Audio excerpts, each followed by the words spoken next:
This is Audible. Tantor Audio, a division of Recorded Books, presents Got Me Going by Casey Cox. Narrated by John Solo. Prologue. 5 years earlier. Daily. The gentle beep and hum of the machines float into my consciousness. Slowly my eyelids flutter open. I must have fallen asleep. Again. I've lost count of how many times I've drifted in and out today. Everything feels like a blur, which is to be expected. It's what the doctors explained would happen after the surgery. I move, trying to sit up a little taller in the bed, but it feels like the lower half of my body is made of concrete. It won't cooperate. I manage to reach out and clasp the bottle of water on the tray next to my bed. As I take a few sips, I wince. My legs must have come together while I dozed off. Carefully, I splay them out wider on the bed. It's not the most elegant position, but it's the only one I've found that reduces the discomfort a little. I finish taking a few sips, and as I place the bottle back on the tray, I notice the time. It's 4:15. The bakery shuts at 4, which means Grandma will be here soon, which means I only have a few minutes left to wallow in my pathetic little pity party, because there's no way in hell I'm going to let her see me in a sour mood when she shows up. I've put her through enough already, and it all boils down to 3 little words: radical inguinal orchiectomy. Until a few months ago, I had no idea what those words meant. Heck, I never realized that fit young 20-year-old guys could even get testicular cancer. Turns out, they can. I did. Over the course of a few months, I'd noticed a swelling down there. Noticeable, yes, but nothing too big at first. So I did what any guy with a mild medical condition does. I ignored it. But then the swelling got bigger. I started getting uncomfortable when I walked, and it became painful to sit down. Still, I avoided going to the doctor for as long as possible. Getting my junk out in front of a complete stranger isn't exactly my idea of a good time. But when I almost keeled over in pain getting up off the sofa one night, I knew I couldn't put it off any longer. I pushed aside my stupid pride, ignored the embarrassment, and got it checked out. I spent the next few weeks going through multiple rounds of testing. First, a scrotal ultrasound. It was a painless procedure, physically at least, but emotionally, it devastated me. I was so racked with nerves I lost my appetite and stopped sleeping. Lumps can either be solid or filled with fluid. A fluid-filled lump around the testes is usually harmless. A more solid lump may be a sign the swelling is cancerous. I fell into that category. So, more tests were arranged. Not that I needed them. I don't know how I knew, but I could just tell I had cancer. A feeling of dread weighed me down, mingling nicely with maxed out stress levels and sleep deprivation. And I just knew. But still, I had to continue with the process. Next up came the blood tests. They look for certain hormones in the blood known as markers. Alpha-fetoprotein and human chorionic gonadotrophin are the markers that indicate the presence of cancer. And yep, I had both of those too. This led to even more testing. This time, a histology, where they examine a lump under a microscope, and a biopsy. I'd mentally prepared myself, so when the doctor delivered the diagnosis that I did in fact have testicular cancer, I felt numb. No anger, no frustration, no helplessness, no pity. That would all come later. Right there in that moment, I was overcome with one thought and one thought only. Get this cancer shit out of my body. Which brings me to today, lying in the hospital recovering after the radical inguinal orchiectomy surgery that removed one of my testicles and, hopefully, all traces of that fucking cancer with it. There's a gentle rap on the door. I look up at the clock on the wall and let out a small smile. She's right on time.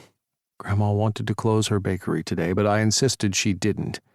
I had surgery this morning and have been pretty much out of it all day. There was nothing she could have done by being here, and besides, her customers need her. It's Thursday, which means her favorite vet customers need her even more than usual.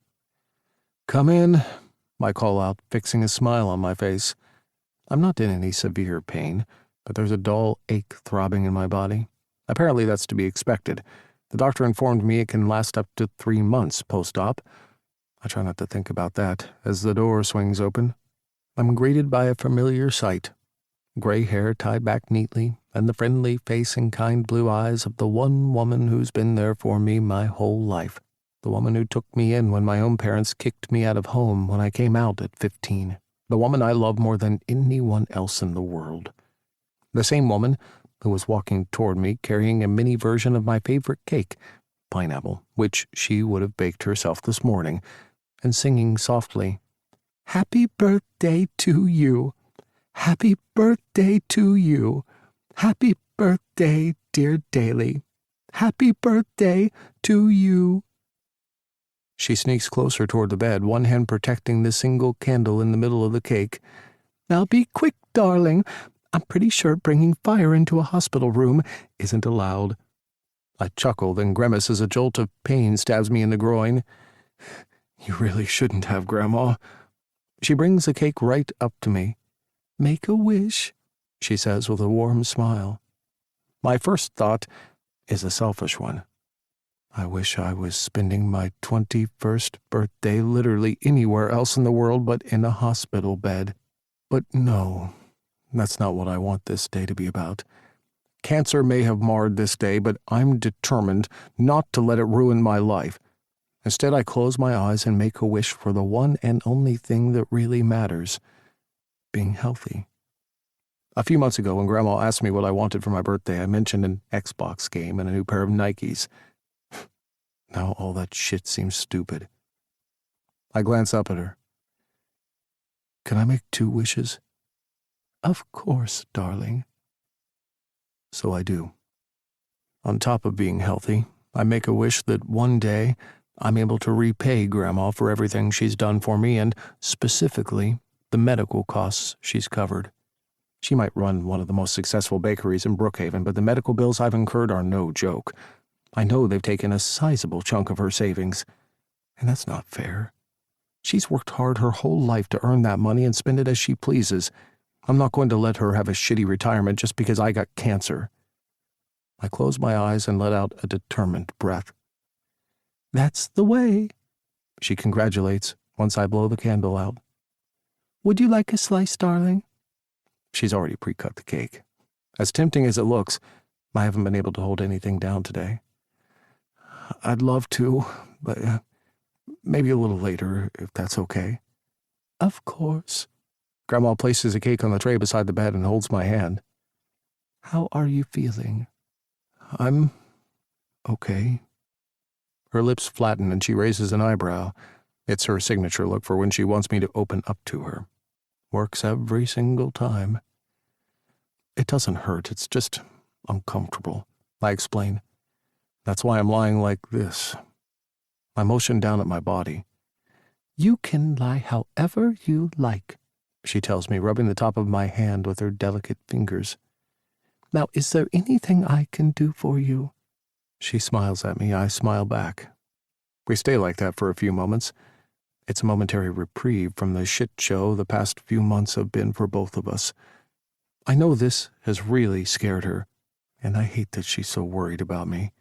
After everything she's done for me, the last thing I want to do is burden her with even more worry. "You've done plenty for me, Grandma." I start speaking just as tears start falling out of nowhere. "I don't just mean today, or since I got the diagnosis, but my whole life. You've been there for me when no one else was. Shit, I'm sobbing now. So much for putting on a brave face in front of her. I'm totally losing my shit. It's like it's all crashing into me at once. For months, I've been singularly focused on getting the cancer out of my body. Now that it is, it's opened an emotional floodgate. I feel everything. Anger. I fucking hate cancer. Confusion. Why me? Why did I get it? Fear. What if it comes back? Will I die if it does? I don't want to die. Self-consciousness. Who's ever gonna love a guy with one ball? Tears splatter from my chin. When I look up, Grandma's crying as well. She opens her handbag and hands me a tissue. I love you so much, Grandma. I take the tissue from her. I promise that one day I'm going to repay you for everything you've done for me. I promise. Grandma, I promise. 1. Tyler. Straight up means you're a top, laid out means you're a bottom, and one in both directions means you're verse. How is yours looking? Fulton's mouth falls open, then snaps shut before opening again. I'd think he was having a mild seizure, but I've noticed he makes these sorts of faces a lot, usually only around me, and after I've said something, which is nothing more than a weird coincidence, I'm sure. Finally, he says, I don't have any bananas in my grocery basket. Why not? Because I don't like them. Neither does Bishop, so I never buy them. I roll my eyes. What's that got to do with anything? I'm teaching Fulton the ins and outs of the art of picking up at the grocery store. Since dating apps are totally ew, and going out to a bar, getting drunk, and hooking up with a random is something people would do in the old days, like 2018, grocery stores are where it's at. Banana placement in a shopping basket is a new way of communicating your sexual position preferences. Saves time having to ask. See? Practical and efficient. Most people would glance around where we're standing and see a standard produce section like you'd expect to find in any grocery store. Not me. I don't see fruits and vegetables. I see a bunch of horny shoppers checking out each other's baskets. Euphemism intended. What do you have in your basket, then? I ask. Let's see. He glances down. Some apples, carrots, and a bunch of kale. I make a shocked face and slap Fulton on his arm. Oh, you kinky bastard. I have literally no idea what's going on right now, Fulton declares, dramatically dropping his basket onto the ground and fishing his phone from his pocket. He starts tapping away. I need to make a note of this. On this day, at Whole Foods in Brookhaven, I, Fulton Meyer, officially became old. Oh, Devo. I wave my hand and laugh. That day happened a long, long time ago. Here, let me get your basket for you. I wouldn't want you breaking a hip or anything when you bend over. Fulton snatches it before I can. See? Not so old, he says smugly. Oh, and respect your elders, especially since you'll be living with us until your apartment gets repaired. I grumble. All that. I am so sorry to be an inconvenience. I tell him for probably the millionth time. Fulton tugs my arm. Mike Bishop and I have already told you every time you mention it, it's no bother at all. It's not your fault your upstairs neighbor's bathroom flooded and it's made your place unlivable for a few weeks. True. I bite my lip. And thanks, Fulton. It means a lot to me that you're letting me crash at yours. It's just, well, I need to warn you. His eyes narrow slightly. Warn me about what? I don't know if it's true, so I don't mean to alarm you, but there's a slight chance that I may be a little high maintenance. Fulton barks out a laugh, and I do too, gratefully got my joke, even if it's one of those jokes that fall into the it's funny because it's true category. You have got a lot to learn about being high maintenance, my young Devo. Fulton begins, borrowing one of my catchphrases. I am an exquisite fashionista, as my attire today showcases. I have no choice but to nod. In lieu of his usual puntastic t-shirts, today Fulton's rocking a sharp black blazer and button-up, a rainbow-colored bow tie, and dark-fitted denim. These glasses? He turns from side to side to draw attention to the snappy aqua-blue frames he's got on. Are made from 100% recyclable materials, mainly plastic bottles, I believe. Ooh, very impressive. Fulton beams. I am one of Brookhaven's leading vets, and my crowning achievement is being the proud parent to 12 adorable felines. 12? I scrunch my nose. Last week it was 11. Fulton raises his hand to his cheek in an innocent gesture. Oops. What can I say?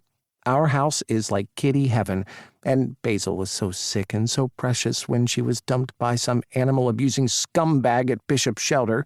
From the moment her beautiful dark eyes met mine, I knew exactly what she was saying. She was meant for me, and I was meant for her. Why did you sing that last part? I ask him. Jewel?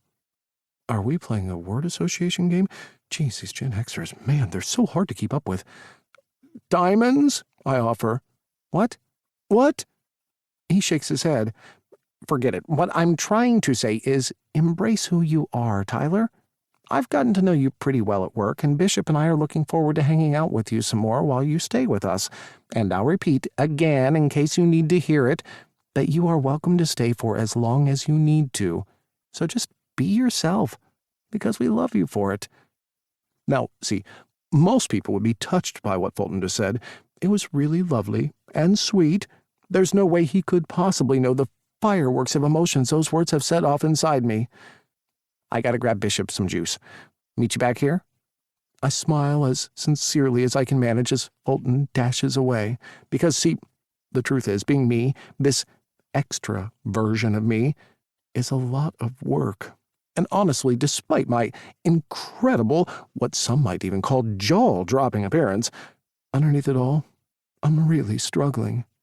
In my life, when it rains, Ariana Grande and Lady Gaga pours, and right now my life is one big mess.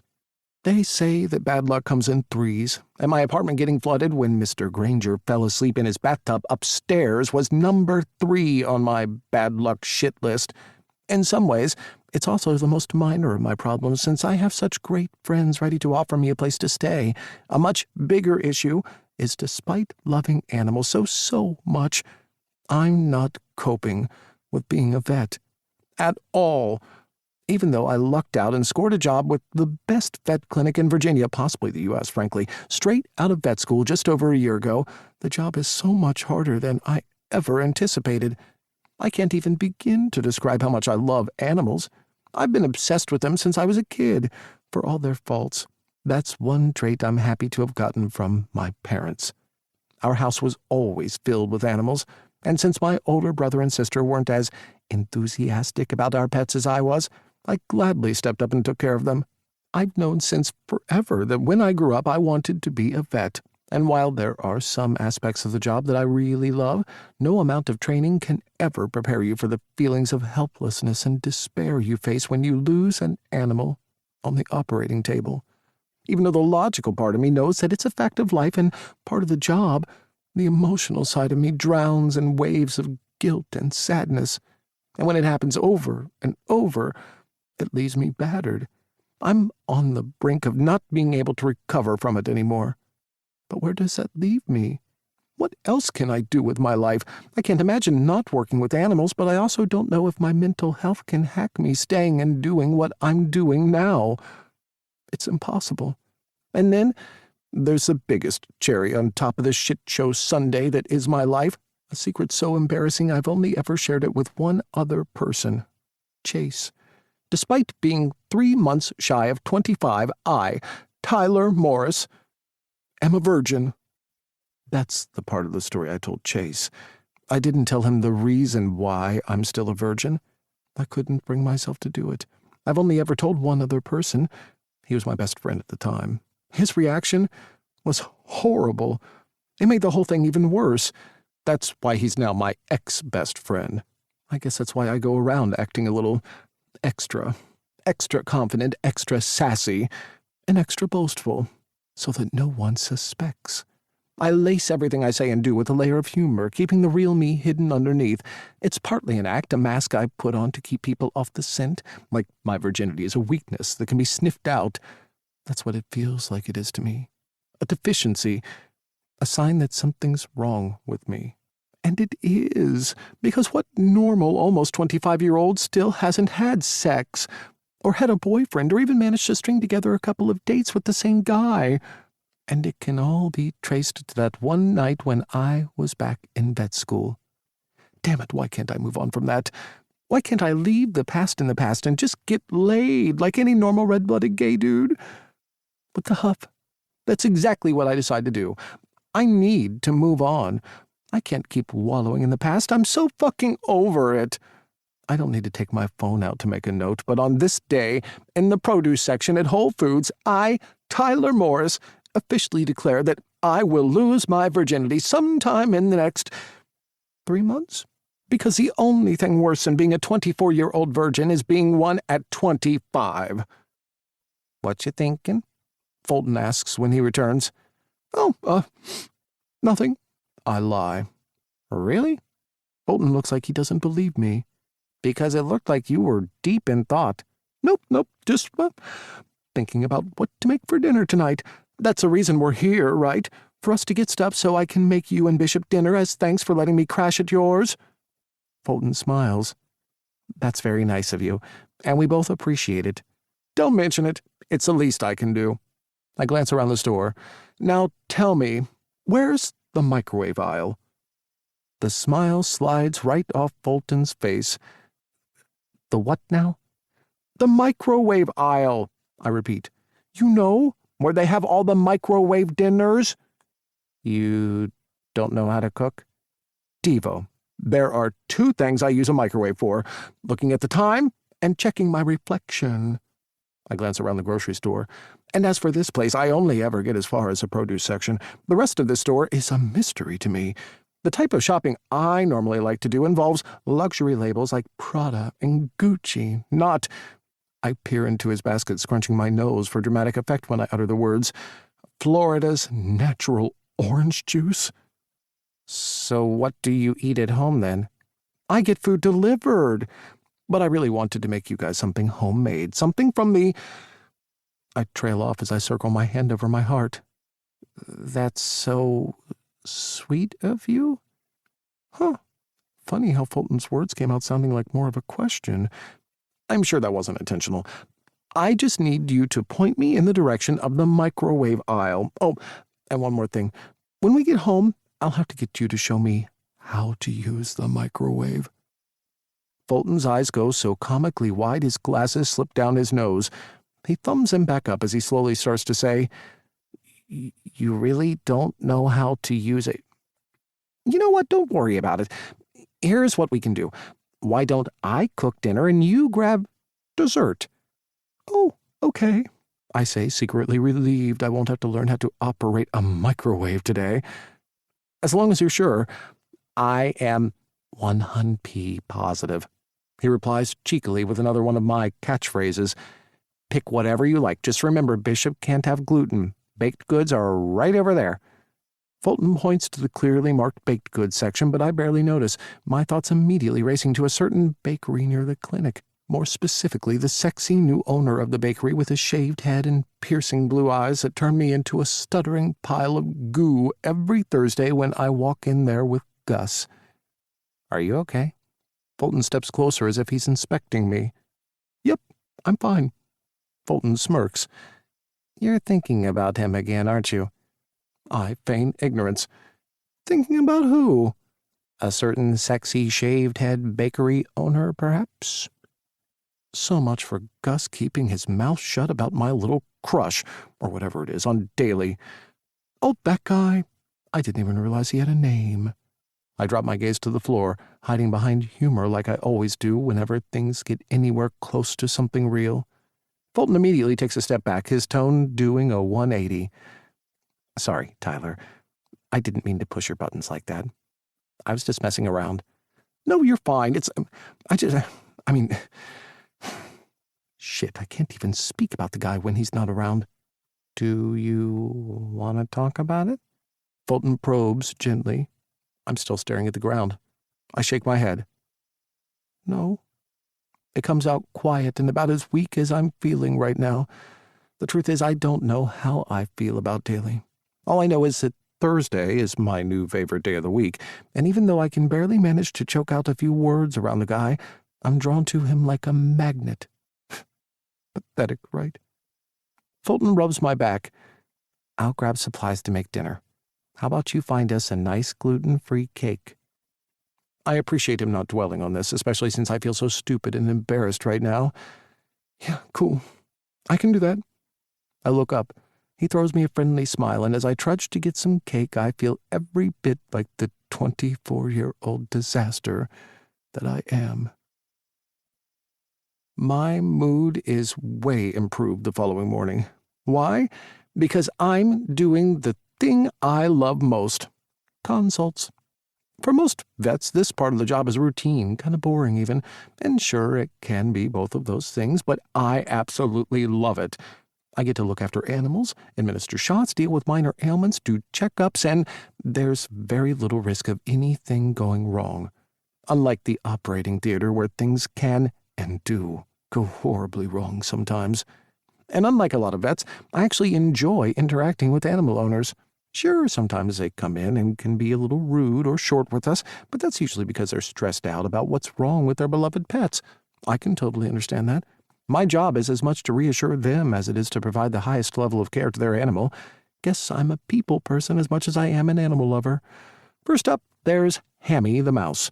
Mr. Watson brings him in every year, all dressed up. The mouse, not Mr. Watson, in a knitted yellow vest. It's the cutest thing ever. He takes up a lot of time and attention. Mr. Watson, not the mouse. But I think the guy is lonely. He's in his 70s and lives by himself, so I always make an effort to talk to him to try and brighten his day a little. Next up are 4 9-week-old Maine Coon kittens. They're so gorgeous, I ask Mrs. Bartlett if I can quickly pop out to see if Fulton's free. He would never forgive me if I didn't at least try to show him these guys. I was right. He practically melts the second he sees them. He also insists to help me with their checks. And then there's Mrs. McPherson, a middle-aged woman with a friendly face that's usually flushed with embarrassment at the very X-rated commentary flying out the beak of her beautiful red and blue eclectus parrot. We've come to know her well. She comes in periodically every few months, and we joke it's every time she has a new boyfriend. You can learn a lot about her dating life based on what comes out of that bird's mouth. The poor woman. She's a really nice person, but she travels a lot for work and seems to have a knack for picking men with very hardcore porn-watching habits. With Noah, the bird was spewing something about getting fucked with the BBC, and no, it wasn't the UK news channel. When Chase saw her, the bird had moved on to being obsessed with facials, and no, not the day spa variety. And now even I have no idea what a Canadian porch swing is, but it's what the bird keeps spewing out of its X-rated beak. The only thing I do know is that I never want to find out. I ask her where the bird's cage is located, and Mrs. McPherson tells me it's in the bedroom. I suggest moving the parrot into a larger room, like the living room. I make up some weird explanation about greater air circulation when what I really want to say is anywhere your boyfriend isn't jacking off to weird-ass porn that your parrot is clearly picking up on and imitating. Another reason for being a little more chipper than usual is that it just so happens to be my favorite day of the week. I glance up at the clock on the wall. It's 10 to 10, which means my favorite time of my favorite day of the week is a mere 10 minutes away. I finish up with Mrs. Rose and her adorable puppy, a German Shepherd and Golden Retriever mix, Allie, and quickly tap out the consult notes while they're still fresh in my mind. It's nothing overly complicated, but it's always good practice to get it done straight after the appointment. I may like to joke about a lot of things, but I always take my work very seriously. I shrug off my white coat and toss it over the seat before rushing down the hallway to the staff lounge, slowing down when I get there, not wanting to appear too eager. The gang's all here, Noah, Fulton, Chase, and Gus. I join them at the table, plopping down into an empty chair beside Chase. I must have missed the latest edition of Vogue, but the must-have accessory of the season seems to be smirks, since everyone's sporting one. I've got the orders right here. Gus waves a piece of paper at me. I'm ready to commence Operation Thirsty Thursday. Normally I'd come up with some smart-ass retort about how a tree needn't have died to scribble down our drink orders, but I got nothing.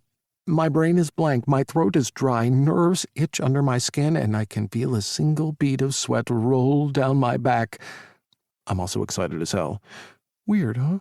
That's the effect the sexy barista has on me. Despite barely exchanging a few words and a handful of shy glances, there's something about Daly that makes me so giddy I want to throw up. Thankfully, that's never happened, and I pray it never does. Maybe I can aim to be a bit more ambitious today and see if I can manage to say more than a croaky hello to the guy. Gus gets up and I join him, but I'm bubbling with so much nervous energy I almost topple the chair over. Have you got your card? He asks. Card? Yeah. Gus smiles as he looks around the table. Everyone's eyes are trained on us. Daly gave you a card last week. Buy 9 coffees and get your 10th coffee free. Remember? Oh, yeah. I fumble around for my wallet and pull out the card Gus is talking about. Have you used it yet? Chase asks, smiling a little too widely. No, I've been so busy with work and moving into Fulton and Bishop's Place, and this hair doesn't just happen. It takes hours of— Tyler. Gus cuts in, bracing my shoulders. Just relax, okay? I am relaxed. Super relaxed. I wince. Okay, I heard how that came out. I collapse back down into my chair. Devos, what am I going to do? I moan to the group. What is happening here? As you're all aware, normally I'm the epitome of cool, calm, and collected. And humble. Noah mutters under his breath, and the others chuckle. I ignore that. But whenever I'm around Daly, I lose all chill. I can barely speak. I don't know what the hell to do with my hands. They get all heavy and wonky. I demonstrate, waving my arm in front of me robotically, and I get so stressed out by the whole thing I seriously contemplate doing something drastic, like eating a carb. For some reason, my existential crisis only draws more of those pesky smirks from my so-called friends. Do you mind if I state the blatantly obvious? Noah asks. Depends, I shrug. Am I going to like it or not? I think you will. Eventually. Go on, then, I say cautiously. You like Daly. Noah supplies, matter-of-factly, phrasing it as a statement, not a question. My mouth gets even drier. Maybe. I wait for Noah to say something more, but nope, he's made his point. I gotta give the guy credit. He's always succinct and cuts straight to the— My eyes meet Chase. He smiles genuinely at me, which calms me down a little. He's the only one in the group who knows my terrible secret, the one that starts with V and ends in Urgin. How are you doing? I ask him, partly to deflect attention off me, words you will never hear me say out loud, but mainly because I'm genuinely interested, especially since he and Fisher made things official over lunch at their place a few weeks ago. I'm doing well. That's plain to see.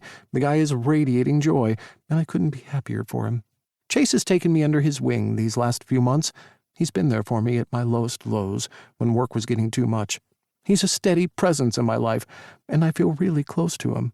He offered to let me crash at his place, but between his new relationship, his piglets, and Fisher's twins, the guy's got a lot on his plate at the moment. Fisher and I are thinking of doing the tour of Battenkill next year, he tells us. What's that? Gus asks, sitting back down again. Catching up always trumps caffeine. Always. It's the biggest one-day road race in America, a 60-mile back-road journey through open farmland in Washington County, New York. Sounds amazing, Fulton says. It is, Chase replies, smiling wide. Fish has done it once, but I haven't.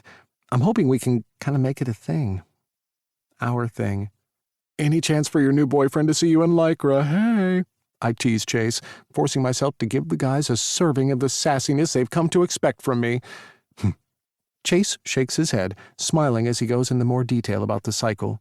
I'm totally happy for Chase. He's been moping and miserable for pretty much the entire time I've been working at Vet Shop Boys. His divorce was hard, and I worried he might spiral after it. But instead of turning to drugs, booze, or cock, he bought a house in suburbia and 3 piglets. At first I thought that was worse, but now I see it was totally the right move for him. He's smiling a lot more these days, and I know it's because of Fisher. A funny feeling comes over me. For a brief moment, I wonder what that would feel like. To have someone in your life that makes such a big impact on you that it changes you, or maybe just brings out the real you. As I take in my friends gathered around the table, I'm struck by the fact that they're all in relationships. Healthy, happy, stable relationships. My gut clenches with an unfamiliar feeling. I've always avoided thinking about love and relationships, but it's kind of hard to do when I'm sitting smack bang in the middle of relationship HQ. All my friends seem so content to have found their forever person, while the longest relationship I've ever been in is with my food delivery driver. Gus stands again and taps me on the shoulder. You ready to go, Tyler? I nod and get up, ignoring the nerves that have resurfaced in my stomach, as well as the chorus of hushed chants of, do it, coming from my former friends. Clasping the card Daly gave me in my sweaty palm, I rally all the strength I can muster as Gus and I make our way to the bakery. To Daly. To Daly. It's a few minutes past 10, and I'm drumming my fingers nervously on the counter, waiting. If this week is like every other week, it means that Gus and Tyler should be making their way over to the bakery any time now. They'll be here soon. That's Jeremy, the best baker in Brookhaven who isn't my grandma. I shift to face him. Oh shit, do I look that nervous? He smiles and shakes his head. You look great, boss. He walks past me and slides a tray of fluffy cinnamon snickerdoodle cookies into the display cabinet by the counter. He knows about my little whatever it is on Tyler, as well as Gus's weekly tradition. I heard about it from Grandma. She told me about the incredibly kind owner of the vet clinic down the street who buys drinks for all his staff every Thursday.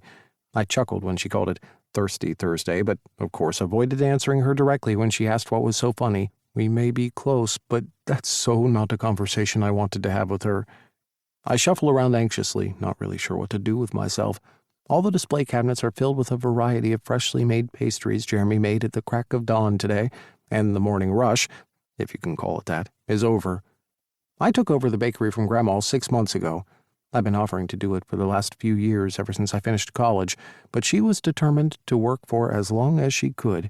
She said it was because she loved the place so much, but I suspect it had something to do with having to repay my medical loans, and her stubbornness at accepting help from others, a quality that must be genetic since it's one I seem to have inherited too. Recovering from cancer took longer than expected. I ran into a few unexpected medical complications. I ended up having to defer college for a year. When I graduated, Grandma insisted I travel and explore the world. She bought me a globe for Christmas one year when I was a kid, and I'd always been fascinated by all the different countries, daydreaming about visiting them one day when I grew up. Reluctantly, I agreed. As keen as I was to travel, I also didn't want to leave her behind, alone. She's still not speaking to my parents after they kicked me out, and she doesn't have any other children or grandchildren. I felt bad, like I was shirking my responsibilities, but she is one remarkably stubborn lady when she needs to be. I got a job in London as a junior business analyst for an agricultural conglomerate, figuring I might as well put my business degree to use. I hated the work. Absolutely hated it. It was competitive and cutthroat and brought out the worst qualities in people. Turning a profit was the only goal. No thought was ever given to the real-world consequences of actions. If people lost their livelihoods, how squeezing the supply chain for a little extra margin would hurt farmers. The negative environmental impacts of various cost-cutting measures. Nothing mattered but making money and then making more money. It never ended. It was never enough. Each quarter had to outperform the one before it. It was relentless, soul-destroying work. The only saving grace was that I was able to use living in London as a base, a jumping-off point to see the rest of Europe. With so many countries a short flight away, I ticked off many destinations I'd dreamed of visiting since I was a kid. I made it to 23 countries in all, which sounds impressive until you realize there are 44 countries in Europe. When Grandma told me she was ready to move on to the next stage in her life, which, like for me, involved lots of travel and adventure, I moved back to Brookhaven in a heartbeat. After getting me all set up with the bakery, she took off. First to Vegas, then to Australia. Now she's in New Zealand, and I can see how much she's fallen in love with the South Island when we video chat once a week. She's been there for 3 weeks already, and I don't think she's ready to move on any time soon. Wouldn't it be neat if she met someone there? I smile, wondering if that's the case. She never remarried after Granddad died 10 years ago. He was the love of her life, and she was adamant that no other man could ever fill the void he'd left behind. I can't even begin to imagine what that must be like, to have a grand love like that. I can barely get a date. I notice my foot tapping on the floor as I stare out the window, waiting for Gus and Tyler to come into view. Speaking of scoring a date, I exhale sharply and try to conjure up the words I've been itching to get out for the past few weeks, but always chicken out at the last minute. Since Jeremy slipped out back and we don't have any customers, I clear my throat and give it a go. Hey, Tyler. I heard about this great new place that's opened downtown. Would you like to join me for dinner? Lame-o. Have I ever told you you're hotter than anything that's come out of these ovens? Okay, I am not taking the fall for that one. That was Jeremy's suggestion this morning. He was probably kidding, but I am pretty desperate at the moment. Or I could just go with the truth. I know we haven't spoken much, but there's something about you that I find really fascinating, and I was wondering if you'd like to go out on a date with me." Thanks, boss, but you're not really my type." I spin around to see Jeremy grinning from ear to ear. I shake my head, embarrassed. "You weren't meant to hear that." I figured. "Tyler?" "Yeah, I'm working up to it. Why is asking a simple question so freaking hard?" He pats me on the shoulder. "Because you like him." Jeremy pulls out a tray and adds a few freshly made lemon cream cheese cupcakes into the cabinet. We've only known each other for a short while. Grandma brought him on at the same time I started. It took him a while to start talking to me. He's self-conscious about his stutter, he explained. I told him he can be as loud or as quiet as he wants to be, and he slowly started to open up more. He's the sweetest guy ever. Keenly observant, too. He hit the nail on the head about Tyler. I don't know a lot about Tyler. In fact, I know close to nothing. Apart from our awkward weekly encounters where we barely speak, he hides behind his boss for most of it, and I try not to burn my fingers while I prep the drink order while stealing as many glances at him as I can. The only other times I've seen him is outside the bakery window, which is a lot less creepy than it sounds. I can't help it if I see him as he comes to and from work. When he's with his friends, I've noticed he laughs a lot, he's animated, clearly comfortable being the center of attention. He has this cool, confident swagger, which is pretty much the exact opposite of me. Yet in spite of that, I'm drawn to him, curious to know more, because in the times I see him when he's alone, he carries himself differently. He often looks like he's deep in thought, introspective. I get the feeling there's depth to him beyond what's just on the surface. And speaking of surfaces, his is a mighty fine one. He's a little shorter than me, leaner, too. His hair is medium length and always immaculately styled. He's got bushy brows, an elegant nose, and razor-sharp cheekbones that give him a model-esque appearance. His stunning face is offset nicely by the way he becomes a bundle of nerves whenever he pops in here. Matches the way I feel. I've never been close enough to him to see the exact color of his eyes. At a guess, I'd say they fall somewhere between light brown and hazel. I'd love to find out for sure. The bell above the door jingles, and oh shit, they're here. Tyler is here. Jeremy usually slips out back whenever a customer comes in, but for some reason this time he loiters at the far side of the counter. I smooth my hands down the front of my shirt. "Good morning." I greet them both warmly, making sure to smile at Gus before turning and focusing on Tyler. He looks as good as he always does in a button-up light blue shirt and black pants that look like they've been spray-painted onto his long, lean legs. But the cutest thing he's wearing would have to be his adorable smile. Shy, but sexy and alluring at the same time. "Hey, Daly, Jeremy," Gus says, and Jeremy nods his head in greeting. Gus looks over at Tyler, and I don't miss the way his brows arch up as if he's silently communicating to him about something. "Oh, hey, Daly," Tyler says quietly, as a light shade of pink paints his cheeks. His blush makes me blush, and we just stand there for a moment staring at each other like two blushing idiots. Gus snickers and rolls his eyes, stepping forward to hand me the piece of paper with everyone's drink order. I step over to the coffee machine to make a start.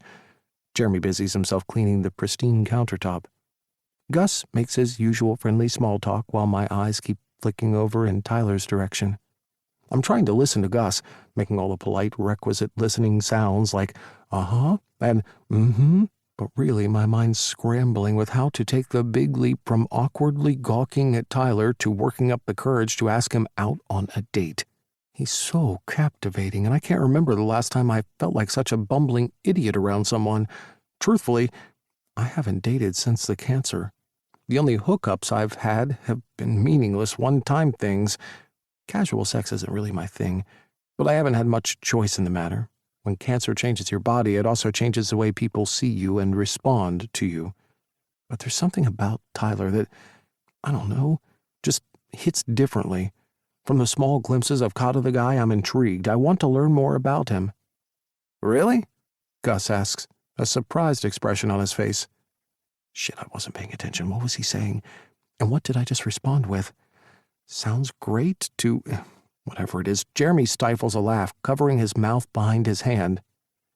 I never knew you were such a fan of the wild snowstorms they're predicting next week. Oh, I'm not. I try to recover.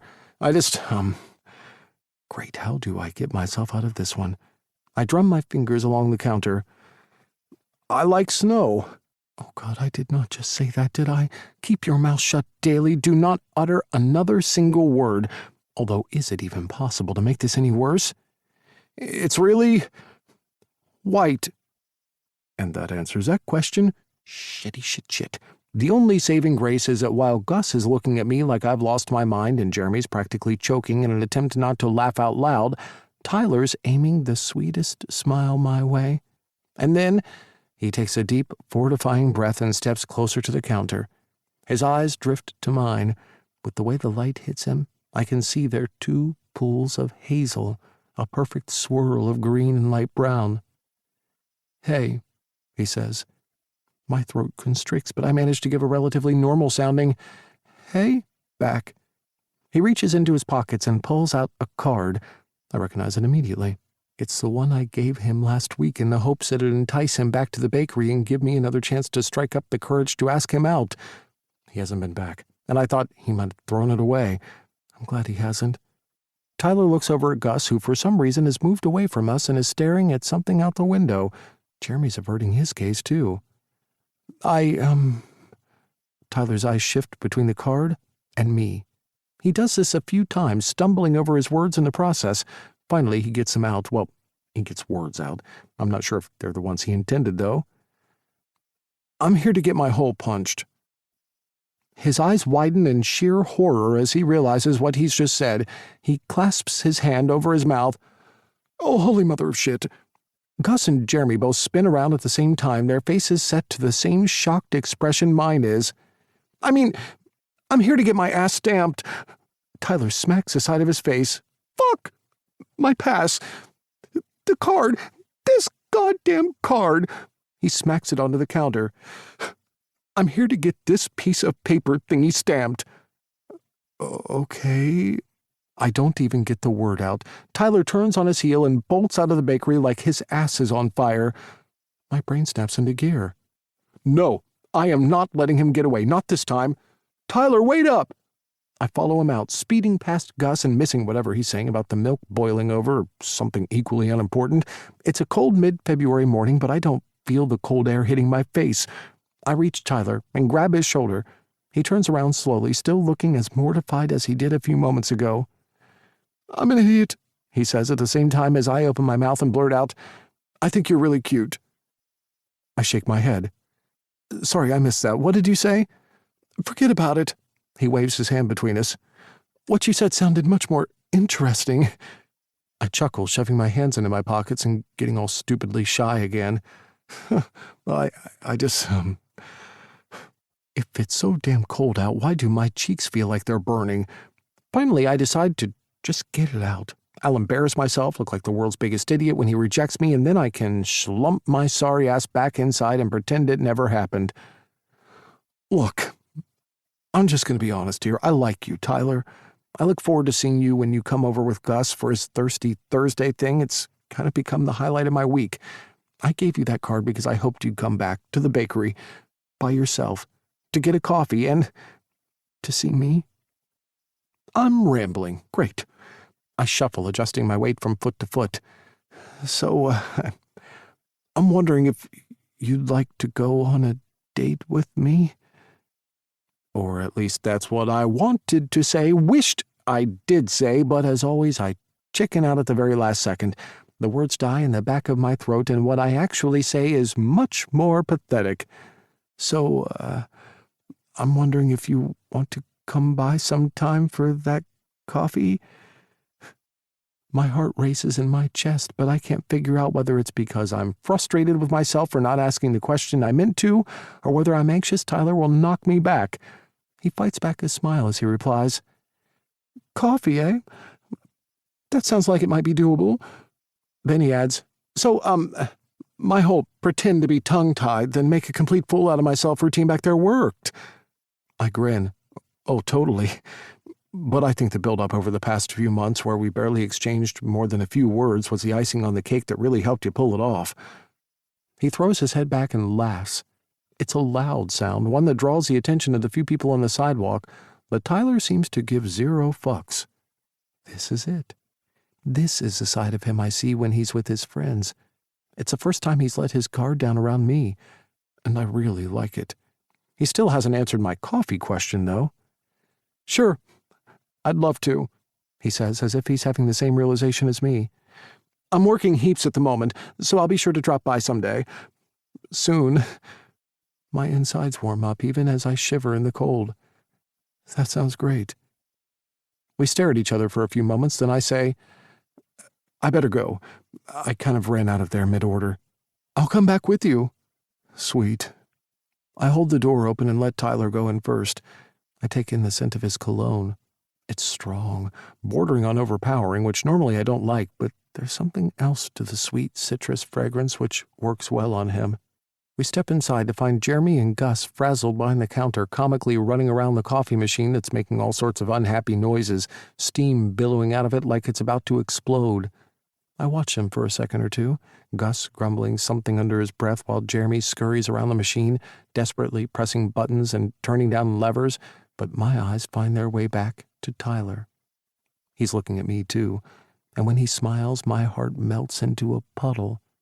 I regret not asking him out on an actual date, but at least he's agreed to come in for a coffee sometime.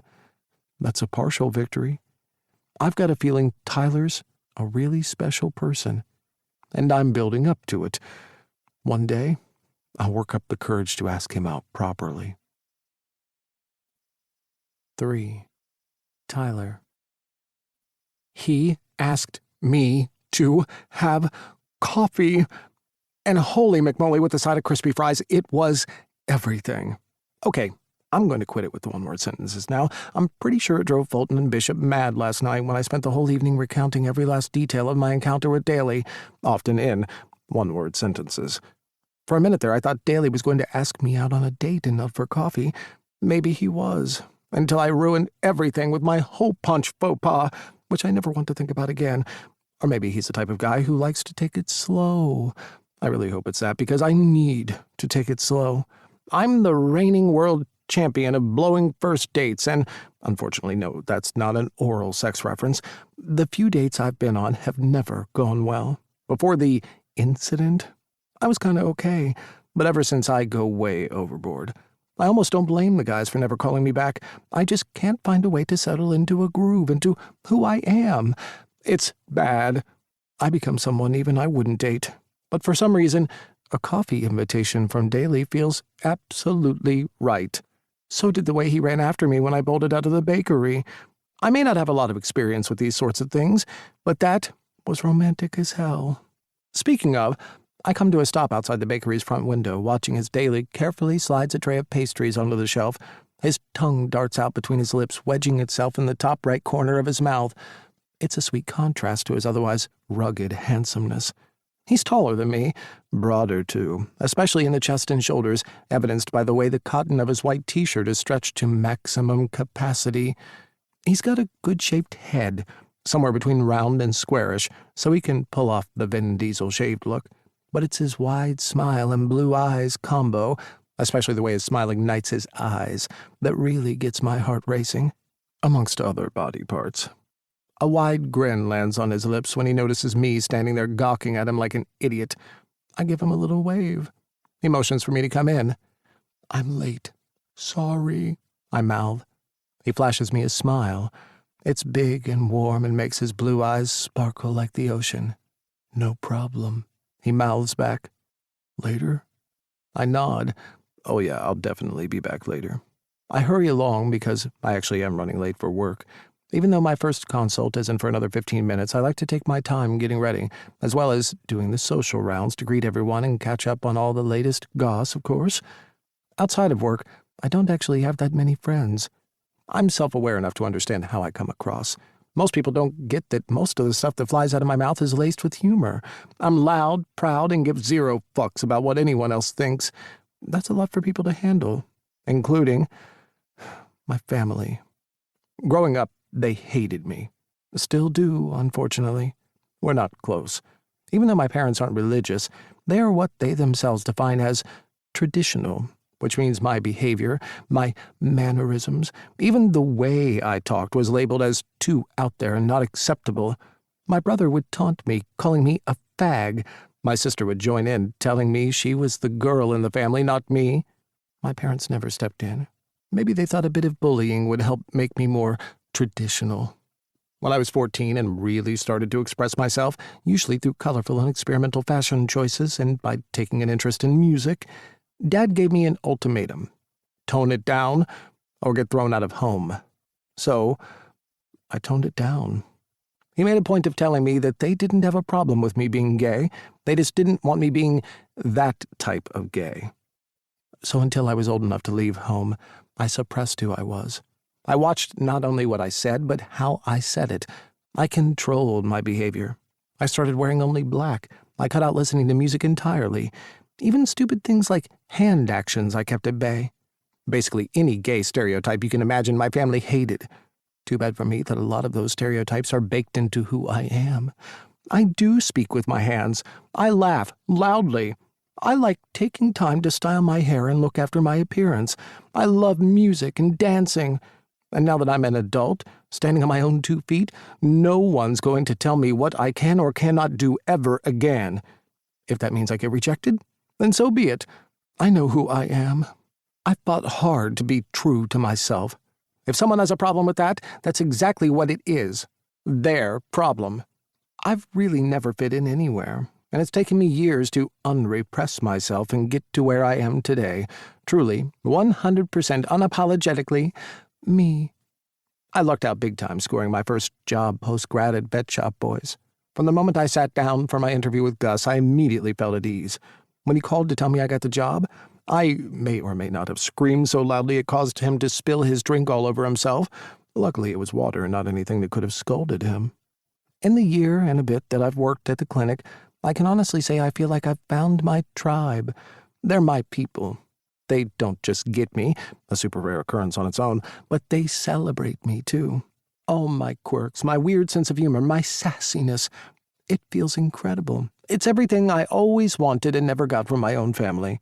And sure, I'm the youngest and most good-looking one of the Vet Shop Boys bunch, but that's a burden I'm prepared to carry for the genuine love and support I've received from every single person who works there. But as I open the door to the clinic, I immediately sense that something's off. Harmony isn't sitting in her usual spot at the front desk. There's no one in the waiting room. I make my way down the hallway to the staff lounge. It's suspiciously quiet, almost eerie, and I don't like it one bit. I glanced down at my choice of outfit today, a slim-fit collared purple button-up and my second favorite pair of dark pants. Damn it, I should have worn my first favorite pair of pants. They make my ass pop more. And if this turns out to be a hostage situation that ends up making national news, what my ass looks like will become crucially important. I reach the staff lounge door and hear what sounds like a suppressed chuckle followed by a round of low shhs. Okay, something is definitely up now. I round the corner and it's like I've stepped into some weird twilight zone. The curtains are drawn shut and the overhead lights are on, but I don't see anyone, not a single person. Instead, what I'm assaulted with, covering literally every flat surface, are hole punchers. Every single shade of the flippin' rainbow. On the massive dining table, along the windowsills, by the sink, and on the counters lining every shelf on the bookcase. There are even piles of hole punchers configured in small circles on the floor, looking like a mini version of alien rings you expect to see out in crop fields. What the? Surprise! Someone yells out, and all the staff rostered on at the moment, Harmony, Gus, Noah, Chase, and a few of the vet nurses, spill out from behind the cupboard they had strategically repositioned so they could all fit behind it. My cheeks flame as embarrassment washes over me, but I'm not going to let these guys get away with it. Gus must have blabbed about my little outburst at the bakery yesterday. Serves me right, I guess, for calling him a boomer one too many times. Oh, and not correcting him when he mistook TikTok for a breath mint. This is probably his attempt to even things out, but before I give him that satisfaction, it's time to return serve with a smattering of my world-famous sass. Oh, my. I clutch at my chest as I watch everyone laughing and clapping themselves on the backs like they'd just done the funniest thing ever. I never knew you guys were having a group coming out party. Harmony approaches. Nice try, Ty. But there's no way you can sass your way out of this one, honey. You got yourself into a right royal pickle. Got no one to blame but you. I throw my hands up in defeat. All right, fine. You guys win. You got me. Gus saunters over, looking awfully smug with himself. Now we're even, my friend. Where did you get all these hole punchers anyway? I ask, glancing around the room. There's so many it's too hard to count, but there'd have to be at least 100, maybe more. My bad. Gus confesses. I ordered 20, but accidentally pressed an extra 0. I suppress a smile. He was probably using the internet on his phone again. I, smartly, decide to keep that observation to myself. Part of dishing it out means knowing when to cop it when it's your turn, and yesterday's hole punch incident is all on me. These guys got me, and they got me good, and, man, I love them for it. A few hours later, I find myself with a rare reprieve, a 20-minute break between consults. Since I'm not hugely hungry, I decide to bypass sitting in the staff lounge only to cop more teasing and choose a much more pleasant option. I'm going to take Daly up on his offer of a coffee and go see him instead. As I near the bakery, I stop and take a moment to collect myself. Up until yesterday, I'd barely been able to say more than a few words to the guy.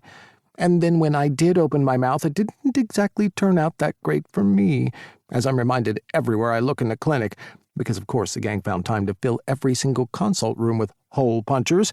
Let's just say it made for a very interesting morning. The first question out of every single client's mouth when they walked in was, "Why are there so many hole punchers in here?" I like you, Tyler. I look forward to seeing you. It's the highlight of my week. The way Daly dashed out after me comes back to me, and it's only when a guy passing by looks at me like I'm not entirely okay that I realize I'm smiling to myself while swaying. Okay, I need to get it together. It's just that this is kind of a major freaking deal. I cut out the smiling and the swaying and take a few fortifying breaths. The thing about being forced to repress who you are for so long and then going to the other extreme and being out there and unapologetic is that it makes it hard to know who the real me is. Yes, I can be a sassy, bratty, tasty snack who's a little extra. Okay, a lot extra. But is that all there is to me? No. There's more. I actually do have a deeper, quiet side. I'm not someone who likes going out and partying. I prefer smaller situations, spending one-on-one time with a person to get to know them better. I enjoy curling up with a good book. Heck, I even love playing board games. I just can't ever admit that to anyone because I'd never live it down. Look at how my friends reacted about a hole punch faux pas. Can you imagine the torture I'd endure should they ever discover I am a master at Monopoly? And then there's the real reason why I'm still single. Why I've never been in a relationship. Why I'm still a virgin at almost 25. But no, that's too depressing to think about right now. So instead, I clear my mind and step inside the bakery, having made the decision to just be myself, whichever version of me pops up. I'm a little surprised that the bakery is empty. It's lunchtime, so I expected Daly to be run off his feet. He brightens as soon as he sees me. Hey, Tyler. Hi. How are you? Better now that you're here, he says as a smile spreads across his face. He steps out from behind the counter but doesn't make a move to hug or anything. It's like he just wants to be a bit closer to me, that's all. That works for me. Well, here I am, back to embarrass myself in who knows what comical way today. Maybe I'll trip and fall over. Or wait, I know. Maybe I'll trip, fall over, and let out a massive fart because, hey, why not? Daly snickers at that, waving a hand in front of him. Nah, I'd forgotten all about it, really. I'm touched he's downplaying it. Yeah, well, I wish my coworkers did. What do you mean? He points toward an empty table, and we take a seat as I fill him in on the hilarious prank they pulled this morning. I'm pretty sure he can see by the amount of eye rolling and the sarcasm dripping in my voice that I'm already over it. He looks at me for a moment, then places his hand over mine and says, Well, I'm glad you came back. Can I get you a coffee? Sure. That'd be great. 1 caramel frappuccino with extra caramel coming right up. He stands and heads behind the counter. I join him in front of the coffee machine as he begins to make my drink. Busy day at work? He asks. Not too bad. Steady, but manageable. You? Daly doesn't reply straight away. It's been okay, he finally says, lowering his chin. If I didn't know any better, I'd say my question has made him uncomfortable. I have no idea why, though. In an attempt to lighten the vibe, I lean over the counter. Can I confess something? He lifts his head, the twinkle returning to his eyes. Sure. Go ahead. Before you took over this bakery, I never came with Gus on Thirsty Thursdays. But from the first week you started, I would get shitty with Gus if he didn't ask me to come with him. Daly smiles, his cheeks reddening. Seriously? Yeah. I match his smile as I feel an unexpected wave of confidence rush up in my chest. I know we don't know each other, but I think you're really nice. It's not often someone gets me so tongue-tied. I'm flattered. And blushing, and cute as fuck. And man, I want to slide my hands all over that sexy bald head of his. Can I get you something to eat? He asks, before my thoughts can veer further into any more inappropriate territory. A cake? A donut? The cinnamon rolls Jeremy made this morning are to die for. No, I'm not really hungry, but thank you. Daly puts the finishing touches on my drink before sliding it over the counter. I slip him my card. His eyes gleam as he stamps a hole into it. I take a sip of my coffee. Neither one of us is saying anything, but the air around us pulses with static electricity. I've never experienced anything like it before. Thanks, I say, paying for the coffee and tucking the card back into my wallet. The coffee is great, as always. No problem. His lips twitch. I'm smiling too. And how silly is this? All we're doing is standing here making small talk, but it feels as delicious as his coffee tastes. He steps around from behind the counter, and my eyes roam down and take in his strong, solid chest that tapers down to a small waist and what appear to be 2 trunk-like legs under that dark denim. You've got 8 more coffees before you get your free one. I guess I'll have to come back here 8 more times then. I'm a firm believer in getting value for money. He chuckles, but then his face goes all serious and it looks like he's building up to something. He swallows thickly before asking, Can I get your number? Oh? Yeah, just to follow up on your coffee order today and make sure you were happy with the service you received. I take a step closer, closing some of the space between us. Oh, I'm very happy with the service I've gotten. Great coffee. And man, the barista, he's cute as hell. He breaks out into a huge grin as he gives me his phone. I place my coffee on the counter while I tap in my contact details and hand it back to him. He dials and my phone buzzes in my pocket. Cool. Now you've got my number too. He sends a hopeful smile my way. I'm looking forward to seeing you again. Tyler. Yeah. My cheeks are burning from smiling so much. Same here. 4. Daily. Tyler leaves the bakery, but the smile stays on my face for the rest of the afternoon, which is a good thing since I haven't had a lot to smile about lately. Despite my best intentions and working my ass off for the last 6 months, the bakery isn't doing well. At all. And it's bad. Really bad. If nothing changes, it'll go under by the summer. I don't know what I'm doing wrong, but I do know that failing at this is not an option. Grandma entrusted me with her business. She spent close to 3 decades building it up and needs it to continue doing well to fund her retirement. There is no way in hell I'm going to jeopardize that. I've already had to let 2 staff members go in an attempt to save costs. I kept Jeremy since I have no clue how to make the exquisite creations he comes up with every day, which leaves me here, every day, 7 days a week from 6 in the morning until 4 in the afternoon. Jeremy usually hangs around until about midday, and then it's me, mostly alone, with only the occasional customer drifting in every once in a while. It baffles me why things are going so badly. I mean, I have a freaking degree in business. I spent years in London working and doing well in a highly competitive industry, and yet I can't make a simple small-town bakery turn a profit. What gives? Before she left, Grandma bought the vacant shop next door. It was only a small space, about 600 square feet. It belonged to a good friend of hers who used to sell handmade hats and fascinators. Her plan was to expand the bakery beyond just pastries and coffees, turning it into a cafe. If things went well, she mentioned opening up other locations around Brookhaven. So far, it's been a total bust. The additional tables stay vacant for most of the day, with the few customers we do have preferring to take their drinks or food order away. With the way things are going, I'm not thinking about expansion. I'm focused purely on survival. It's almost like ever since Grandma went away, a whole bunch of customers left right along with her and just haven't returned, which makes me think it's me. Grandma has a bright, outgoing personality. People are drawn to her and love her almost immediately. I'm not like that. Don't get me wrong, I love people and I consider myself to be friendly and approachable, but as I'm quickly learning, customer service means your people skills need to be next level. You have to be fun, engaging, charming, and able to make every single customer feel special. That's just not a skill set I'm equipped with. As hard as I'm trying, I'm obviously not pulling it off.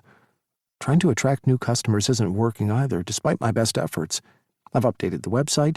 I'm spending a fair chunk of change running ads on social media. I even did a pamphlet drop in the area, offering locals half-price Joe before 8 in the morning, but nothing's moved the needle.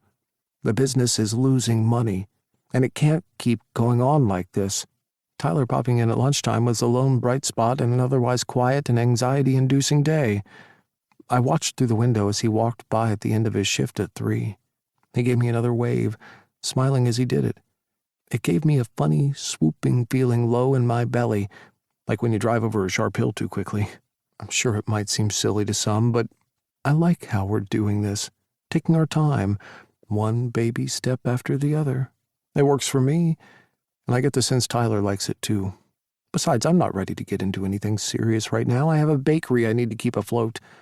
Now that it's 4 o'clock, I tucked the financial paperwork into my backpack to go over tonight, determined to come up with some sort of plan to turn things around. I flick the lights off and take a look around the darkened bakery, trying to picture it filled with people. I will make it happen. There is no way I can break Grandma's heart by running her business into the ground. I wouldn't be able to live with myself. I switched the open sign to closed and walked the few blocks back to my place. There's a chill in the air, and I think back to Gus's warning about the forecast for more storms next week. I really hope that doesn't happen. I'm at the point now where I'm ready for winter to be over. It's been a long and frigid one. Come on, spring. I step into my small apartment and shrug off my coat, gloves, and scarf. Once I dump the backpack on the dining table, I head for the bathroom, the promise of a nice, long shower beckoning. I quickly strip out of my clothes and step under the warm spray. I groan with pleasure as it soaks into my tired muscles, the stress of the day and the underperforming bakery drifting from my mind, replaced by an image. Tyler. The cute wave he treated me to twice today as he walked past the front window. The heat that simmered in his eyes as he totally checked me out. The way he smiles in a way that's shy and cute and sexy as hell all at the same time. My cock plumps all of its own accord. I can't even remember the last time I was with someone. My last hookup was before I took over the bakery, so it's been nothing but solo sex for me for the past 6 months. Usually it's just something I do. Jerk off, come, clean up. Routine, But it turns out I was just lacking some proper inspiration. The bathroom fogs up with steam as I squeeze out a few pumps of body wash and lather my cock with it. I close my eyes, and all I imagine is Tyler. I'm fully hard now as I begin stroking myself. What do his full lips taste like? They're so thick and inviting. Would he let me take my time, allowing my hands the privilege to roam over his lithe, sinewy muscles? Is he smooth or covered in a light smattering of body hair? I let out a loud groan and increase my grip, pressing down harder on my cock, fisting it through my fingers as more questions about Tyler raced through my mind. What would his face look like when I took him in my mouth for the first time? Does he top or bottom, or both?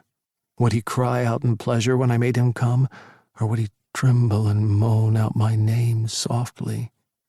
My furious, fast jerking takes me over the edge. I glance down in time to see my cock spasming in my hand, spurting out thick ropes of release all over my fingers, the tiles, some of it landing on the tops of my feet. I bang my forehead against the wall, dizzy from the most intense orgasm I've experienced in a very long time. Holy shit. The image of Tyler slowly starts to fade from behind my eyelids, but not before I smile, relishing in the fantasy I'd just experienced for a few more seconds. What I wouldn't give for the chance to turn it into reality one day. Regaining my composure, along with my ability to stand without wall support, I quickly finish washing off. I turn the water off when I'm done and snatch the towel off the hook hanging by the shower. Drying off, I catch my reflection in the mirror. After the operation, there were some complications. The doctors advised a round of chemotherapy as an adjuvant treatment. That's medical speak for an added measure to lower the risk of the cancer returning in the future. So I did it. I endured a round of chemo to increase the likelihood of going into remission. It's worked, so far. I've been cancer-free for almost 5 years now. Fingers crossed I stay that way. I run my hand over my head. I used to have thick, dirty blonde hair, and I loved letting it grow out, going for the shaggy look. Grandma always teased me about it, saying it made me look like a hooligan from the 70s. Secretly, I think she liked it. I pat dry my scalp, missing the hair I once had. After the chemo, it did grow back, but it wasn't the same. It was much thinner, and it clumped unevenly, giving me these weird, blotchy patches. I decided to save myself the bother and have kept it shaved ever since. It's also a good reminder of what I survived. If I can get through that, I can get through anything. Although if I needed any ongoing reminders about what I've been through, all I have to do is look down. The surgery removed the cancerous testicle, so I'm left with just the one ball. It's probably because I've gotten accustomed to it, but as I study my reflection, I don't think it's really that noticeable. The sac just appears to be a little looser. That's really about the only noticeable difference. But then I cast my mind back to the first few guys I hooked up with after the operation, and yeah, they definitely noticed. Talk about the ultimate hookup killer. Since that time, any sex I've had has been quick, casual, and strictly a one-time thing. Part of it was because I was living in London, so I didn't want to meet anyone over there. Getting into a relationship and then having to navigate either moving countries or doing the long-distance thing didn't appeal to me. But the bigger reason for it was because it really hurt to see people respond to my body like that. They may not have meant to come off as cruel or rude, but I could see how uncomfortable it made them. So now, I just hook up and bottom, and wear a jockstrap when bottoming. Saves the hassle of having to explain things. If they can't see my front, they won't ask questions. It works pretty well when all you're both wanting is a quick fucking go. I gently caress my nutsack and let out a resigned sigh. As much as I try to convince myself that I'm okay with casual, meaningless sex, I can't deny the truth. It might have worked as a stopgap for a time, but now I'm wanting something more. I miss the connection, the intimacy, the vulnerability that comes when you open up and share yourself with another person. It elevates sex to a whole new level. It takes it from being this physical, mechanical thing where you insert tab A into slot B. It becomes about wanting to unite, to be as one with another human being. That might sound sappy, but if you ask me, it's pretty freaking magical. I've only had 2 boyfriends, one in high school, one in college.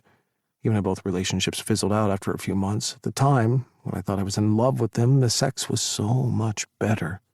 It wasn't because of anything he or I were doing. It's because feelings were involved. But nope, I can't give in to these feelings of wanting something more with someone. In addition to only having one nut, I also have a bakery I need to resuscitate. So yeah, I'm hardly beat down the door to date me material, am I? I wander into my bedroom and throw on an old pair of gray sweats and a white t-shirt. I think back to Tyler, the funny, fluttery feeling I get in my belly whenever I see him walking past the bakery. How much he made me smile when he popped in today. How happy it made me that he came back at all. How I'm already excited and looking forward to seeing him again. I wonder if he's working tomorrow. I might not be ready to ask him out on a date just yet, but that doesn't mean I don't want to spend more time with him. Today was too fleeting. Maybe next time he'll be able to stay a while longer. I'm really keen to find out more about him. I snatch my backpack off the dining table and wander into the living room. As I drop down onto the sofa, my thoughts should be about the bakery and coming up with some ideas to draw in more customers, but instead, they return to Tyler. It's pretty clear there's a physical attraction brewing between us, but I wonder, purely hypothetically, of course, whether we actually have anything in common. Tyler looks like the type of guy who likes to go out. I can see him in bars and clubs, surrounded by a massive circle of friends, or taking in the latest shows at the Brookhaven Arts Center, or doing whatever it is that social, outgoing people do. Meanwhile, my idea of fun is a night at home watching movies, or ideally playing board games. I'm a bit of a board game collector, actually. I love the classics: Scrabble, Trivial Pursuit, Trouble, The Game of Life, Risk, and, of course, Monopoly. I may or may not be a champion at that, but I also love seeking out and finding lesser-known games, too, like Bonanza, where you get to be a bean farmer planting and harvesting fields, or Munchkin, where you have to kill monsters and steal their treasure. Oh, God, I sound like such a loser. My grandma has more excitement in her life, and I'm only 25. With a depressed sigh, I reach for my phone and order some killer san choy bao from the local Chinese restaurant to get delivered, in desperate need of some MSG goodness to lift my spirits. I try to shove thoughts of a certain sexy vet aside and get to work, rifling through the paperwork to see how I can save my grandma's bakery from going under. 5. Tyler. The next day is a Saturday, and it's near impossible to predict what a weekend at a vet surgery will be like. Occasionally they're dead quiet with not much happening. Today is not one of those days. Apart from a steady stream of routine pre-booked appointments, usually made up of pet owners who work the standard Monday to Friday 9-to-5 gig, we've also had a Cocker Spaniel who swallowed a golf ball, and not one, but 2 car accidents. A cat and a dog hit by cars in 2 separate incidents. It's totally hectic. Noah and Fulton have already performed an emergency procedure each, and it's only just past midday. I feel like I've been here forever, even though I only started at 10 and still have a few hours left. I made sure I wasn't running late this morning, so I'd have a few extra moments outside of Daly's bakery, but when I sauntered past the front window, Daly was serving a customer. It wasn't until he went to fetch something from the cabinet that he spotted me. He broke out into a huge grin, which made my chest heat up in the best way. I gave him a small wave, trying to keep my composure as my belly did a series of wild flips. "See you later?" he mouthed, waggling his eyebrows excitedly. I nodded back happily. "For sure. I finish at 4 today, which happens to be the same time Daly closes the bakery. I'm hoping the timing works out well, and who knows, maybe we can walk some of the way together?" Thankfully, the hole puncher incident is dying down. Gus is having some issues convincing the seller he made a mistake when ordering and doesn't really need 200 hole punchers. Ordinarily, I'd be good-naturedly rubbing it in his face, but since the only space for all the excess hole punchers happens to be in a corner of the staff lounge where they're piled a mountain high for everyone to see, I'm keeping my mouth firmly shut, at least until the visual evidence of one of the most mortifying episodes of my life is out of the building. I make my way to the change room to splash some water on my face before my next round of appointments. Chase is in there with one towel wrapped around his waist and drying himself off with another. Even though I don't look at him that way, I can still admire the man's physique. He's shed a few pounds lately, but that's not what makes him attractive. It's his confidence that's really shining through these days. Guess that's what being in love can do to a person. The weight loss is merely an added bonus. "Hey, Tyler, what's up?" "I'm good, thanks. Were you just cycling?" "Yeah. Me and Fish took a ride. It's probably still a bit too cold, but we're getting impatient. There's only so much cycling you can do indoors before you start going stir-crazy." I frown. "How do you cycle indoors?"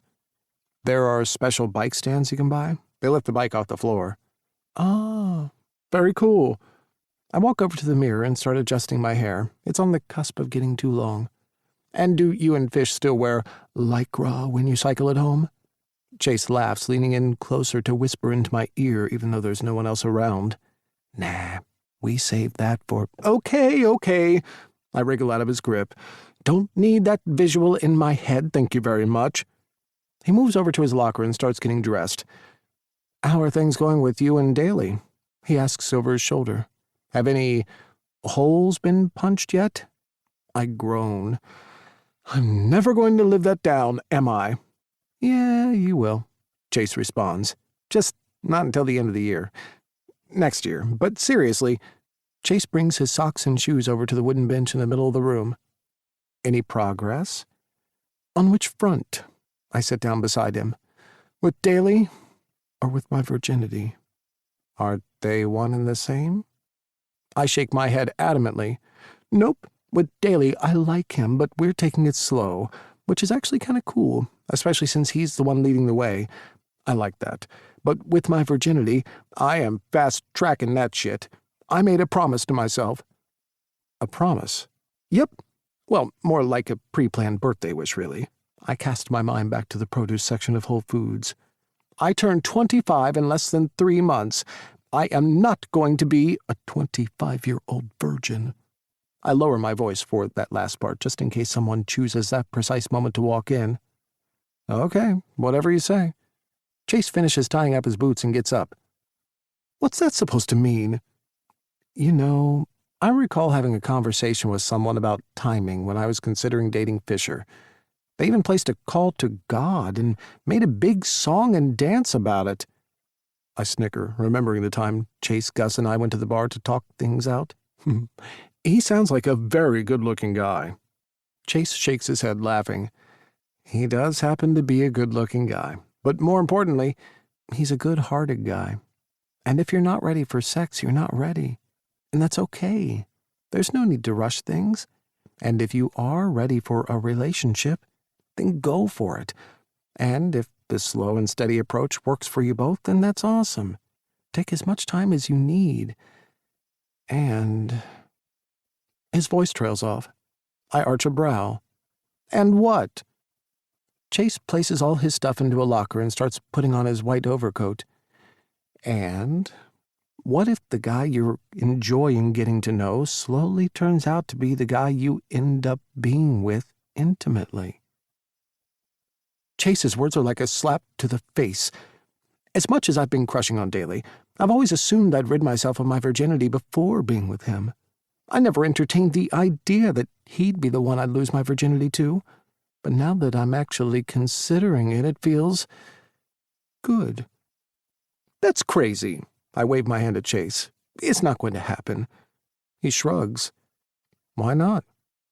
And with that, he smiles and leaves while I'm left sitting in the change room in a stunned silence. There's no way Daly will be the guy I lose my virginity to. I'd be so embarrassed if he even knew I was a virgin. Worse yet, I'd have no idea what to do. The closest I've come to sex is porn, and I'm smart enough to know that shit ain't real.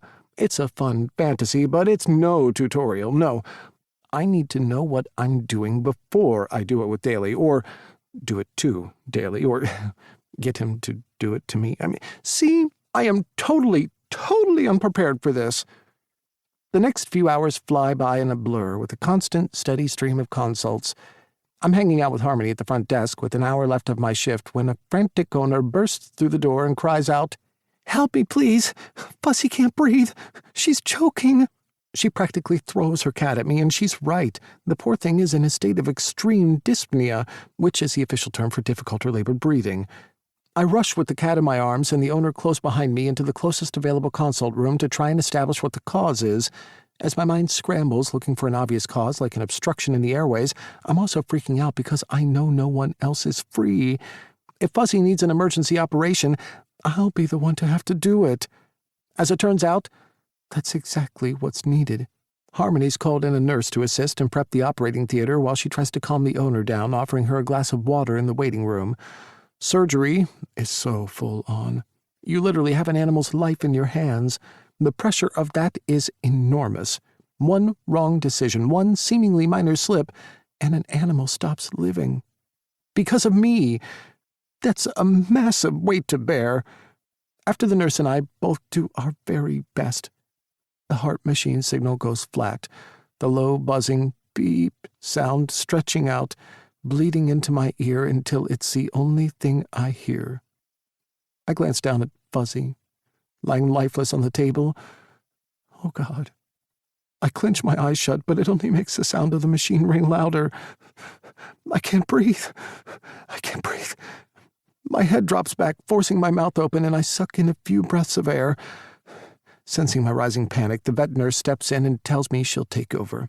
Dazed, I step away from the operating table and somehow wander down the hallway and into the change room. I collapse against the wall before sliding down it until my ass hits the floor. I fold my legs into my body and crash my forehead on my knees. This is horrible.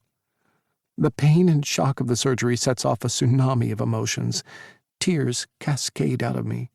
I can't keep doing this. It's too hard, affects me too much. My heart thunders as my chest constricts, making it difficult to breathe. Everything feels like it's closing in on me. I'm not cut out to be a vet. I'm not. And I'm only deluding myself and causing nothing but pain and heartache the longer I try to deny it. My whole damn life is a mess. I hear voices from the hallway and scramble to my feet, brushing the tears off my face. I need to get out of here. It's 10 to 4, 10 minutes until my scheduled knock-off time, but I can't hang around anymore. If I get in trouble for leaving early, I'll deal with it then. I yank my backpack out of the locker and run down the corridor. Thankfully, Harmony is on the phone. The second she sees me, she covers the receiver and whispers, "Are you okay?" "I'm fine," I say, shoving the door open. "I'll see you tomorrow." I don't turn back. I can't. The look of worry on her face will only set me off again. I race down the street, determined to hold it together until I get past Daly's bakery at least, but no such luck. The tears return, falling faster than I can wipe them away, and as I sprint past his window, I catch a glimpse of him out the corner of my eye. His smile dies the second he sees me, but I keep going. I can't stop. I can't lose it in front of him. "Tyler, wait up!" he calls from behind me. I stop, but my mind's still racing, telling me to keep going, to not let Daly see me like this. I feel his breath on the back of my neck as he nears. "What's wrong?" he asks, the concern in his voice unmissable. I take a few breaths before turning around to face him. I must look absolutely awful. He's wearing a tight frown, his eyes squinting at me, and I just don't have it in me to sugarcoat it. So with a resigned sigh, I let the words spill out of me. My life is a total mess. 6. Daily. Working weekends is about as much fun as it sounds, but with the prospect of catching a cute wave, or two, from Tyler and possibly even a visit, hauling my ass out of bed this morning wasn't as hard as it usually is. And while it sucked that I was busy serving a customer when he walked by this morning, I've been looking forward to my afternoon wave all day. The second I caught Tyler whizzing past the front window, I knew something was way wrong. I bolted out of the bakery and ran down the street after him, relieved he stopped when I called out. It was only as I approached that I realized I had no idea what to say or do. I went with the first thing that came to mind, asking what was wrong. Since he was coming from work, I thought maybe an owner had upset him or he'd been bitten by an animal or something. His admission that his life was a mess caught me off guard. I'm sorry, he says, wiping tears from his face. Just ignore me. I'll replay my whole punchline if you want. Anything to stop you from seeing me like this. Hey. I want to step in closer than I actually do, but I also don't want to crowd the guy in. I settle for taking half a step toward him. You've got nothing to apologize for. There's nothing wrong with having emotions. Come in, I'll make you a drink. Do you like hot chocolate? That brings a small smile to his lips. Is there anyone who doesn't? I chuckle. I should hope not. Come on, let's go inside. It's cold out. Tyler follows me to the bakery, and I hold the door open for him to enter.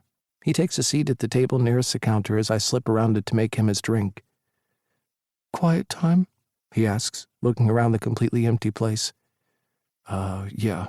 I close in a few minutes. That is technically the truth. It's also true that I've served a grand total of 18 customers today. If things keep going at this rate... You know what? I don't need to be thinking about that right now. I finish frothing up the milk, combine it in a big mug with some organic cocoa, vanilla syrup, and Manuka honey, and bring it over to Tyler. Here, I say, handing him the mug. You take your coffee with almond milk, so that's what I use for this. Hope it's okay. He takes the mug off me, our fingers grazing briefly. He smiles up at me. It's perfect. Thank you. He sips on the drink, wrapping his fingers around the mug. They're long and slender. I force myself to look away. Now is not the time to be checking the guy out. Now is the time to sit and wait until he's ready to tell me about whatever's gotten him this upset. He punctures the silence we've fallen into by saying, This is really good. Thanks. No problem. I take a chance. Feel any better? He nods and shakes his head, then looks at me with teary puppy dog eyes. I want nothing more than to reach out and touch him and tell him that even though I have no idea what's going on, I'm sure it'll be okay. But I am so out of practice with guys. I have no idea if that's the right or normal thing to do here. I want to go for friendly, not creepy. Instead, I say and do nothing except to keep waiting for him to open up whenever he's ready. Something bad happened at work, he eventually says. Okay. I keep my voice calm. Want to tell me about it? And so, he does. And man, my respect for veterinarians shoots up by about 1,000,000%. Being an animal lover myself, I've always admired the work they did, but I never really took the time to think about all the challenges that come with the job. Losing an animal sounds horrendous. I can't possibly imagine how bad he must be feeling right now. Do you know Chase? I nod. I do, or at least I know his coffee order. Short black, no sugar. I recite from memory. He's the one who cycles, right? Yeah, that's him. He's been helping me out, taking me under his wing. I've been struggling with this for a few months now. It's not just today. I know that animals die even when we do everything in our power to save them, but I don't know... He blows out a heavy breath and takes a long sip of hot chocolate. I don't know if I'm cut out to be a vet, but then I can't imagine doing anything that doesn't involve animals. I just love them so much, you know? I'm a dog person myself. I'd love to have a couple of big dogs someday. Any particular breed? He seems eager to jump on the change of topic, so I go with it. I'd love a St. Bernard, but the food bill alone would probably bankrupt me. A faint smile crosses his lips. They're beautiful dogs. Great temperament. They are, but I'd feel bad getting a dog when there are so many already in shelters that need a home. That's true. Tyler considers it. You can always buy one dog from a breeder and get another one from the shelter. Keep the karma scales even. That's actually not a bad idea. I like that. Tyler finishes his drink and rests the mug on the table. He seems a bit more settled now.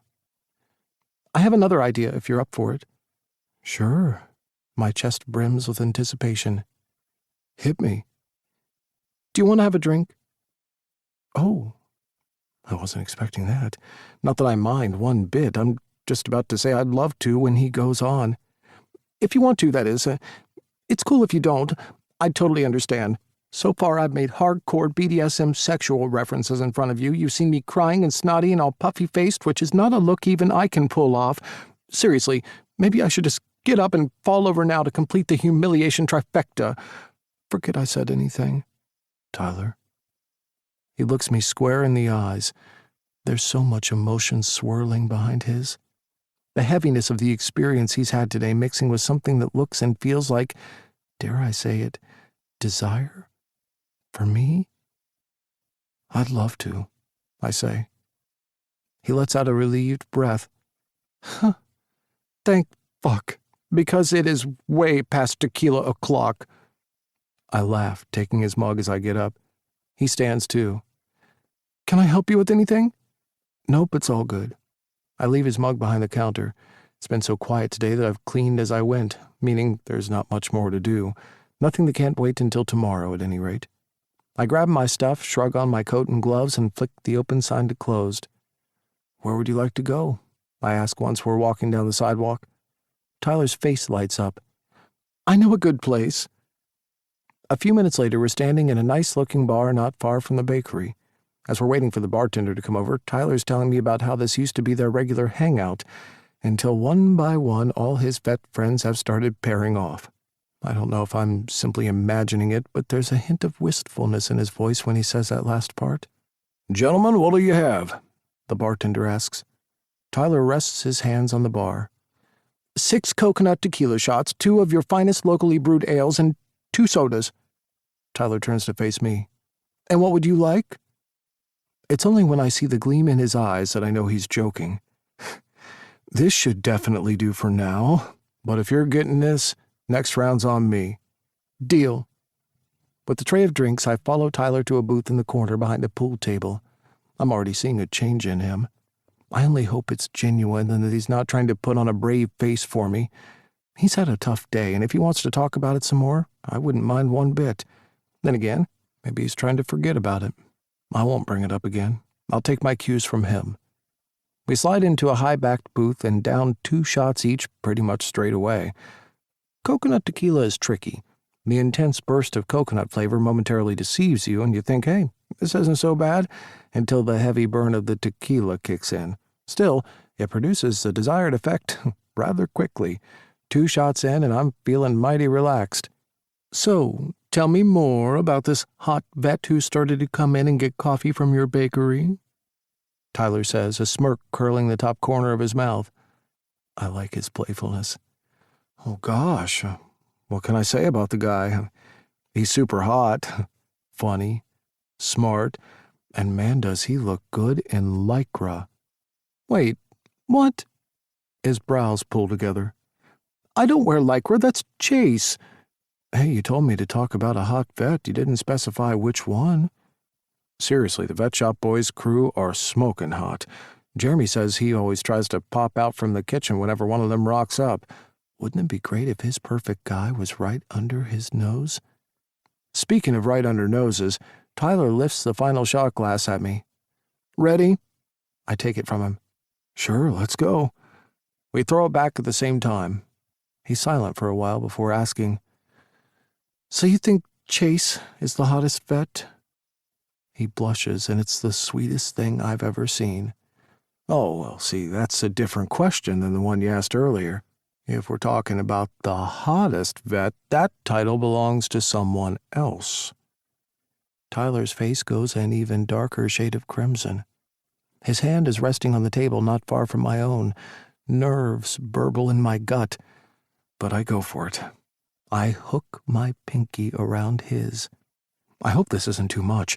What if he thinks this is a weird and totally non-smooth thing to do? Worse, what if he thinks I have some pinky kink? Is that even a thing? His gaze flits between our joined fingers and my eyes a couple of times, but there's a smile on his lips, so I think I'm in the clear. "Is this okay?" I ask just to be completely sure. "Yeah," he replies with a rasp in his voice that wasn't there before. "Very okay." As the drinks continue to flow, we fall into an easy conversation. It's funny how, even though we're both born and bred in Brookhaven and the town isn't that big, our paths have never crossed before. The more we talk, the more Tyler relaxes. He's definitely got a fun, light-hearted side, and it reminds me of what he's like when he's with his friends. But he's also got a deeper layer to him as well. I'm finding that a lot of what he says can be taken 2 ways. Oftentimes it's a joke laced with a deeper grain of truth. He's smart and funny, but in a subtle way. I wonder if that ever leads to people misunderstanding him. Like when I told him about the places I visited while I was living in London. He made it sound like he thought Holland and Poland were neighboring countries.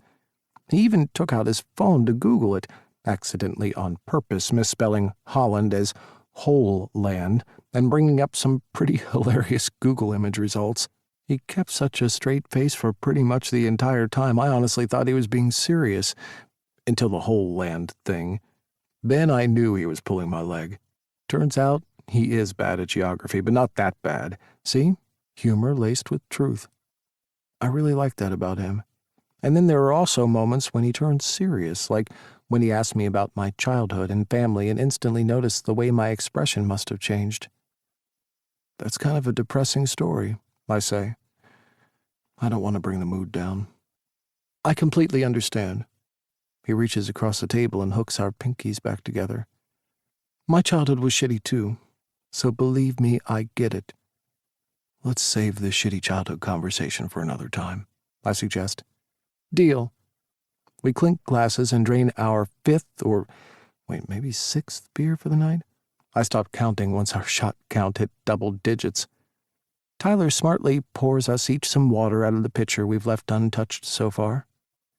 Thank you, I say, taking a few sips. No problem. Tyler leans back and drums his fingertips along the edge of the table.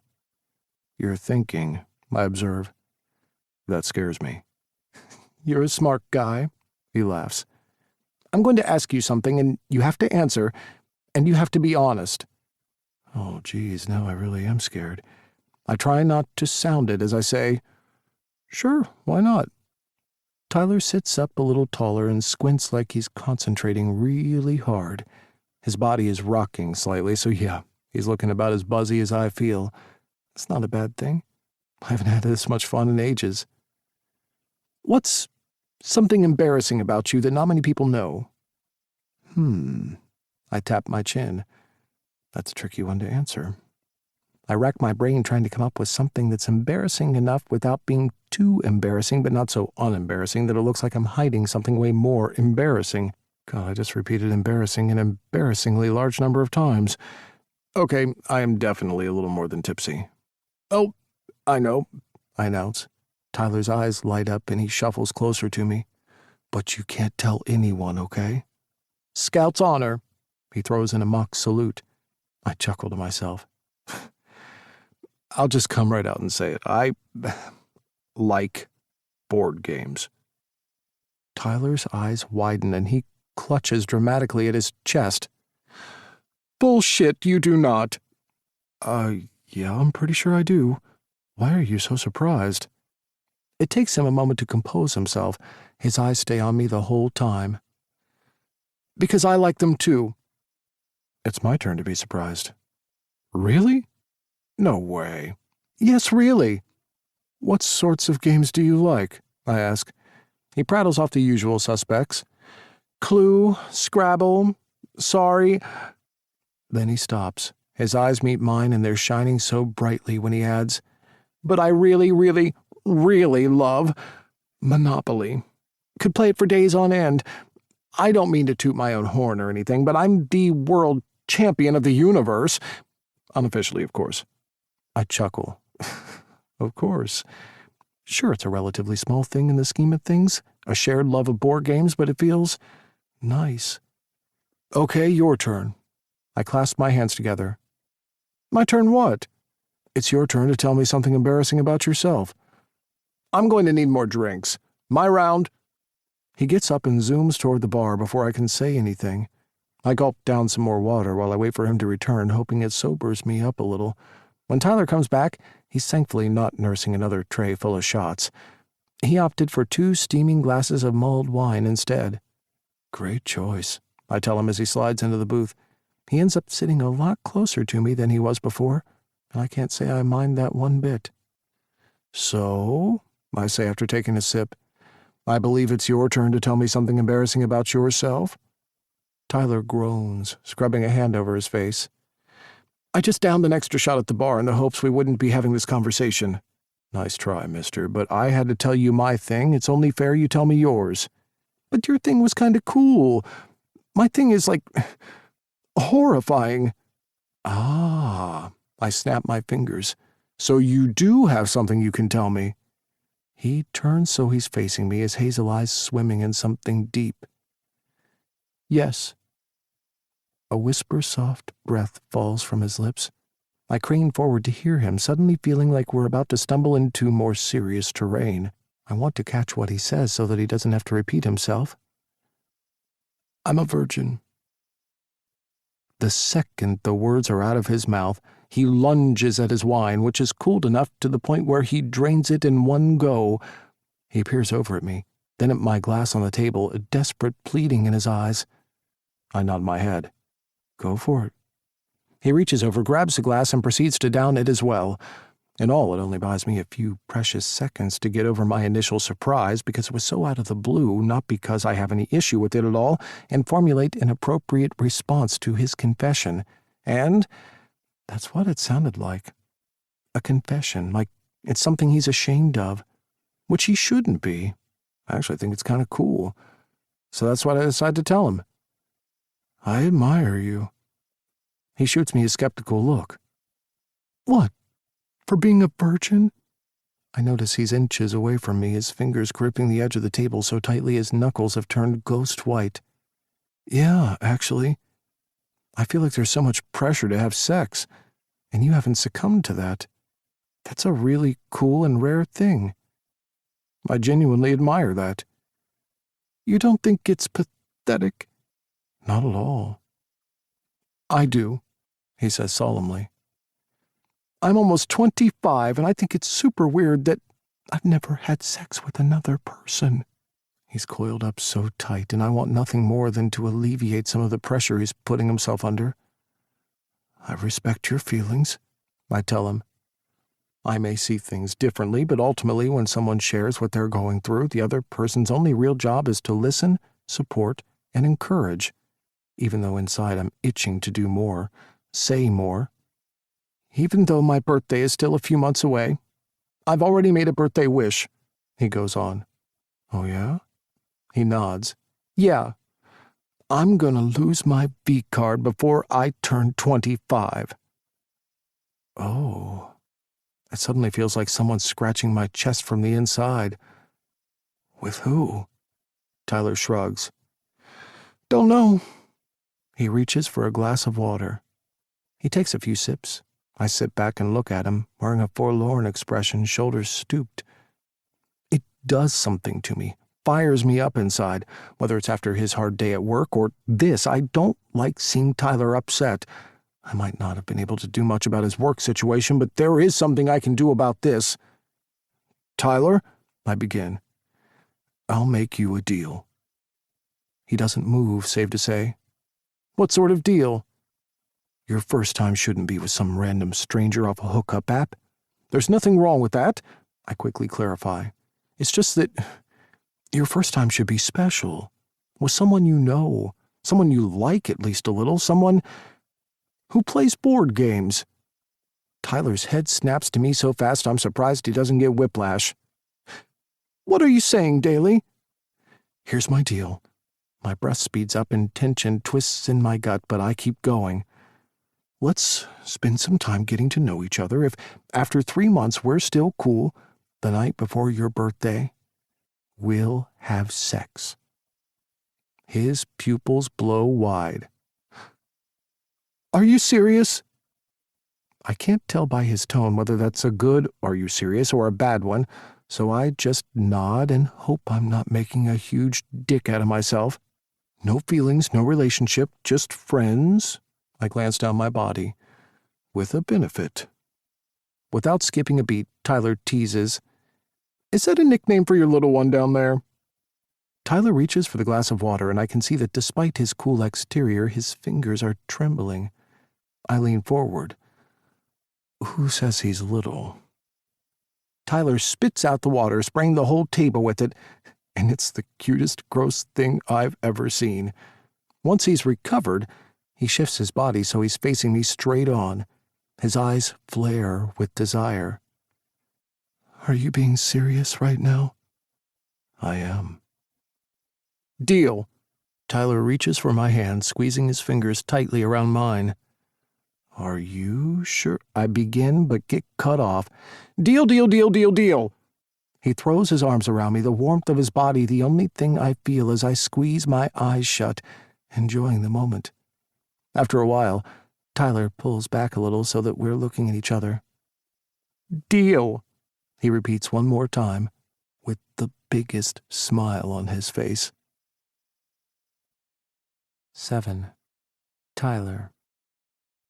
Good morning, sunshine, Bishop says way too cheerily as I flounder into the kitchen, bleary-eyed and with a headache the size of Alaska. How's your head? Bolton asks. At this point, they're just voices in the ether since my eyes won't cooperate and haven't fully opened yet. My mouth is also being uncooperative. All I manage to get out is a strangled sound and a plea for something liquidy that doesn't contain alcohol. I trample over to the table and collapse into a seat. Fulton slides a glass of water and 2 life-saving painkillers across the table. I throw them back and scull the water. "Thank you," I mumble. Wasabi, or wait, is it coffee bean, leans into my feet, so I bend over and scoop her up into my arms. She nestles into my touch, purring with contentment. "You got in late, so I assume you had a good date?" Bishop asks, pushing a plate filled with so much bacony grease and grilled cheese goodness I could kiss him. At least I would if standing up didn't require as much effort as it does. "This is heaven, thank you so much." I shove a few forkfuls into my mouth, not going for elegance, just trying to bury my hangover with carbs and grease. Some people can't eat after a big night. I need to. It's like the food soaks up the booze. Usually 1 supersized meal is all it takes to get me feeling semi-human again. Oh shit. Something from last night flashes in my mind. I wasn't too loud when I got back last night, was I? I have a vague recollection of Daly helping me into an Uber when we left the bar, but no idea what happened once I got dropped off. "It was no problem," Fulton says, doing a terrible job at hiding his grin. "You have a great singing voice." I stop myself from inhaling the massive forkful I've lifted to my mouth. "Why, thanks. Wait." I drop the fork. "How do you know that?" Bishop rests his hip on the counter, looking just as amused as Fulton. "Let's just say you treated us, the whole neighborhood really, to a fight song." I groan, not liking where this is going. "A fight song?" "Yeah, you would sing lyrics." Bishop does a terrible off-key rendition of the Pussycat Dolls' "I Don't Need a Man." "And then you'd stop and start yelling, 'But I do need a man, and a ring around my finger.' Then more singing, followed by more arguing about the lyrics you'd just sung." I drop my head. "Guys, I am so sorry. Please tell me I stopped and didn't go on forever." I look up when I'm met with silence. Fulton and Bishop exchange a smiley look. "You did stop," Fulton says, "after we tucked you into bed." "Wait, you both had to tuck me in?" Fulton nods. "I tried to do it myself, but every time I tried to lead you to your room, you'd yank my hand and insist we dance." "Kill me. Kill me now." I stuff as much sandwich as humanly possible into my mouth and pray for a merciful death by choking. "It's fine," Bishop reassures me. "The important thing is he got home safely." God, these guys really are such good friends. I'll definitely have to make it up to them with a microwave dinner one day. "We've all been there." Fulton chips in. "Just please tell me you drank so much because the date was going well and not because it was a complete bust."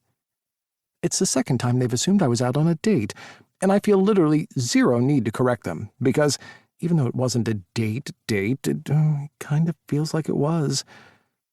I had an awesome time, yes, but it didn't start off so great.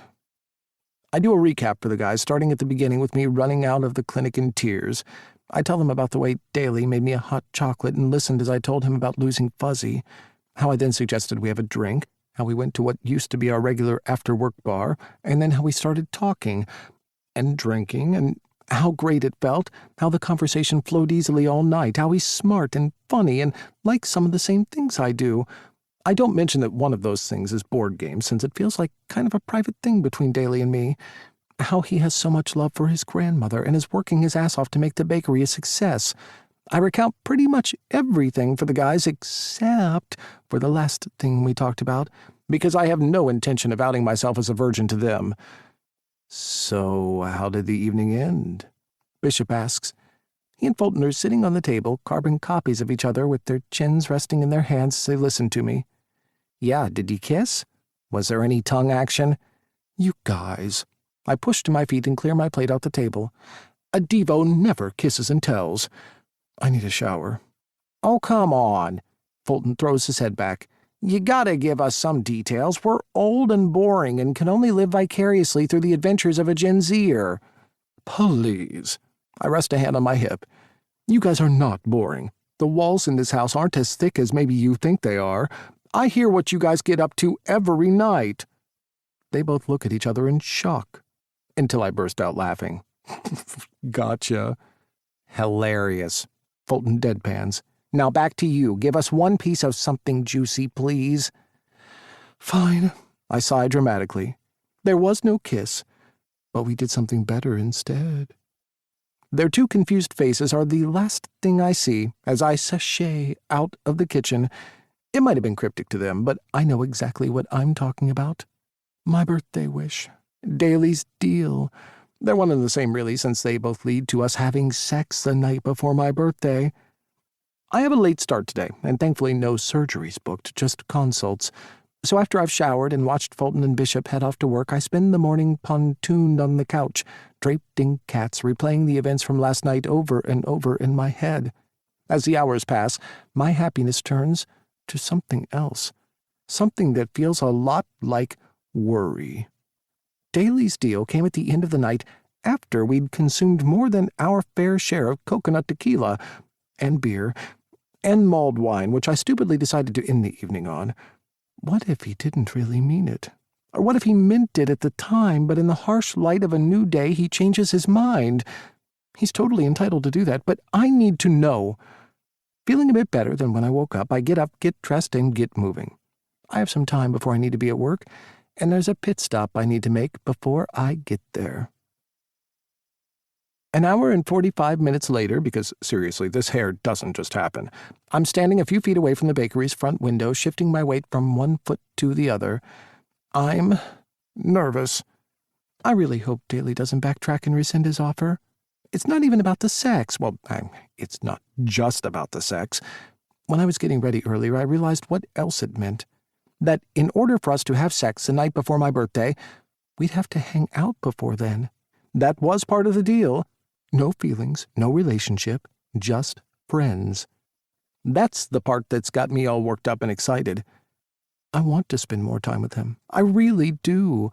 That's the part I want, even more than the sex, but I definitely want the sex too. Definitely. My memory may be hazy about some snippets of the evening, but I clearly remember Daly saying this was a friends with benefits arrangement. That works for me in ways he couldn't possibly even know. So yeah, the possibility of spending just under 3 months hanging out with Daly is a very, very nice one. That's why I'm standing on the sidewalk stressing out. I really hope he isn't having second thoughts about it. I bite down on the inside of my cheek as I walk past the window. Having perfected side eyes since I was old enough to walk, I'm able to peek inside discreetly without it looking like I'm doing it on purpose. In my peripheral vision, I can see Daly serving someone from behind the counter. As I step inside, his eyes immediately fly to me, and he flashes me one of his big smiles. He finishes making the coffee for the customer, and she takes it from him before heading out. I notice there aren't any other customers in the bakery either, which is great. It gives us a chance to talk privately. He saunters over to the table I'm perched at. He looks happy to see me, which I take as a good sign. "How's your head?" I ask. "Never had any complaints," he whips back. I chuckle at the joke. Nice one. "Seriously, are you okay, though? I woke up feeling a little worse for wear." He nods in understanding. "I did too, but it was worth it." Our eyes meet. "Yeah?" I check. He smiles, and I love the way it crinkles the skin around his eyes. "Oh yeah, that was one of the best nights out I've ever had." "One of?" I try to sound offended. "Let me amend that. It was hands down the best night out ever." "See, doesn't that just sound so much better?" I say, and we both laugh. "So, I tap my fingers against my thigh. What's the last thing you remember us talking about last night?" His lips twitch. "The last thing I remember would be you telling me how great alcohol is at warming up your vocal cords and that you plan on singing your heart out when you get home." I squeeze my eyes shut. "Shit, I really said that." "Uh-huh. You even turned down the window and started singing as you drove off." "Oh, God." I drop my head into my hands. "Well, that's it. My trifecta of humiliation in front of you is complete. First, the hole punch thing, then bawling my eyes out in front of you, next, confessing I'm a virgin. And to top it all off, I sang at you." A few beats of silence pass before Daly says, Tyler, that's actually 4 things. Oh, great. Just great. Sounds of soft laughter fill the air. This isn't funny, Daly. On the contrary, he says, his voice laced with amusement. I think you're funny and great and easy to talk to and really, really cute. That dampens my embarrassment a smidge. You're very observant. I have to give you points for that. He laughs again, and I could easily get used to drawing that rich, deep sound from him. It's addictive. Let me try again. Do you remember the, deal we talked about? Of course I do, he says. All the teasing is gone from his voice as he turns serious. And I meant it. But if you've changed your mind, that's totally cool. I don't want you to feel like there's any pressure at all. I am more than happy to take it off the table, if that's what you want. That's literally the last thing I want. No, I'm very happy to proceed with the arrangement, I reply, wondering why I'm sounding so formal all of a sudden. Great. I'll get my people to write out a contract and send it over to your people for review. We stare at each other before bursting out laughing again. Once we settle down, I ask, because I have to be sure, you're not doing this out of pity, are you? No. He shakes his head. It's not pity. It's something else. What? I like you.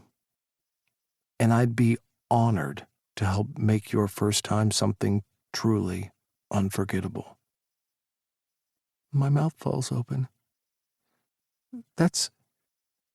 Wow. That's a really beautiful thing to say, Daly. I'm so touched by his sentiment. Side note to self for future reference. Who knew the way to attracting a man was by embarrassing myself repeatedly and blurting out all my depressing secrets? Well, not all of them, but one out of my 2 big ones at least. Daly goes to reach for my hand when the bell over the door rings out loudly, cutting into our moment. From the second the customer enters, I get a bad feeling about him. He's middle-aged, decked out in all black, and has a mean face with beady eyes and thin lips. Daly stands. Hi there. How can I help? Do you work here? The guy gruffs out. Oh, no shit, he works here, asshole. Yes, Daly says, keeping his voice friendly. How can I help? The guy interrupts him a second time. You don't have a water bowl for my dog. That's when I notice a lilac long-haired chihuahua on the lead behind the man. I didn't even notice the poor thing, which looks completely petrified of its owner. Excuse me? Daly asks. A dog bowl, the jerkhole intones as if Daly were an idiot. It's incredibly rude and inconsiderate for you not to have something out so that my precious Ambrosia Latoya III can have a sip of water. Why is it that mean people always give their dogs long-ass, rich-sounding and utterly ridiculous names? Well, answer me, the man demands, tapping his foot impatiently. Daly falters. He's clearly caught off guard, and maybe he isn't experienced to dealing with asshole clients. Good thing for him I am. I push to my feet. Sir, you are entitled to make a point, but you have no right to speak to Daly like that. And who are you? And how dare you speak to a customer like that? Wow, he's offended by that? That was me being nice. Looks like it's time to step it up and bring the sass, bitch. You're not a customer unless you buy something, which, judging by the whole bunch of nothing you're holding, you are in fact not a customer. And secondly, I invade his space, getting in nice and close to him. I've got 3 syllables for you, sir. Ni-zo-ral. His beady eyes narrow until they're barely more than slits. I pretend to wipe something off his shoulder. Should help clean that dandruff up nicely for you. The guy's nostrils flare. He glares at me for a few seconds, but I hold my ground. I don't get intimidated easily, especially when I'm standing up for someone else. The guy breathes out an annoyed huff, turns on his heel, and yanks his leash so sharply that poor Ambrosia Latoya III has no choice but to scuttle on behind him as he storms out. The door slams shut, and it's not until the ring of the bell completely fades that Daly lets out a, "Whoa, that was intense. Thank you so much, Tyler." I dust my hands off like it's no big deal. Meh, life's too short to deal with assholes. And besides, I cock a brow at him, no one speaks to the guy who's going to take my virginity like that. 8. Daily. The surprises just keep on coming with Tyler. He can go from soft and vulnerable to delivering a sass attack like nothing I've ever seen before. And I'm not going to deny it. Seeing him transform into protective take-no-prisoner mode as he verbally smacks down an asshole non-customer is a huge turn-on. It's interesting how the more I get to know him, the more my curiosity about him grows. "Wait." Tyler turns to face me, his hazel eyes studying me. "You're not mad at me, are you? I know I kind of crossed a line by being rude to him. I just hated the way he was talking to you. Not that I think you couldn't have handled yourself, because you totally could have. I don't know what came over me and shit. Now I'm rambling. Let's add this to the embarrassment tally, shall we? Are we up to double digits yet?" I shake my head in disbelief. The good kind. That was amazing, Tyler, and no, I'm not mad in the slightest. He totally deserved it. Zip it up now, Daly. There's no need for any more words. You've said everything that needed to be said. I've never met anyone like you. Why do you never listen to me? I'm calling HR. Tyler opens his mouth as if to say something jokey back, but stops himself. Instead, he accepts the compliment. Thank you. It's true, though. Of all the things that aren't going well at the bakery, talking to customers is probably the thing I struggle with the most. I'm just not naturally an outgoing person like Tyler is, and I don't know how to fill silence and make people feel at ease the way Grandma did, and I clearly have no idea how to deal with douchebags either. Tyler continues to stand there, moving his arms about like he doesn't quite know what to do with them. He hesitates before speaking. I have to go to work, but, I was wondering about something. What is it? His teeth sink into his plump lower lip. I'm really happy we're going ahead with this deal/birthday wish. He starts. Me too. There was something we didn't clarify last night. I'd like to add a clause to the contract, please. I can't tell if it's the shyness that swept over him or if I'm still impressed with the way he handled that jackass before, but my mind immediately jumps to one thing. What would that be? I ask softly. He's been avoiding my gaze, but slowly he lifts his face. God, he really is stunningly attractive, especially like this. Bashful and oh so freaking beautiful. Yet another one of his many layers I'm loving watching unfold in front of me. He visibly swallows. Well, you said this is a friends with benefits thing, no feelings involved, and I'm fine with that, but, what about... He sucks in a gulp of air. Kissing? The instant the word falls out of his mouth, his gaze collides with mine. My heart soars. That's exactly what I was hoping to hear. Purely for the practice, of course, he continues, his gaze popping back and forth between us. Since our mouths are going to be involved in the sex thing, shouldn't we warm them up a little first? I'd hate for us to pull a muscle. Pull the wrong muscle, I mean? I snicker as I reply with, I would really like that. You would? Yeah. He visibly relaxes, but before we do anything, I cross the floor to lock the front door. It'd be just my luck to have my first kiss with Tyler interrupted by one of the few customers I have choosing that specific moment to show up. We line up, standing in front of each other. For some bizarre, inexplicable reason, I'm not nervous. Maybe because there's something about this that just feels so undeniably right, or maybe it's because I can see that Tyler is nervous, so I want to be strong for him. I reach out, take hold of his hand, and rub my thumb over his soft patch of skin. The touch visibly relaxes him. We drift closer. His smell lingers in the air between us. It's a strong cologne, something sharp, fresh and with a hint of citrus, mixed subtly with his own scent. It's borderline overpowering, but more than that, it's intoxicating, just like I find everything about him is. I angle my head, moving closer, closer, closer still. So close my eyes flutter shut and our lips barely begin to press against each other, and then, suddenly, he's gone, pulling back a few inches. My eyes burst open. Is something wrong? I ask. He shakes his head so hard a few locks of hair fall across his forehead. No, it's just that I haven't done this in a while. His face is full of tension, and I can't figure out why. I try to lighten the mood a little. Hate to break it to you, Ty, but we've never kissed before. Believe me, you'd remember if we had. His lips stretch. I don't mean with you. I mean kissing in general. It's been ages. I'm a basket case in acting stupid, right? Not stupid at all. I whisk a few strands of hair off his forehead. If that's what you feel, then it's completely valid. He relaxes again, his shoulders inching down away from his ears. Thanks. I like how you do that. Do what? Know what to say to calm me down?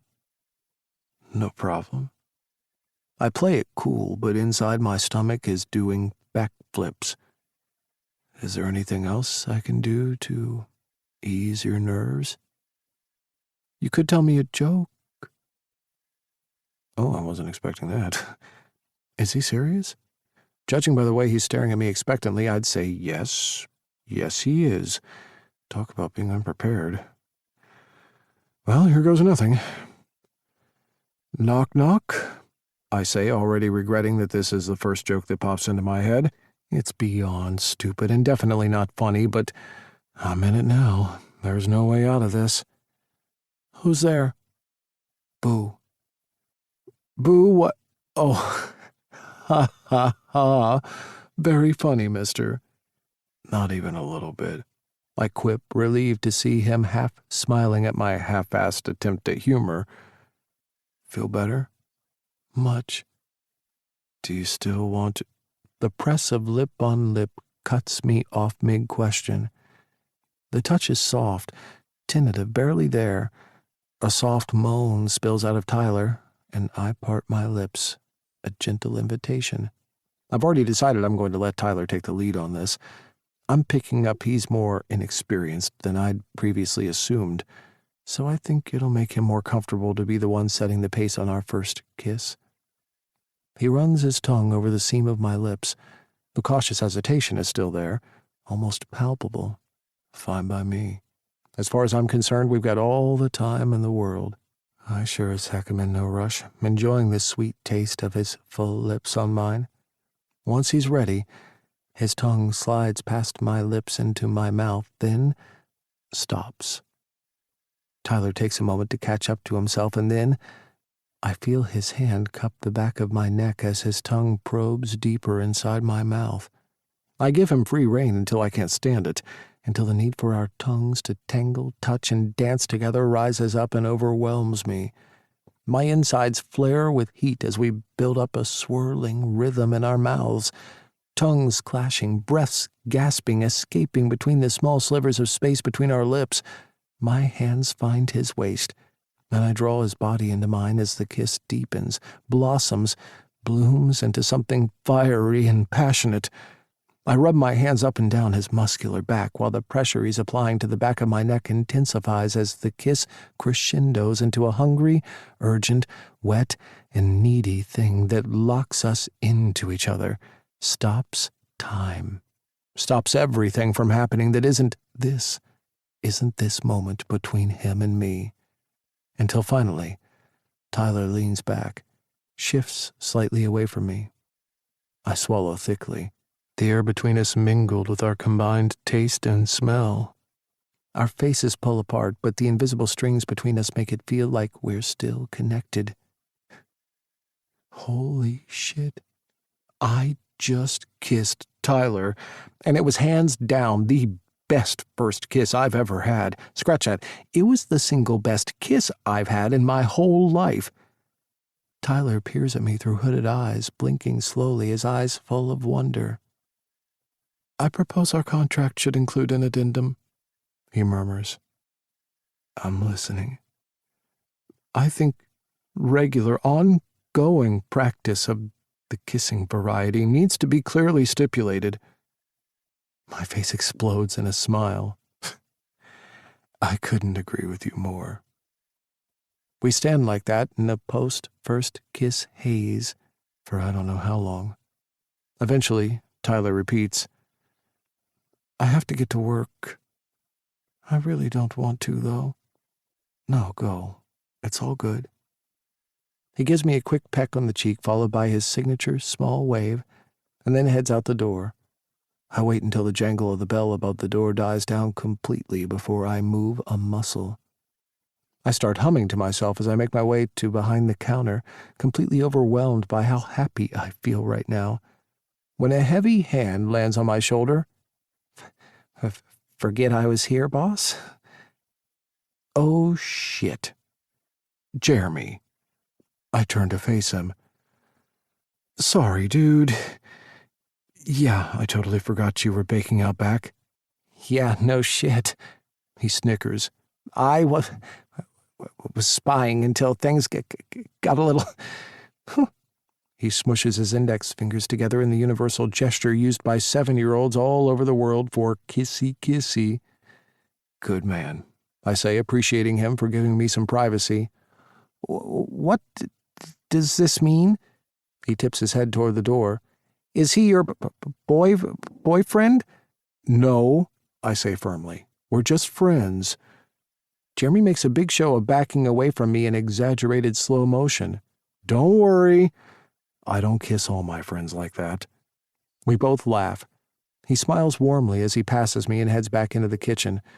I drum my fingers on the countertop as I scan the bakery.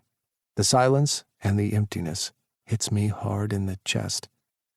As much as I really like Tyler and am very pleased with today's unexpected contractual developments, friends with benefits is all we can ever be. My main focus has to be on this place. I can't let it go under. I can't do that to Grandma. And I won't, even if that means putting off my own pleasure, at least for the moment. I have to get this bakery to turn a damn profit. The next morning, I'm trudging to work to open the bakery at god-awful o'clock when I spot a lone figure standing out front. At first, I think it's Jeremy and that he's forgotten his key, but as I approach, the figure becomes a whole lot more appealing. Sharply dressed as always in dark colors and form-fitting pants and jacket, hair meticulously styled, golden flecks shining in his hazel eyes in the morning light. Well, hello, I say. Tyler treats me to a chaste kiss before I add, this is a pleasant surprise. I'm full of those, he whips back. You should know that by now. I feel something pressing into my chest. I look down. What's this? I got you something. Tyler hands me a small box wrapped in elegant gold, black, and white floral print paper. It's nothing big, so don't get too excited. I peel off the paper carefully, almost feeling bad as I tear it since it's so pretty, and my breath catches. Tyler, I exclaim, this is so thoughtful. He shrugs. Nah, it's nothing, he repeats. It's definitely not nothing. It's touching and considerate, and he's totally downplaying it, which somehow makes the gesture even nicer. That douche canary yesterday whining about your bakery not having a dog bowl got me thinking, he says. Even though he went about it the wrong way, he did actually have a good point. Which is? Pet-friendly places aren't just great for animals, they're a good business move, too. Figured it can't hurt. His eyes dip to what I'm holding in my hand. Okay. So he got me a dog bowl. It may not be anything hugely fancy, but it's the symbolism behind it that counts. The thought and the time he took to get it. The fact that he's standing here so early on a chilly morning to give it to me. It's really sweet of you, I say, clutching it to my chest. His face splits into an ear-to-ear grin. I'm glad you like it. We hug. Thank you, I say, inhaling the scent of his cologne. When we pull apart, he says, "It's no biggie. You're going to help me. It's only fair I get to help you too." He has no idea how much that means to me. He can't possibly. I haven't breathed a word about my bakery troubles to anyone, including him. For just a few tiny seconds, I don't feel like I'm carrying the burden all on my own. It's a fleeting moment, but one that I desperately needed. That's the real gift he's given me. Some time passes, and then he asks, "Daly, what's wrong?" I'm all choked up with emotion. I start breathing loudly, panting almost. The stress, the worry, the feeling of failure that's been tightening its grip over me, it all rises to the surface. I gesture toward the door. Let's go inside. Even though I know Jeremy will be baking up a storm, this is a conversation I don't want to have out on the street. I unlock the front door and let Tyler in first, like I always do. I call out a quick, "Hey!" to Jeremy so he knows it's me before guiding Tyler to a table as far away from the kitchen as possible. "Is something wrong?" Tyler asks once we're seated. I rest my elbows on my knees and drop my head as I start telling Tyler about the troubles I'm having with the bakery. It's humiliating as hell to be admitting that I'm single-handedly ruining the business my grandmother spent decades building up. That no matter what I do, whether it's having to let staff go or spending a ton of money on advertising, nothing is helping me right the ship and turn a profit. I end on possibly the most depressing note of all. If things don't pick up soon, I mutter meekly, there won't be anything left. I feel so terrible about this, Tyler.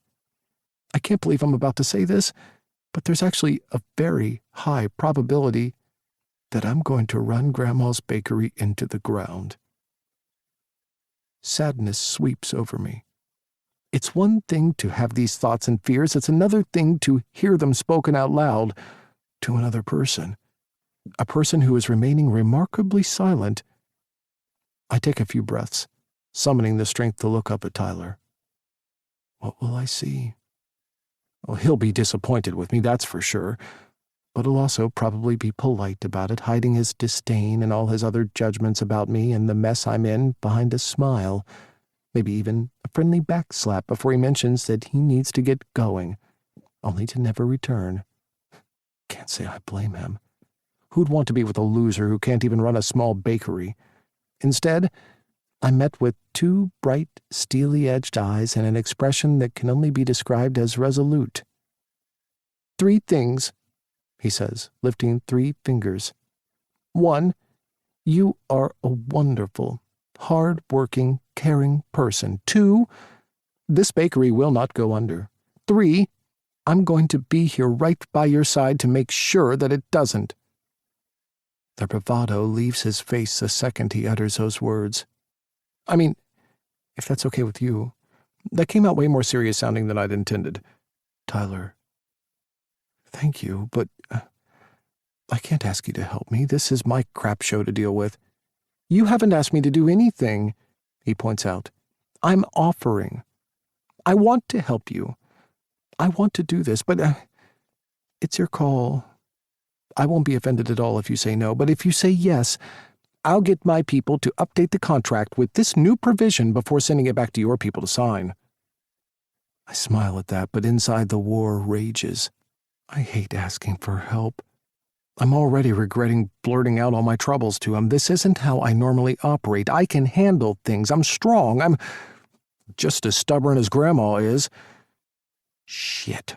The truth cannonballs its way into my brain, and now there's no way to get it out, no way to unacknowledge the truth of it.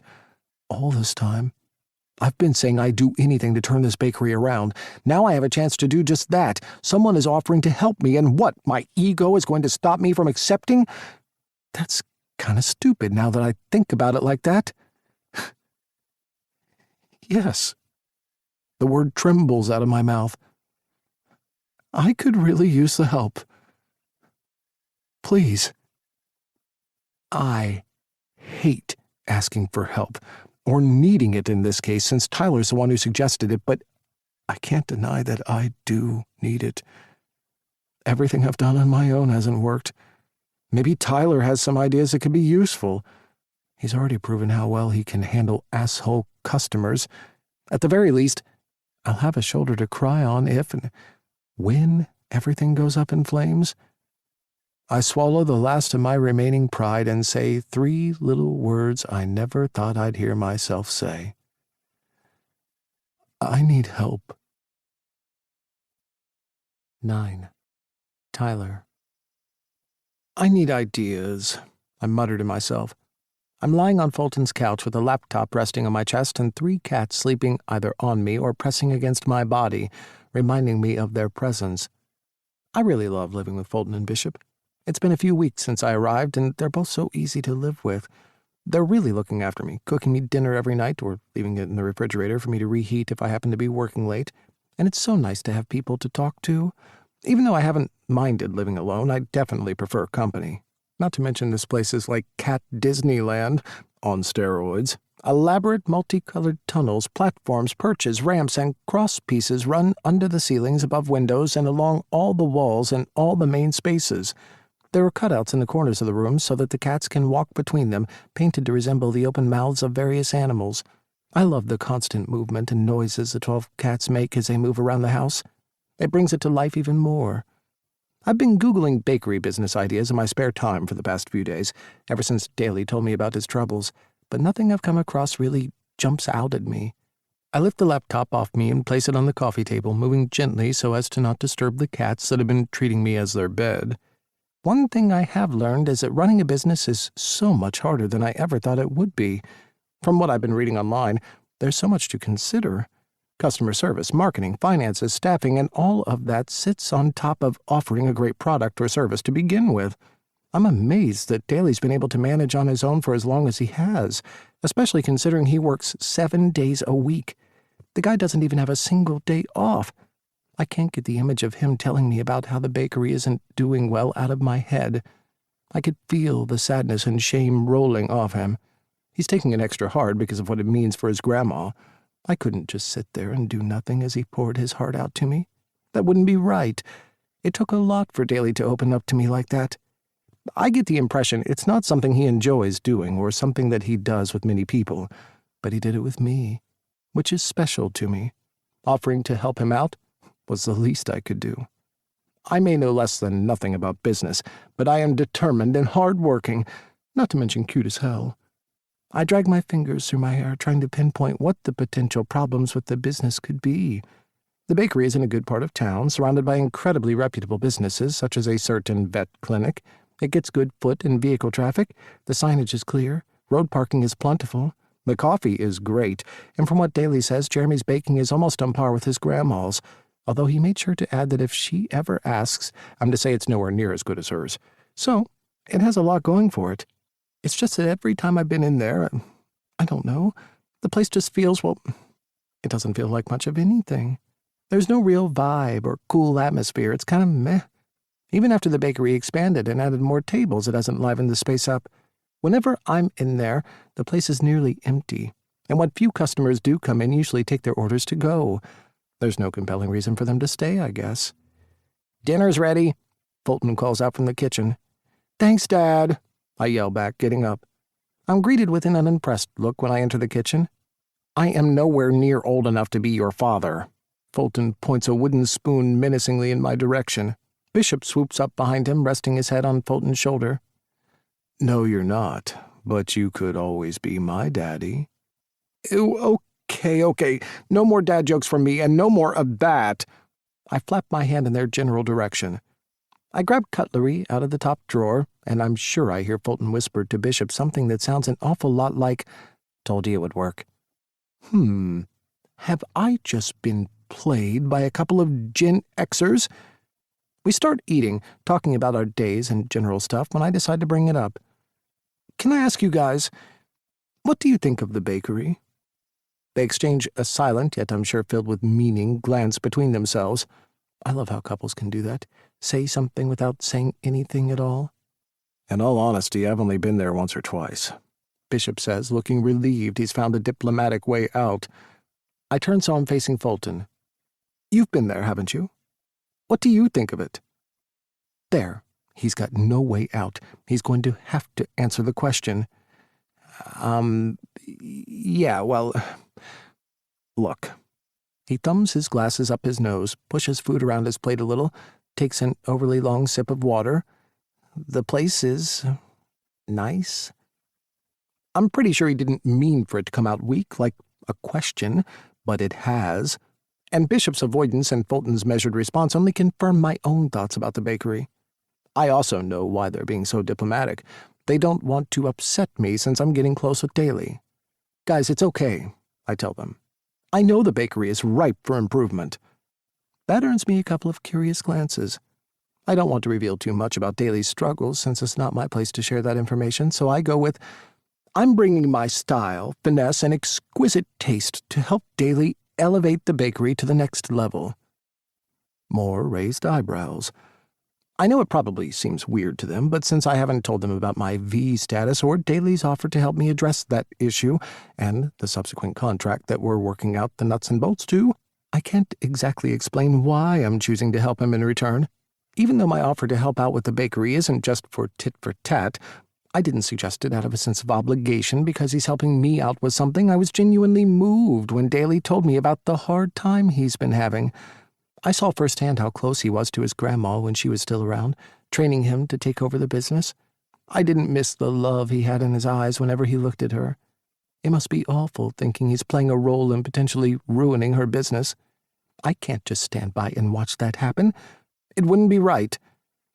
You know, Bishop begins, I was talking with one of my suppliers from Richmond the other day. He says he started to get orders coming in from some animal cafes. I scrunch my nose. Animal cafes? Yeah, apparently they're all the rage these days. They hit with hipsters and folks who live downtown, typically in apartments, who want to go out for brunch or a meal and take their pets with them as well. There are several opening up downtown in Richmond. I don't know of any in Brookhaven. Do you, Full? Nope. Fulton shakes his head. And I think that sounds like a terrific idea. That gives me a terrific idea of my own. I make a mental note to text Daly after dinner. So what's going on with you two anyway? Fulton asks. We're hanging out, I reply casually. What parts of you are hanging out? Bishop jokes, his eyes traveling south. Oh, brother, grow up. Not everything is about sex, you guys. Silence. Of the stunned variety. For someone who goes on about sex as often as I do, that comment must seem way out of character. Shit, I need to fix this fast. I mean, almost everything is about sex. We're just taking it slow.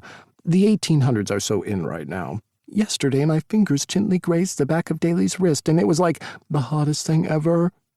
That draws a few chuckles and confused head shakes from them. Perfect. I've righted the train, and it's back on track, charging away from the valley of Tyler's virginhood to literally anywhere else in the world.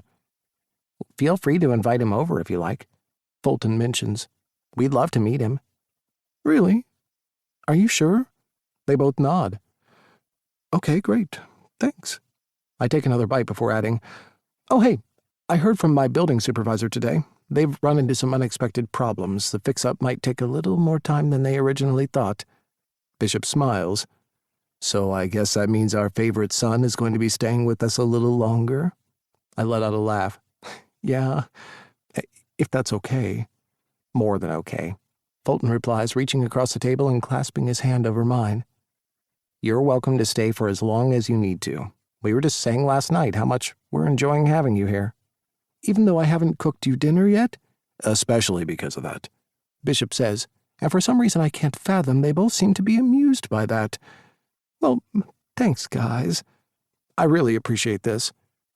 We return to our usual conversation for the rest of the meal. I shoo the guys out of the kitchen once we're done eating. The least I can do is clean up.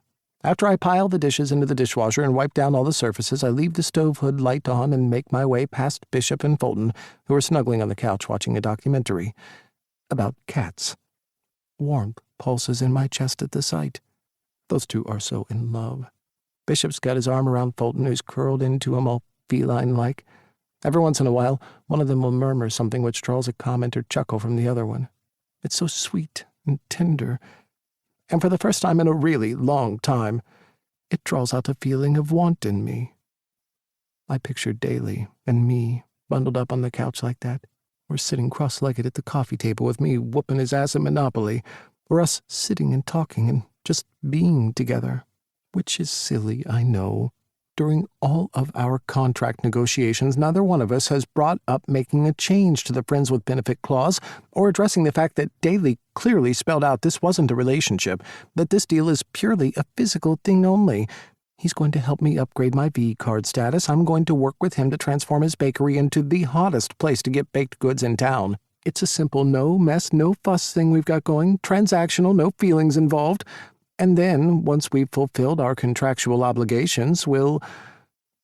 I don't know what will happen after that. Nothing, I suppose. We'll just go back to seeing each other weekly when I join Gus on his thirsty Thursday trips to the bakery. For some reason, that thought makes my heart beat funny. But not ha-ha funny, more like owie funny. I say goodnight to Fulton and Bishop and make my way to my room. I crash onto the bed, snatching my phone off the bedside table. Remembering the conversation we had over dinner, I excitedly fire off a text to Daly. 10. Daly. Tyler's text a few nights ago asking me if I was up for a shopping expedition intrigued me, especially when he refused to give any further details other than we'd need to drive to Richmond. I had to promise to keep an open mind. Oh, and I'd have to bring along my platinum credit card. I really hope he was joking about that last bit because the credit card I have is definitely not platinum. It's whatever color teetering on the verge of bankruptcy is. I need you to know that this is not the type of place I usually go shopping, Tyler informs me as we pull into the parking lot of an outlet mall on the outskirts of Richmond. Normally there's a private concierge and a flute of champagne involved. Really? I ask, pulling into an empty spot. Walmart offers private shoppers now? Tyler slaps the side of his face in mock shock. Oh, you bastard. The smile doesn't leave his face until we're inside. Do you ever plan on telling me what we're doing here? It'll help the bakery. Just trust me, okay? I'm truly baffled. We drove for 2 hours to come to a place Tyler wouldn't be caught dead in. What is going on? Not that I mind. It's not as if I have anything better to do on a Sunday afternoon, plus it gave me the chance to shut the bakery a couple of hours early and do something fun. Well, I'll call it semi-fun until I find out exactly what it is we're doing here. I enjoyed the car ride over. We spent most of it talking. Okay, Tyler did more of the talking. It was a 70-30 split, but he's a great conversationalist. Besides, I tend to hold back and not talk all that much, so I'm kind of proud of my 30% contribution.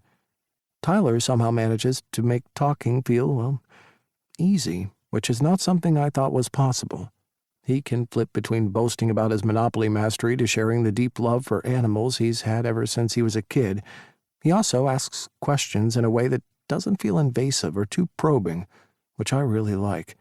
Before I knew it, he had me going on about my time in London and some of the cool places I got to see, like the old castles that lay abandoned in the countryside of Eastern European countries like Poland and Hungary, or the most amazing pastry I've ever tasted in my life, Portuguese tarts, which are a deliciously flaky custard tart topped with cinnamon that was worth every one of the 45 minutes I had to wait in line to nab one, or the red light district I wandered through in Amsterdam, which, despite teaching me a lot about sex work, was way more sanitized and tourist-friendly than I was expecting.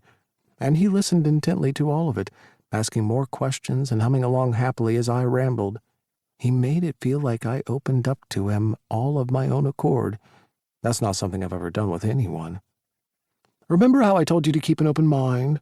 He asks as we step into the mall. I do. And is it? Is it what? Open. What's open? Your mind. Huh? Never mind. Tyler lets loose with his bellow of a laugh, drawing the attention of a few shoppers around us. He doesn't seem to notice or care. Another quality I really like about him. Ta-da! He announces with a dramatic hand flourish as we approach Pet's Paradise. What is this place? I ask, peering into what looks like your run-of-the-mill big-box store. It's like Costco, but for animals, he explains. Bishop gets a lot of supplies for his shelter here. They have a great range of stuff, and the prices are super low, too. Oh, and look! He taps a small pride flag sticker in the front window. They're LGBTQIA plus friendly, too.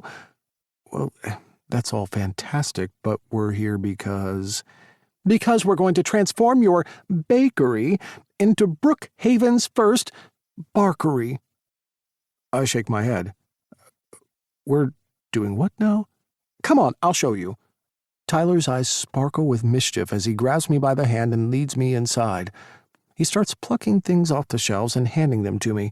I suppose the smart thing to do would be for me to grab a shopping cart, but that would mean I'd have to let go of his hand, and yeah, not ready to do that just yet. I really have no idea what's going on here. And I don't just mean wandering the aisles of Pet's Paradise, although I'm still not 100% clear on that either. No, I mean about what's going on with Tyler and me. Something is definitely happening between us. This feels like more than just a new friendship. It runs deeper, but I force myself to cut that line of thinking off. We've made a deal, that's all. I did stipulate we'd have to spend time together before we got physical the night before his birthday.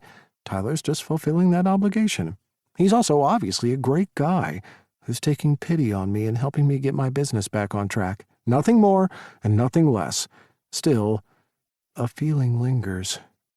By the time we reach the fourth aisle and stuff starts dropping onto the ground, spilling out of our arms, it's clear we're going to have to break apart. "Let me get a shopping cart," I offer. "I'll come with," Tyler says, not letting go of my hand. "We're only just getting started." His eyes flash with something bright and irresistible. He's talking about the shopping, you idiot. Or is he? So, do you want to give me some more details about what we're doing here? I mean, apart from driving me into debt? I ask, only half joking, once we're each armed with a shopping cart and Tyler's zooming down the wide aisles, continuing his shopping spree. He comes back with something that sounds a lot like, "Yappy hour." But that can't be right. Wait, Tyler, slow down. He's disappeared around the corner, and I have to jog behind my cart, wheeling it to catch up with him. I love your enthusiasm, I really do, but I have no clue why we're buying all this stuff. Sorry, I just got excited. No need to apologize. I'm excited too. I'd just like to know what I'm excited about. We shuffle over so we're not standing in the middle of the aisle, blocking it for the other shoppers. Tyler explains. "I've been doing some research online." He stops abruptly. Let me rephrase that. "I've been spending all my spare time these past few days online looking into business ideas to help the bakery grow." I'm blown away. He's been doing that for me? "I also got a great idea from Bishop over dinner a few nights ago, so I've been looking into various animal cafes, how they work, what their deal is." Animal cafes? I've never heard of such a thing. "Well, that's because there aren't any in Brookhaven. Yet." Wait, you mean... Tyler's nodding so hard his hair is shaking. "You'll be the first. Yappy hour is only the beginning." "And what is yappy hour exactly?" "Well, it's something you can do in the morning or the afternoon or both if you want to be extra about it. I personally recommend always being a little extra." I chuckle. I've noticed. He continues. "Anyway, you can offer a discount to anyone who comes in between certain times of the day as long as they bring an animal with them. It'll encourage animal socialization and bring some cool vibes to the place. Liven it up a bit." That sounds really cool. It's a great idea and exactly what the place needs. At the moment, it doesn't have any sort of vibe, hence the majority of customers grabbing their orders to go. This could be just the thing to make them want to stay. Tyler does a little curtsy. "Why, thank you." He slides his arm into mine and we continue shopping. It's a little awkward pushing a shopping cart and having our arms entwined, but hell if I'm going to say anything about it, it feels really nice. Tyler grabs a few more of what he calls essential items, and when we get to the register to pay, the total bill is thankfully not as bad as I'd feared, considering we have 2 shopping carts overflowing with every type of pet supply, toy, and goodie you can possibly imagine. I finish paying as Tyler glances at the time on his phone. "Perfect," he says, giving an excited little hand clap. "We've still got time." I follow him out into the parking lot. Time to do what? 11. Tyler. "So, what do you think?" Daly turns his head, taking it all in. It's a lot. Kind of makes Fulton and Bishop's house look tame in comparison.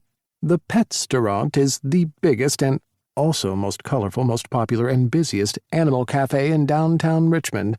Lucky for me, it's also the only one that happens to be open after 5 on a Sunday afternoon. I thought it'd be a good idea to bring Daly here to give him a better idea of what his barkery, could be like. If customers want a fix of caffeine and cuteness, this place delivers both in spades. In many ways, it's like a regular cafe, except there's more space around each table. That space is filled by all sorts of animals, dogs, cats, rabbits, even a few guinea pigs. In fact, everywhere we look, from counters to bookshelves to cozy corners, there are animals sitting, napping, playing, rolling around, sniffing, and doing all sorts of animal-y things. As I study his expression, I wonder what he's thinking. He seems in awe of the place, which is a good sign. This place is amazing. I've never seen anything like it, he says, his eyes wide and filled with wonder. I have, I quip. Really? The friends I'm staying with have a similar sort of setup. I didn't think Daly's eyes could grow any bigger, but they do. They have something like this in their house? His voice goes up half an octave on the last word, like he can't really believe it. Yeah, you should stop by sometime. They'd love to meet you. You've told them about me? I have. A look passes between us. What exactly have you told them? Well, I certainly haven't told them that I'm a virgin loser and that you're a kind and generous soul who agreed to put me out of my misery the night before my birthday. I'm half kidding, but for some reason, Daly's not smiling. In fact, his face sets into a hardened expression. Sorry, did I say something wrong? I take a sip of my coffee while I wait for him to answer. A deep frown settles on his forehead, and he seems to be struggling to get any words out. Can I be honest with you, Tyler? I hate it when people start a conversation with that question. It's never followed by anything good, is it? It's always a precursor for bad news. Sure, I reply tentatively. He looks away before facing me. I don't want this to come out the wrong way, okay? Like I'm telling you what to think or say, because that's not what I'm trying to do. Okay. Daly heaves out a long breath, then says, I don't like it when you put yourself down for being a virgin. Oh, Dad, I was just being... Shit, he's kind of got me. Yes, I was kidding around, but there is some underlying truth to it. I do feel bad for not having had sex yet, for letting what happened to me all those years ago affect me the way it has, for as long as it has. I focus on my cup of coffee. I know you're right. It's just... I'm not like other guys. I know I come across as a lot, and I am, but I'm also still figuring out who I am. Some days I don't even know who that is. I'm probably not making much sense. It's hard to explain. Strong fingers reach across the table and slide over the top of my hand, encasing me in their warmth. I do get it, Tyler. Not your experience, obviously, since I don't know what that is, but I know what it's like to be different. I look up. The worried frown on his face is still there, but there's something else going on, too. Daly pulls his hand off mine and runs it over his head. Being bald earns me a lot of sideways glances, believe me. Why? It's fucking hot, I blurt out like the stupid idiot that I am. Luckily, it makes Daly laugh and he doesn't take offense. You do know that, don't you? I continue. I normally like hair on a guy. It's one of the first things I notice, but with you...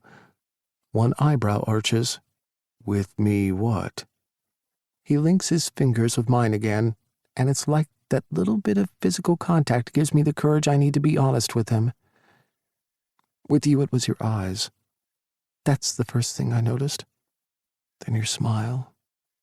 Then the way your eyes shine when you smile. Then your voice, how it's so rich and deep and sexy. Then your body. One day you stepped away from behind the counter and I almost toppled over. It looks thick and solid, and it made me think... things. His second eyebrow lifts. Especially your ass. I go on. I think you have a tremendous ass, and I am 100% confident business would go through the roof if you installed a see-through counter and wore nothing but an apron and a jockstrap. Daly barks out a laugh, covering his mouth as he catches himself. But it always comes back to your eyes, and how they used to flick over to me whenever I came into the bakery with Gus on a Thursday. And I only noticed because I kept looking over at you, hoping you'd look over at me. Whoa. That's a lot to throw on the guy, even for me. Sorry, I overshared, didn't I? Daly lowers his eyes and starts speaking, but he ignores my last question. For me, it wasn't one physical thing about you. You intrigued me from the first time I saw you. When I would come in with Gus? He shakes his head. No, that's the first time we met, but I'd seen you before that. The first time was when you walked past with some of the people you work with. I'm assuming to grab lunch or something. Then I started noticing you coming and going from work. I don't mean for that to sound creepy, but you literally walk past my window almost every day. It's not creepy, I assure him. It isn't. It's really sweet, and it's warming me up inside more than the coffee is. Obviously, I noticed your appearance, and equally obviously, it's quite breathtaking. The sassy part of my brain must be hibernating, because instead of coming up with some smart-ass retort to that, I let out a sigh, like the sap that I become every time I'm around Daly. But what really got me going was how the way you were with your friends, loud, outgoing, confident, was so different to how you were whenever you were by yourself. I can't explain it, but there's more to you than meets the eye, Tyler. I know that much, and I'm enjoying spending time together and getting to know you better. Oh, how else can I respond to that? It's the single nicest thing anyone's ever said to me. I guess that's why it upsets me when you make fun of yourself for being a virgin. Daly continues, because one, and for the millionth time, there's nothing wrong with not having had sex, and two, there's so much more to you than just that one part of yourself. I really hope you see that. It's like a switch goes off in my brain, and the noise, the animals, the smells, the people, all of the chaos around us disappears. I do feel bad about it, though. I can't help it. My voice is small, but I carry on. I've never even been in a relationship before. Can I ask why?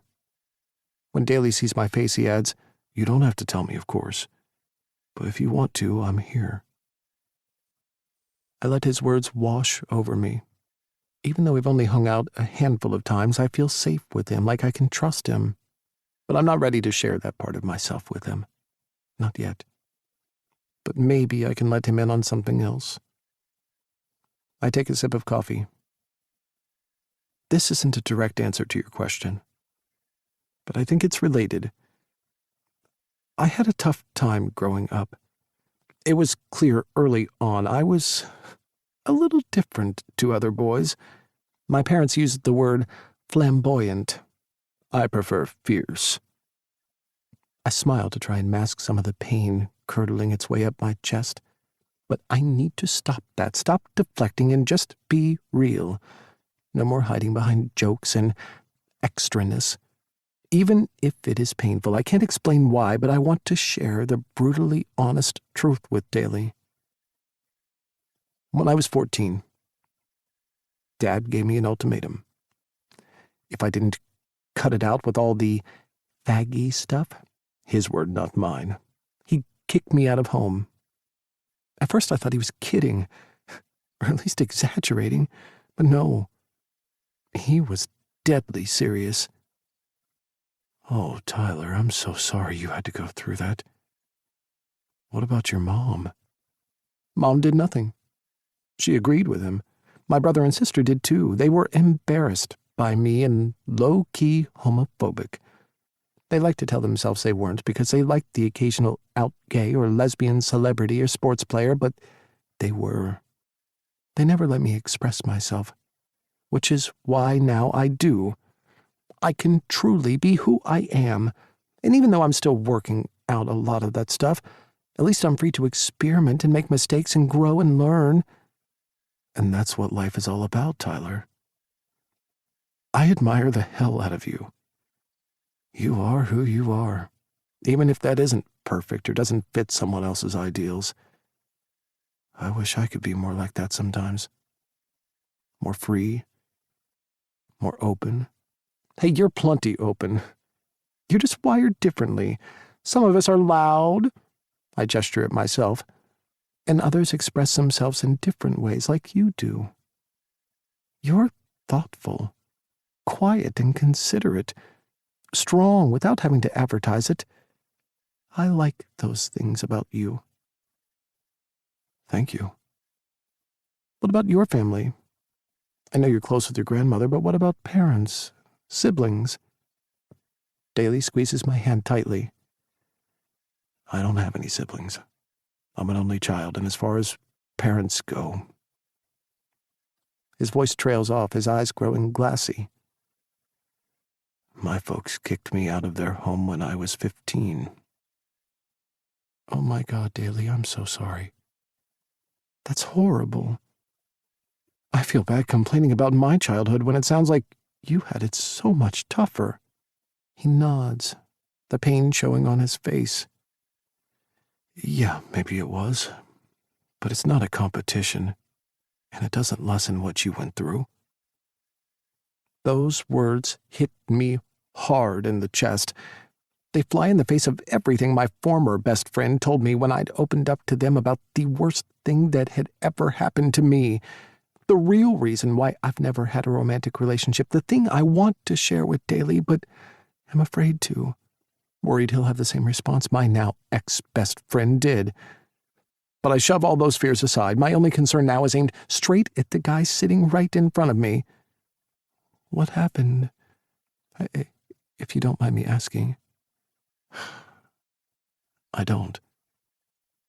He exhales loudly before launching into the story of how his grandmother stepped in when his parents kicked him out, how she's been there for him ever since. I guess that explains the way I'd see him looking at her. I could tell their love ran deeper than your usual grandma-grandkid vibe, and now I know the reasons behind that. She was also there for me when I had cancer. Wait, what? You had cancer? Yeah. Got diagnosed a few months before my 21st birthday. Hence, the bald head. I frown, confused. I keep it shaved as a reminder of what I went through. It makes me feel strong, knowing that I survived something so hard and scary. Wow. I don't know what to say. You're even stronger and braver than I thought you were. Thank you. But I didn't go through it alone. I couldn't have made it without Grandma there to support me through it. He exhales sharply. Sometimes I wonder if it was tougher on her than it was on me. Financially, I'm certain it was. What do you mean?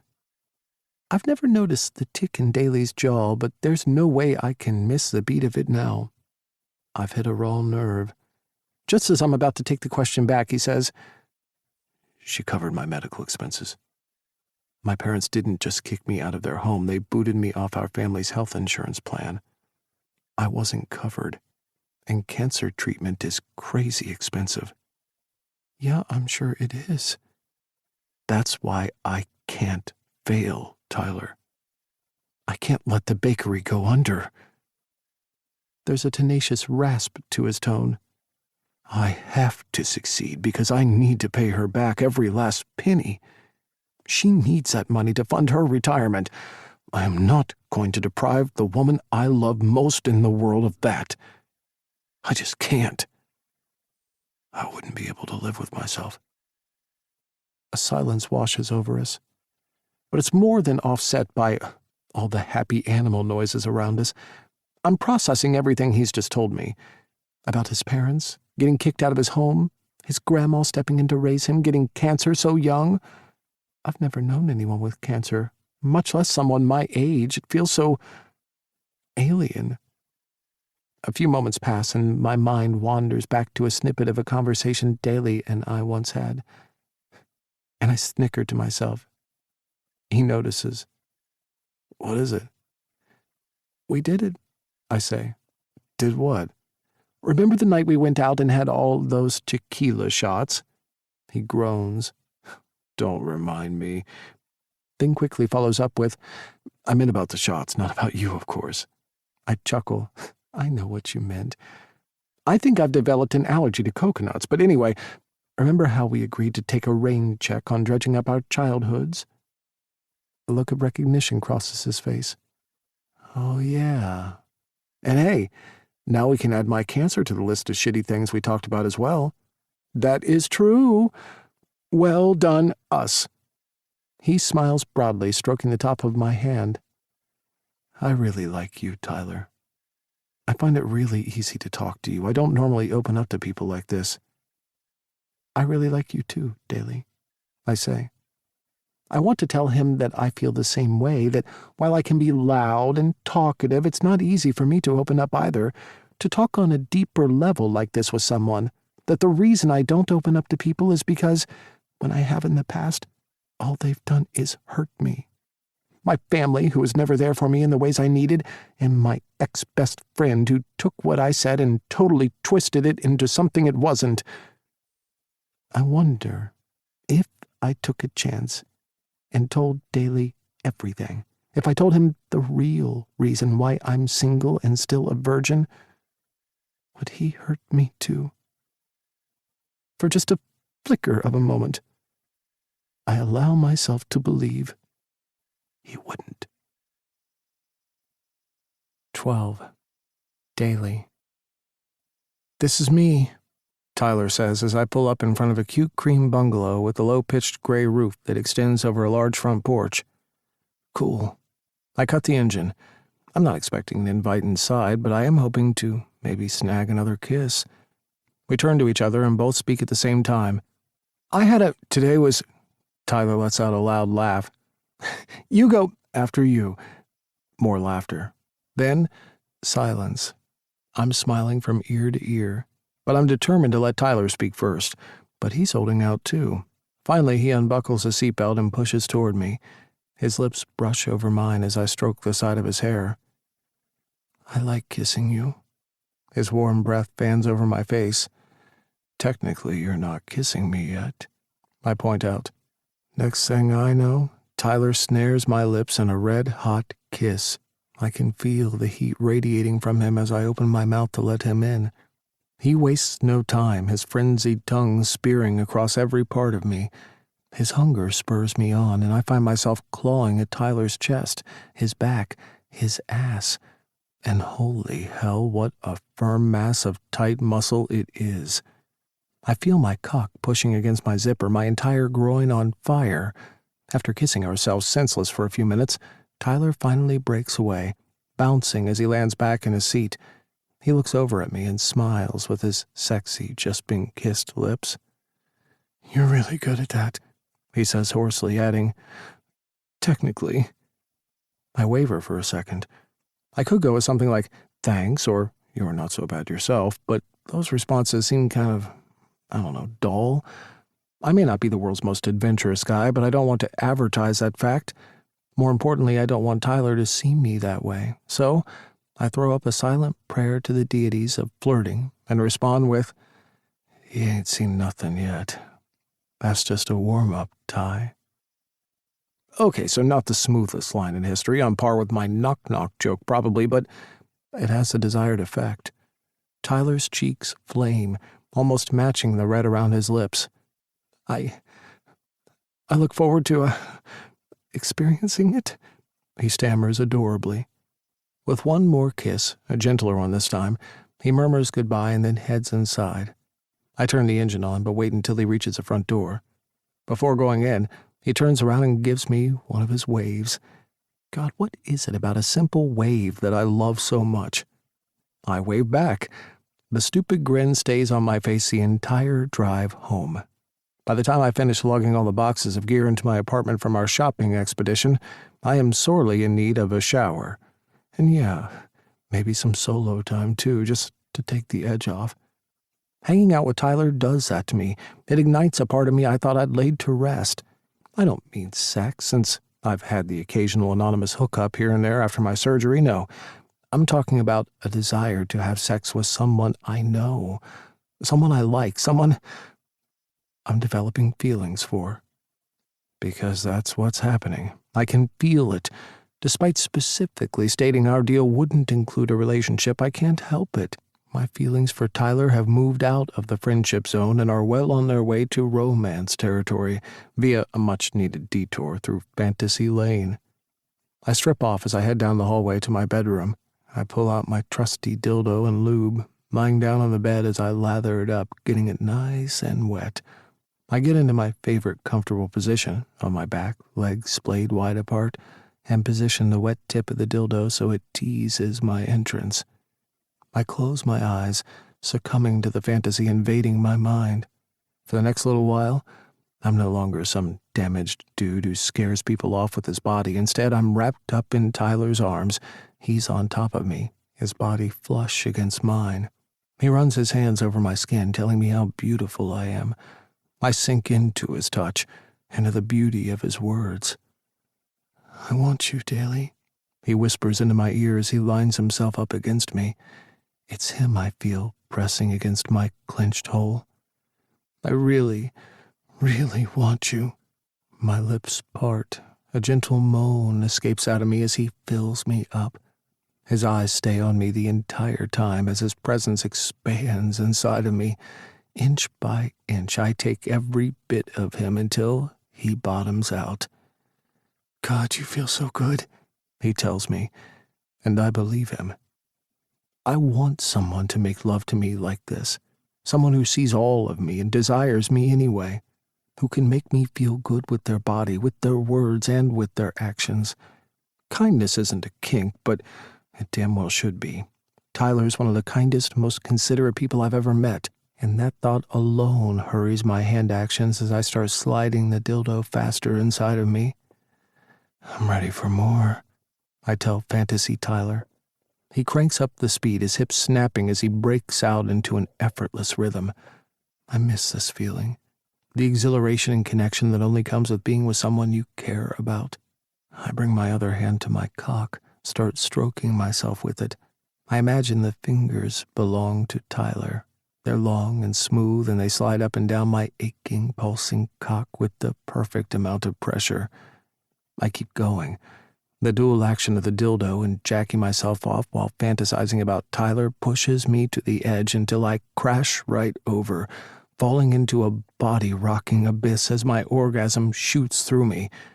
I finally catch my breath and stare down my cum-covered torso. Right. Time to get cleaned up. I jump into the shower before the cum has a chance to cool off and stick to my chest hairs. There's nothing worse than that. Once I'm done, I throw on some pajama pants and a black t-shirt.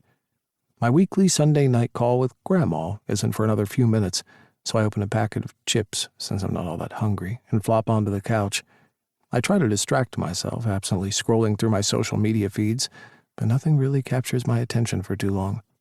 I still can't get over how much Tyler is willing to help me turn the bakery around. I never thought it was an empty promise. He said it with such conviction that I was sure he'd help out a bit, but what he's doing, talking to his friends about ideas, spending time, and a lot of it by the sounds of it, online and doing research, taking me out to the supply store today, it's above and beyond anything I'd expected or deserve. I can't help the irritating niggle of guilt I feel in my chest. Tyler's come up with some great ideas in such a short space of time, yet I'm the one with the business major. I'm the one who should be way better at finding ways to market the bakery. I feel horrible and useless, and the impending video call with Grandma isn't helping. As much as I love seeing her each week and hearing all about her adventures, talk always inevitably turns to the bakery. It's getting harder and harder to evade her questions about how it's doing without lying to her. That's something I would never do, but I'm skating a damn fine line. I'm considering telling Grandma about the animal cafe idea, trying to anticipate how she'll react. She may be in her late 60s, but she's an astute businessman. Her idea to buy a coffee machine was a stroke of genius. Margins on coffee are like 600%. At first, I wasn't entirely sure about Tyler's idea, but after going to the Animal Cafe in Richmond and checking it out for myself, I've got a really good feeling about it. The place was packed with people. The animals brought in a level of energy and excitement that the bakery is sorely in need of, and it was just a cool place to hang out in. I know I'll go back there next time I'm in Richmond. I wonder if my next trip there will include Tyler. The conversation between us got heavier than I think either one of us intended. I related to so much of what he went through in his childhood, and I know from my own experience how much going through something like that can affect you. Your parents are the only people in the world who should be guaranteed to love you no matter what. When they don't, it's devastating. A comment he made comes back to me. How he compared his experience to mine and said I'd had it worse. But what I remember most is the face he made after I told him it wasn't a competition, that my so-called worse experience didn't make his any less traumatic. He seemed genuinely taken back by that. I can't help wondering why. I'm also curious about what else is going on with him, because I know he's holding something back. And fair enough, that's his right. We're only getting to know each other, so I don't expect the guy to pour his heart out to me, but I do suspect that something bad has happened to him. Something that's led him to not having had a relationship, to keeping his guard up, to hiding and deflecting behind humor so that people don't get the chance to see the real person he is underneath all of that. Maybe someone hurt him. God, maybe someone cheated on him. How horrible would that be? Which leaves me in a weird place. On the one hand, I'm not going to push or pry to get any more information out of him about what I think may or may not have happened to him. I respect his boundaries, and I believe trust is something earned, not given. If he needs more time to build up trust in me, that's fine. Even if he does trust me and still decides not to tell me, that's his choice, and I'll support it. But on the other hand, now that I have this niggling feeling that he's been through something painful, I don't know what that means for me. Should I be more careful with what I say and do around him? The last thing I want to do is inadvertently set him off. And what does that mean for us and the deal we made? I can tell he's into me as much as I'm into him. I'm not imagining that. The hunger in his eyes as he kissed me in the car confirms there's a strong physical attraction between us. But is that just because of our deal? It makes sense he'd want to lose his virginity to someone he knows and likes, at least a little bit. But we're not dating, I chide myself. We're two friends helping each other out, right? So why don't my feelings match that? Why am I finding myself wanting something more? I'm so lost in the jumble of thoughts in my head, I startle when my phone starts ringing. Grandma's face lights up the screen. "Daly, darling, how are you?" she says when I pick up. "I'm good. It's so great to see you." I settle on the couch and listen to her talking excitedly about New Zealand. Every time we talk, she regales me with new facts and trivia she's picked up.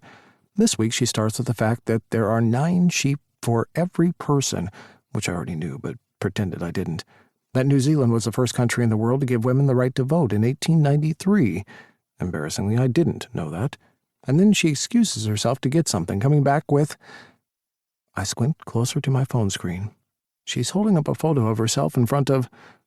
"It's the town with the longest name in the world," she announces, grinning from ear to ear. I'm glad she's got a photo of the name, because there's no way either one of us could possibly pronounce the town that's called Tau Madafaka Tongi Hunga Kawawau Otamatea Turi Pukakapiki Manga Horo Nuku Pokai Finuwaki Tana Tahu. Holy moly, I say with a chuckle. That's incredible, Grandma. Sounds like you're having the time of your life. I am, darling, I really am. I just wish you weren't so far away from me. I miss you so much. I miss you too. I really do.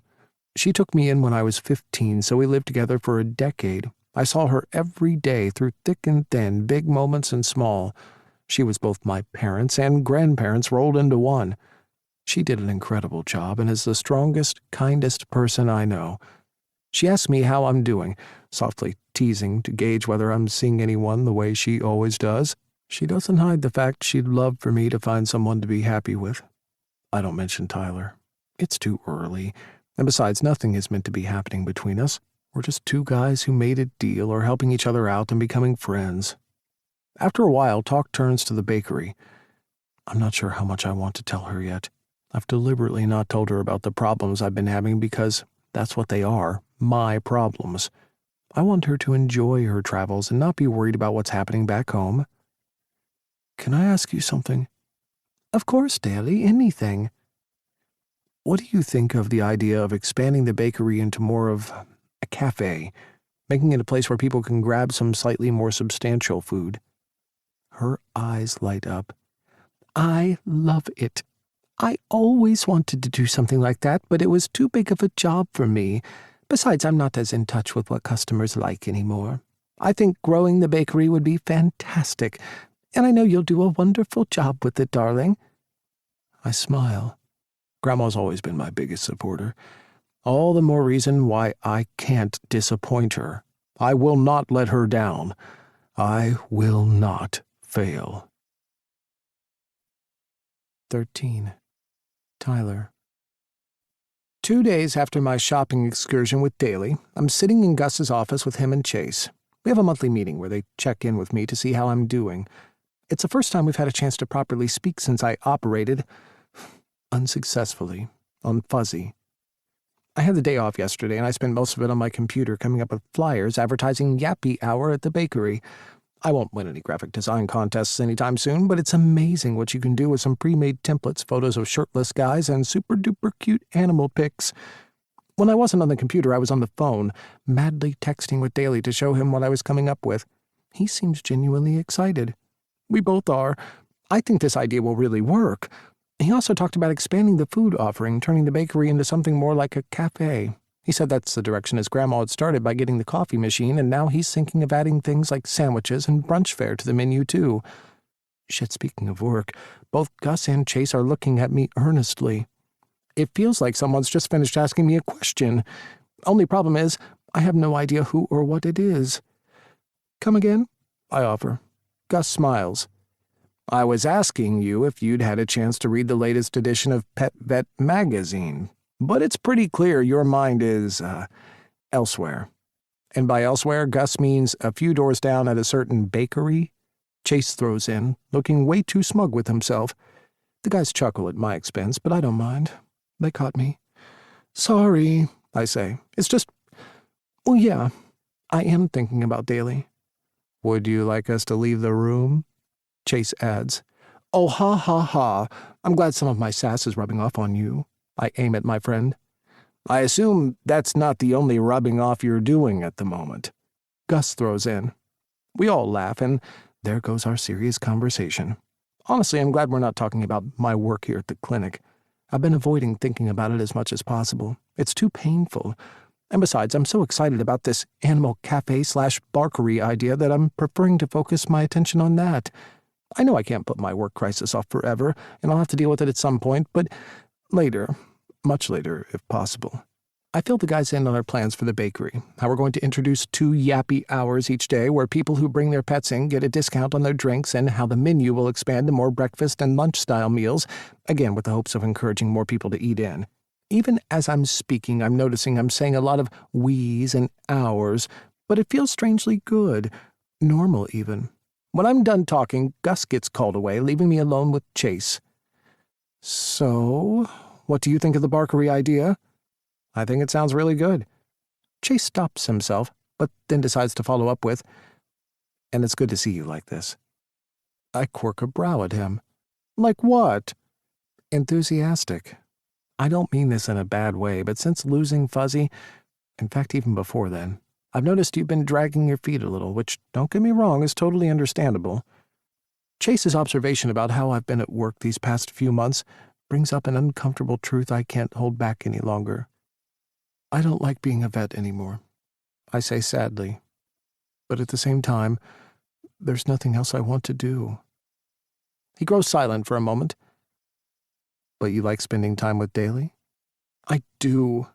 I really do.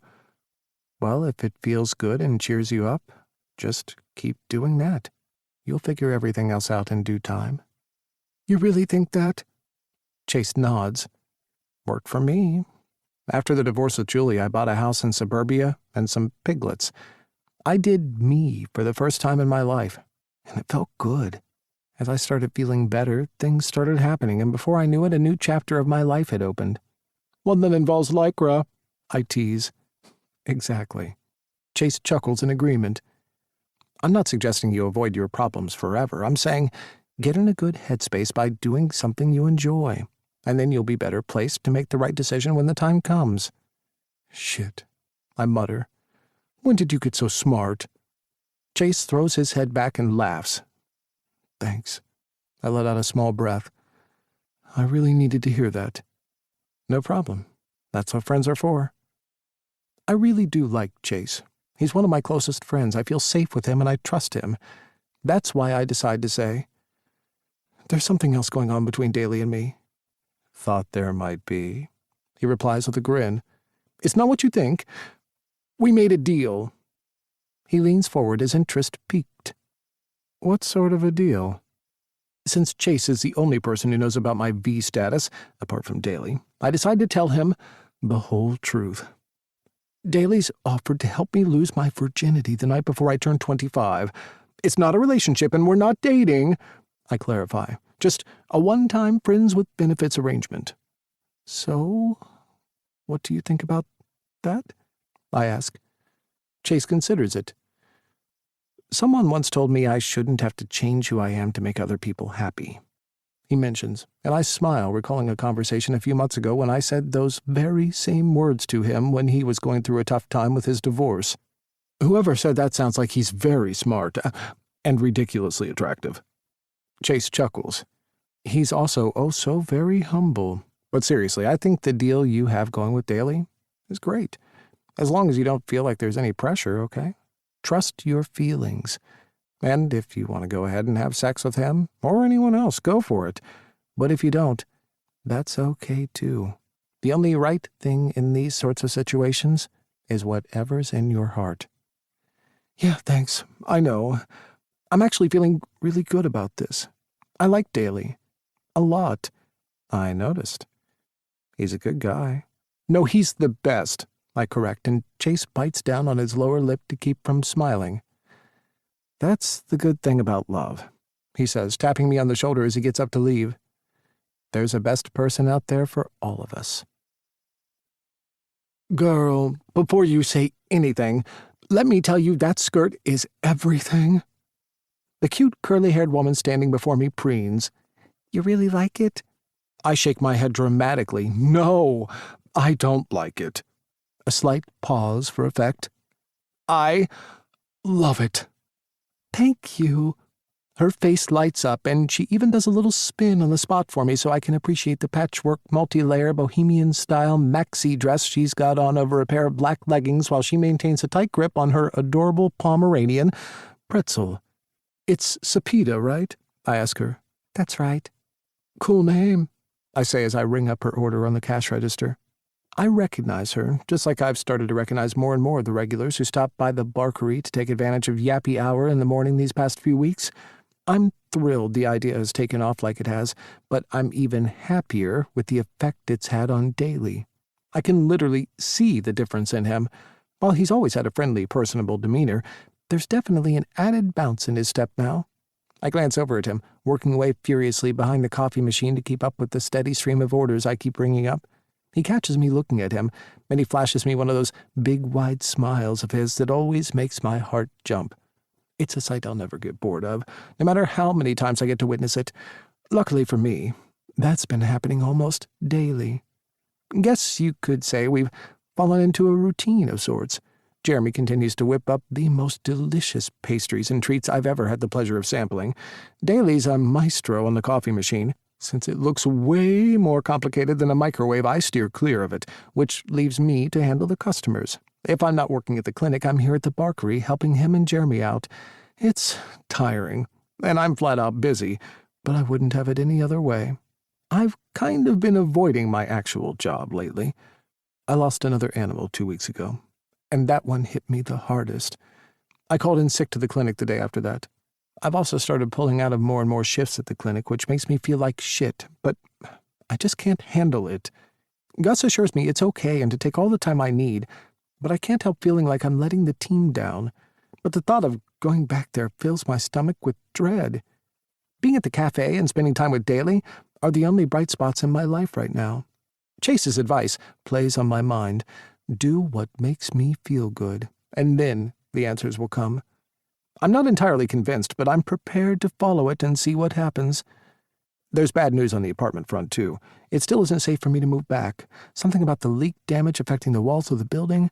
I tuned out once I heard my super start yammering away about structural issues, so it looks like I'm crashing at Fulton and Bishop's place for the foreseeable future. Not that I spend that much time there. The cafe has become my home away from home. I love being here, helping Daly by serving customers. The only experience I've had working with people in a professional sense is at the clinic, and working at the counter here reminds me a bit of that. People come in and place their order. I get to gush over their cute animals and exchange a bit of banter with them to hopefully bring a smile to their faces, and all of that takes place without any of the gross stuff like surgery, which is becoming a problem I can't ignore for too much longer. It's like getting to do consults at the clinic, which I love, minus all the icky, heart-wrenching stuff I can't handle. Plus, there's the bonus barista eye candy, too. That helps. I've even noticed Jeremy opening up to me. Daly tells me that's a rare thing since it took Jeremy months to start talking to him like that. He doesn't say a lot. I can tell he's self-conscious about his stutter, so I appreciate the effort he's making even more. I turn my attention back to the queue of hungry and thirsty customers in front of me. It's a good thing it's starting to warm up outside with how often the front door opens and shuts these days. The bell above it sure is getting a good workout. I couldn't be happier for Daly. Before I serve the next customer, I jut my nose up and start waving my hand in the air. That gets people's attention. A few of them waiting in line crane their necks to get a better look. The smell of red velvet cupcakes wafts in from behind me. "Ladles and jelly spoons!" I holler as Jeremy pushes past me. "Please put your hands together for Brookhaven's finest baker, delivering another serving of his delicious cupcakes." Since this may not be the first time I'm making such an announcement, a few of the regulars clap. The other customers look slightly bemused but follow their lead, trying to catch a better glimpse of me and the commotion I'm creating. Jeremy places the tray into the cabinet, his cheeks flaming red, but I can see how proud he is. As he should be. His treats are just as responsible for this surge of interest in the cafe as all the advertising and leaflet dropping the three of us did to spread the word about Yappy Hour. "Thanks, buddy," he says, genuinely happy as he slips past me back into the kitchen. "Don't thank me," I reply over my shoulder. "You're the whiz in the kitchen." He blushes some more before disappearing through the door. The rest of the day flies by. By 4 o'clock, Daly locks the front door and strides toward me behind the counter. He's positively radiant. "Why do you look so My words dissolve, my lips swallowed by Daly's in a fiery kiss that literally leaves me gasping for air. Our bodies pull together, craving the closeness as I close my eyes and sink into the kiss. This is another familiar routine we've fallen into. Daly is an unbelievable kisser.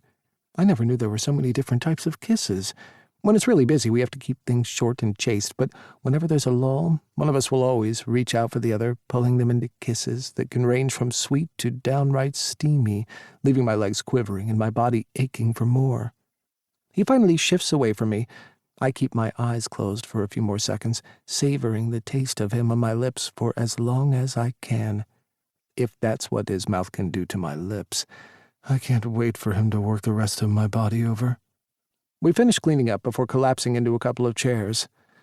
"I am beat," he announces. "Oh, do you want to cancel our plans for tonight, then?" "No freaking way," Daly answers, sitting up taller. "I've been dying to meet the guys you're living with." "Phew, I'm glad. We booked this in weeks ago, and I've been looking forward to it for ages. If anything, I'll be there early because it means I'll get to see you sooner." There's an excited hitch to his voice. I've talked so much about Fulton and Bishop, I'm really happy he seems genuinely keen to meet them. "I'll see you at 6. We both rise to our feet. "I'll be there, with an organic dairy, gluten, and carb-free cake." Sounds perfect. I lift to my toes and plant a kiss on the tip of his nose. "I'll see you then. Oh, and I came up with another business idea. This one's even more epic." Daly's eyes bulge. "Tell me." "I will. over dinner. And with an impish grin, I turn on my heel and leave. At 5 minutes to 6, I'm denim-deep in a crisis of global proportions. I don't know how it happened. Maybe all my jeans shrunk in the wash, or maybe it's all the second-hand passive carb inhaling I've been doing at the Barkery, but I'm struggling to find a pair of jeans that fit me right. I want to look good tonight. It's the first time Daly's meeting any of my friends, and while we're obviously not dating, I still want everyone to have a good time and for everything to go smoothly. Unlike these goddamn jeans that I'm yanking up my thighs. I give another mighty heave and topple onto the bed, but I glance down at myself. Success! The jeans are on. I push myself off the bed, since bending my knees is a luxury these jeans don't afford me, and study myself in the mirror. They're a dark navy blue, and yeah, they look like they've been spray painted on. Perfect. I waddle somewhat robotically into the living room, not really looking at anything except for over my shoulder. I'm a little worried these jeans might flatten out my ass too much. That's definitely an ass set I want on full display tonight. Hey, guys! I call out to Fulton and Bishop, who I assume are in the room. On a scale of 1 to slutty, how slutty do these jeans make me look? When neither one of them answers me, I prompt, Guys! Still nothing. I stop looking down my back and turn slowly toward the living room. Yep, Bishop's there, sitting right next to Fulton on the couch, and opposite them in the armchair sits the guy who I thought was kidding when he said he'd show up early tonight. But nope, Daly's here, and he's staring right at me. Just great. How do I get myself out of this one? 14. Daily. After getting home from the bakery, I showered, got ready, and found myself at a loose end. The truth is, I'm a little nervous about meeting Tyler's friends. I don't know why. It's not like we're dating or anything, but I am meeting people who are important to him, so I want to ensure things go smoothly and that I make a good impression. What can I say? I want his friends to like me. I figured since I joked about rocking up early, arriving 10 minutes before 6 wouldn't be a big deal. Clearly, Tyler wasn't expecting me as he struts into the living room, oblivious to the fact that I'm already there, more interested in, well, making sure his ass looks good. In case there's any doubt about it, it looks scrumptious. Although I have to say I have no idea what laws of physics he had to break to squeeze himself into those jeans. They're the tightest skinny jeans I've ever seen anyone wear. Well, Tyler shakes his head and takes all three of us in, trying to recover. How do I look? It's funny that I know him well enough to recognize what he's doing. He's using humor to deflect. Clearly he's a little embarrassed, but he's not the type of guy to let that get to him. Nope, Tyler Morris is a force of nature. I see it in the way he interacts with customers at the Barkery, and I'm witnessing it right now. Perfect. I push to my feet. You look perfect. His eyes land on me and stay on me. He still looks a little flustered, but he's steadying himself. Then his gaze drops. Are they for me? Yeah. Now I'm the one blushing as I stick my arm out rigidly in front of me. Tyler closes the distance between us, his bottom lip curving up nicely as he approaches. I hand him the flowers. They're beautiful. He looks genuinely touched, bringing them to his nose and inhaling deeply. I want to say something cheesy like, they're not as beautiful as you. Because I'm an idiot sorely out of practice with interacting with other humans, that's exactly what I do say. Out loud. To Tyler. With his friends in the same room. Kill me now. I hear what sounds like a soft, "Aw," from Fulton behind me. Tyler steps closer, his sharp scent enveloping me as he curls his fingers around the back of my neck. Our cheeks brush up against each other. Thank you. You're amazing. His warm breath tickles its way into my ear. Dinner's almost ready, Fulton announces.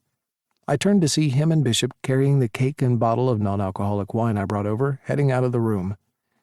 Unless you two would like some alone time, Bishop suggests with a smirk as he passes us.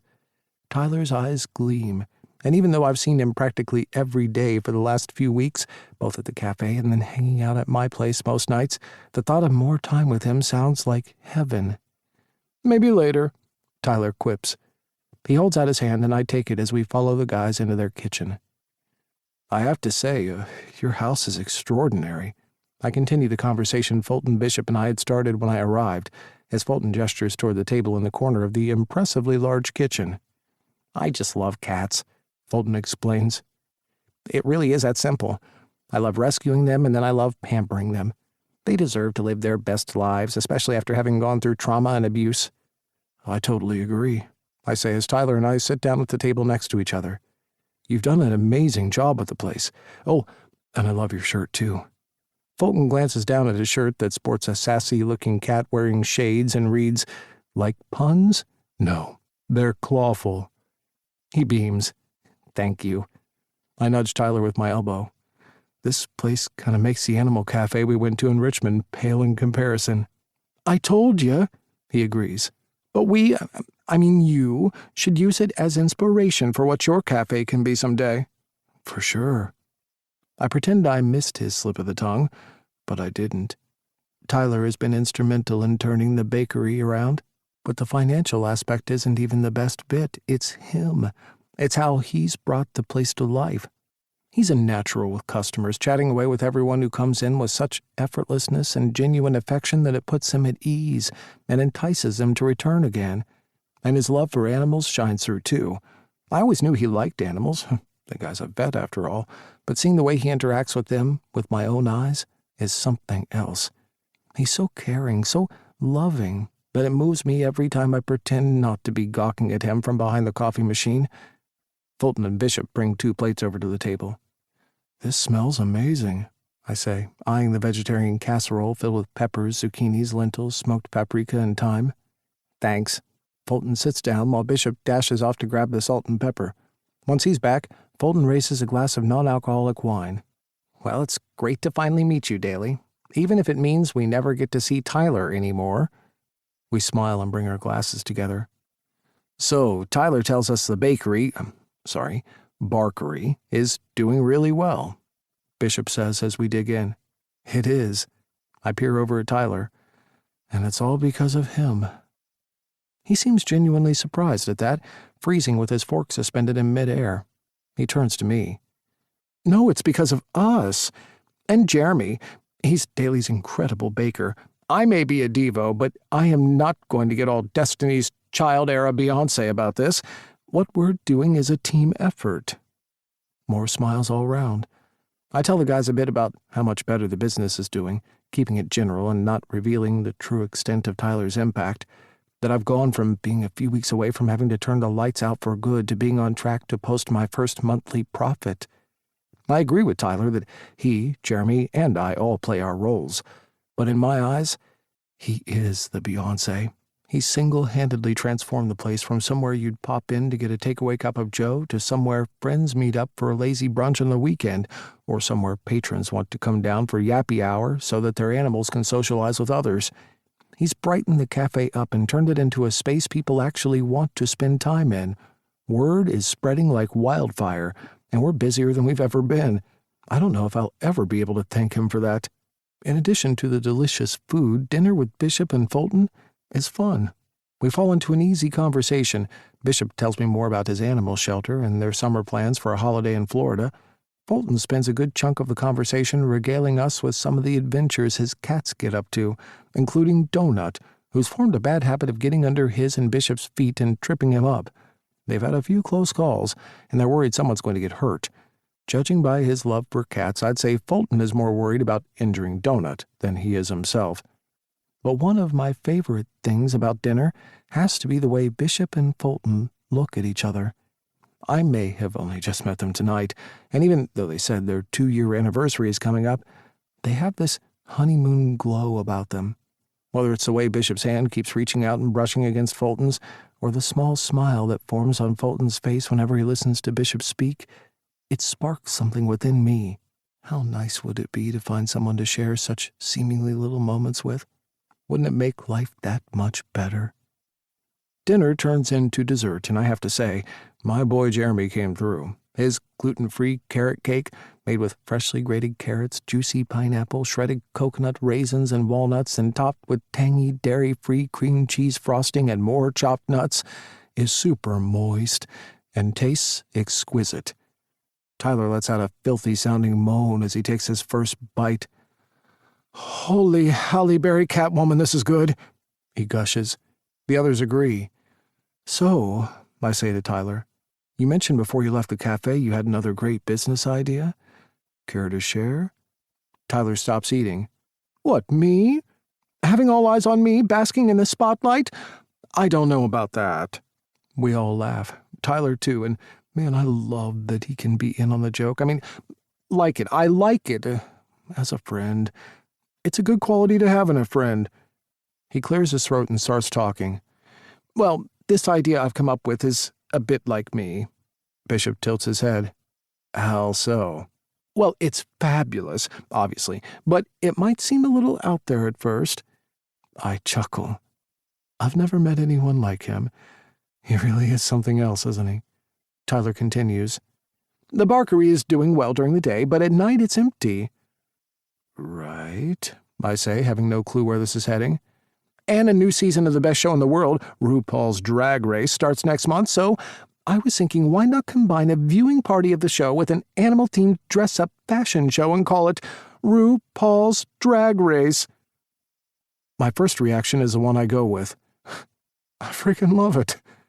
I see Fulton and Bishop both nodding their heads enthusiastically, too. "Think about it." Tyler's picked up on our excitement and is starting to get really animated now, and it's the cutest thing ever. "It'll generate even more buzz, will be a huge hit on socials, and will attract an LGBTQIA+ crowd as well as allies, so it'll expand awareness about the business even more." Tyler, that's a brilliant idea. Before I realize what I'm doing, I'm leaning over and hugging the guy, hard, long, because as if he hasn't already done enough, now he's come up with something else. The idea doesn't even really matter that much, although it is a pretty terrific one. It's the fact that he's still going, still trying to come up with ways to help me after already having done so much. My heart is filled with a feeling I don't have words for, so instead, I try to put all of that into my hug. I finally pull away, and the four of us continue brainstorming a bunch of ideas. "Make sure it's feline inclusive," Fulton mentions with a stern wag of the finger. "I'd be happy to put up a poster at the shelter so the new owners know about it," Bishop offers, and on it goes. And while I am paying attention to what's being said, it's Tyler that's totally captured my attention and, well, if I'm being honest, my heart, too. It's not because of anything that he's done for me. It's about who he is as a person. He's funny, smart, loyal, considerate, snarky, sexy. I tune in to catch the tail end of Tyler saying, "We'll need to work out all the logistics and promote the event, but maybe we could have the first screening 2 nights before my birthday?" "That's oddly specific," Fulton observes. Tyler and I exchange a heated glance. "Well, we can't have it on my birthday, and I have plans for the night before." My cock thickens in my pants at the mere suggestion of what those plans entail. I always planned on making Tyler's first time special, but now I intend on making it unforgettable. A thick silence falls over us, which Fulton breaks by standing up to clear the table. I join him, even though he insists I don't have to. "But I want to," I say. "Dinner was wonderful. Please, let me at least help you stack the dishwasher or something." "Fair enough," he concedes with a smile. "And don't forget we still have a round of Monopoly coming up," Tyler adds. "I look forward to beating your ass," I say, clearing away his bowl. "You talk a good game, but can you back it up?" "Oh, I intend to." I'm still grinning as I start walking over to the counter when it happens. Donut has been following Fulton as he walks, tangling in his feet like he'd just told us she's prone to do, when all of a sudden she stops right in front of him. It causes Fulton to lose his balance and topple over. First, the bowls he was carrying hit the floor, and he comes down heavily soon after. I'm not fast enough to help him, but I am the first one crouching on the floor next to him. "Are you okay?" I ask. "Yeah, I think so." He pushes to get up off the ground. I offer him my hand, and Bishop's already on his other side, his arm outstretched. Fulton uses both of us for support to get to his feet. Once he's up, he steadies himself. I'm okay." Relieved, I swoop back down to pick up some of the larger shards of porcelain when I see it. We all see it. Fulton's shirt must have snagged on the corner of the counter as he took a tumble. It's torn up the front side, revealing a patchwork of scars covering his skin. Fulton's head bobs up and down, between his body and us. "Excuse me. I need to get changed." He charges out of the room, Bishop following close behind. Tyler and I busy ourselves with cleaning up the remnants of the bowl off the floor, neither one of us saying a word. A few minutes later, Bishop calls out, "We're in the living room, you guys." Tyler looks pensive, so I take his hand in mine and we walk into the living room. The guys are sitting next to each other. Fulton's wearing a new shirt, plain black, no graphic or pun on it. Tyler and I sit opposite them. I can't help but notice we're still holding hands. Fulton and Bishop are too. Fulton swallows hard a few times before lifting his head to look at us. The words that come out of his mouth next move me in a way I couldn't have predicted. "When I was 7, our downstairs neighbor, Mr. Terrell, fell asleep on his sofa with a lit cigarette in his mouth. It started a fire which sped fast and tore through our 4th-story apartment in no time. I was lucky to make it out alive." His face floods with painful emotions as he recounts the details of that horrific night, ending on the most tragic note of all. Despite the valiant efforts of his dad, his brother didn't make it out alive. "But I did," Fulton says, and I can see the courage he's trying to muster to keep his voice steady and keep going. "But I didn't come out completely unscathed. I'm sure you saw the scars along my stomach." Tyler and I each give a small nod. "They run all the way up my chest and over my back, a permanent marker of the worst night of my entire life. Ever since it happened, I've had a real rough relationship with my body. I can't even begin to imagine, but I do have an inkling of the feeling he's talking about. It makes me think of the ways guys have responded to my body post-cancer. It made being with guys hard. I faced it all.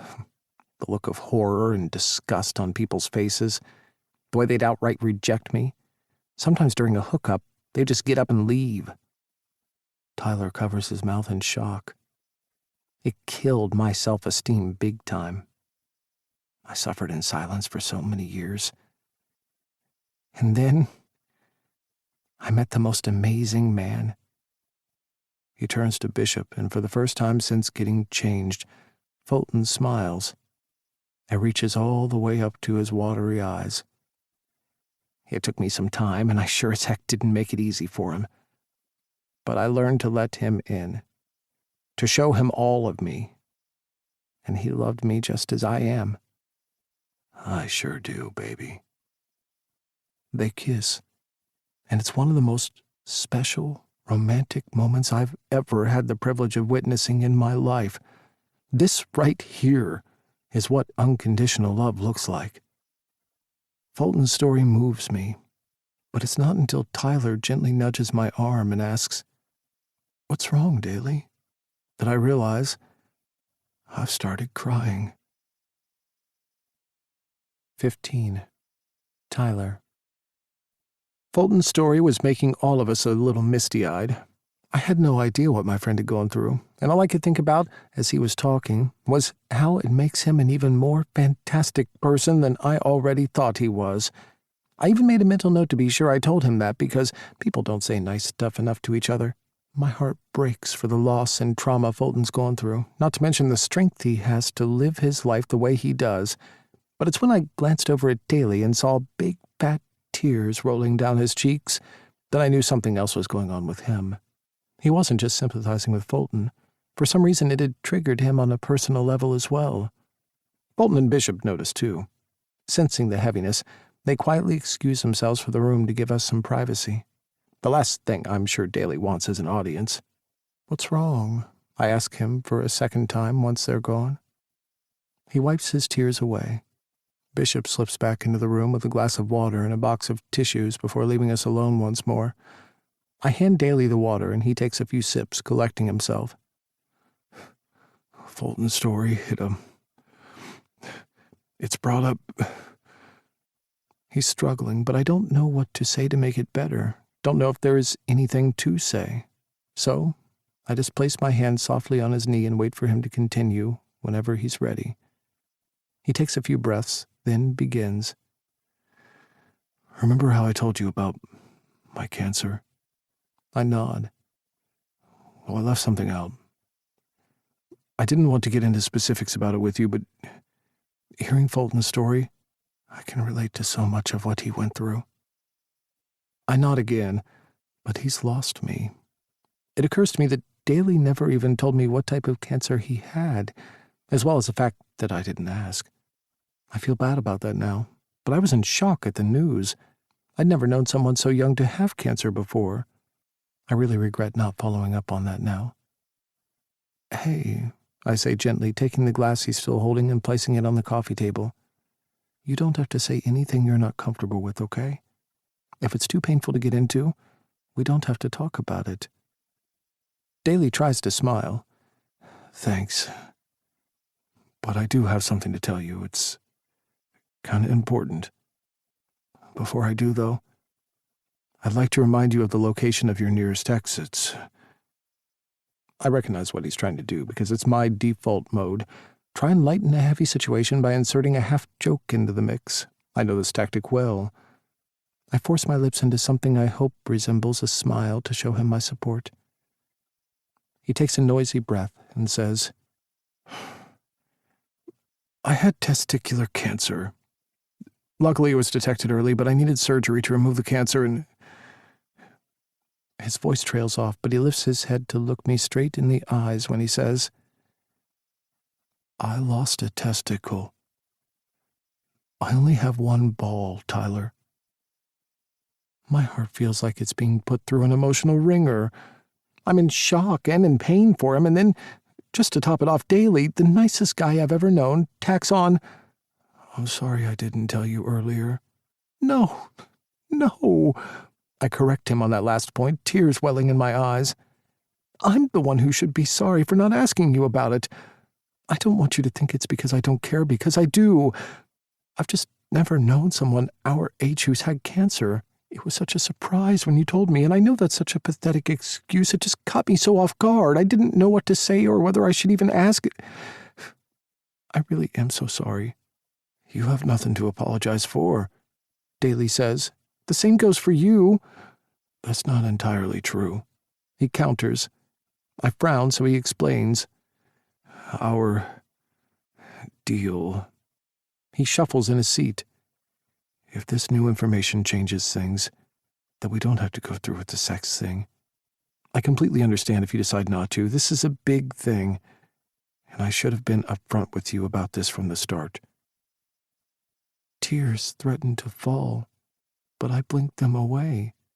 My head starts shaking on its own accord, the emotions bubbling inside me, needing to be expressed. I'm feeling so many things right now, I can only hope my words come out right. No! We both startle at that. Okay, it came out louder and as more of a bark than I intended, so I rein it in a little. No, I say more softly this time. This doesn't change a damn thing for me, Daly. A flicker of relief flashes across his face. Really? Yes, really. You're the coolest, kindest, most hard-working and dedicated person I've ever met. You're also hot as fuck.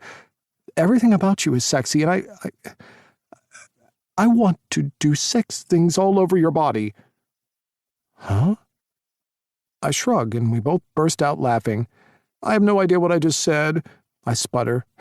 It made literally no sense. No, but it made you laugh, and that makes it more than worth it. What I'm trying to say is that I like you, Daly. A lot. I like you too. Silence descends on us, giving us both time to think, to catch up with everything that's been said and the implications of it all. 3 months. From when Daly first made the offer to sleep with me until the night before my birthday is a funny length of time. 12 weeks, 90 days, an entire season. I can't decide whether it's long or short, but in the past 2 months we've spent together, it feels like both a lifetime and an instant. It's a little confusing. We were only meant to like each other enough so that when we had sex, we felt comfortable, friendly-ish, no feelings. No relationship was ever on the cards for us. But the truth is, we've gotten to know each other so well. I'm pretty sure Daly hasn't shared his news with a ton of people. I've opened up to him and told him things very few people know about me, too. And despite seeing him almost every day, I want to keep seeing him, spending more time with him, getting to know him better, helping him grow his business, just being anywhere he is. That's where I want to be. I avert my gaze for this next part. Heat rises in my cheeks, but I say the words anyway. I'm not going to chicken out and regret not saying something ever again. I realize it's not in our contract. In fact, I think there's an exclusion clause that specifically prohibits this very thing, since we weren't meant to develop romantic feelings for each other, but I have. I've gone ahead and stupidly caught feelings for you. Daly chuckles, then explains, Well, when you put it like that, it sounds like you're talking about a disease. He takes my hand in his. But if that's the case, then I've got the exact same disease you have. Really? Really. Right from the very start, you've blown me away. But me being me, it took me months just to work up the courage to be able to string together more than a few words to say to you. But then I swanned in with that hole punch gag. Gag? Daly arches an eyebrow. Sure, let's go with that and pretend like it was all planned. Fine by me. I laugh, feeling some of the tension in the air thinning out. I haven't had a relationship since the cancer, just hookups, never anything serious. It worked for a while, until it didn't. What changed? I tried to convince myself that casual was the way to go. I figured no one would want to be with me in my post-cancer body, so I took anything serious or long-term off the table. I told myself that it was because I was living in London and didn't want to meet someone only to have to do the long-distance thing. Maybe that was partly true, but I see more clearly now that I was mainly interested in protecting myself. Like Fulton said, it's hard to trust someone when your body is different. But you're a relationship kind of guy, aren't you? I hedge.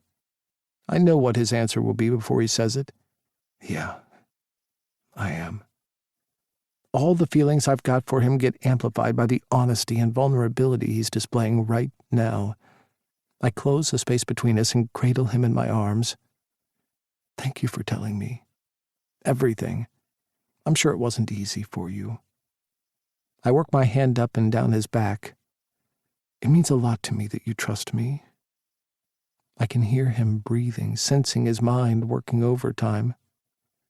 I do trust you, he says softly. I really do. I can't believe how close I feel to him in this moment. I think about how brave he is, and am in awe of it. How I'm on the verge of being able to open up to him about the one thing that's made me shut down and avoid romance and love in my own life. I'm so close. I'm almost there, but not quite. It's not him, it's me. I'm scared. What if my former best friend's reaction was right, and I'm the one who's wrong to have expected something different? That's what I'm most afraid of. Because if that's what ends up happening, I don't know if I'll be strong enough to pick myself up from that. I need to get out of my head, so I say, so should my people fax your people an updated version of the contract? His shoulders bounce as he snickers at that. Yes, but also, side note, that's such a weird word, fax. I grin. I guess it is. Sounds kind of dirty. Like a word you used to be able to say but isn't politically correct anymore. Very that. He breaks away from me, sitting up so that we can look at each other. His eyes darken and he swipes his thumb gently along my cheek. I'm going to make your first time the best. I promise you that. My heart swells. And it's not the only thing that does. Thank you. I know you will. I almost can't wait another month. There's a need in my voice I've never heard before. But just think how worth it it'll be. I think I'll explode in a second, I confess, looking down at the bulge situation I have going on. Daly shakes his head, his ocean blue eyes twinkling. You'll explode 1,000 times, and I'll be there to put you back together again until you're ready to start again. I can't take it anymore. I pull him in until his lips collide with mine. I'm so fucking turned on I want to devour his face. Our tongues duel, battling for supremacy in our mouths. My hunger only rises more as Daly cards his fingers through my hair. There's so much stuff swirling within both of us. Confessions, fears, vulnerability. This isn't just a kiss, it's almost like an exorcism, a releasing, letting go and trusting each other on a whole new level. And God, he feels and tastes and smells so good I could stay in his mouth forever. Finally, I force us apart, putting an end to the hungriest, dirtiest kiss I've ever had in my life. I rest my forehead against his, and we stay still except for the sounds of oxygen refilling our lungs. I'm afraid if I move, the friction of my hard cock against my underwear and these ridiculously tight jeans will cause me to come on the spot. Waiting a month to be with Daly feels like torture. But he's right, it'll be worth it, if the anticipation doesn't kill me first. One more contract change, I say, lifting a finger. And what might that be? You can't cry when I whoop your ass at Monopoly tonight. Daly laughs. Deal. I get up to fetch Fulton and Bishop from the kitchen, where they've been hiding out. Is everything okay? Bishop asks. Yeah, it is. Things got a bit heavy there, eh? They did. Fulton latches onto Bishop's hand, but that's okay. It's good to be real sometimes. And with that, they follow me into the living room where I proceed to show these devos that I don't just play Monopoly, I slay the motherfucking game. 16. Daily. The following day, I feel different. I've become so well practiced at pumping out coffee after coffee I can stand behind the machine and let my mind wander while still moving at 1,000,000 miles an hour. I had a really good time getting to know Bishop and Fulton last night, but man, I was not expecting anything like what went down after dessert. It all started with Fulton tripping over Donut, which he had warned us about, and it snowballed from there, ending in me revealing to Tyler that I only had one ball. His reaction was better than I could have hoped for. I meant it when I said that if he wanted to renege on our deal, I wouldn't have been upset. Okay, privately, I would have been, but I'd have kept that to myself, and I wouldn't have made him feel bad about it. Not many guys want to be with someone whose body is damaged the way mine is. I get it. It may not be right or fair, but it's the way it is. I've resigned myself to accepting that. But Tyler didn't do that. I gave him an out to walk away, and he chose to stay. He didn't even flinch or waver about it. That's the part that spins me out the most in the best possible way. He didn't say, give me some time to think about it, or let me get back to you. The option to back out of our deal with his head held high was there for the taking, and he dismissed it instantly. That fills me with a giddiness I don't think I've ever experienced. I'm so relieved I was honest and told him the truth. It's like a massive weight has been lifted off my shoulders. It's also a sign, a big one, that I really do trust Tyler, which makes sense since we both also admitted last night that we've developed feelings for each other. I'm glad I'm not the only one. Tyler really is so extraordinary and unique, and I like everything about him. His sense of humor, his quirks, his don't-give-a-shit attitude, his kindness, his ability to flip between the many layers that make up who he is while still being so quintessentially him. It's intoxicating. I can't get enough of the guy. I'm also glad I have a month to plan the most romantic night of Tyler's life because I'm going to need every minute. On the one hand, it sucks having to wait. On the other hand, it's A, kind of a novelty because who the hell waits 3 dates, let alone 3 months anymore, and B, I don't know, something about it feels special. Like it's a him and me thing. Right from the beginning, we've taken our time. It took me months just to work up the courage to ask him out, so it kind of makes sense we'd work our way up to being physically intimate. Although, I am glad Tyler told me he was close to exploding last night. I've been feeling the exact same way. It's like I'm a teenager again, popping more boners than I ever did in high school. Also, I'm using phrases like popping boners, which is a surefire sign there's a critical supply shortage of blood to my brain. I can't help it. Even though we've only ever gone as far as kissing and rubbing, Tyler turns me on like no one ever has. Whenever we kiss, whenever we touch or hold hands, heck, whenever I stare at him for too long, I'm filled with this restless, burning sexual energy that just needs a fucking release. I exhale a long breath. Less than 30 days to go, Daly. Hang in there, buddy. The morning rush has finally died down. Business has picked up so much lately that I'm seriously considering hiring more staff again.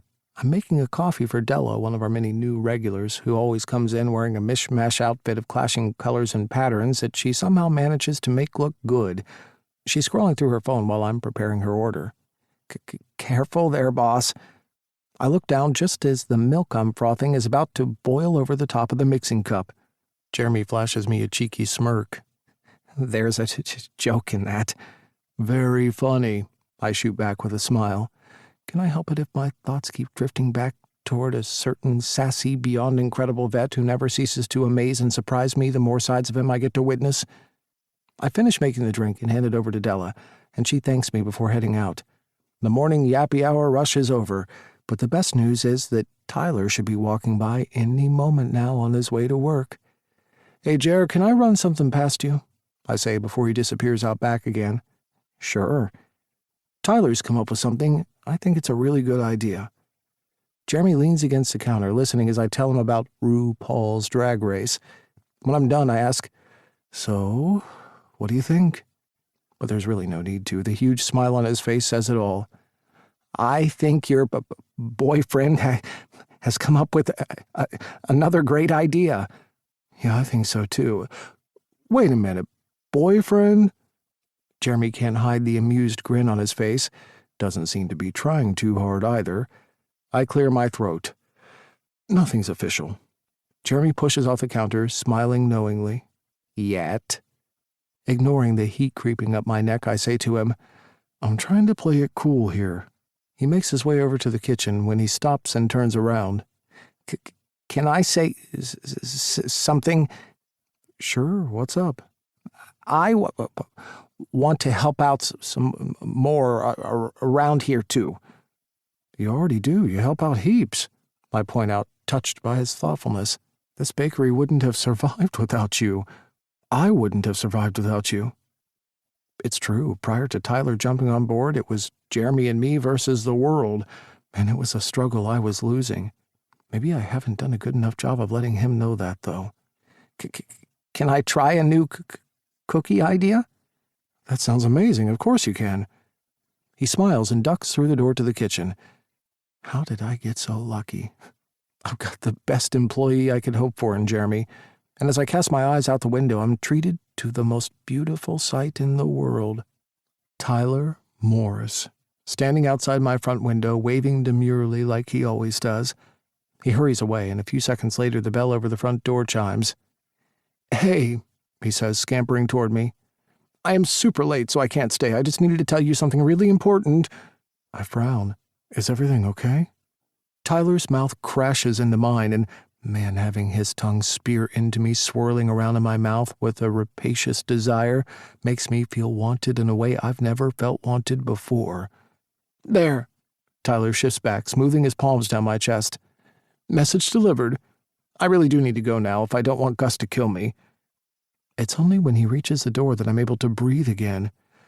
Hey, I say, and he turns around. Thanks again for last night. An understanding passes between us. He knows exactly what I'm referring to. It's not the meal, or the round of Monopoly I totally pretended to let him win. Side note, despite not majoring in business, Tyler's a business shark, or meeting his friends. It's him being there for me the way he was, listening to me, sharing his feelings with me. I feel safe with him, knowing I can trust him fully, with anything, and he'll be there for me. You have nothing to thank me for, is all he says before racing off to work. That's not true, I mutter to myself with a smile, and the taste of Tyler still fresh on my lips. 17. Tyler. It's amazing how quickly a feeling of elation can vanish. In less than 40 steps, it seems. My mood has plunged from the high of a few moments ago, stealing a quick kiss from Daly at the cafe, to now standing out the front of the clinic. I take a few fortifying breaths and look up at the clear blue sky. It's a beautiful spring day with the promise of a new summer not too far away, but not even the good weather can clear my rapidly darkening mood. How is it that I love animals so much, but absolutely dread stepping foot inside this building? It's as if I've crossed some invisible line. I've had one too many bad experiences and gone over the tipping point. I honestly don't think I can keep doing this. Hence why I've been dropping out of shifts. I feel terrible about it, but right now, as I near the front door of the clinic, I actually do feel like I'm going to throw up. I don't even have any surgeries booked today, so barring an emergency or something unexpected popping up last minute, I only have to get through a short shift of consults, and then I'll be free to wander the 40 or so steps back into the safe haven of the cafe. That thought is the only thing that will get me through the next few hours. I'm also tired. I stayed up late last night. My mind wouldn't settle after Daly left. A lot of heavy stuff was said, plus some amazing stuff, plus I was riding an unbeaten 3-streak post-Monopoly championship high. Bishop turned in not long after Daly left, since he had an early start today. I stayed up talking with Fulton until midnight. It gave me the chance to tell him all the things I wanted to about the experience he had shared with us.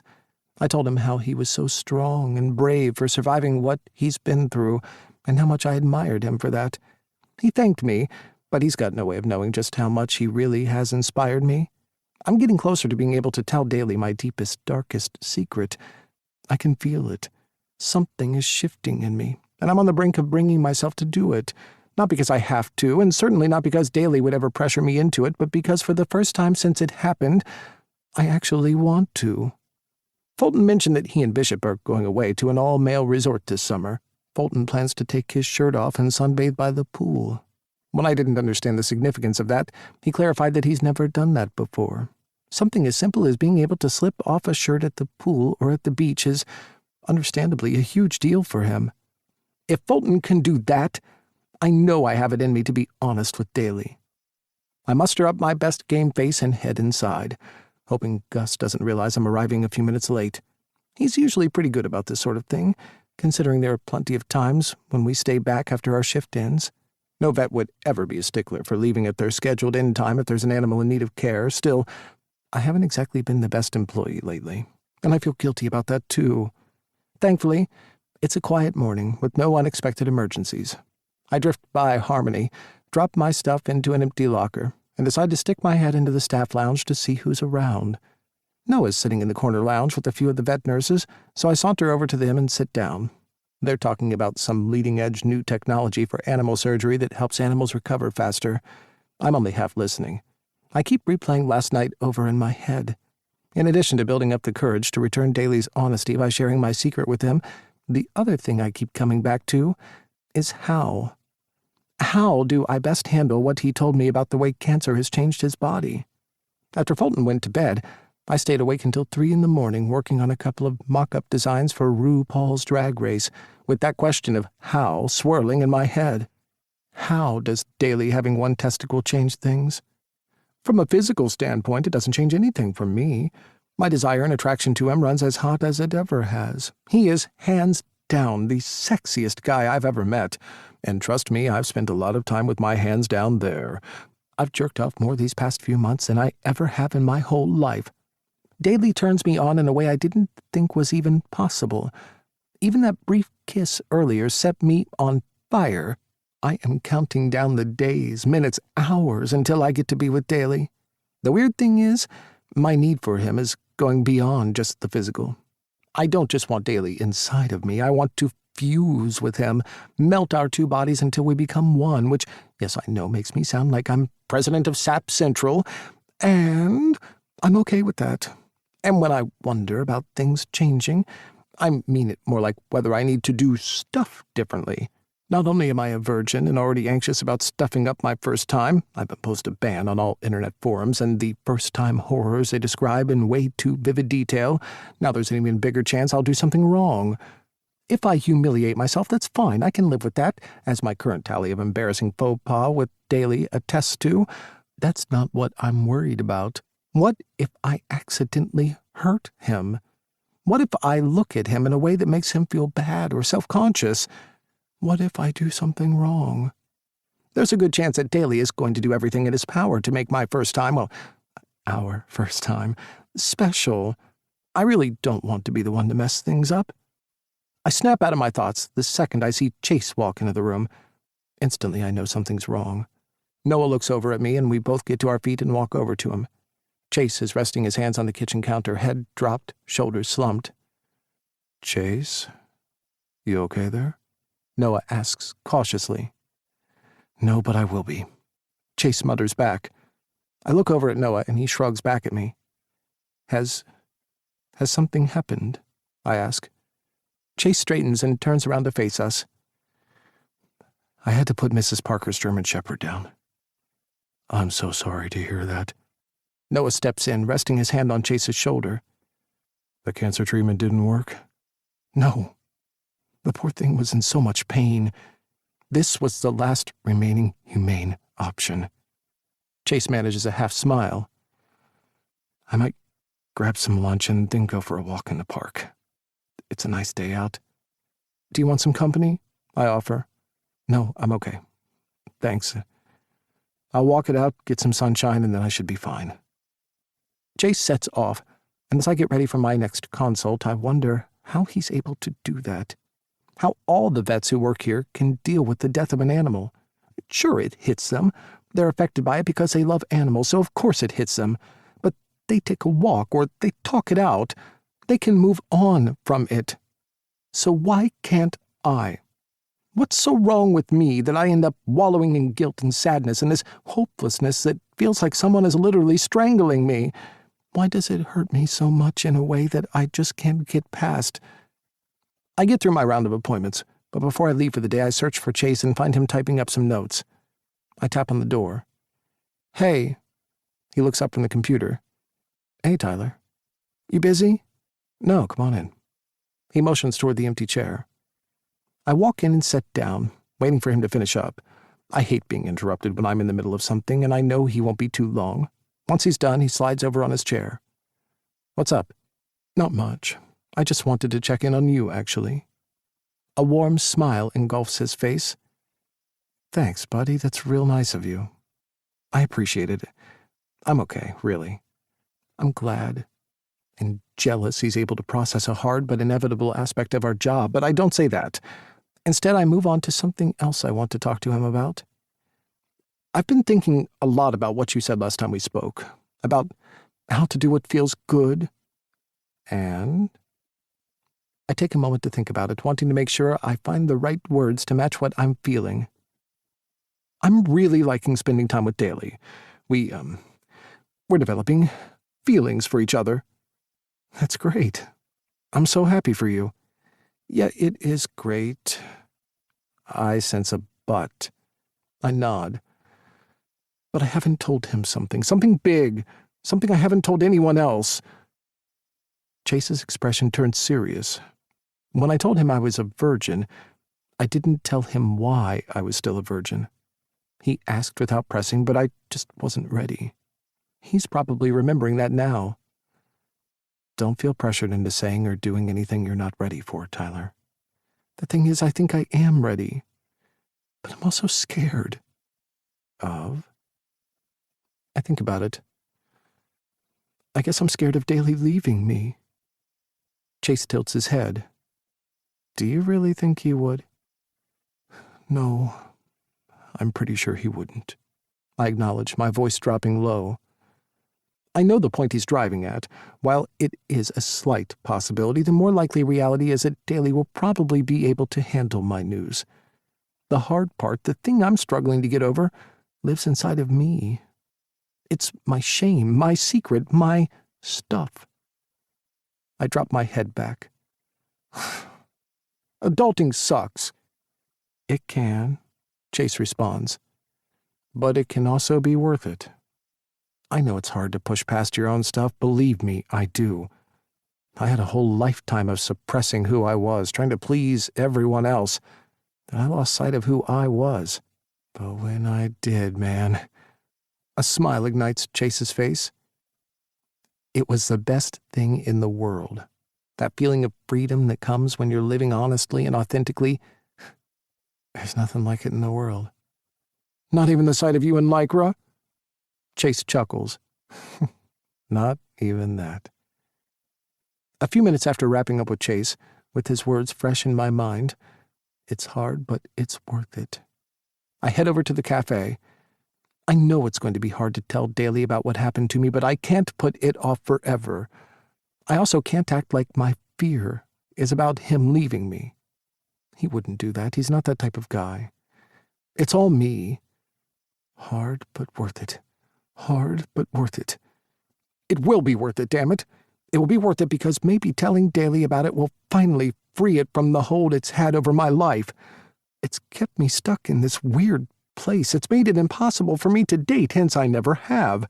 Unable to go for casual hookups, hence being a virgin at almost 25, and it's made me put up walls of humor and extraness to hide parts of myself, hence being almost 25 and not knowing who I really am. It will be hard, but oh so freaking worth it. A few minutes later, I'm back in my element behind the counter at the Barkery. It's so busy I only had time to give Daly a blink and you'll miss it kiss before jumping in to serve customers. The place is positively buzzing with animals yapping, playing, exploring, and occasionally barking while their owners chat happily with one another. It's such a transformation from how dead this place used to be. I've always loved the way animals bring people together. If they were taken out of the picture, if this was just a regular run-of-the-mill cafe, everyone here would probably be on their phones or laptops or only talking to the people they came in with. But having the animals here means people introduce themselves to one another. It starts with a conversation about their animals, and who knows? Maybe it could lead to friendships. That's so freaking cool. I'm still buzzing with happiness when the last customer leaves. Want to come back to my place? 2 strong hands slide around my waist. I lean into the warmth of Daly's body, his breath tickling the back of my neck. We can work on the poster some more, he murmurs. I hum, loving how enthusiastic he is about the whole idea of the viewing party and animal fashion show. I can tell he means it, and that thrills me. I love feeling useful and being able to help him out in the way I am. I arch my lower back so that my ass rubs against his groin. Yeah, that'd be great, I reply. And if I'm lucky, it's not just the poster we'll be working on. It takes us a few minutes to tidy up and get the place ready for tomorrow. I kill the lights as Daly flips the open sign to closed. I smile to myself. It's funny how something so small and simple like closing this place down together has become our routine. We talk about our days and the short walk over to his apartment. Another nice routine we've fallen into. He tells me about how Jeremy is really starting to come into his own and that he's offered to help out more at the bakery. He said he mentioned trying out a new cookie recipe, but didn't mention anything else. I tell him about a memorable consult I had today, Mr. Green, who brought in his spectacular-looking flower-horn cichlid. Daly didn't know what that was, so I explained that the flower-horn cichlid is one of the most unique and beautiful freshwater fish in existence. They're instantly noticeable for the odd horn-like growth on the top of their heads and vibrant color pattern. That, in turn, led me to answering his surprised question, "People bring fish into a vet?" I laughed and said that although it's not super common, it does happen, usually when fish go off their food suddenly or there are aquarium issues. I decide to wow him a little more with a few fun facts about the fish. Flower-horn cichlids are not only beautiful, but they're also known for being interactive, intelligent, and curious. Some even enjoy being petted. No joke. Cool, huh? We're in a good mood by the time we get back to his place, and by good, I mean horny as fuck, because as soon as the door closes, I'm on Daly like a flower-horn cichlid devours shrimp. I've backed him against the wall, and while our tongues battle for dominance, my hands slide inside his shirt, and I blatantly run my hands all over him. The hard ridges of his abs, the beefy muscle around his pecs, the sharp lines of his collarbones. I want to see it with my own eyes, but for now, shamelessly feeling every part of him with my hands will have to suffice. I don't trust myself, or him either. The second clothes start coming off, we'd be doomed. So we need to stay strong and keep them on. And we did make a commitment to wait, although, why is that again? After who knows how long, we decide to freshen up. Daly gets changed in his room while I go to the bathroom and slip into some spare clothes I always carry around with me now since I've become a regular fixture at Daly's place. I splash some water on my face, tame a few wayward strands of hair, and get ready for another fun evening with Daly. We order Chinese like we often do, and when it arrives, Daly goes to collect it while I set the table. The coffee table. For some reason, we like to eat our dinner sitting cross-legged on the floor. I grab a few cushions off the couch and toss them onto the floor for us to sit on. It kind of feels like an indoor picnic. It's our own little weird thing, I guess, and I love it. Our chopsticks clank as we reach for the final pork dumpling at the same time. You have it, Daly says. Nuh-uh, it's all yours. I insist. He points his chopsticks at me. So do I. I match his chopsticks with mine. Maybe a tiny chopstick sword fight breaks out. Maybe Daly's the more mature one to end it first. That dumpling is yours, I tell him. Dumpling. Now that's an interesting word, he says, tilting his head adorably as if he's really putting some serious thought into it. Dumpling. Sounds like something that should come out of a body, not go into it. That's it. I slide the container over to his side. After that, it's all yours. He grins, shrugs, and proceeds to shove the whole thing into his mouth. It should be gross, so why am I shaking my head and laughing? Once we're done, we leave the empty containers on the table, grab the cushions, and lie down on the couch with our legs outstretched. His hand rests on my shin, mine on his. I finally decide to bring it up. How are you feeling about last night? I didn't want to make a big deal out of it, which is why I waited and didn't ask it straight away. I also didn't want to not ask, since I've learned that not asking about something doesn't work out that well. I hope I've waited just the right amount of time. This might sound weird, but I actually feel good.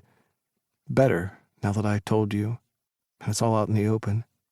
That's not weird, I assure him. Honesty feels good. He smiles and heads to the fridge to grab a couple of sodas.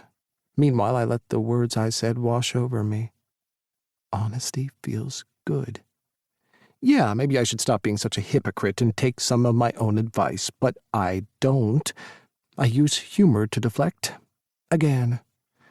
I'm glad you brought that up, because in addition to the poster mock-ups I worked on last night, I also made the required changes to the contract as discussed and agreed to between the two parties involved. Daly quirks a brow. Sorry, I had Ally McBeal reruns on in the background while I was up until 3 working on this stuff, I explain. Also, if you want to know about how to annul a prenup because your former partner embezzled funds with your nanny, I'm your guy. I expect that to at least draw out a snicker from Daly, but instead his eyebrow drops into a frown. Wait, you were up until 3 in the morning working on this? Yeah. I clap my hands in excitement. This event is going to be awesome. I can feel it. Why are you looking at me like that? I'm just... Daly shakes his head before waving me over. Come here. I bring my feet in and spin around so I can rest my head on Daly's chest. He wraps me up into the warmest, yummiest hug since whenever the last one he gave me was.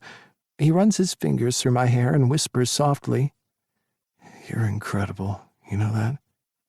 I look up so I can see his face, because if this next comment doesn't at least make him grin, then I've totally lost my touch. Of course I know, I replied cheekily. I'm fabulous. He chuckles a bit at first before breaking into a deep, rumbling laugh. That you are, Tyler. That you are. His eyes dance over me, and I like it. I like how he can make me feel things just by looking at me. I close a small gap between us and bring my lips to his. A soft moan oozes out of him. As the kiss deepens, I shamelessly run my hand down his chest. I don't stop when I reach the top of his sweatpants. His eyes flick down. I don't know if he means it or not, but a raspy moan hits my ears. This good? I check. His gaze flies up to me. His fingers circle around my waist before finding my ass. He squeezes into my flesh, pressing us even closer together. Guess that answers that. I position myself on top of him. My face is over his. Our cocks are aligned, too. I rub myself against him, and he's just as hard as I am. I thrust forward slightly, and I swear I can feel pre-cum leaking into my underwear. Daly's lips part slightly. His eyes flare with desire, and I've honestly never seen him look more beautiful than he does right now. We keep kissing, our bodies rocking and swaying, dancing to a song only he and I can hear. Even though our movements are small, the friction we're creating sends a burst of liquid fire through my veins. I've never been more turned on in my life. Rubbing myself up against someone at the age of almost 25 is as far as I've gone with another person, and for once, I don't judge myself for it. It doesn't matter anymore. The only thing that counts is that I'm here now with him. We've kissed so much I've become used to his taste, although addicted is probably more appropriate. I can't get enough of him. And as I'm rubbing his chest, kissing him with all my might, I wonder how else he tastes. Waiting feels like torture sometimes. This is definitely one of those times. I could keep going like this forever. My cock, on the other hand, needs for this to stop, like right fucking now. I push away sharply. "What's wrong?" Daly asks. "Nothing." I blow out a noisy breath. "I'm just... Daly smirks knowingly. "Close." "Yeah." I drag a hand through my hair, exhaling again. My body feels like it's on fire. "You're not?" His smirk grows smirkier. "I'm very turned on, yes, but am I close?" "No. I may be a little out of practice lately, but I can assure you, I have staying power like you wouldn't believe." That's at least the second time he said something like that to me, boasting about his stamina. I keel over, rolling onto the floor, and start blowing out breaths as if I'm going into labor. "You cannot say stuff like that when I'm this close to exploding any second," I tell him, reaching out for the coffee table for support. "Fuck!" I get out in between panting. "I think that's the hottest thing I've heard in my life." Daly joins me on the ground. We lie down on our backs, staring at the ceiling. He laces our fingers together. "We're still waiting, though, right?" I ask. "Until the night before my birthday?" Daly grips me tighter. "Yeah, we are." I nod and silently tell myself that sometime between now and then, I'm finally going to find the courage I know I have somewhere in me and tell him the truth. 18. Daily. What do you think?" Jeremy asks, laying out a number of brightly colored stickers on the counter. "Are these pride flags?" He nods. "Why are there so many?" He hands me a piece of paper. It's a printout about the history of the pride flag, and there are... Shit, I mutter in surprise, glancing up at him. I never knew there were more than 20 different types of flags. Same here. Cool, huh? Very. I quickly read the rest of the information, fascinated that so many sections of the rainbow family are represented. It fills me with, pride. Because as trite as it may sound, visibility and representation do matter. For way too long, too many people were excluded. Now, that's changing. And I hope it keeps going until every single person feels heard and seen and that they belong. Because really, it's the very least we all deserve. Maybe we can put it there? Jeremy points toward the front door next to the RuPaul's Drag Race poster that's hanging there already. "Yeah, for sure," I say to Jeremy. I recall the animal cafe Tyler took me to in Richmond. They displayed a pride flag out front, too. I'd love for this place to be known as a safe and inclusive place for everyone. We can't put all these flags up at the same time because there are just too many, but maybe we can rotate them? Jeremy taps his temple and grins. I was thinking the same thing. While he sets about choosing the first flag to put up, I ask, "Are you sure you don't mind closing up?" "All good, boss." It's 3:45, so it's not likely to be busy. Normally, Tyler would be here, but he's working at the clinic. I thought I'd have to shut the cafe earlier, never expecting Jeremy to offer to stay and do it.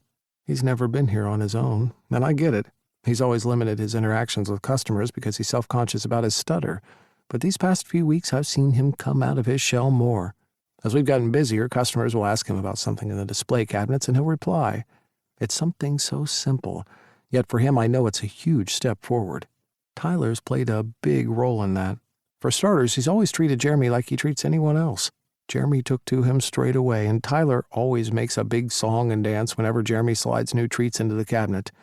At first, it embarrassed him. Yesterday, Jeremy added a little shuffle and hand flourish when Tyler announced his just-made Black Forest cake. Even though I should get going, I'm not ready to stop internally gushing about how awesome Tyler is. What we have is blossoming into something really special. Last night's makeout session got hot and heavy. I never did the whole rubbing, petting thing when I was younger. I jumped from jerking off by myself to penetrative sex straight away. Now I'm realizing I missed an incredible detour. Rubbing our hard cocks against one another, feeling him cupping me, squeezing and pressing into me. It feels fucking divine. Torturous, of course, but divine nonetheless. But I can also feel something else happening. I've always known Tyler's been holding something back. I get the sense that whatever it is, it's heavy and bad and from his past. I've deliberately avoided bringing it up, even hinting at it. I want Tyler to come to me and talk to me about it only when he is good and ready. I'm also prepared that that day may never come, and that's okay too. As much as I want to know everything about him, I respect his decision to only share with me what he's comfortable with. But slowly, ever so slowly, a shift is happening. It's almost as if the words are rising up inside of him, bubbling to the surface, reaching the very tip of his tongue. We're getting closer, but again, it's got to be him to initiate that conversation. That's really important to me. Tyler never pressured or pushed me for more information about my cancer, ever. I was able to share with him the information about my body on my terms. That really is the best way to do it. I want to afford Tyler that same possibility. Still here, boss? Jeremy asks, patting me on the back. Shit, I glance up at the time. I'm leaving. I head out into a beautiful spring day, the kind of day that teases you that warmer days are just around the corner, but not even the promise of summer can stop my mind from turning to a much less pleasant matter, namely, having to get my junk out for inspection. It's a routine follow-up. I'm down to just one a year now, but still, they're never something I look forward to. Dr. Malinauskas is great, though. He gets the tests done quickly and in his usual no-fuss manner. He seems to think everything is looking good, and he's happy to hear I'm feeling well and don't have any health issues. We're getting toward the end of the session when I say, "There's something else I'd like to ask you about, Doc." "Well, what is it?" I inhale sharply. "Reconstructive surgery." He gives me his full attention. "Well, I see. What would you like to know?" "What are my options?" I listen intently as Dr. Malinauskas explains about testicular prosthesis, which is an artificial implant that is placed into the scrotum. I'm trying to figure out how I feel as he tells me what's involved and what to expect. The truth is, I don't know how I feel about it myself. In some ways, I've gotten used to my body being the way it is. I deliberately didn't even think about this type of surgery straight after my first operation because I didn't want my decision to be a knee-jerk reaction. But it's always been in the back of my mind, something on my to-think-about one-day list. And now I'm in a position where I have another person to consider as well. I know Tyler said it doesn't change anything, that he still finds me attractive and wants to have sex with me. If our increasingly feverish makeout sessions are anything to go by, I know he means it.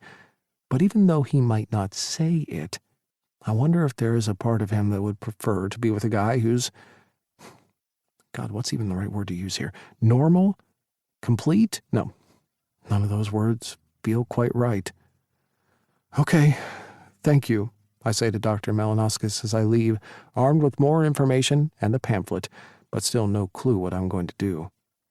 "I have a lot to think about." "You do," he says warmly, walking me out. "There is no right or wrong decision either. You have to make the choice that works for you, Daly. We'll be in touch in a few days with your test results." The day after my doctor's appointment, I'm back in the bakery making coffee after coffee as the morning yappy hour rush goes on around me. I can barely keep up with it. Jeremy's racing back and forth, cooking up a storm in the kitchen and racing out with the food to the tables and replenishing the cabinets as quickly as he can. And smack bang in the middle of it all is Tyler. My eyes keep getting pulled to him, laughing and chatting away so happily as he handles the customers and their animals with such a genuine ease. He's already irresistible, but there's something about seeing him reach over to pet the animals and shower them with compliments and attention that makes him even more attractive. With all the noise and chatter and the occasional bark, it's hard to believe this is the same bakery that just a few short months ago was empty, devoid of any atmosphere and teetering on the brink of ruin. The relief I feel is indescribable. I haven't screwed my grandmother out of the retirement she so richly deserves. I'm grinning hard, so overjoyed I could burst. I can't wait to share all of this with her. And just when I think things couldn't get any better, Tyler finds a way to do just that. Can I have your attention, please? Everyone, eyes this way. On me. Yes, that means you in the back wearing the gorgeous teal blouse. Thank you. Now that every single person in the cafe is looking at Tyler, he proceeds. Now, as anyone who knows me can attest, I'm used to being the one who's a tasty treat that can't be beat, but today, for the next few minutes, I'm prepared to set that crown to the side and make room for a new contender. I spot Jeremy inching closer to the counter, a delicious, sweet smell wafting from the tray in his hands. I love Tyler's announcements, and it makes me so happy to see Jeremy getting in on the act too. Judging by the smiles on so many people's faces, I think it's safe to say they're enjoying it as well.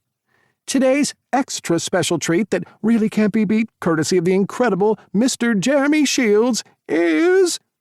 Tyler sweeps his arms toward Jeremy, and my eyes widen. I can't believe it. No, surely not. He's never done this before. There is no way Jeremy will speak in front of all these people. But then he opens his mouth. Twisted cinnamon buns with... Tyler prompts. Jeremy breaks out into a huge smile. Gooey caramel. A chorus of oohs is quickly replaced by clapping and the sound of the cash register dinging away. I stand between Tyler and Jeremy, clasping a hand on each of their shoulders. You guys are awesome. Thanks, Captain Obvious. Tyler whips back in the sassy way only he can pull off. Now, please march your cute butt back to the coffee machine. Lance over here, he angles his head toward a guy, I'm assuming is Lance, is waiting on his Americano. I do as I'm told, the smile never leaving my face. Once the morning yappy hour rush dies down, I jump on the chance to sneak up behind Tyler, press myself against him, and pepper the back of his neck with a few kisses. You're going to have to stop that, he murmurs, but I can hear the smile in his voice. Oh, yeah? I whisper into his ear. And why's that? He grinds his ass against me, and my thickening cock jerks in response. Does that answer your question? I pull back with a laugh. Fair enough. Wouldn't want Jeremy to catch us getting all hot and heavy. Oh, please. Jeremy's voice filters from behind us. I've seen it so many times. I've stopped counting. Tyler blushes, and it transports me back to all those months of him coming into the bakery and barely managing to even say a few words to me. And look at us now. He's practically running the show. I can't keep my hands off him, and I can't even imagine him not being here. But still, I need to say something once Jeremy steps into the kitchen. Don't take this the wrong way. I'm loving having you here and all, but, don't you have a job? A look of guilt flashes across Tyler's face. Yeah, I do. But I've been swapping shifts a lot lately. And also... Also what? I ask when his voice trails off. I call in sick sometimes too. I don't like going there daily. I'm this far away from losing my shit. He winces, the pain showing on his face. You think I'm awful, don't you? He's been struggling with work, so I can completely understand his reluctance to go there. No, I don't think that. And I love you being here. I just don't want you getting into any trouble, that's all. I won't, it's all good. Don't worry about it. He smiles and goes over to clear a few tables. My gaze follows him. Despite his reassurance, I'm not so sure. I really don't want Tyler getting into trouble, especially because of me. 19. Tyler. A few days after Daly expressed his concerns about me getting into trouble for slacking off at the clinic, I'm lying in bed, scrolling through my social feeds, smiling. The RuPaul's Drag Race event is blowing up. It's hardly surprising. I don't know a lot about advertising, but I figured having a couple of shirtless guys holding animals would get people's attention. Lo and behold, it has. The posts are getting tons of likes, shares, and comments. I couldn't be happier for Daly that the bakery is doing so well. And honestly, I'm loving it so much too. I appreciate Daly's concern about me neglecting my work duties at the clinic. He has a point. I am, but that's all on me. These are choices I'm making. There's a knock on the bedroom door. "Come in," I call out. "Hey, just me," Fulton announces as he walks in. When he reaches the foot of my bed, he asks, "Aren't you meant to be working today?" "I'm sick," I reply, putting my phone away to give him my full attention. He doesn't look impressed. "You've been calling in sick an awful lot lately." "I am sick." "No, you're not." "Don't let my blemish-free skin fool you, Fulton. Just because I look as gorgeous as ever doesn't mean I'm not unwell." "Oh, yeah?" He folds his arms across his chest. "What's wrong with you?" I cough, weakly. "Sore throat, see?" Sighing, he plops himself down at the foot of the bed. "Talk to me, Tyler. What's really going on with you?" I see his sigh and raise him an overly dramatic eye roll. "All right, you got me. I don't want to go to work today." "Because?" That familiar pull of dread forms in my stomach. "Because I'm not cut out to be a vet. There, I said it. That's the honest truth." Fulton's face pinches with worry. "I know you've been having some issues. I never knew it was this serious." "Well, I've been keeping this to myself. Only Chase knows since he's been helping me." "It's the surgery stuff, right? When things go bad?" Fulton checks. I nod. "I see the way you, Chase, and all the others can handle the ups and the downs. I'm there for the ups. I love working with animals and helping them get better. I don't even mind dealing with pet owners, but I can't handle the downs. I don't bounce back like you guys do. It sits and festers inside of me. It's been getting worse. And now it's at a point where I'm on the verge of not being able to go in there. Like, I literally have to drag my sorry ass into work. I can't do it. I just can't." Fulton's quiet for a few moments, and he says, "I'm not here to judge you, Tyler. I know exactly how rewarding but also tough being a vet can be. I understand what you're going through. There are times when I've felt overwhelmed and exhausted myself. But I am worried about you. If there's anything I can do to help, please let me know. I'm here for you, okay?" "Thank you." I can feel my neck muscles tighten. I've been feeling terrible about this. I know it's not right to blow off work, but I feel trapped. If I don't go, I feel guilty that I'm shirking my responsibilities. But if I do go, I feel physically sick, freaking out that at any second there's going to be an emergency and I'm going to have to operate. And if it happens again... Fulton nods, not needing me to finish that sentence. "So what are you going to do?" I shrug.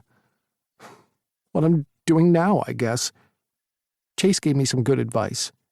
"Which is?" "To just do things that feel good until the answer comes." Fulton opens his mouth as if he's got something to say, but thinks better of it. "What?" I press. "It's okay, we're friends, Fulton. If you have something to say, say it." "Okay." Fulton nods, his eyebrows becoming knitted. "I think Chase's advice is good advice. It's just that... Well, okay, I'm just going to come right out with it." "Go on." I brace myself since I have a feeling I'm not going to like it. "Sometimes in life you need to stop avoiding shit and make a decision. And I think this might be one of those times. By the sounds of it, this is eating you up. And you don't want Gus finding out you're being dishonest with him. So as hard as it is, you need to do something." I release the breath I've been holding. "You're right," I acknowledge. "I just wish I knew what that something was." "You'll figure it out," Fulton says, getting up. "I've got faith in you." "Thanks." I try to smile as he leaves. I wish I had the same faith in me. What the hell am I going to do? I spent the next hour wallowing while doing my hair, and they say men can't multitask, before heading to the cafe. Since I've got the day off after calling in sick, I figure I might as well make myself useful. "This is a pleasant surprise," Daly says, eyes twinkling as soon as I walk in. "I thought you were working today." Yeah, stuff changed." I leave it at that. It's bad enough I'm lying to Gus. I don't want to drag Daly into this as well. Morning yappy hour is just getting started. I take my usual spot and start serving customers. I'm having such a blast I don't even know what the time is. Or the day, either, it seems. Because at just a few minutes after 10 on a frickin' Thursday, who else should walk into the cafe than Gus? I barely notice Chase standing next to him because the moment Gus's eyes land on me is the exact same moment his expression goes from normal to majorly pissed off. He steps up to the register. "Tyler." It's a low-key growl, which for Gus is as angry as I've ever seen him. I gulp. "Hey, Gus. Chase?" Chase forces a smile but keeps quiet. "What are you doing here?" Gus demands in a low, gruff tone. "You called in sick today." Daly wanders over from the coffee machine, all smiles. "Hey, guys." His gaze darts between the three of us. It doesn't take him long to realize something's up. "Is everything all right?" "Just peachy." Gus hands him the piece of paper with the drink order, but his stare remains pinned on me. Daly takes the paper and goes over to the coffee machine to start making the order. Gus continues glaring at me. "Well, care to explain why you're too sick to come into work but seem fine to be here?" Well, I trail off because I have nothing to say. There's no way to defend what I've done because I am 100% in the wrong. We both know it. I'm going to cop it, and honestly, I fucking deserve it. You know we're short-staffed, Tyler. You know that your absence means other people will have to work harder and longer. You know... Gus only stops talking because Daly's back with the drink order. Gus and Chase each lift a tray. Daly scampers away. Before leaving, Gus shakes his head and says, "I'm very disappointed in you, Tyler." I swallow down the shame flooding me. Yeah, I'm disappointed in me, too. 20. Daily. The second Gus and Chase leave with their trays of drinks, Tyler slouches over the counter. He was meant to be at work today, and yet he showed up here instead. It's not my place to interfere in what may be going on with that, but I do want to make sure he's okay. I wait a few moments to give him some time to process whatever it is that Gus said before taking a tentative step toward him. "Hey, is everything okay?" His demeanor doesn't change, and I find myself standing there, helpless.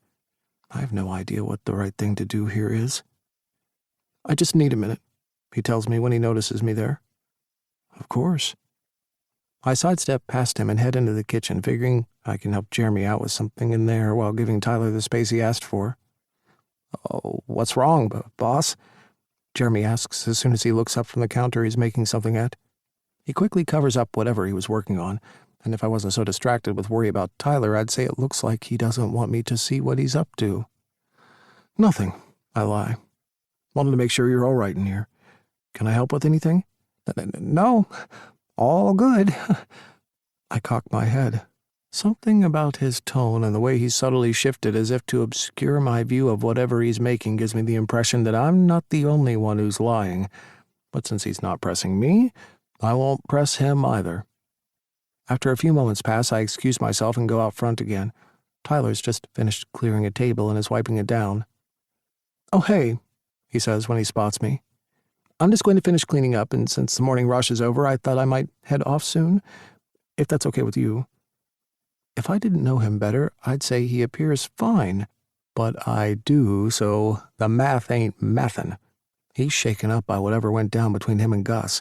He's too fidgety, and I'm not buying that fake smile for a second either. For some reason, he's putting on an act. Does he not feel safe to tell me what just happened? "Are you okay?" I ask. He looks up at me, fake smile firmly in place. "Yeah, fine." I stand there holding his gaze, and then I see it. The second it happens. The first crack in his confident exterior happens when his eyes flit away from me. Then he scratches at his chest. Before I know it, he's shaking his head and holding back tears. I barrel over to him and wrap him up in my arms. The warmth of his chest seeps into mine, and I hold him steady as I feel each deep breath he takes. I delay pulling apart from him, preferring to keep him in my arms for a few more seconds. With my eyes squeezed closed, I inhale his strong, unmistakable scent. Eventually, I take a step back. I'm not ready to let go completely, so I keep his hands encased in mine. You don't have to tell me anything about what's going on if you're not ready to. I won't pressure you. I begin. All I want to make sure of is that you're okay. He squirms a little but doesn't move away. I've let Gus down. He confesses so quietly I can barely hear him. I feel horrible. I press my lips together. I've just finished saying I'm not going to force him to divulge any details he's not ready to, so I can hardly follow that with what happened. So instead I go with, is there anything I can do? He shakes his head. No. Is it okay if I leave, though? I've made a mess of things and I need some time to think. Of course, Tyler. I appreciate every single minute you're here, but you can come and go as you please. You don't owe me anything. It's the first time I've seen him like this, but like all the layers I've discovered about him so far, this one is intriguing too. I have a feeling the mess he's talking about involves all the time he's been spending here and not at the clinic. I can't help but feel I share some of the blame for that too, and I can understand why he'd be hesitant to talk to me about it. He might think that I'm judging him for blowing off work, and while him doing that is obviously not a great thing, I know his reasons behind it are valid. Our eyes meet. The sadness in the look he shoots my way makes my heart clench. God, I want to be able to help him, but it seems like he needs to do this on his own. And in a way, isn't that a better option? Tyler is strong and can get through whatever this is on his own. Maybe he needs to be reminded of that. My job is simply to let him know I'm here if he needs me.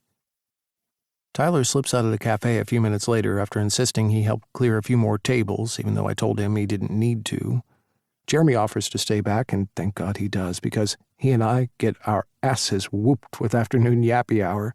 So by the time 4 o'clock rolls around, I am beat.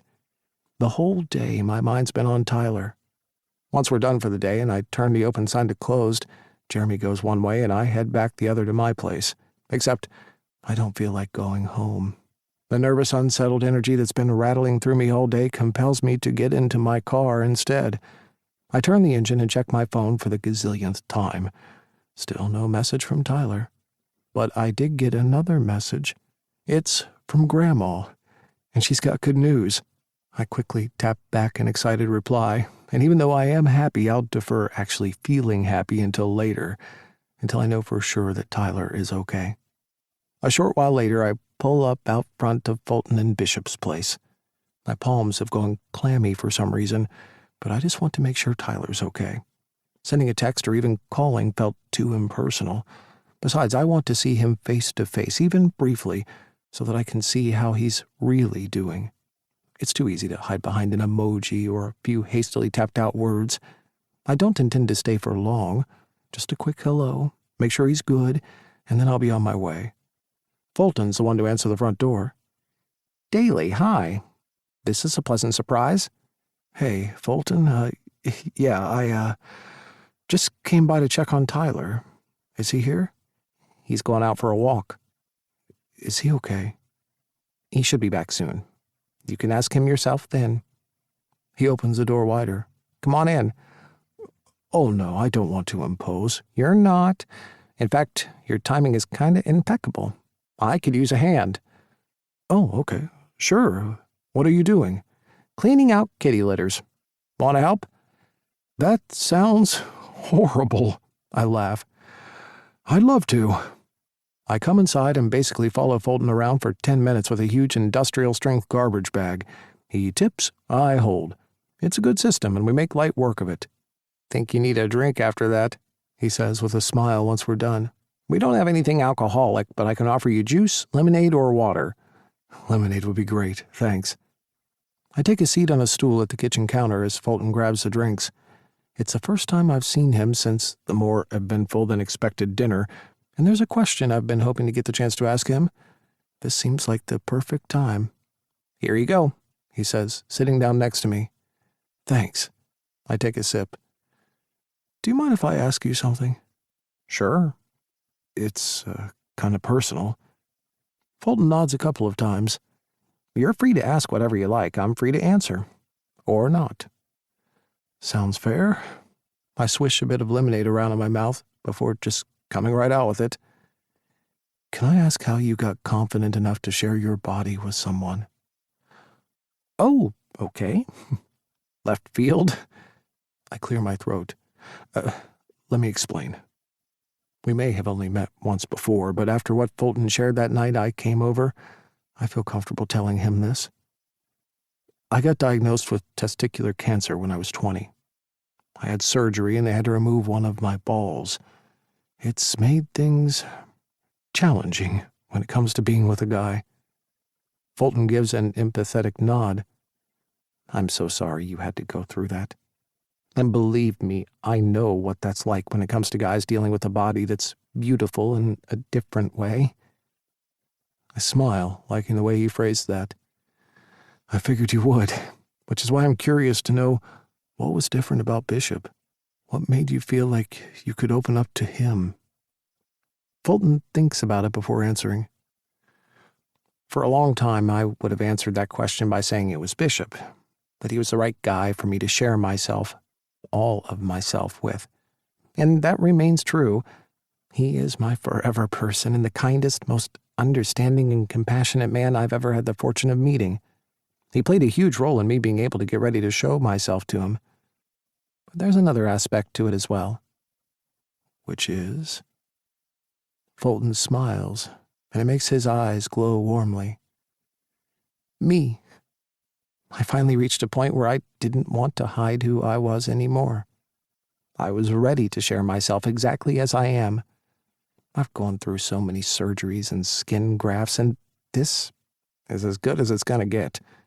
Sure, I could keep subjecting myself to it, but for what? My body is how it is, and it's taken me a long time to get here. But I've not only started to accept it, I'm slowly starting to actually love it. Wow. Thank you for sharing that. And right there, in that instant, I decide not to pursue the reconstructive surgery option any further. There's no shame or judgment for those who decide it's right for them, but what Fulton just said moved me to my very core. I want to get to that place he mentioned he's arriving at now, where I don't just accept my body, but I love it, just as it is. Having one testicle doesn't make me a loser or a freak or a weirdo. It's a sign of my strength, my power. For the first time in my life, I actually want to celebrate that. I hear the front door opening and Tyler steps inside. He looks surprised to see me. Daly, what are you doing here? Is everything okay? I get up and walk over to him. Yeah, I'm fine. I've just been worried about you. I won't stay for long. I just needed to see you and make sure you're okay. Thank you. Oh, that's so sweet. He hugs me, and it's one of those tight, warm hugs of his that I wish could go on forever. Somehow it gives me a glimmer of hope that everything will be all right. Sorry for the radio silence. I just needed some time to think. And I've made some decisions, he says, glancing between Fulton and me. Fulton leans forward.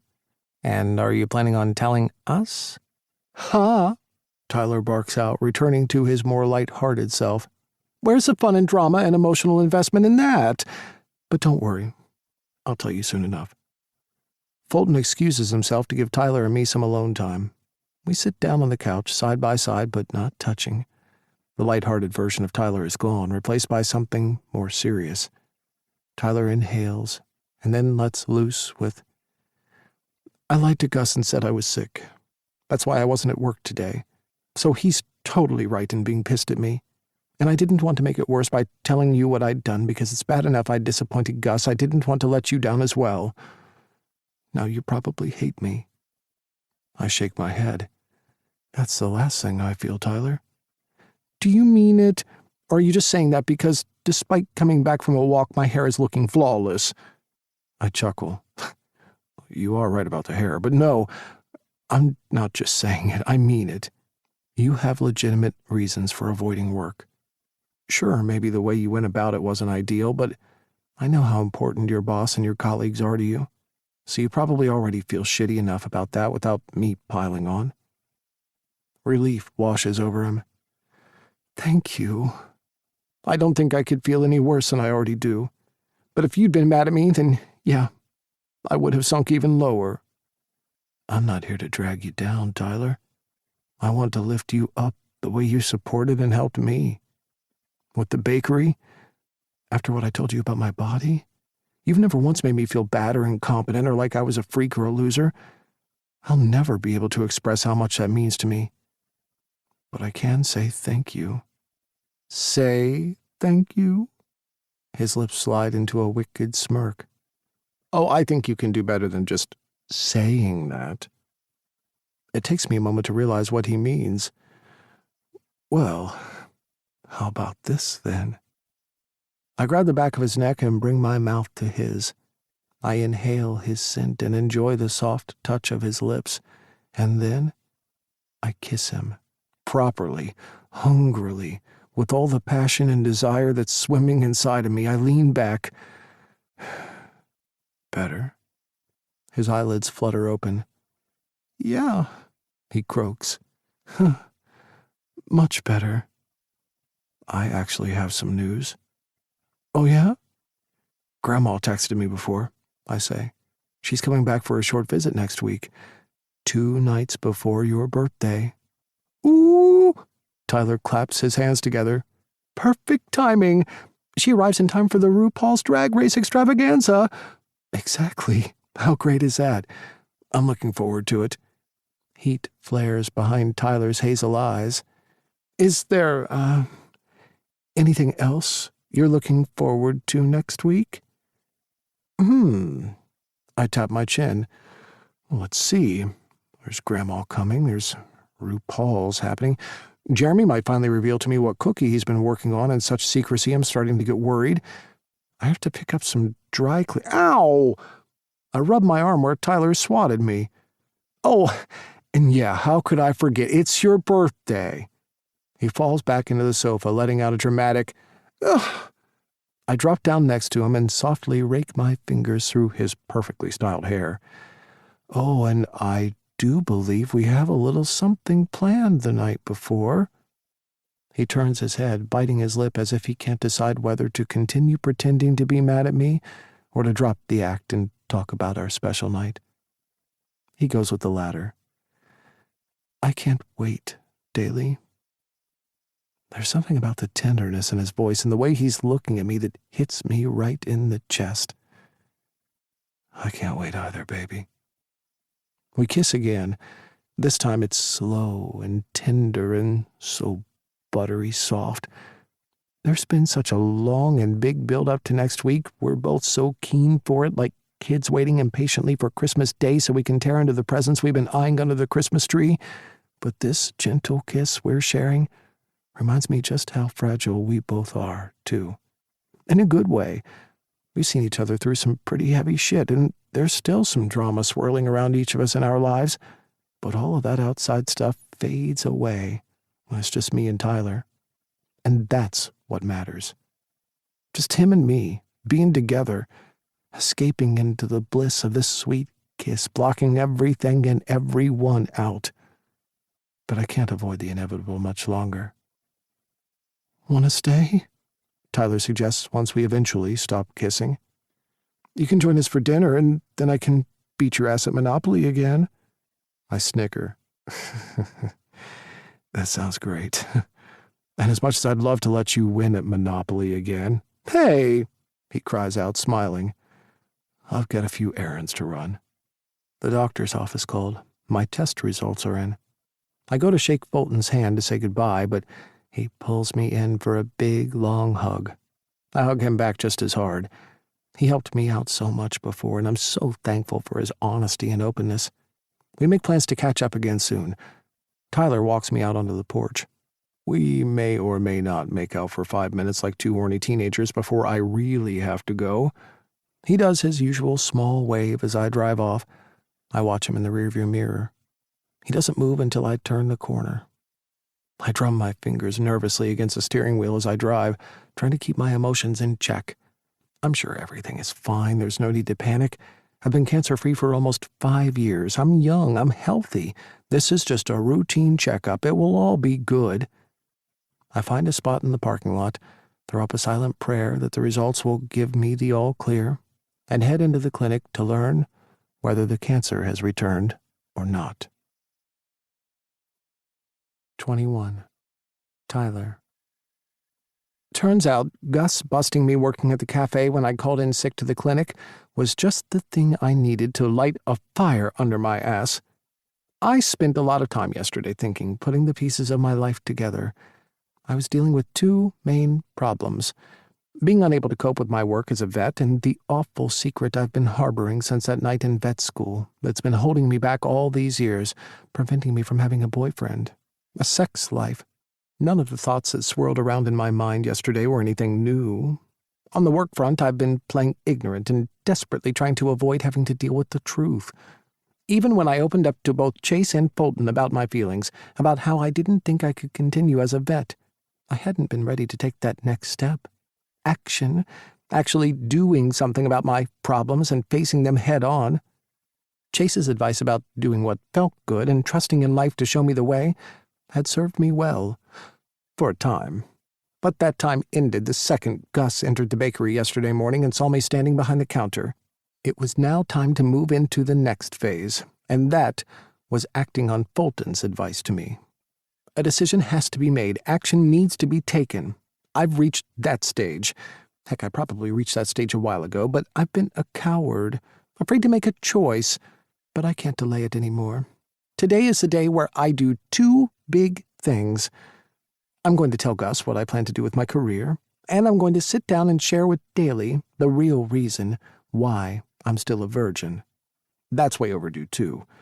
This whole time he was honest and upfront with me about his cancer, and all the while I've been hiding a part of myself from him, afraid of being rejected, but more than that, not trusting myself enough to relive the pain again. But I am strong, genuinely strong. Underneath the sass and the show I put on, sometimes, there's a core of strength and grit and determination. I need to find it, push past the uncomfortableness, and share with Daly what happened to me. He's a good man. He won't react the way my ex-best friend did, I know that. I've known that for a while. I haven't been able to make the insecurities that have plagued me since it happened disappear as quickly as I wished they would. I am still nervous. But that's all my stuff, not his. He deserves to know the full truth, and, more importantly, I actually want to tell him. Gosh. I'm having one of those Whole Foods produce section life revelation moments on Fulton's couch at 2 o'clock on a Friday afternoon, a week before my 25th birthday. Does this mean I'm officially an adult now? God, what next? Gray hair and cigar smoking? The gray hair I can work with. The cigar smoking? Ew, that's not a look I'd even want to pull off.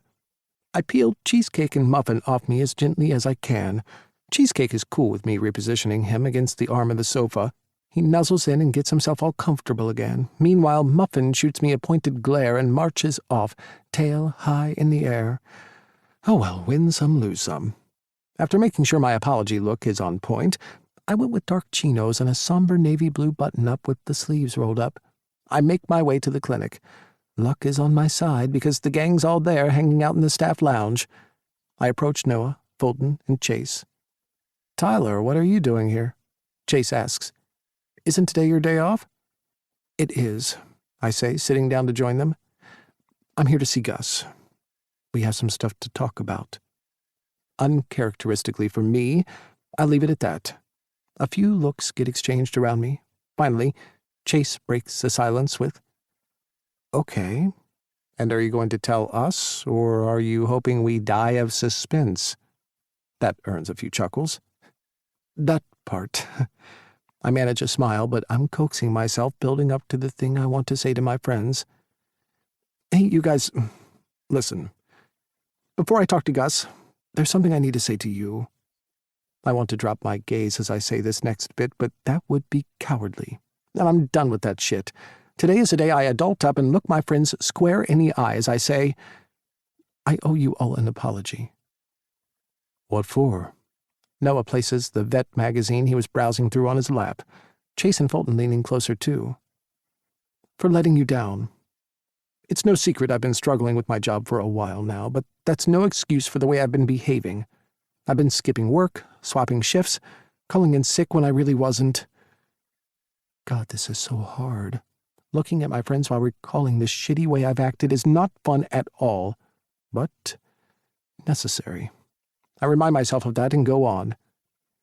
My actions have made your lives harder. I know we're short-staffed, so it's meant you've had to pick up the slack, work longer hours, stay back more often, and despite that, you've all been so good to me. Real friends. Fulton, you and Bishop have given me a place to stay. Noah, you're just as lovely and friendly to me as always. And Chase, you've spent the most time with me, mentoring me, checking in, making sure I was okay. And I've repaid you all by behaving like an asshole brat. I'm sorry. I'm genuinely very sorry for what I've done. Now that I'm done, I drop my head. A wave of sadness swells in my throat as I wait for my friends to respond. Saying those words out loud is really hitting me hard, making what I've done and the way I've acted even realer than it already was. When I don't hear anything for a few seconds, I glance up. My 3 friends are standing, gathered around me. Group hug, Fulton suggests.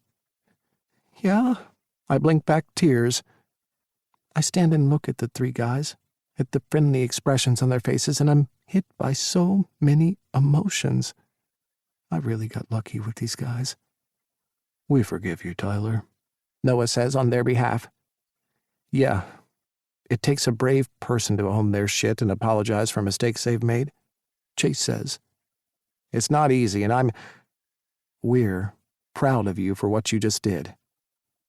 Fulton nods, repeating, Group hug? Of course, I reply happily. Just don't ruin my hair or I'll kill you. Fulton laughs but stops as soon as he sees I'm being serious. The 4 of us hug, and I feel so much better for having done the right thing. They really are the best friends a person could ever hope for. With the friend group segment out of the way, it's time for me to face some music with Gus. He's a good guy, I remind myself as I approach the door to his office. He's completely justified being angry at me, and even when he is mad, he's still decent. He'd never act like a dick or pull out the big boss card. That's just not who he is. I'm the one in the wrong here, and I just hope he can forgive me.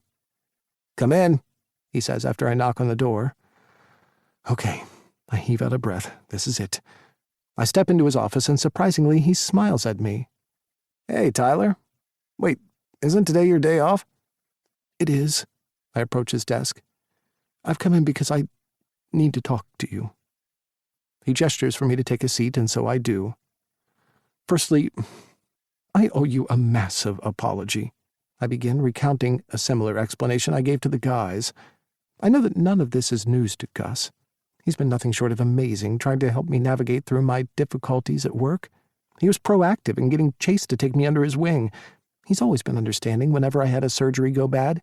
Over these past few months, he's been more patient and accommodating with me than I deserve, if I'm being honest. Thank you, Tyler, he says with a smile when I'm done. I appreciate you owning up and taking responsibility, and I accept your apology. A huge, relieved breath sags out of me. Oh, thank fuck. I've hated knowing I've disappointed you. I know you have.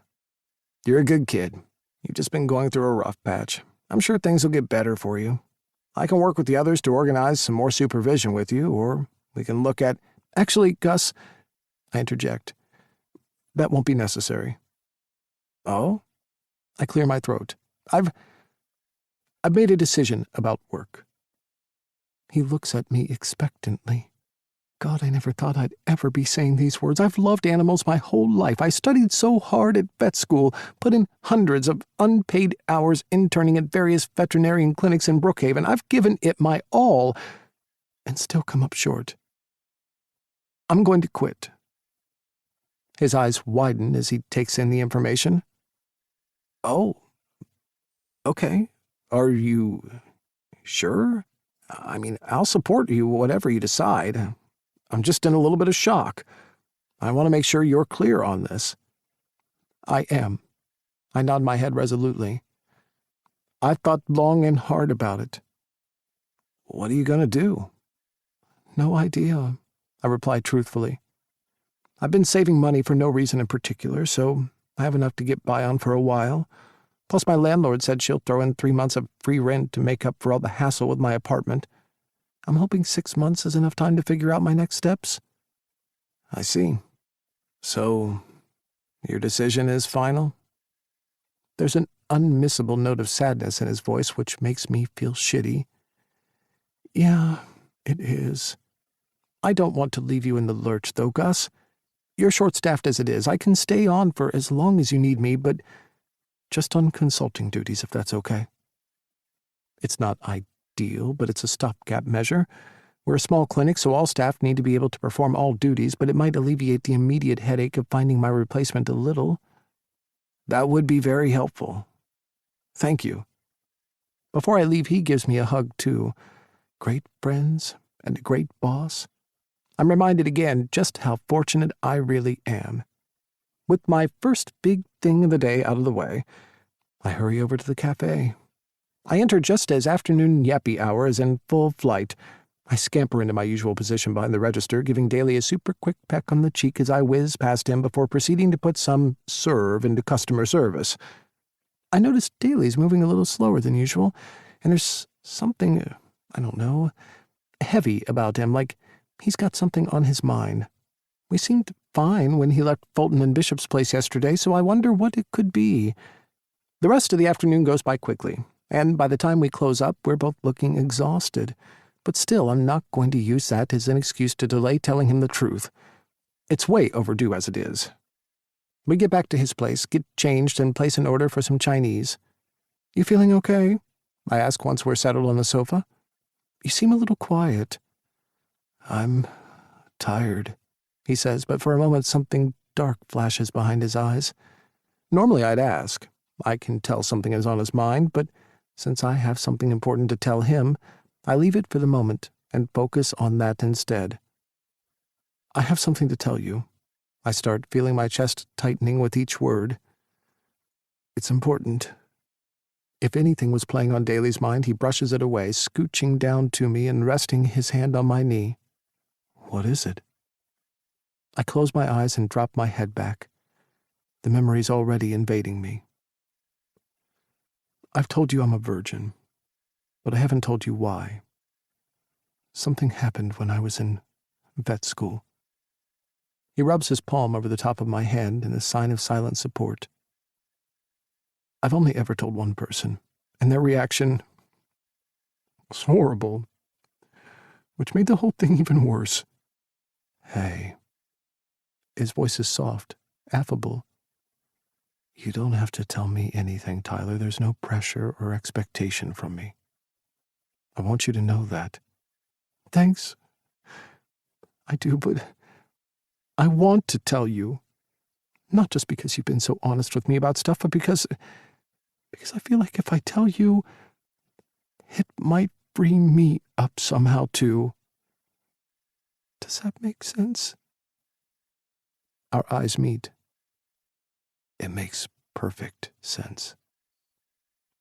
So I tell him about the worst experience I've ever had.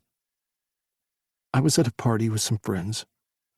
There was a guy there we didn't know, a friend of a friend of a friend. He was cute and flirting with me all night. I liked him, but I didn't want to go any further. I told him that, was super upfront about it. Anyway, after midnight, I decided to go home. I lived a few blocks away, so I decided to walk. The guy wanted my number, but I said no. I was focused on my vet studies, and I don't know. He seemed okay, but I just wasn't vibing with him in that way. Okay. I breathe in and out a few times. So I left the party, cutting through the park. It was late summer, so the temperature was cool but nice. It was dead quiet. No one was out. And then I heard footsteps behind me. Immediately I got scared. I had that feeling of what you see in movies, and I suddenly thought, shit, I'm in a park all by myself in the middle of the night. I started walking faster. My heart starts beating quicker as I approach the worst part of the story. The guy behind me calls out. It's the same guy from the party. I remember not feeling relieved, like, yes, he's not some stranger who's potentially a psychopath, but the guy still gave me the creeps. What happened? Daly asks. I swallow, needing a minute to collect myself. I kept walking as he joined me, picking up speed. He tried to grab my hand, but I yanked it away, and he started saying something about me giving him a quick blowjob, and then he'd be gone. I kept repeating, no thanks, no thanks, no thanks, over and over again, and I began walking faster, and finally he grabs a hold of my arm, shoves me against a tree. I remember the bark scratching my face. I'm freaking out at this point. He's stronger than me. He's got me pinned against a tree, and then a tear spills down my cheek and I feel nauseous. And then he starts pulling my pants down, growling the most disgusting things in my ear, telling me he's going to have me whether I want it or not. Daly shakes his head, a heavy frown etched into his forehead. Oh my God, Tyler. I tried fighting back, but it didn't help. He was stronger than me, and the more I tried to escape out of his grip, the harder he slammed my face against the tree. For a moment I froze. But then I did one thing. It was my last chance, my only chance. I yelled out so fucking loudly it scared a whole bunch of birds and they flew out of the tree. There wasn't anyone around. Or so I thought. Daly's eyes are watery, but they stay on me the whole time. A bunch of drunk college guys happened to be walking past. Thank God. They heard me yell out and ran over to see what was going on. They peeled the guy off me. A fist fight broke out. The asshole ran away. The guys checked to see if I was okay. I said I was fine, even though I wasn't. They walked me back to my place, made sure I got home safe. Tyler, I don't even know what to say. I am so sorry that happened to you. It's not over yet, I tell him grimly. Oh. The next morning, I called my best friend Simon to come over. He did. And I told him everything that happened in the park. And I shake my head, the tears flowing heavily now. This is it. The moment that for me was just as bad as what had happened the night before.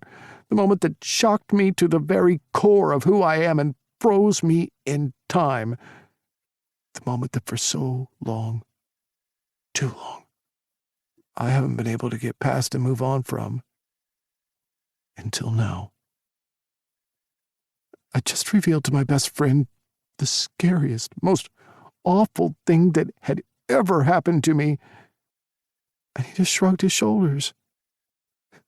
Said it wasn't that bad. That nothing actually happened. And that I shouldn't make a big deal about it. He said it wasn't technically sexual assault because the guy never actually... I can't even finish that sentence. Daly's mouth flies open. He looks like he wants to say something, but is in too much shock and disbelief. He wraps his arms around me. I fall into them, into the warmth of his body, and I cry. And cry. And cry. And Daly lets me, holding me close and keeping me safe. Once I stop crying, he doesn't let me go. Instead, he says, "What happened to you, Tyler, was assault. It was real and painful. And your friend had absolutely no right to minimize it the way he did. I'm so sorry he added to your pain rather than helped you to deal with it. I start sobbing again. Daly's reaction, his words, have given me the one thing my former best friend never did: validation. Simon's dismissal of what happened to me was the reason for my walls going up. It's the reason I've kept guys at bay. It rocked me to my foundation. For so many years, I didn't trust myself. Had I been wrong about my experience? Did it count less because it got stopped by those guys the way it did? Was it even assault? Was I making it up or exaggerating things? Should I have been able to brush myself off like it was no big deal? The answer I see now is fuck no. Assault is assault. It's never the exact same experience for any two people. There are always degrees. But is it worth splitting hairs over the minute details? It doesn't help the victims at all. In fact, it only sets them back and hurts them even more. Anytime anyone crosses the line after consent hasn't been given, it's wrong. Period. End of conversation. The food arrives. Daly goes to the door while I grab plates and cutlery from the kitchen, and we sit down at the coffee table to eat. I keep talking, but it's fragmented, punctured by long silences that Daly doesn't seem to mind or feel the need to fill. I tell him all my secrets, my fears, my confusion, my reasons for not being able to pursue relationships, my lack of trusting guys and myself, and through it all, he sits there, listening to me intently. As I talk, I feel layers being pulled back and uncovered. For the first time in my life, I have the feeling of just being me. And also for the first time in my life, I feel seen and heard and validated. Daly asks what I feel like doing after dinner. I say, not much. So we put something on the TV for the background noise and lie together on the couch, our bodies tangled, Daly's fingers running through my hair. I feel like I've had an out-of-body experience, but slowly, I return to myself. Getting all of that out was good. It was what I needed. And the way Daly responded was how I knew he would. He supports me unreservedly, just like I support him. Funny how it just happened. It's not something we've ever talked about or planned deliberately, but right from the start, we've both had this urge, this pull to be there for each other. I readjust the way I'm lying so I can see his face. It's scrunched with worry. Part of it is about me, but that look from earlier is back too. What's wrong? I ask him. He winces, turning his head to me slowly. I have something to tell you, too. I've got some bad news. 22. Daly. This is the worst time to be laying this on Tyler. He's just spilled his heart out to me about the most painful thing he's ever gone through. Even though he told me a few hours ago, my mind is still reeling from it. It's all I can think about as we lie numbly on the couch, staring at whatever we're supposed to be watching on TV. The attack, and then, to make it even worse, the way his friend reacted, it makes me sick to my stomach. I'm going to need more time to process it. But I also can't hold off telling him my news any longer either. I'd been hoping to tell him straight away when he came into the cafe for afternoon yappy hour, but we got slammed with customers and orders. Then I'd wanted to tell him on the way over to my place, but somehow the words kept getting caught in my throat, and by the time we'd gotten back, changed, and settled on the couch, I'd missed my chance. Tyler opened up to me, and I put my stuff on pause. But I can't hold it off any longer. Tyler straightens. What is it? Shit, I have to tell him. Even though he's fragile, I have to. I don't have much choice.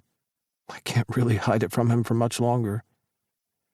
Yesterday, after I left your place, I had to run some errands. Yeah? Well, one of those errands was to get the test results from my annual checkup I'd had a few days ago. It's normally pretty routine, which is why I didn't even mention it. They run the usual tests to make sure the cancer hasn't returned and that no new cancers have formed. I let out a sigh. Yesterday I got the results back. Oh, Tyler picks up on my mood. His eyes fill with concern. And is everything okay? It takes me a few seconds to reply. They found something. What? That they can't tell me because they don't know. I need to go back tomorrow for some more tests. Is it serious? At some point our hands have found each other. I grip him tighter. I honestly don't know. I'm scared, but I think it's just muscle memory. Last time, when they first found something, I knew straight away. I didn't have to wait for the results. I could just feel it. And now I'm muddled. I'm afraid, but I can't tell if it's because I'm afraid the cancer has come back or whether it's a reaction to having to repeat these steps again. The multiple rounds of testing, the waiting, the anxiety, it's just too much. When will you know something? I do the next test tomorrow, and then I should know something a few days after that. I don't know why I say this next thing, but the words are out of my mouth before I can stop them. Don't worry, Tyler, this won't change anything. The terms of the contract are still in place. He pierces me with a sharp look. Huh? Our deal, I say, cracking a small smile. Next week? The night before your birthday? Everything is still on? Don't worry about it. I can still perform. He pulls his hand back. What? No, are you crazy? The deal is off. My people are tearing up and burning the contract as we speak. I'm confused. My attempt to change the topic and lighten the mood appears to have backfired. Badly. You don't want to have sex with me? Daily! Tyler jumps to his feet. This is serious. I stand too. I know. I'm sorry. I was just trying to... Forget it, I was being dumb. But I will say I'm not in pain. And even if the cancer has come back, people with cancer can still have sex. No more sex talk. Tyler smacks his hand against his palm with every word. His face is flushed and full of raging emotions. Yet another side of him I've never seen before. He folds his arms. I'm officially changing my birthday wish. I'm prepared to leave my virginity on the shelf as long as you get better. He says it with such earnestness, it fills me with warmth. Thank you. But I don't think that's how it works. Are you arguing with the birthday boy? Your birthday's not for another week. Semantics! He dismisses with a dramatic hand flourish. We both know it's not, but I'm prepared to let it slide. He continues, determination growing as he speaks. Of course that's how it works. You are going to get better, and that is the only thing we need to focus on right now. You and me. We're going to get through this. Together. All while putting on the best viewing party mixed with an animal fashion show Brookhaven has ever seen.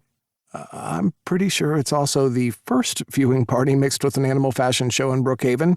He wags a finger at me. Are you semanticking me again? I chuckle, overcome with emotion. I love that he's being like this, jumping into the deep end and offering me nothing but his unwavering support like he's always done, really. But then another emotion collides into that one.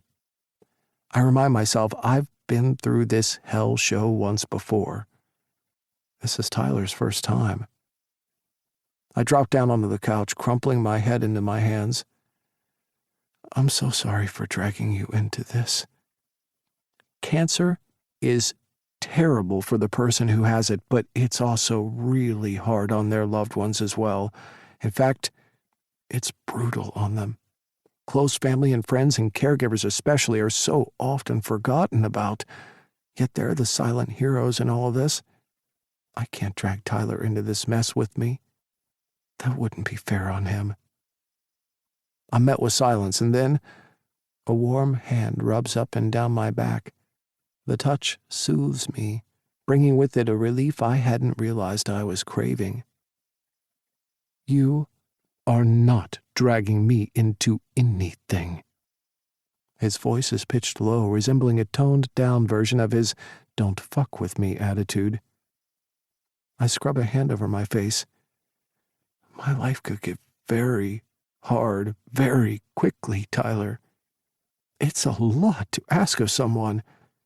You don't have to hang around. I won't hold it against you, I promise. I honestly wouldn't. Tyler has already done so much more for me than I ever expected. Turning the bakery around is something I'll be forever grateful to him for. Yes, it'll hurt if he leaves, but I'll understand. This was not part of the deal, ever. Daily.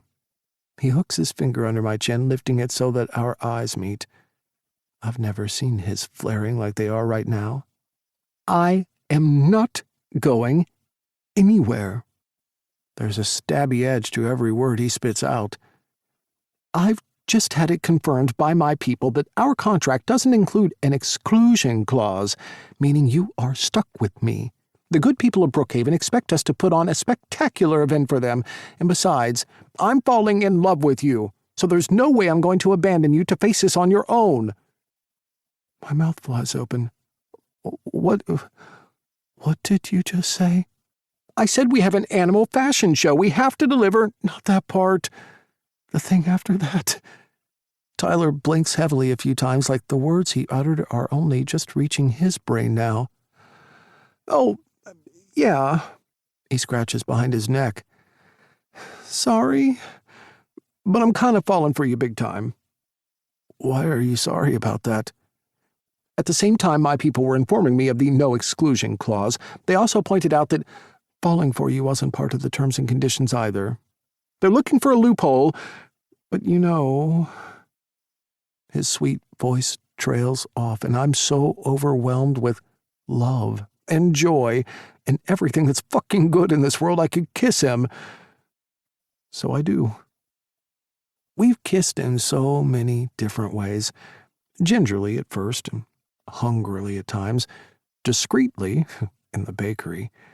But this kiss, right here, just lip on lip, feeling our breath mingle as we stay still and pressed to each other, might just be the best damn kiss of all, because of what it means. Tyler could have gone. I gave him a clear out. He didn't take it.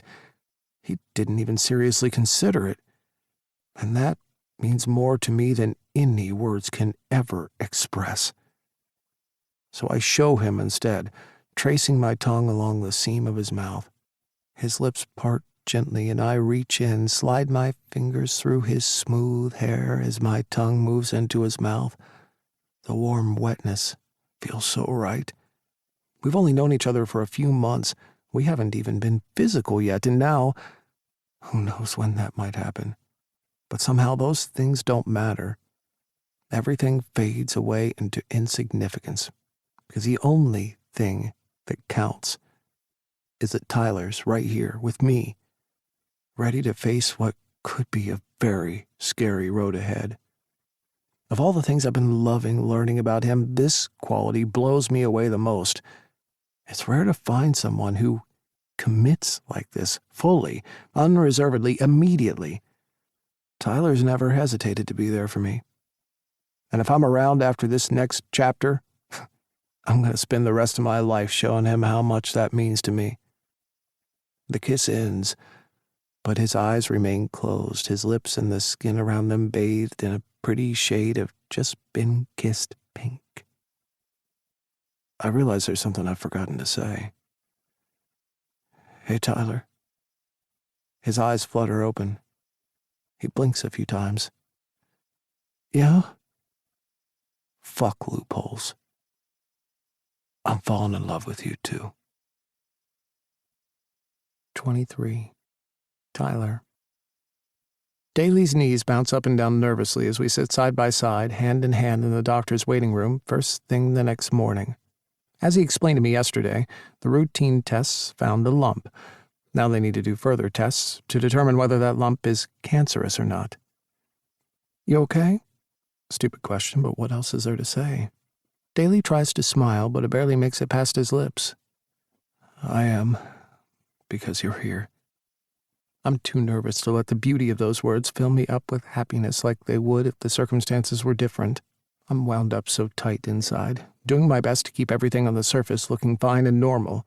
I have to be strong for him, even though I barely slept a wink last night.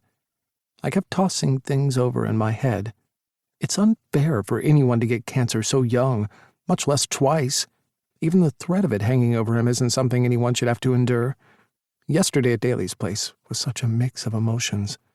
I feel like I'm still playing catch-up to it all, even a day later. I guess because it was all such big, heavy stuff. Opening up to him about my experience and how it has affected me for so many years was freeing. Then hearing about Daly's test results and the potential of the cancer returning was a sucker punch to the gut. And that was all topped off by me blurting out that I was falling in love with him. It did kind of slip out. I hadn't even heard myself saying those words, but I don't regret them. And I wouldn't take them back even if I could, because I mean it. I am falling for Daly Evans. I wouldn't have been able to share with him all the things I have if I wasn't. I wouldn't feel as safe as I do when I'm around him, and I wouldn't do something bad like blow off work to spend time with him either. I can't get enough of Daly, and there is no way on earth I'm going to lose him when I've only just found him. And then he told me he's falling for me, too. Not gonna lie, hearing someone say those words to me for the first time in my life was amazing. The fact that it was Daly, someone who's so kind and loving and loyal and dedicated and hardworking and beautiful on the inside and out, only made it even better. But man, this whole falling in love thing is full on. I suppose it's because the euphoric high of expressing what we're feeling has been overshadowed and understandably muted by the potential return of Daly's cancer. That dwarfs pretty much everything right now. But whatever happens, whatever the test results reveal, I am in. We are going to get through this together. It's funny how something like this puts things into perspective, isn't it? All of a sudden, my birthday wish to lose my V-card seems like the silliest thing in the world when someone's life is potentially at stake, because nothing else matters right now other than Daly being okay. His name gets called out. I plaster on a smile and bob my head. You got this, I say, trying to sound as normal yet encouraging as possible. He looks nervous, but thanks me and follows the nurse. I smile until he's out of sight before drooping back into the seat and letting out an almighty breath. He has to be okay. This is now my new official birthday wish. I've never wanted anything more in my life. 24. Daily. It's 3:30 and the afternoon rush is coming to an end. Thank God, because I am exhausted. It's been over a week since I underwent the tests. The only call I've gotten so far from the doctor's office was one of bad news. No, not that. That would be devastating news. They called to let me know that the tests have been delayed due to some backlog issue with the lab. Great. There's nothing like drawing out an anxious waiting period for even longer. Tyler and I have seen each other every day since I did the tests. If we're not here together in the bakery, he's over at my place in the evenings. We're trying to act like everything's normal, but it's hard with the weight of uncertainty hanging over us. He still manages to muster up his usual sass in front of the customers. When we come back to my apartment in the evenings, we usually order takeout and play board games. It's as good as it can be, I guess. But I'm ready for this holding pattern to be over, and it will be shortly. The next 3 days are set to be massive. Tomorrow, Grandma arrives in the morning. I couldn't be more excited to see her. Not only because it'll be good to have her here when I get the results, but she'll be able to see how well the bakery is doing with her own eyes. Plus, she'll have front row seats for RuPaul's Drag Race, which is on tomorrow night. Our socials have been blowing up about it. Tyler's kept posting, and the event has been generating heaps of buzz. I seriously think we'll have a full house. The day after tomorrow is when I'm scheduled to get the results back, barring any further delays. It's also the day before Tyler's birthday, which means it was meant to be the night we had sex. I feel awful that won't be happening. I've raised it twice with Tyler since he took it off the table last week, hoping he's maybe reconsidered. And twice I've been met with arched eyebrows, unimpressed huffs, and words to the effect of, "Nothing is more important than you getting better." As much as I hate to admit it, I have to agree with him. This not knowing thing takes it out of you. It's not like we'd be able to flick a switch from this heaviness to horniness. I get that. I'm just so disappointed. Tyler's done so much for me, and I can't even do the one thing I promised him. The one thing that kicked off us spending all this time together these past 3 months. The very reason why we're falling in love with each other. Okay, that's not too bad a consolation prize. Heck, it's the damn best prize in the world if you ask me. So yeah, we just have to get through these next couple of days. Oh, and then on the third day, it's Tyler's birthday, his 25th no less. Gus popped in yesterday to let me know the vet crew are going to throw him a low-key surprise dinner at Fulton and Bishop's that night. He invited me and Jeremy to come along, which was really nice of him. I'm glad Gus came in to see me. And amongst all my medical drama, Tyler has effectively resigned from the clinic. While he still helps out there occasionally when he's really needed to cover pre-booked appointments, he's now spending all his other time here at the cafe with me. I've been worried Gus would hold a grudge against me for that, but he's a good man and doesn't harbor any ill will toward me or Tyler. I look around the place. A couple of tables are occupied, but Tyler begins to discreetly do the end of the day cleaning around them. I head into the kitchen. Jeremy's still here. He's been staying back every day this week and acting super mysterious whenever I pop my head back here. "Hey," I say as I open the door, not wanting to startle him. As always, he looks like he's been busted doing something he shouldn't be. He goes to cover whatever he's working on with a clean cloth. "What on earth are you doing, Jeremy?" I saunter up to the countertop he's working at. He's been acting all suspicious for weeks now. My curiosity has reached its limit, and I need to know what he's up to. He scrambles to hide everything from me, which is kind of pointless since I can clearly see he's been baking something. The thing I want to know is what it is and why he's being so secretive about it. "Nothing?" He lies. I decide to toy with him. "Oh, really?" I reach my arm out as if I'm about to uncover what he just tried to hide. "So you won't mind if I—" He grabs my arm, and I can see him struggling with what to do next. If he stops me, he'll have to explain what he's been up to, but if he lets me lift up the cloth, I'll be able to see it for myself. My, I smirk. "Seems like you're in quite the pickle here, Jeremy."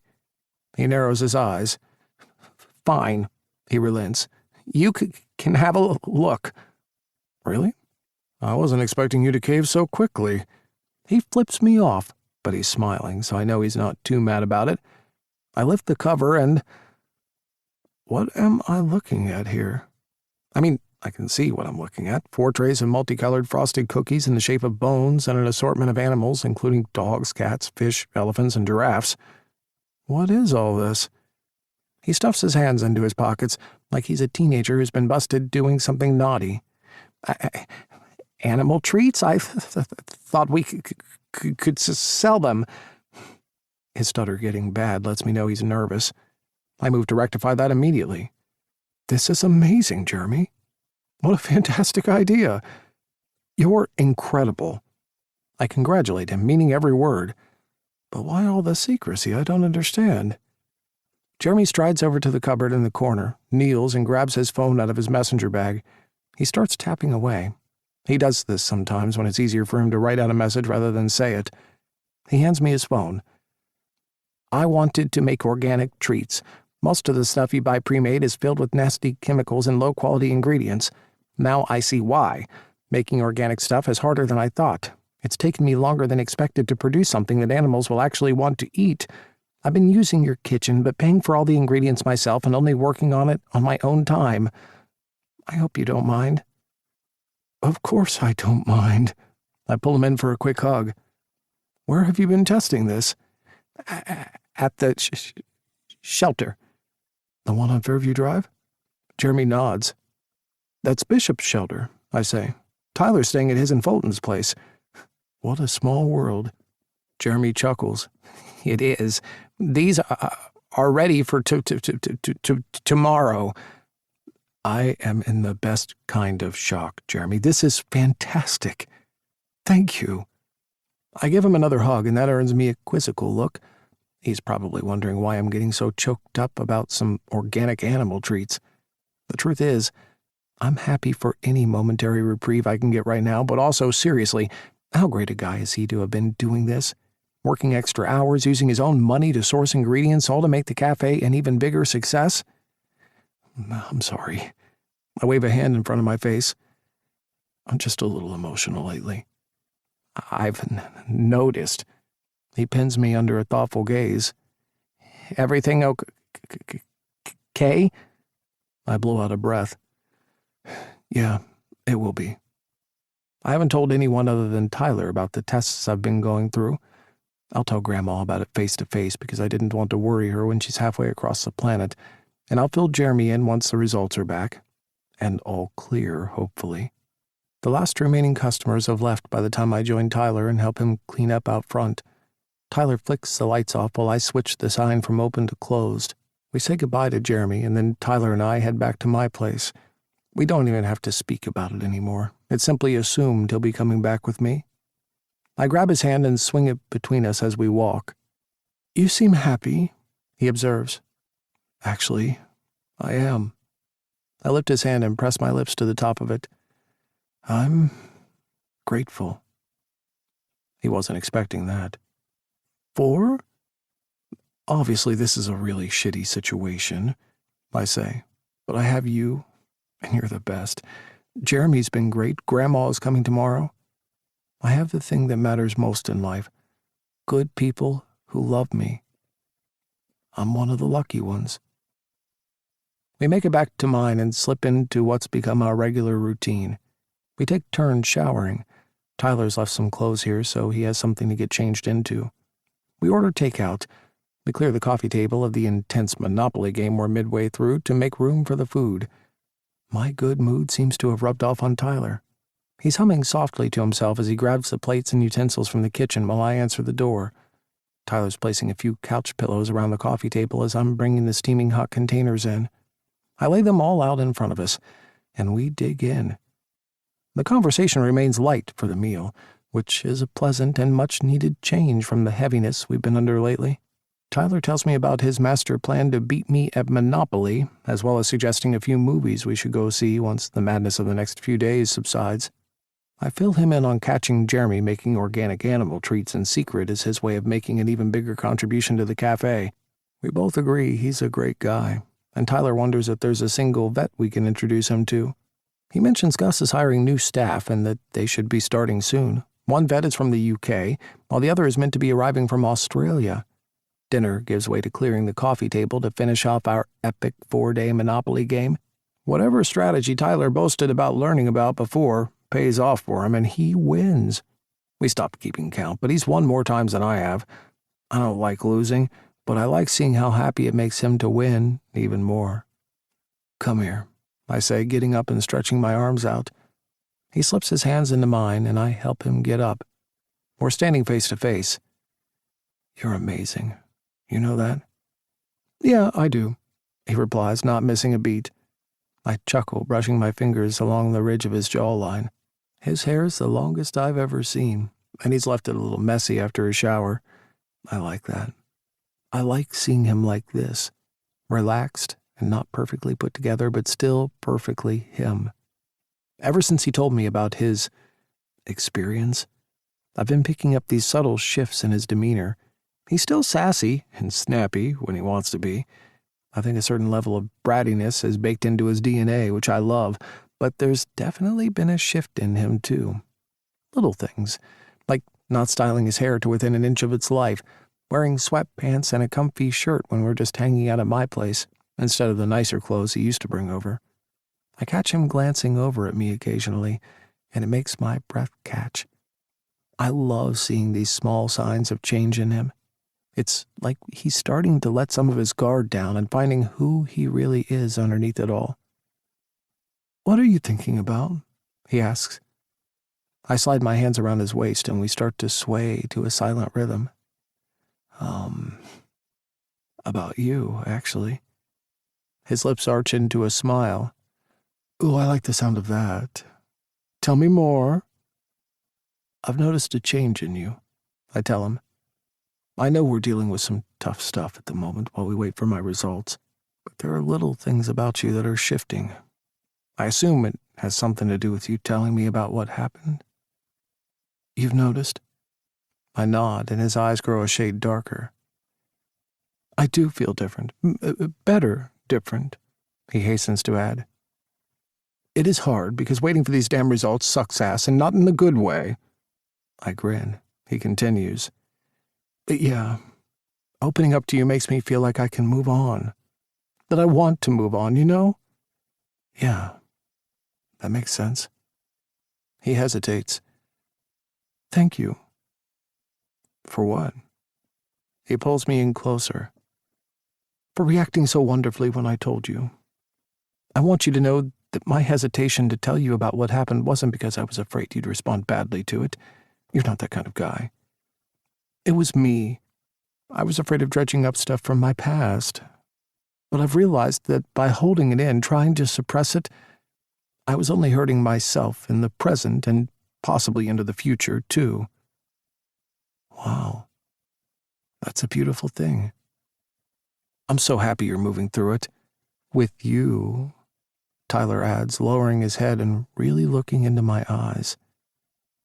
I'm getting through my stuff with you, just like I'm here for you with your stuff. We're a team. I smile. We are a team. And a damn good one at that. Silent dancing gives way to noisy kissing. We drop down onto the couch, Tyler's entire body weight falling onto me. It's the best kind of heavy. I paw at his shoulders, his back, his ass as our tongues wrestle. Tyler's rocking his hips, creating a fiery friction between our hard cocks. Mine is throbbing and so desperate with need it's like a fire hydrant needing someone to kick the top off it so I can explode. The feelings of hunger and want increase as I rake my fingers through Tyler's hair. He reaches between us and grabs my bulge, palming it and creating the most blissful sensation. I have no idea how he's doing it, but if he doesn't stop soon... Tyler, I gasp. You have to stop. He quirks a brow. Do I now? He's smirking, his eyes blazing underneath his lashes, but he removes his hand. He lowers his head so that his lips hover just above mine. I can't wait to look into your eyes as you come. I groan. Oh, Jesus. Turns out he doesn't even need to be touching me to send me to the brink. I swear I come so close to coming right there and then. We managed to take things down a notch, checking out some new Netflix series Tyler heard was good. At the end of the night, he reaches for his phone to order a ride, like he always does. It's getting late. Suppose I should head back. Stay, I say impulsively. He snaps his head to me. The next 3 days are going to be a lot, and maybe you can stay and we can sleep together? Clothes on, of course. I just don't want to be alone tonight, that's all. Of course I'll stay. He drops the phone and shifts closer to me. Anything you need, baby, just tell me. I'm here for you. I kiss his forehead. Thank you. We get ready for bed, and as Tyler brushes his teeth in the bathroom, it dawns on me that I've never seen him in my bedroom. I mean, I've shown him the room, and he's even ducked in here a couple of times to get changed when we get back from the cafe, but we've never been in it together for any lengthy period of time. I can't even remember the last time I shared my bed with someone. I quickly changed the sheets. What I had on was fine. I'd only washed them a few days ago, but I want these sheets to smell of me and Tyler. That way, when he's not here, a part of him still will be. Hey, he says, entering the room. He's nervous. Having seen him for months at the bakery before either one of us could summon up the courage to exchange more than a few words, I recognize it straight away. We don't have to do this, I tell him. If this is too much, or it makes you feel uncomfortable or anything at all, no. He shakes his head, causing some hair to fall across his face. I want to do this. I've just never slept with anyone before. He's not trying to crack a joke when he says that, and I know he means sleeping. It's been a very long time for me, too. I really want to do this, but I do feel a smidge nervous. I hope my honesty makes him realize he's not alone in feeling what he's feeling. Even though we've taken sex off the table, in some ways what we're about to do is just as intimate. He reaches for my hand. A small smile grows on his lips. I'll look after you, baby. And just like that, all the tension in the room breaks away. I lead Tyler to the bed, uncover the bedspread, and motion for him to get in. I love how you do that, he says, sliding in. I walk around to the other side of the bed and join him under the covers. We're on our sides, facing each other. What do you mean? You're always so gentlemanly, he says. You do stuff like hold the door open and let me through before you, or when we eat, you always hand me the container first before taking any food yourself. It's really cool. I shrug. What can I say? Grandma taught me the importance of good manners, I guess. Tyler smiles and bites into his lower lip. Do you think your grandma will like me? Baby, she is going to fall for you just like I have. I boop his nose. Hook, line, and sinker. 25. Tyler. The last time I slept in someone's bed was when I was 7 and spooked myself silly watching too many scary movies on Halloween with my older brother and sister. I invaded my parents' bed and spent the night clinging to Mom, convinced all sorts of scary monsters and ghosts were going to kill me in my sleep. It's funny how that particular memory of me being scared is probably one of the happiest ones from my childhood. Maybe it was because I felt like my parents still loved me then. I don't remember that time all that well since I was pretty young, but I do recall words like creative and expressive being thrown around back then. A few years later, they'd be replaced with words like faggy and girly, and my parents could barely stand the sight of me, much less want to touch me. I've woken up first, feeling refreshed, having had the best night's sleep since Daly told me about his tests. I don't think either one of us has moved an inch since we're in exactly the same position we were in when we fell asleep. He's in my arms, and all I can think is, this is where he belongs. But it's also where I belong, too. Not just with Daly, but with myself.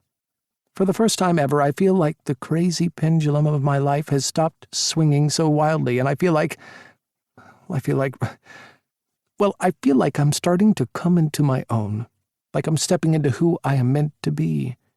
The previous versions of me were always byproducts of something or someone else. My parents hated the way I talked, looked, and sounded, so I changed who I was to please them. As soon as I moved out, I did a complete 180 as an act of rebellion, becoming super gay, campy, snarky for the first few years in vet college. Then I got attacked. It destroyed my self-confidence. A part of me wondered whether I deserved it. I was so loud, attracted so much attention that it made sense at some point to attract the wrong kind of attention. So I shut down. Barely left the house except to go to the vet school and get groceries. Then I thought, fuck that, and over the next few years I morphed into this walking contradiction of sorts. Loud and sassy on the outside, scared and guarded on the inside. Now all of that is melting away. Maybe it's partly because I'm turning the big 2-5 in 2 days' time, but I can't deny that it's also got something to do with the guy I've just spent 7 hours snuggled into, holding him so tightly. This time, though, I'm not a scared little kid. I'm on the verge of becoming a man. Right from the very start, it's like Daly was able to see the very heart of who I was. Even before I did, it's like he knew I needed to take things slow, that I had walls up that wouldn't be overcome by rushing things, getting too heavy too fast, getting physical. Every single step of our time together has unfolded precisely how I needed it to. How amazing is that? I stretch my legs out and can hear my bones cracking from the movement. The sound makes Daly shuffle slightly in my arms, but I peer over his shoulder to see his eyes remain closed. Good, because now that I'm awake, I need some alone time to mentally prepare myself for these next few days. My things to be freaked out about list is long, so I decide to handle it sequentially, starting with the first thing that's going to happen. Meeting Daly's grandmother. I saw Mrs. Evans a handful of times at the bakery before she retired and set off to travel the world. I didn't really have much interest in the bakery back then. It was only when Gus did his usual Thirsty Thursday drink run one week and told me about a new barista that had started there. He's about your age, Tyler, friendly and pretty easy on the eyes, too. That I joined him, and boy, Gus was right. From the second I stepped into that bakery, I was smitten with Daly. One thing I do remember from the time he worked there with his grandma as she showed him the ropes was the love between them. She's the most important person in Daly's life. Daly is crazy about her, and for good reason. She took her grandson in when his own parents kicked him out of home just for being who he is. She went through his first bout of cancer with him and, if what Daly says is true, almost went bankrupt from the medical bills in the process. And I am meeting her today. I have to make a good impression. I really hope she likes me. Thankfully, I'm helping out with the round of consults at the clinic this morning, so I won't see her until after lunch, which gives me some time to try and tame my nerves. I don't get any further in my thinking because next to me, Daly stirs and starts waking up. I hear a loud yawn, and then he shuffles away from me a little and rolls onto his back. Our eyes meet. I had this dream that this really hot dude stayed over last night, he says, his voice deeper than it normally is. Oh, yeah? I smile, brushing my hand up and down his forearm. Tell me more. Specifically, list his hotness in order of your liking. Daly laughs, and I swoop down and plant a kiss on his lips. He looks so beautiful first thing in the morning. It's like the blue in his eyes got refilled and turned up a shade brighter than it normally is during the day. Daly folds his pillow in half so his head is propped up higher. Well, he begins, tapping his hand by the side of his body. I bring my hand to his, and he clasps them tight. He's got amazing hair, killer cheekbones, beautiful hazel eyes with thick black eyelashes. Sounds like supermodel material to me. More laughing. Oh yeah, definitely. Did I mention his body is insane? No, I don't believe you did. I'm grinning too. To be honest, I haven't actually seen it. Yet. There's a raspy edge to the way he says yet. I know we've had to postpone our V-status deal, but that's all it is, a postponement, not a cancellation. We just need to get these test results done and dusted before we turn our attention to other matters. Such as the way Daly's hand slips out of mine and begins roaming across my stomach, bringing it gently from side to side. With his other hand, he peels the bedspread off both of us, leaving just our feet tucked in. The first thing I see is the massive tent pole in his pajama shorts. Kinda hard to miss since it's so, prominent. Not that I can talk, I'm hard too. Daly's eyes meet mine before he leans over and finds my lips. I love the feel of his mouth against mine. It always makes me smile. I let him in, and he takes his time, exploring lazily with his tongue as his hand roaming takes a turn south. Now his hands are caressing my thighs. He smooths his palms inward, and I feel a burst of heat ignite my chest. I splay my legs wider, and Daly continues rubbing his hands over me, down the fronts of my legs, up the sides, teasing me in the most glorious way, touching me everywhere but there. I'm kind of glad he's avoiding that area. I think if he so much as breathed in the direction of my cock, I'd come instantly. All right, that's enough, mister, I murmur, pushing back slightly. Disagree. Daly counters with a smile. Can never get enough of you. I spend the next few minutes agreeing with him. Technically, my tongue is the one doing the agreeing on my behalf as it battles for supremacy with Daly's, but when I pull us apart again, this time I do mean it. We have to stop, I say breathlessly. We both know why. At the same time, we both turn our heads, glancing down at our bodies. At the tip of our rigid cocks, we've both produced a pool of pre-cum. Suppose we should. Daly agrees begrudgingly, rolling onto his back and wiping his forehead with the back of his hand. Who knew you could work up such a sweat just by making out? I can't be late today, I tell him, getting to my feet. I've got a 3-hour shift at the clinic, and I have to make myself grandma ready, which means I'll need more prep time than usual. I hope Fulton and Bishop don't need to use the bathroom any time this morning.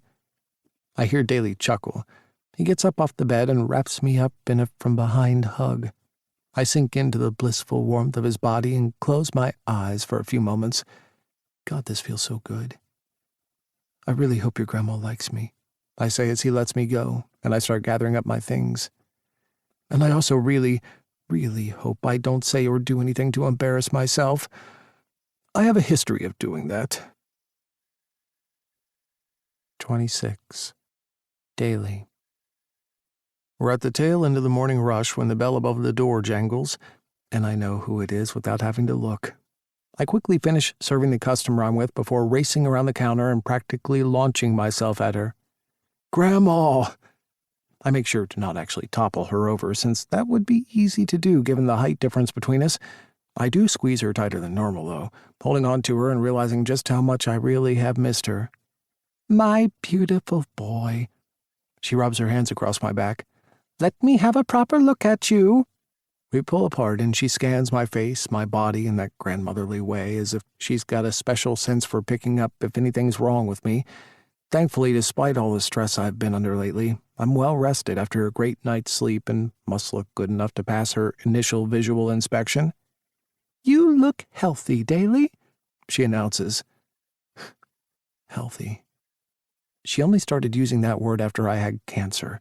Like it's an assurance that I really am better and that the cancer really is behind us. As strong as she was during it, I know the massive toll it took on her. I'm dreading telling her about the tests I'm going through at the moment. So far, I haven't said anything. As great as video calls are, they're not the same as breaking the news in person, which is what I'd prefer to do. And I kind of have to do it quickly since I'm getting the test results back tomorrow. I'm granted a momentary delay. And my, what is that I can smell? She sniffs her nose in the air as Jeremy walks in carrying a tray of freshly made English scones. Hello, Mrs. Evans, he says, smiling broadly, holding the tray out in front of him proudly. How are you? I'm good, dear. Her eyes are twinkling, and as she and Jeremy start chatting away about recipes, it gives me a chance to study her. She really does look good, not only for her age, but I can also see that travel suits her. She's got a light tan, her skin is glowing, and she looks to be in fighting fit shape. It warms my heart knowing that at least one of us is genuinely healthy. I can't believe how busy this place is, she remarks after a few minutes. This is nothing, Jeremy replies, and Grandma arches a brow. Really? I nod. Yep, we're busier than ever. I've filled Grandma in on the success of Yappy Hour, and she knows about the RuPaul's event tonight, but I haven't told her the extent of how well we'd been doing. I'm not entirely sure why. Maybe I wanted to make sure we could maintain the momentum before sharing the good news with her. It would have been terrible to get her excited only to have to dash her hopes if it turned out the influx in business was only a temporary thing. But maybe the other reason was that I wanted to wait until she got here, so that I could share the credit with Jeremy, and of course the main reason behind our success, Tyler. I really want Tyler and Grandma to get along. There's never been someone for me to introduce her to, so it's a pretty big deal for me. I want it to go smoothly. Tyler can obviously charm the pants off anyone, so it's not like he needs any help in winning Grandma over. But I just want to be honest and upfront with her and acknowledge the huge role Tyler's played in turning the bakery around. It feels like the right thing to do. Speaking of doing the right thing, hey, Grandma, can I make you something to drink and maybe we can sit down and talk? I tip my head toward the tables. I've been sitting on a plane for I don't know how many hours. A coffee sounds great, but how about we grab it to go and take a walk? I smile. That sounds wonderful. Jer, will you be okay holding down the fort? Oh, I hadn't even thought of that, Grandma says, remembering that when she'd left, Jeremy barely even left the kitchen and avoided direct contact with customers as much as possible. We can't leave, Sure thing, boss, Jeremy responds, smiling broadly. Grandma's eyes widen. Are you sure, dear? Jeremy nods. I don't mean to brag, but I'm a bit of an attraction around here. Grandma quickly wipes the disbelief off her face, pats Jeremy on the shoulder, and says, I'm so happy to hear that, Jeremy. I'm very proud of you. Jeremy's cheeks go a bright shade of red, and while he goes to serve a customer, I duck behind the coffee machine and whip up 2 coffees to go. We have so much to catch up on, I say once we leave the bakery. I hold out my arm so Grandma can thread hers through mine as we walk. There's not a cloud in the sky, and the temperature is warming up beautifully. She tips her head toward the sky. We certainly do. Firstly, I have to say you've done a terrific job with the bakery. And Jeremy, oh my goodness, he's come out of his shell. I'm so proud of you, Daly. Thanks, Grandma. My chest fills with warmth at the compliment. She's always been so loving, so supportive. It's the complete opposite from how my parents treated me. It feels good knowing she's proud of me, but I also need to let her know that it was a team effort, and who that team has been led by. Do you remember a vet called Tyler? Tyler Morris? Grandma takes a sip of her coffee, then nods. I do. Very attractive young man. Charming and charismatic, too. And a phenomenal kisser. I only think that, obviously. Yeah, that's the one. He's actually been helping me out. Oh? Yeah. I blow out a breath. There's a small park over on the next block. Should we go and have a seat? I point toward it. Of course. We make our way to the park bench as I start explaining things. After you left, Grandma, I actually really struggled with the bakery. I was losing customers fast. You know, I had to let the staff go except for Jeremy. I basically cut costs everywhere else I could. I remember, Grandma says with a slight stiffness in her voice. That was a very hard time for you. Yeah, it was. I was kind of freaking out. No matter what I did, how much I advertised, I just couldn't get people in through the door. It also doesn't help that I'm not as good at talking to customers. I'm not like you. Or Tyler. Tyler? We reach the bench and take a seat. You're both more outgoing than me. You can strike up a conversation easily with anyone, make them feel at ease. I can't do that. I love people, and I think of myself as a friendly and approachable guy, but I don't have this big, outgoing personality. That's just not who I am. And that's fine, darling, she assures me. Everyone is different. That's what makes life interesting. She pauses. I still don't understand what Tyler has to do with the bakery, though. I take a sip of my coffee. I never said anything, because I didn't want to alarm you, but with the way the bakery was going, there was a chance it would have gone under. It was that bad. Grandma tenses and I feel awful. But I've started now, I have to continue. I've been withholding the truth from her for long enough. Tyler stepped in, Grandma. He's the one who's helped me turn things around. The Barkery/Animal Cafe pivot was his idea. Yappy Hour was his idea. RuPaul's Drag Race was him again. He's been working for free these past few months whenever he wasn't at the clinic helping serve customers, but he also cleans, washes up, does whatever is needed to keep the place going. Oh, I don't know what to say. I press on. And you should see him, Grandma. He's amazing with customers. He lights the whole place up. They love him. Jeremy loves him, and I think Tyler being around is the reason Jeremy's opened up the way he has. All 3 of us have worked our butts off. Jeremy has stepped up too, but you really need to know that it's Tyler who's been the driving force behind the massive success we're having. I glance over at Grandma, and I can immediately see something's off. She's sitting up, her spine rigid, her gaze set straight in front of her, and when she blinks, a tear falls down her face. Grandma, what's wrong? For a moment before she answers, I panic. Is she pissed at me? I mean, she's just learned that her hotshot grandson with the big fancy business degree almost drove the business she spent decades building into the ground, and then to top it off, he let someone he didn't know well at the start come in and save it. I'm half expecting her to grill me over it, express her shock or disappointment in me, tell me I've failed her. I am not expecting what she says next. I'm sorry. Huh? Why? Why are you sorry? I'm the one who should be apologizing for keeping all of this from you in the first place. I know I should have told you sooner. I just didn't want you to worry, and honestly, I didn't want you to think of me as a screw-up. I was working my butt off and would have done anything to keep the bakery afloat, Grandma. You have to know that. She takes my hand in hers, gripping it tightly. I do, darling, I do. What I'm apologizing for is not being more upfront with you from the beginning. I'm even more confused now. What are you talking about? She pulls her hand away to dry her tears.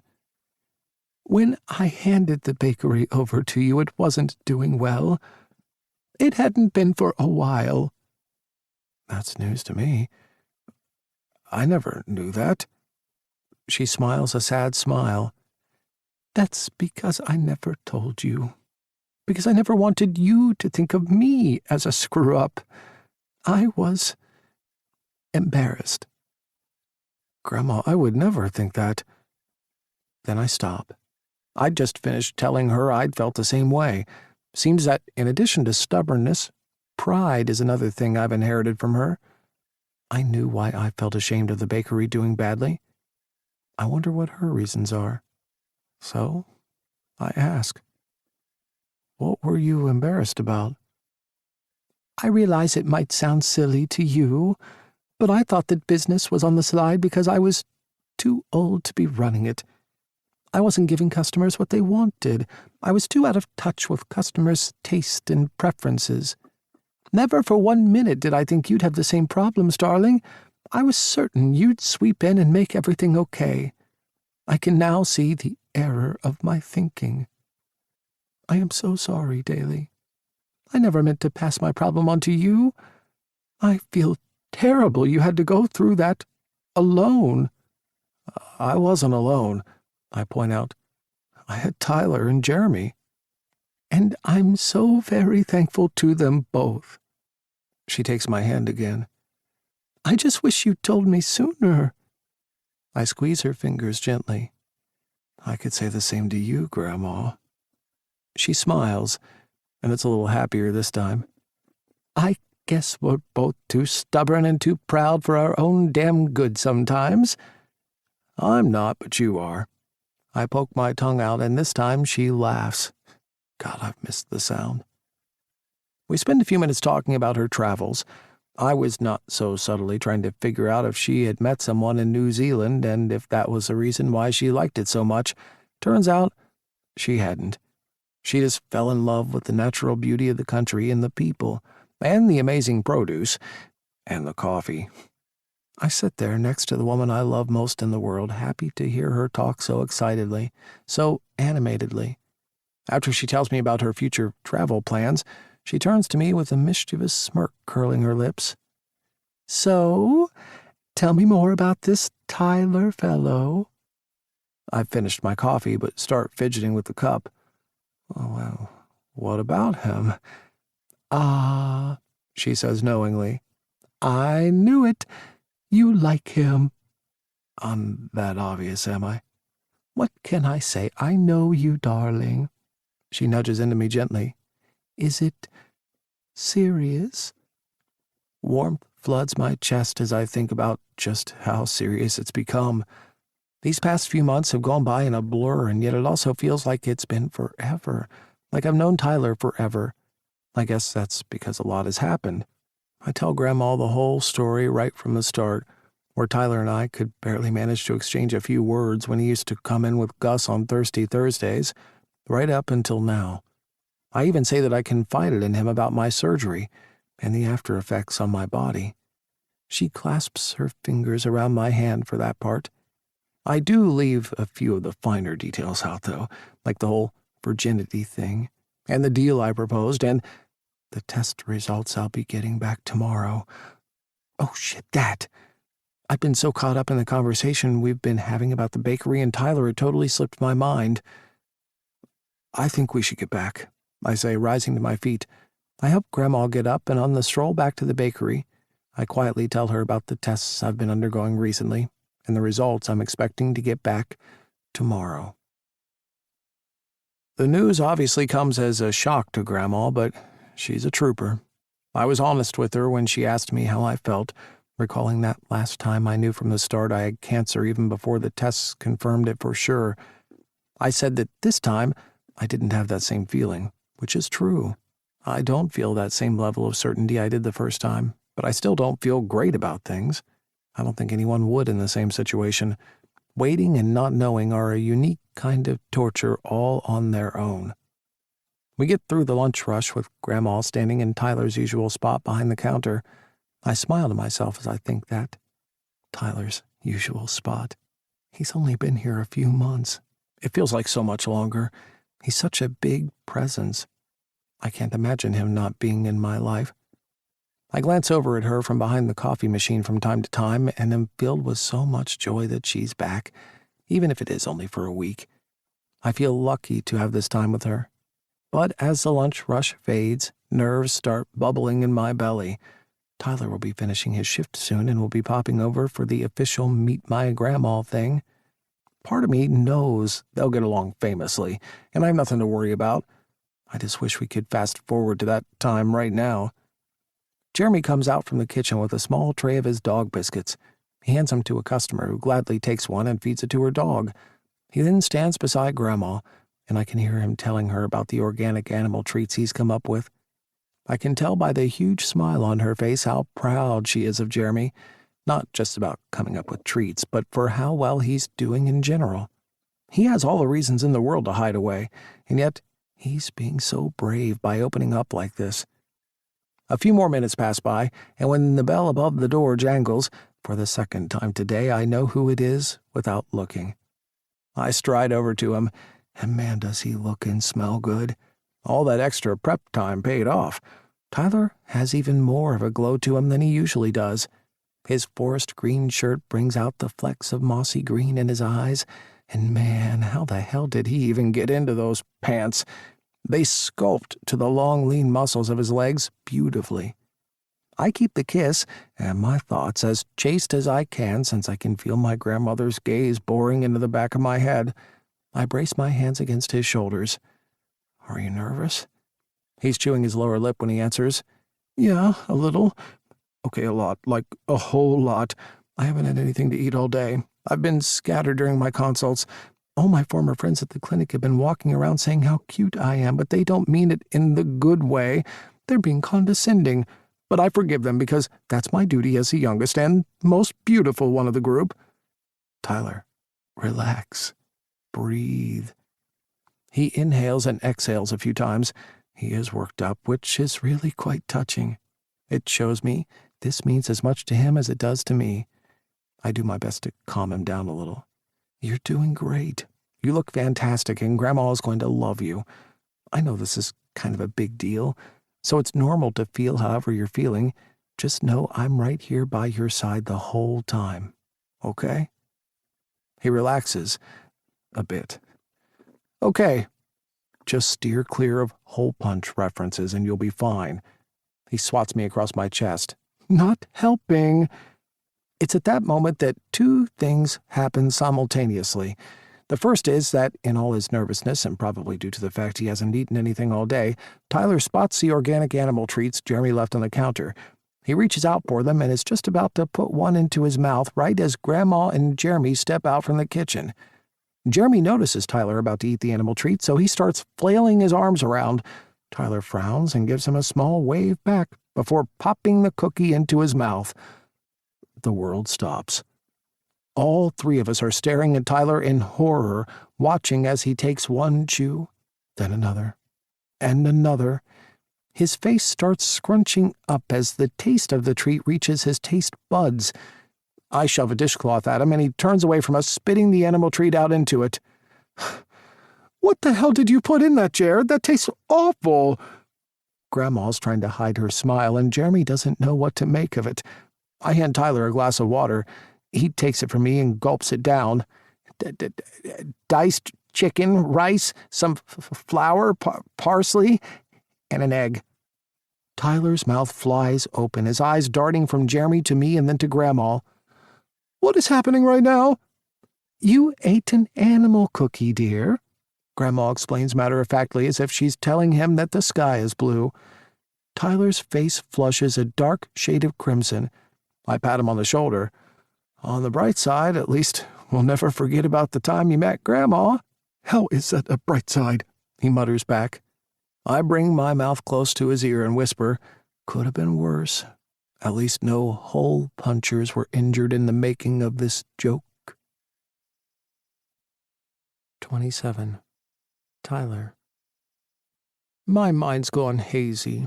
Ever since I took a few bites of the worst-tasting cookie ever made, it all blurs. Spitting it out, chugging down some water, but one thing remains clear. My sheer and total humiliation, which only grows as it dawns on me that Daly's grandmother, who I was trying to create a good impression on, is standing right in front of me. Luckily, it just so happens that she's the nicest woman in the world, offering to make me a hot chocolate while Daly explains that Jeremy's been working on these treats in secret, developing the perfect recipe so that they can be sold in the cafe. It takes me a few more seconds to compose myself. I rub my hands down the front of my shirt, shake my head, and inform Jeremy, well, yeah, I didn't want to make a big song and dance about it, but I thought they were a little dry. Could use some more salt, too.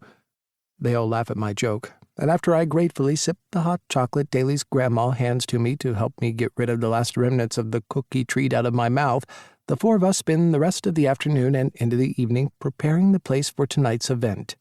I'm sure it's nothing more than a pure coincidence that Daly and I get paired up to do a lot of things together. Hanging up balloons, creating a makeshift animal catwalk, getting the big screen TV into position, while Jeremy and Mrs. Evans work together on other stuff. I take it as a small sign that maybe she approves of me and Daly. She smiles every time our eyes meet, and it looks genuine. If she can look past my inclination for public humiliation, who knows? Maybe I stand a chance at winning her over.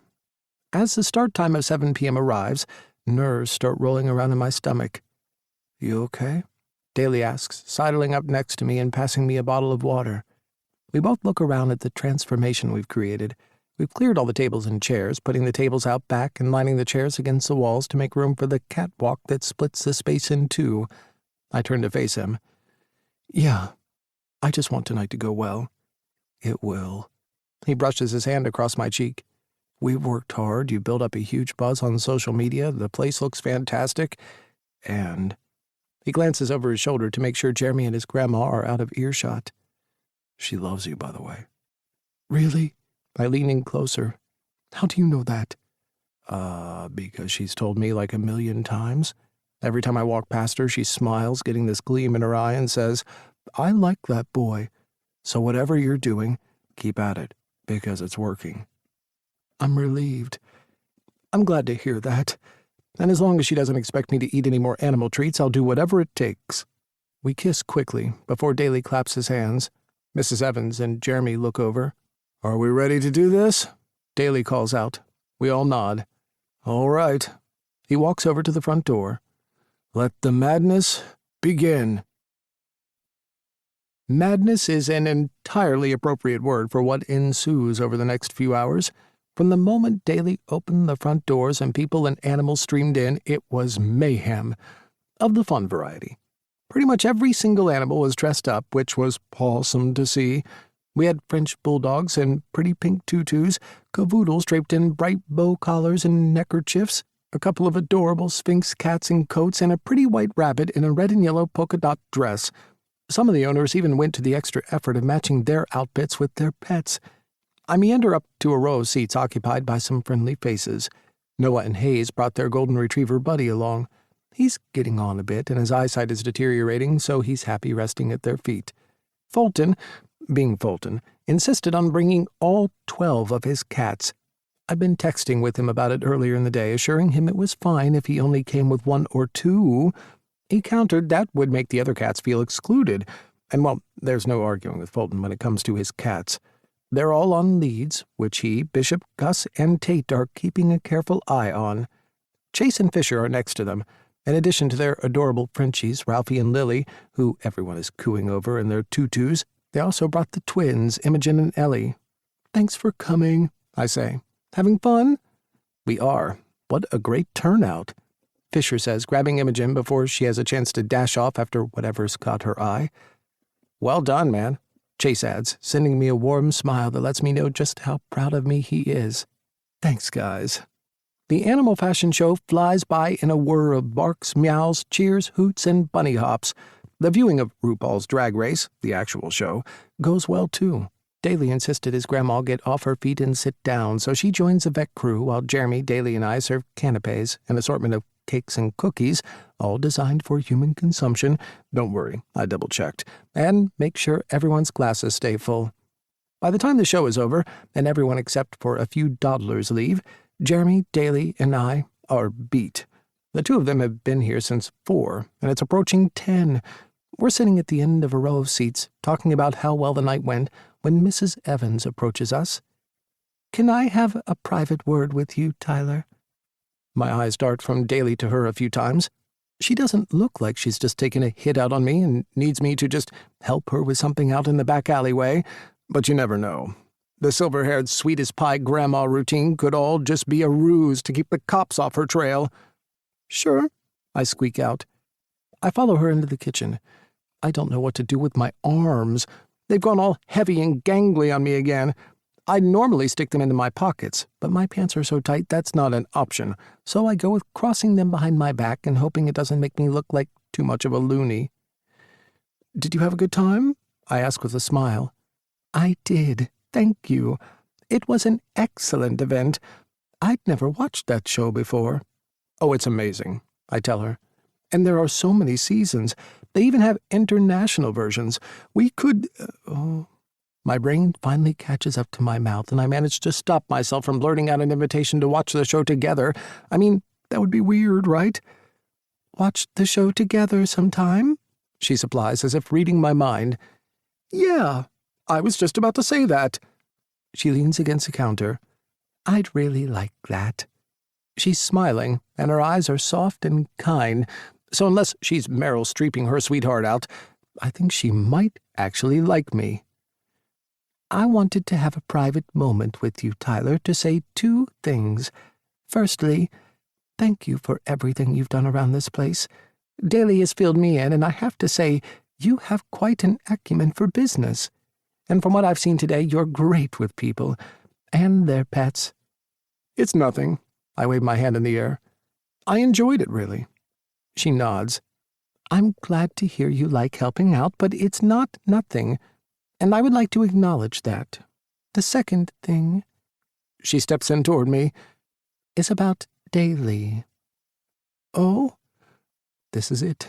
I'm either going to get her blessing, or a squadron of mafia dudes dressed in black are going to jump out and do whatever mafia dudes do to guys who aren't good enough to date Mrs. Evans's grandson. "He likes you, and I can see you like him as well." She takes a breath. "Thank you for being there for him. Not many people have in his life, certainly not his parents, and I know that dating has been hard for him since—" She trails off and I nod, showing her I understand. I don't know how to phrase it, so I say, "He's the best person I've ever met." She smiles, and I realize that it makes her blue eyes sparkle in the same way Daly's do. "Yes, he is an incredibly special boy. Man," she corrects herself, "and I wish you all the very best." She closes the space between us and scoops me into her arms for a hug. I lower myself a little and wrap my arms around her, too. She smells so grandmotherly. "Look after him, okay?" she says, her voice trembling slightly. "I will." I hold on to her for a moment longer. "I promise." Daly and Jeremy are disassembling the catwalk when we rejoin them. Mrs. Evans heads off.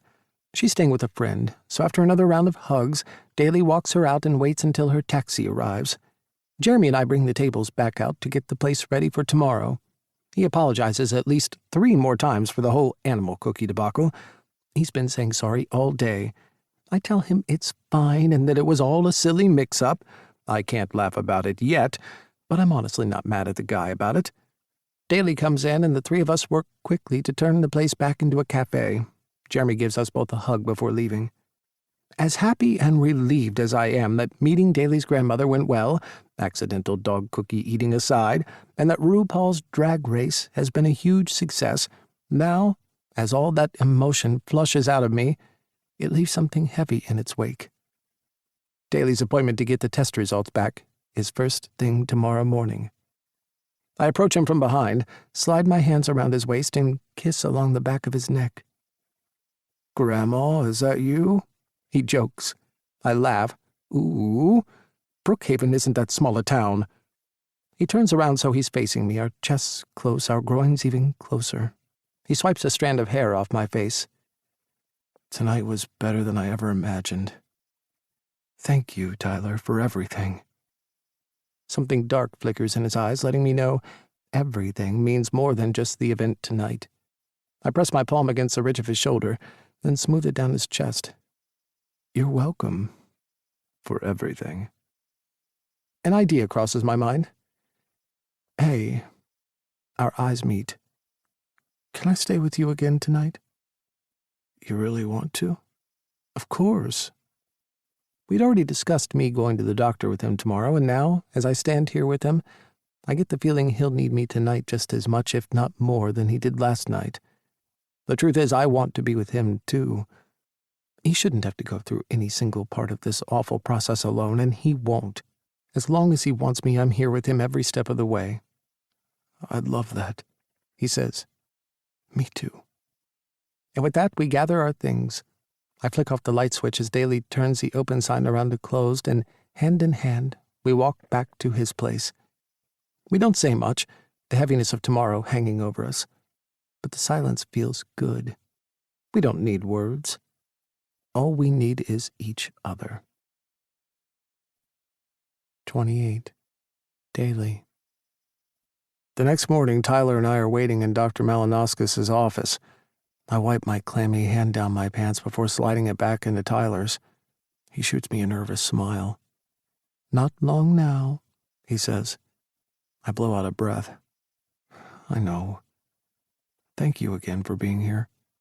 His fingers coil tightly around mine. "I wouldn't be anywhere else." I'm still exhausted. We went to bed pretty much as soon as we got back to my apartment. It had been a long day, and we were both beat. Despite being tired, it took me a while to drift off, my mind stubbornly refusing to stop thinking and start sleeping.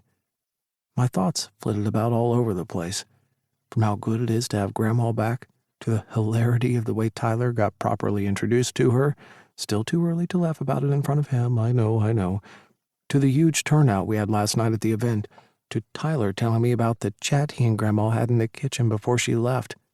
I already knew she approved of him, but that was a really nice gesture on her part. And amongst all of that activity, the one thought I kept coming back to over and over again was that I didn't want this to change or end. And if I got cancer, it would change everything. It's only understandable that it does. I don't want to go through that again. I don't want to put my life and the lives of the people I love and care about on hold. And if the cancer comes back again, and I can't beat it, I don't want to die. I'm scared, and I'm not ready for that. Not when there are so many things I still want to do with my life, and so many of those things involve the guy who's sitting next to me, who's been by my side, unwavering in his support and comfort this whole time. The man I'm falling in love with.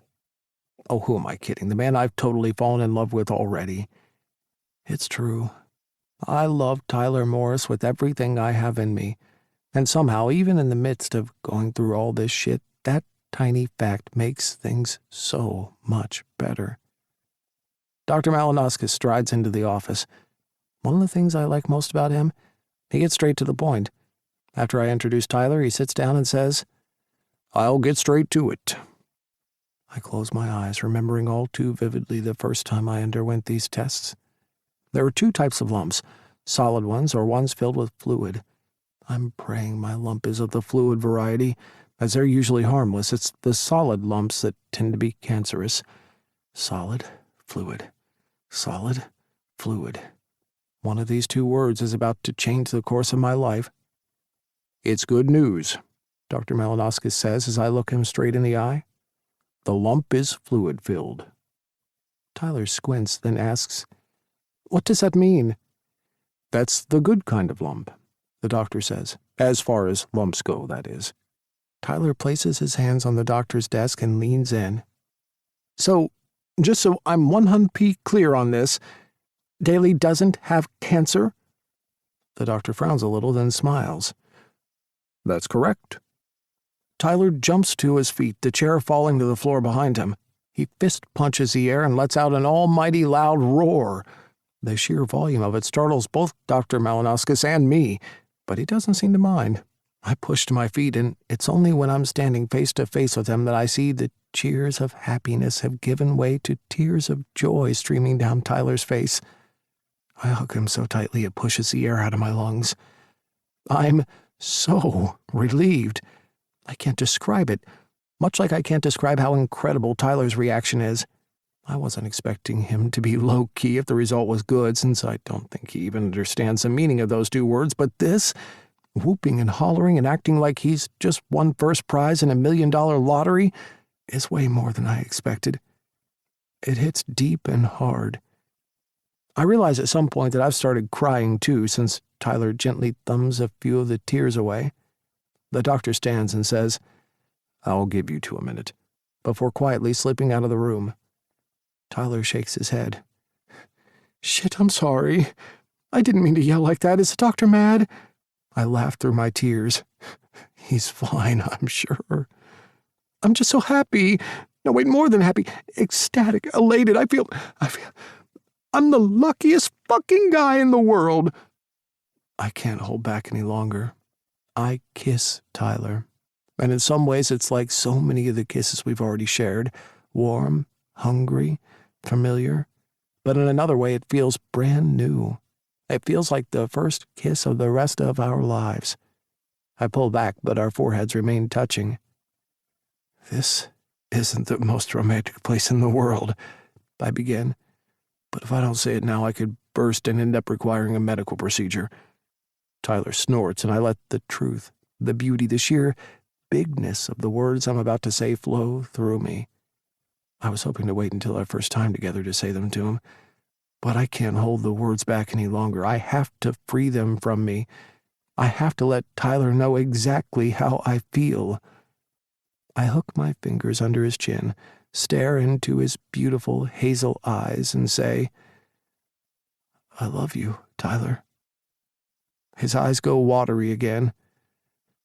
"I love you too, Daly." After texting Grandma and Jeremy the good news and spending a few hours back at my place letting it sink in, my mind finally turns to another matter. Sex. Nothing like getting a cancer-free diagnosis to make a guy all horny, especially when he's been waiting close to 3 freaking months. "What?" Tyler says, noticing what I'm sure is the ridiculously goofy grin covering my face right now. "Oh, nothing. Just thinking that my people might need to speak to your people about, locking in a date." "Locking in a date for what?" He smirks, acting like he doesn't know what I'm referring to, but I know that he does. The tinge of pink crawling up his neck gives him away. "Oh, I don't know," I reply coolly. "Only the best night of our lives." Tyler swallows audibly before readjusting how he's sitting on the couch, lifting his legs off the floor and tucking them underneath his body. "You've got my attention." "Thought that might be the case." "I actually have an idea I've been meaning to run past you." "Go ahead, I'm all ears." I figure he's going to change his mind and say we should go ahead with our original plan. Tonight. Now that the test results waiting game is behind us, he's probably just as keen as I am, or, at a stretch, he might want to wait until tomorrow, make his 25th birthday one to remember for the ages. So I'm a little unprepared for when he averts his gaze, winces, and suggests, "Can we wait a week?" I'm about to say something along the lines of, "You're joking," when I look at the serious expression on his face. Shit, he's serious. "Why? Is something wrong?" "No, just the opposite. Everything is great. The news this morning was wonderful." His lips twist in thought for a few beats. "It's just that these past few days have been a lot. What with me meeting your grandmother, holding the event, you getting the all clear. I feel emotionally drained. Like I need a vacation. I still want us to be together, and I can't imagine my first time with anyone else. I just want us to be relaxed and ready for it. Does that make sense? It makes total sense. I agree. Glad that's what it is and not something bad. It's actually a really good idea. Waiting a week doesn't diminish how much I want Tyler at all. In fact, it only strengthens my resolve to make his first time the best thing ever. Taking some time to clear our heads, process everything we've just gone through, and start to feel human again is actually the thing we both need right now. Tyler aims a pointed stare my way. There's one more thing. Yeah, what is it? He fidgets with his fingers. Another reason why I want to wait? Nah, forget it, it's stupid. No, it's not, I say. Whatever you're feeling is valid, and I'm not going to judge you for anything you say. Knowing what Tyler's been through, both with his family not supporting and loving him for who he is and forcing him to change, and his former best friend who totally invalidated the assault he experienced, I can see the visible punch my words pack on him. But he steadies himself, squares his shoulders, and says, I'd like to wait a few more days because I don't want to be ashamed of my virginity anymore. My heart swells with pride. That is so great, I say. I had no idea what you were going to say, but seriously, that's the best reason ever, Tyler. I've always said there's nothing wrong with being a virgin. I'll leave it at that, not sure where Tyler's heading with this. He huffs out a breath. Really? You don't think it's weird that I actually want to be a virgin for one more week? I shake my head adamantly. No, I think this is a perfect way for you to reclaim it. Own it, you know? His eyes light up. That's exactly it. All this time I thought there was something wrong with me, and there wasn't. I had something bad happen to me, and I got blocked. And then my ex-best friend reacted the way he did, and it made it worse for me. I walked around thinking I was broken or damaged. And then I met you. He looks up at me, and there's nothing but warm, yummy love smiling in his eyes. I reach out and take hold of his hand. You know everything about me, including the stuff I've never told anyone about, the stuff I hated about myself. When I told you, it's like it didn't change anything, and you loved me anyway. I press a soft kiss to the top of his hand. It's true, I did. I think I'm not very experienced with this love stuff, but I think that in order for it to work, that's what you have to do. When you love someone, you love all the parts of what makes them who they are. Tyler mulls it over, bobbing his head ever so slightly. I guess what I'm saying is maybe I need this next week to do for myself what you've done. I need to love all the different parts of me. Not just the fabulous stuff, of which there is plenty. I smile. Facts. But also the harder stuff. You're absolutely right. There is nothing wrong with being a virgin.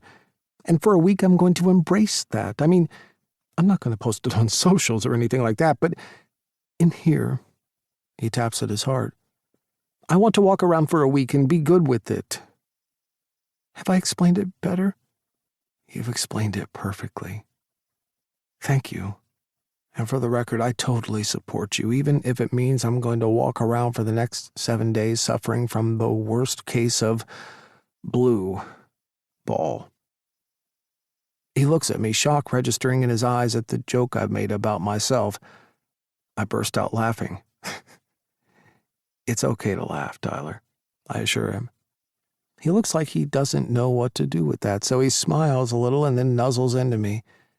I stroke his hair, loving the way it feels tangled between my fingers.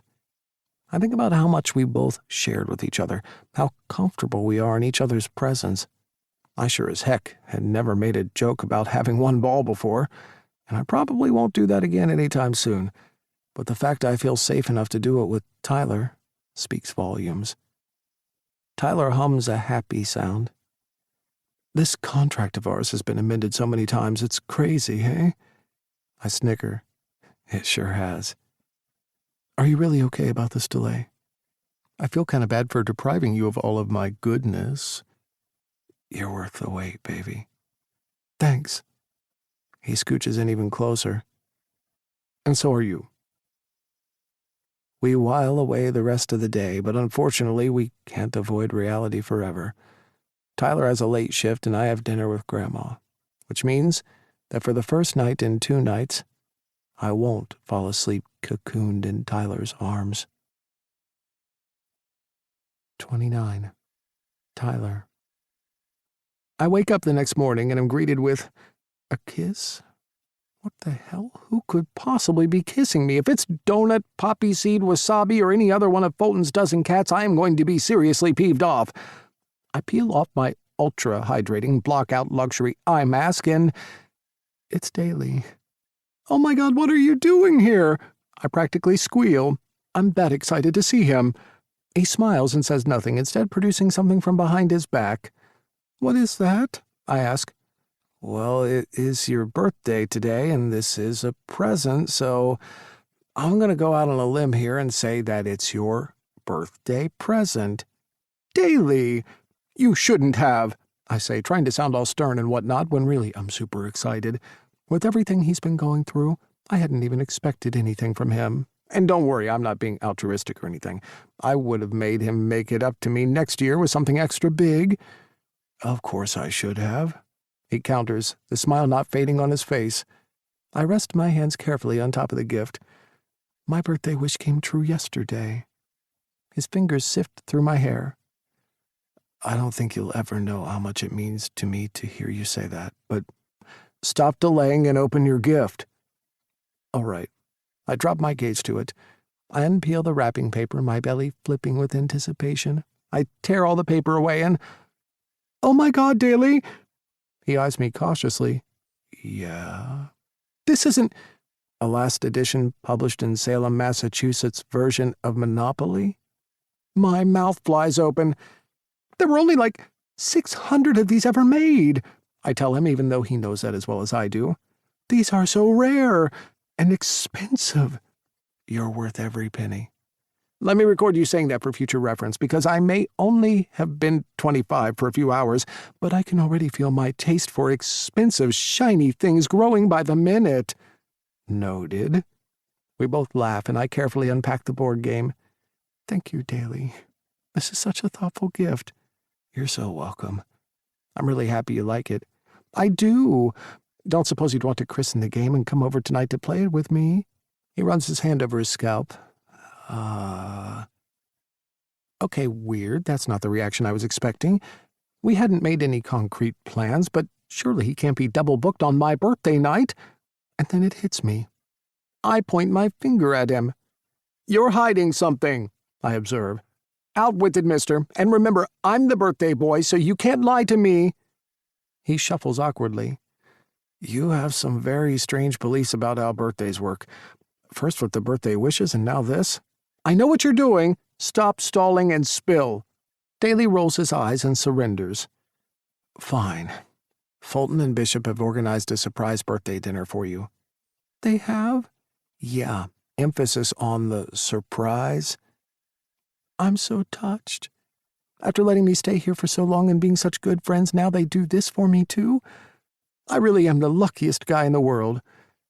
Don't worry. I wave my hand in the air. I may be incredibly attractive, but my acting skills are pretty mad, too. They won't suspect a thing. Daly looks relieved. Good, thank you. Now, as much as I would love to climb into bed with you and make out until your surprise dinner tonight, I actually have to get back to the cafe. Who's looking after it? Jeremy and Grandma, but I don't want her working too much. She's retired, and I want her to stay that way. I totally agree. Thank you so much for stopping by. This has been the best start to any birthday I've ever had. My pleasure. He pauses for a moment. I missed you in my bed last night. Yeah, I missed it too. Maybe tonight after my surprise dinner you can crash here? His face lights up. Sure. I'd love that. See you tonight.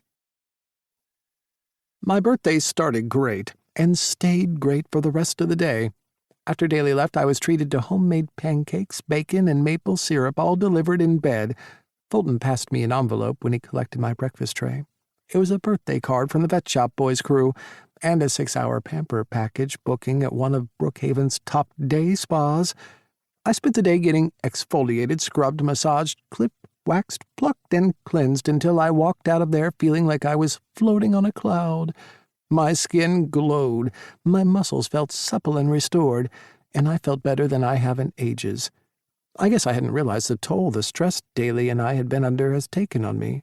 It's amazing what 6 hours of nonstop luxurious pampering and 2 or 3 glasses of expensive French bubbly can do to a person. I feel like a new man. As I approach the house, I remind myself I need to act surprised. I'm glad I didn't go with the Botox option, so my face is still able to make expressions. I'm leaning toward enacting the Tyler trifecta. First, I act genuinely surprised, then touched by the gesture, before bringing in the elation and proceeding to have a great night. I walk up the steps and onto the porch, taking my house keys out of my messenger bag. I accidentally drop them twice, to give everyone enough time to find a hiding spot. They clang loudly against the wooden slats of the porch floor. Once I'm confident enough time has passed, I slowly open the door, step inside, and— surprise! Commencing Operation Hollywood. Hand grabbing at chest to indicate shock. A dazed-sounding "What on earth?" leaves my lips but trails off deliberately to make it sound like I have no clue what's going on.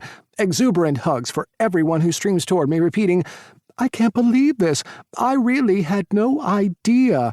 You guys are the best." I greet the whole vet crew this way, as well as Jeremy and Daly's grandma. Them I am surprised to see, but so happy they got invited too. And just quietly, I'm thinking I'm giving, if not an Oscar-winning performance, then at least something Emmy-worthy when I see Fulton and Bishop striding over to me. Fulton's eyebrows are so high there's less space between them and his hairline than there is between his brows and his eyes. It's almost enough to distract me from the funky green and gold shirt he's wearing that reads, "Trust me, I'm a qualified vet." Almost. He reaches me and opens with an accusatory, "You knew?" More exaggerated chest clutching, since I'm nice and warmed up now. "What? Knew what?"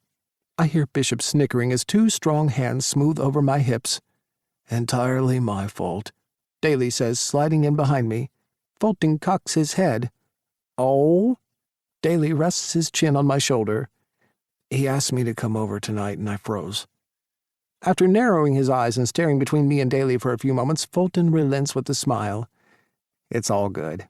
Unlike your acting. Dude, seriously?" "Well, hot people can't be expected to do everything," I joke before adding, "Thank you for organizing this, Fulton. I really appreciate it. And for everything you and Bishop have done for me these past few months. I really have to cook you a microwave dinner one of these days." "Please don't," Bishop says a little too forcefully, which he tries to cover with a big grin. "Besides, we've loved having you with us. You definitely know how to cheer a place up." "I'll second that." Daly kisses my cheek. Having done the first 2 parts of my trifecta, the acting surprised and being genuinely moved, I move on to the 3rd and final stage, having a great night. I turn and take in the room. Everyone I know and love is here tonight. With Daly in the clear, the bakery a success, and me having finally made the decision to move on from the clinic, even if I don't know what I'm moving on to yet, I set about chatting, laughing, and having a great time with my friends. Daly's by my side for most of it, but occasionally he does slip away to check in on his grandma. Not that she's a wallflower by any means. I do notice that when they talk she lowers her voice, and Daly has to huddle closer to her to hear what she's saying. Then they do this weird thing of glancing over at me, and if I happen to be looking in their general direction, they quickly avert their gazes. It's obvious they're talking about me. What can I say? Not everyone is blessed with tremendous acting skills. And I already know Mrs. Evans likes me after our little kitchen chat yesterday, so I'm not worried she's dissing me or anything. So what on earth could they be talking about? Needing to distract myself from that, I saunter over to Gus, Tate, and Jeremy, standing in a corner. "Ah, good timing, Tyler," Gus says. "I was just telling Jeremy here that I've hired some new staff, and I'm going to be running an intern program over winter. I haven't done it for a few years, and I've missed having young, eager minds to sculpt." "That's awesome news, Gus. I'm glad to hear it." I really am. I'm beyond grateful to him for how supportive he's been with me. Even when I slid off the tracks and didn't act right, he got mad, but then he got over it. That's a mark of a good person right there. And even though he won't be my boss for much longer, I know he'll be my friend forever. Actually, Tate leans forward, what Gus was saying to Jeremy was that with the new vets and interns starting soon, maybe he'll be able to find his forever person. I roll my eyes. Subtle. I don't mind, Jeremy says, smiling. Love is a beautiful thing. Sign me up, please. It sure fucking is. Gus raises his drink and we all bring our glasses together. We chat for a bit longer, and I'm so happy Jeremy is fitting in with everyone so seamlessly. For a moment, I do seriously wonder whether any of Gus's new hires could be a match for him. He mentioned something a while ago about broadening his search, looking to recruit vets from the UK and Australia. Accents are always hot. Or maybe Jeremy could get in on some hot intern action. So many possibilities. I wonder what will happen. After a while, I excuse myself and continue making my way around the room. As a birthday boy, I want to make sure everyone has a chance to spend time with me. I'm not sure when it strikes me, but at some point in the evening it does. I look around at my friends, all happily partnered off with their forever person, and I don't feel the usual twinge of jealousy. That's when it hits. Me? Daly? Could he be my forever person? I spot Bishop and Fulton standing by themselves, so I approach and do something I've been meaning to do for a while. Hey, Tyler, Fulton says. Having a good time? I am. Thanks again for organizing this. They both smile. It's our pleasure, Bishop says. I know it's my birthday and all, but I actually have something for you guys.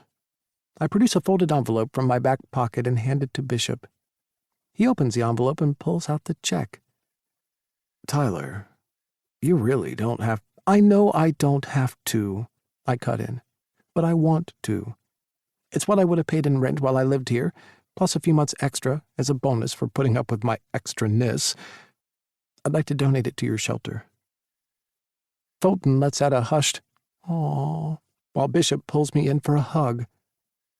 Thank you, Tyler. You're a really good guy. One of the best, I confirm, speaking into his shoulder. The night dwindles to an end by just after 9, since most of the people here have either worked all day or have an early start tomorrow. I thank everyone for coming and walk out onto the porch to wave them off, along with Bishop, Fulton, and Daly. I asked Fulton earlier in the day if it was okay for Daly to stay here tonight, and he didn't mind at all. So once we say goodnight, I grab him by the hand and lead him to my room, glancing over my shoulder occasionally and aiming the sexiest look I can muster up his way. It works. By the time we step inside my bedroom and close the door behind us, Daly mauls me. We smack into the wall with a heavy thud, but I don't care because all I can feel is his mouth on my lips, his hands on my body, and his rock-hard erection rubbing up against mine. I totally respect your wish to wait a week, but you're making it so hard. He growls into my ear before nibbling on my lobe. Cheekily, I reach between our bodies and squeeze down on his cock. You're right. It is hard. He chuckles and breaks away from me. The air between us teems with static. Our bodies are electrified, and I'm seriously tempted to just say screw it and make love to Daly right here, right now. But waiting is good. He claws at his chest. We just need a distraction. Something to cool things down a bit. I have just the thing. I clap my hands together. I walk over to my bed, crawl onto it, seductively, arch my ass into the air, seductively, and peek over my shoulder at him. Yep, you guessed it. Seductively. This isn't helping my downstairs situation. Daly chuckles, his face flushed with desire and his cock desperately trying to break out of his jeans. This will be perfect, trust me. I lower my chest to the bed, which raises my butt even higher. Daly probably can't see what I'm actually doing, too distracted by my fabulous ass, but I rummage around the floor on the other side of the bed until I find what I'm looking for.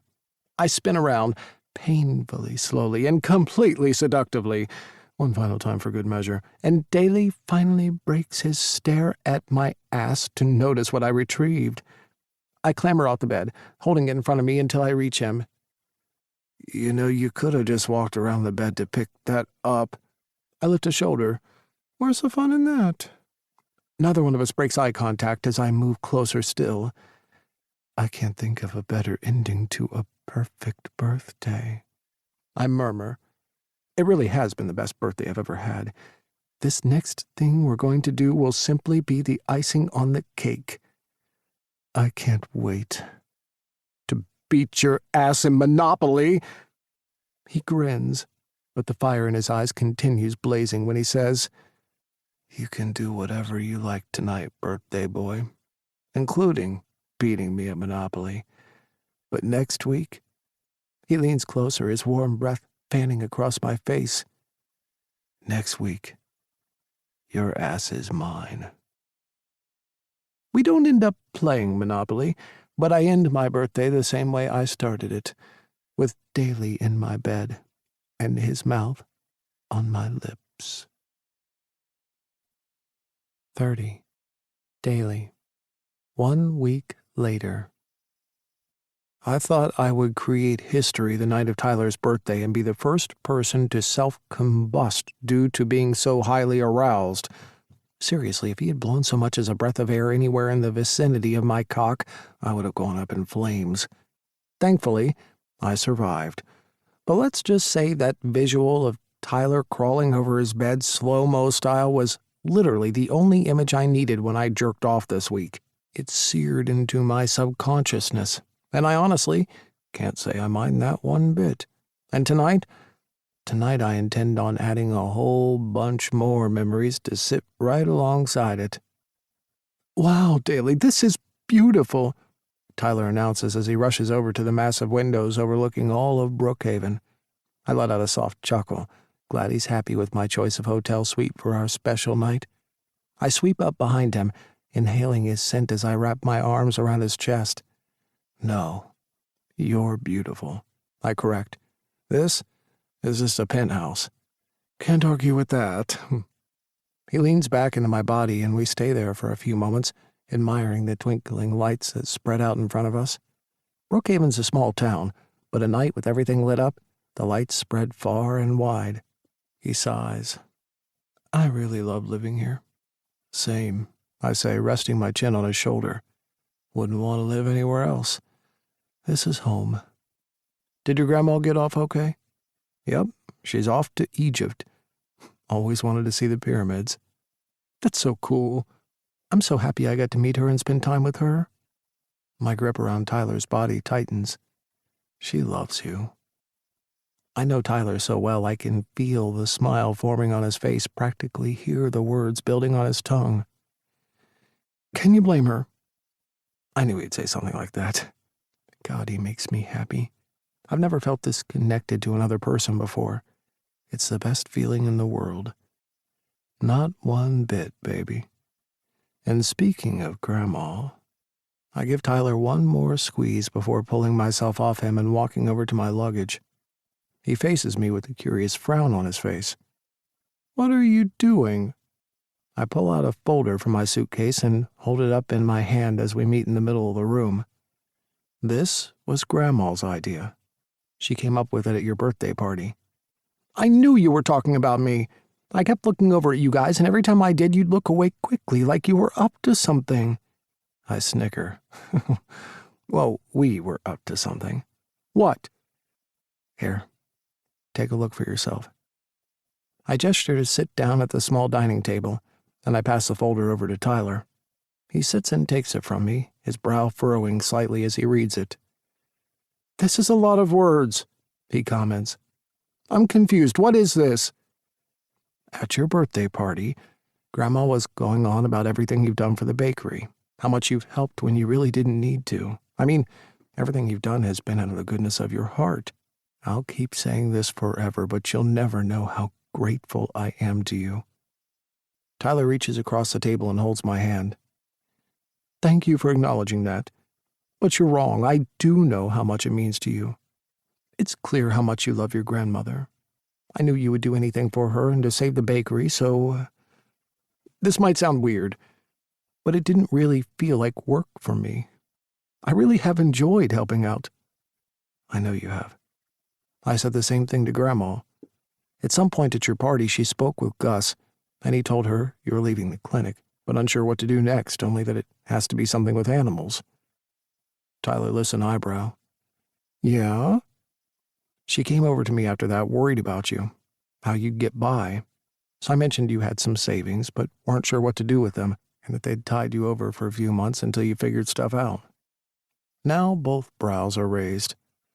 Uh-huh. I have no idea where you're going with this. I grinned, tipping my head toward the business contract in his hands.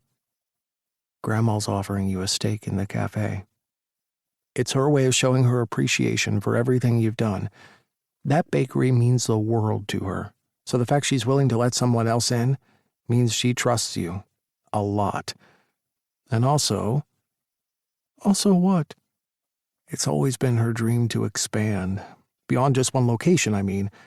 And I think we can do it. You and me, working together, opening up animal cafes all over Brookhaven. Heck, maybe even all over Virginia. You still get to work with animals, and we still get to work together. What do you think? Damn it! Tyler responds, jerking his hand away. Okay. That wasn't the reaction I was expecting. Then he starts waving his hands in front of his face. Tyler, are you okay? No, I'm not. He stops, waving his hands, and faces me. I'm wearing some light foundation so that I look good for you tonight. Now you've gone ahead and done something so sweet and touching and absolutely wonderful like this. If I start crying, my face will be a mess, and it'll be all your fault. Oh, thank fuck. I heave out a relieved breath. I thought you were reacting badly to the idea. What? No, I fucking love it. You and me, we're going to make this work and rule the world. Well, the animal cafe world, at least. I'm in shock, but super excited at the same time. This is perfect on so many levels. We get up and hug. He's right, it is so freaking perfect. I can't believe this is really going to happen. It really is the ideal solution for everyone. You and your foundation, I chide him teasingly. You had me worried there for a minute. Sorry. I just want to look amazing for you. You always do, baby, I assure him. Now I know why we were late getting to the hotel. Fulton mentioned Tyler had been in the bathroom for hours, getting his face and hair right. I love that he's gone to all this effort for me. I don't have the heart to tell him that I think he's most beautiful first thing in the morning. No makeup, no hair product, just him, all natural. So? He looks around the massive suite, his gaze snagging on the bed. Tonight's the night, eh? That's right. The contract negotiations are behind us, as long as you're ready and sure about this. We can always do one final round of changes. He nods resolutely. I am. I wouldn't say I enjoyed spending the first week of 25 being a virgin, but I am glad I did it to prove a point to myself. But now I'm done with point proving. I want to get laid. I bark out a laugh. This guy. How did I get so lucky to find someone so unique and amazing? For what it's worth, I'm proud of you for leaning in and accepting your V status. And hey, waiting wasn't all bad. It gave me time to get tested, right? That's right. We discussed it before his birthday, and since Tyler's never had sex before, and I've always used protection and haven't been with anyone for, let's just say, a while, I got tested. The results came back good like I knew they would, which means tonight, nothing's going to stand between me and the man I love. No jeans, no underwear, and no condom. That thought makes my dick twitch.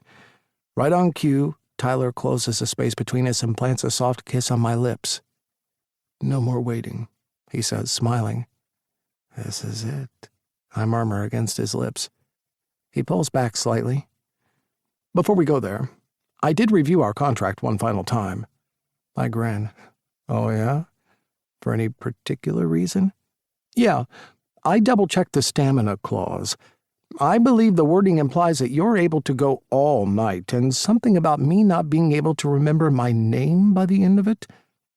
I tilt my head, dapping my fingers against my chin. Yeah, that sounds about right. An excited gleam sparkles in Tyler's eyes. All right then, Mr. Evans, I'm ready, willing, and So fucking horny for you to fulfill your contractual obligations. 31. Tyler. Your wish is my command. Daily purrs, and holy shit, my knees almost give out on me. This is it. This is really happening. Daly and I are about to make love for the first time. I'd spent years feeling bad about being a virgin into my mid-20s, but if it means I get to have my first time with this man, then it was so worth the wait. I'm glad we took a week after my birthday to get to this point, because I've really needed the time to catch up to myself. We've packed so much into the 3 months we've been together, but it doesn't feel rushed. Hell, it feels like this night has been a lifetime in the making. After Daly got tested this week, we sat down and had a long, proper conversation about what each of us wanted from tonight, because this night is about both of us, not just me. I want to make sure it's equally good and unforgettable for both of us. We agreed on what we want. The whole deluxe package. All of it. Me inside of him and him inside of me, and if Daly's game is where he says it is, we can just set it to repeat over and over again. I'm feeling nervous, but in an excited way. Not because I'm worried or anything, and definitely not because I'm not ready. I am so freaking ready to experience this with him. Daly starts undressing me. First, my shirt. Then I kick off my shoes and socks. God, there really is no sexy way of taking socks off, is there? He hooks his fingers through the belt loops of my jeans, tugging me into his body. Fuck, he's just as hard as I am. We've only ever gone this far before, rubbing our erections together, so whatever happens from here on in is new and unexplored territory. I am so ready for this. I thought I'd be more anxious than I am. The only thing I'm worried about is not being able to do stuff properly. My only exposure to sex so far has been porn, which I know is hardly accurate. But I'm with Daly, and I trust him. Heck, I love him, so I know he'll help me if or when I need it. He unbuttons my jeans and draws the zipper down. He shuffles the jeans down my thighs before dropping to his knees. I rest my hand on his shoulder and step out of them, one leg at a time. I keep my hand on him, and Daly stays where he is, on his knees, in front of me. Delicately, he runs his fingers over my bulge. I'm so hard it's almost embarrassing. His finger gently traces over the outline of my dick, swirling in small circles on the underside of my head. A moan escapes me. Oh, that feels good. He keeps going, the pads of his fingers massaging the crown of my cock, and then he brings his mouth to me, nuzzling into my straining wet briefs. He pokes his tongue out, retracing the path of his fingers. How can such simple, barely there touches feel this good? I shuffle from foot to foot impatiently. More, I murmur. Please, more. He tilts his head, looking out from under his dark lashes. Of course, baby. He gets to his feet, and before I know it, he's carrying me bridal style toward the bed. He lays me down on it gently, kissing a trail that starts at my lips, then runs down my cheeks, my neck, my chest, my nipples. He lingers there a while, lavishing each nub between his lips, then down, down, down, until he reaches my briefs once more. I arch my back to help him peel them off me. So impatient. He mumbles with a smile. Yeah, I've kind of been waiting a while, I joke back. He pulls my underwear off me, my cock springing free and hitting my abdominals with a noisy thwack. Jesus, Daly says, curling his fingers around the base. I glance down. Good Jesus or bad Jesus? Praise the Lord, Jesus. Fuck, Tyler, your cock is perfect. The usual thing to do would be to make some crack about how it's perfect, just like the rest of me. But the second Daly's mouth takes me in, my thoughts scatter like someone throwing glitter into the air on a windy day. I fist the sheets as the slick heat of Daly's mouth engulfs the head of my cock, igniting sparks of pleasure throughout my whole body. How is it possible that touching one part of me produces such incredible sensations in all parts of me? I feel like I'm a live wire, and then he swallows me down all the way until I can feel his nose pressing against the sensitive skin of my groin. Fuck! I cry out as pleasure crashes over me like a tidal wave. He starts moving, bobbing up and down, taking my entire length in his mouth. Whoever said that oral sex is a precursor, a warm-up back to the real thing, has obviously never experienced this. Daly's hands roam my chest, going from smooth movements to desperate, grabby ones as his pace on my cock increases. Fuck, it's such a turn-on to see Daly. The guy I'm so used to seeing standing behind the coffee machine in the cafe. The guy I play Monopoly with. The guy I've shared more of myself with than anyone else, gorging himself on my cock the way he is. It's the hottest, filthiest thing I've seen in my life, and it does something to me. I feel the shift the second it happens. A part of me has been pried open. It's like I've been asleep to this part of my life, and now I'm waking up from it to being fully awake and present. This is okay. I can allow myself to enjoy this, to explore his body, have him explore mine, and it's okay. I don't know why that's the one thing I keep repeating in my head, but it is. This is okay. This is okay. I'm safe. And this is okay. Although okay hardly seems adequate. Best fucking feeling ever is way more like it. Just as the waves rise higher and I feel a familiar tightening in my balls, Daly stops. He pulls off me slowly, and there's a string of saliva stretching from his mouth to the tip of my cock. It's such a sexy image, I know I'll remember it forever. He wipes his mouth with the back of his hand and grins at me. How was that, baby? 32. Daily. Amazing. Tyler stammers. Good. I swallow thickly, enjoying having his taste in my mouth, because that's only the beginning. I lazily stroke Tyler's cock a few more times. It really is just right. Perfect length, perfect girth. And as I was blowing him, all I could think about was how lucky I am that Tyler's mine, and I'm his. Tyler swings his legs over my head and scooches down to me. He cradles my face in his hands. Thank you. And now I'd like to do you, if that's okay. I nod. I think that could be arranged. There's a moment of silence before Tyler points out the blatantly obvious. You're still fully dressed. Shit, I am. I guess I gotten so caught up in what I was doing and who I was doing it to, I hadn't paid much attention to myself. As I look at Tyler, I sense some hesitation coming from him. How would you like to... He begins before stopping, re-asking. Is there anything I should... He stops again. I climb off the bed and stand in front of him. I can tell he's nervous, but he's nervous because he wants to make sure I'm okay. And the truth of the matter is, I am okay. I love Tyler, and he loves me. And even though my body isn't perfect, I know he'll love me anyway. I made a decision this past week.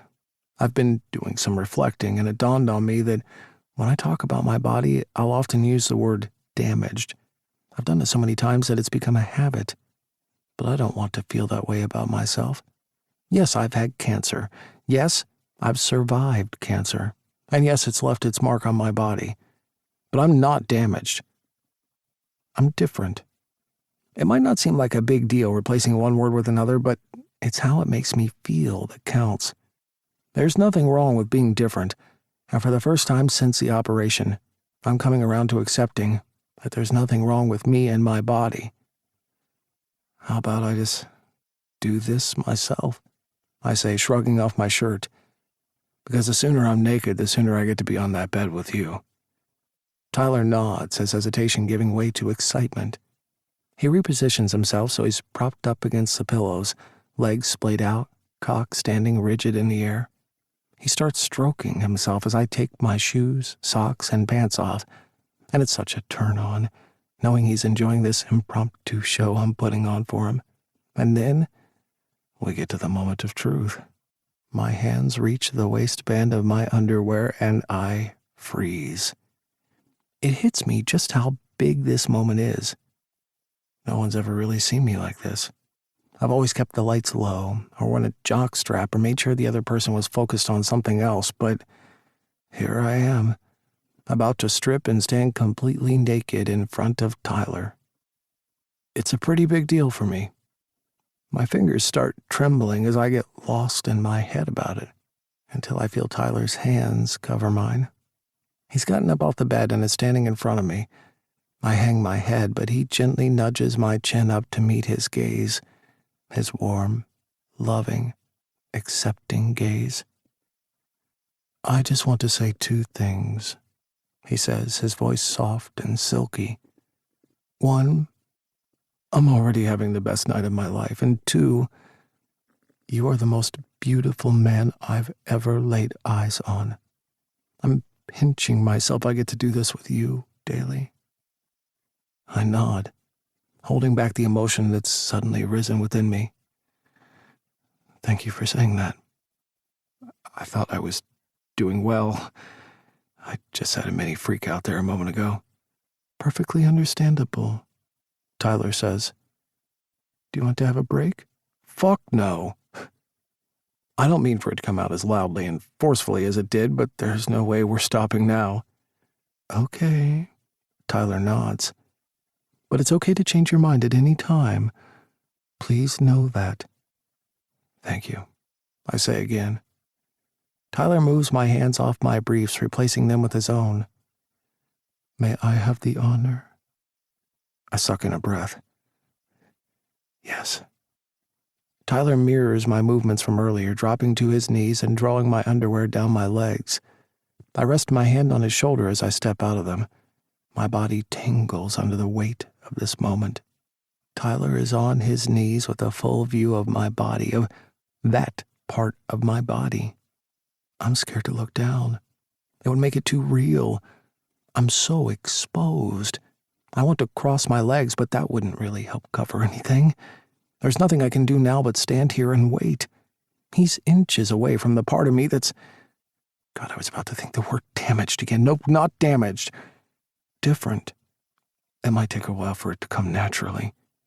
I'm still holding on to his shoulder so I can feel when he leans forward and presses a soft kiss to my cock. He peppers it with more soft kisses, going up and down my length. And then he gently moves my cock out of the way and continues running small kisses along my sack.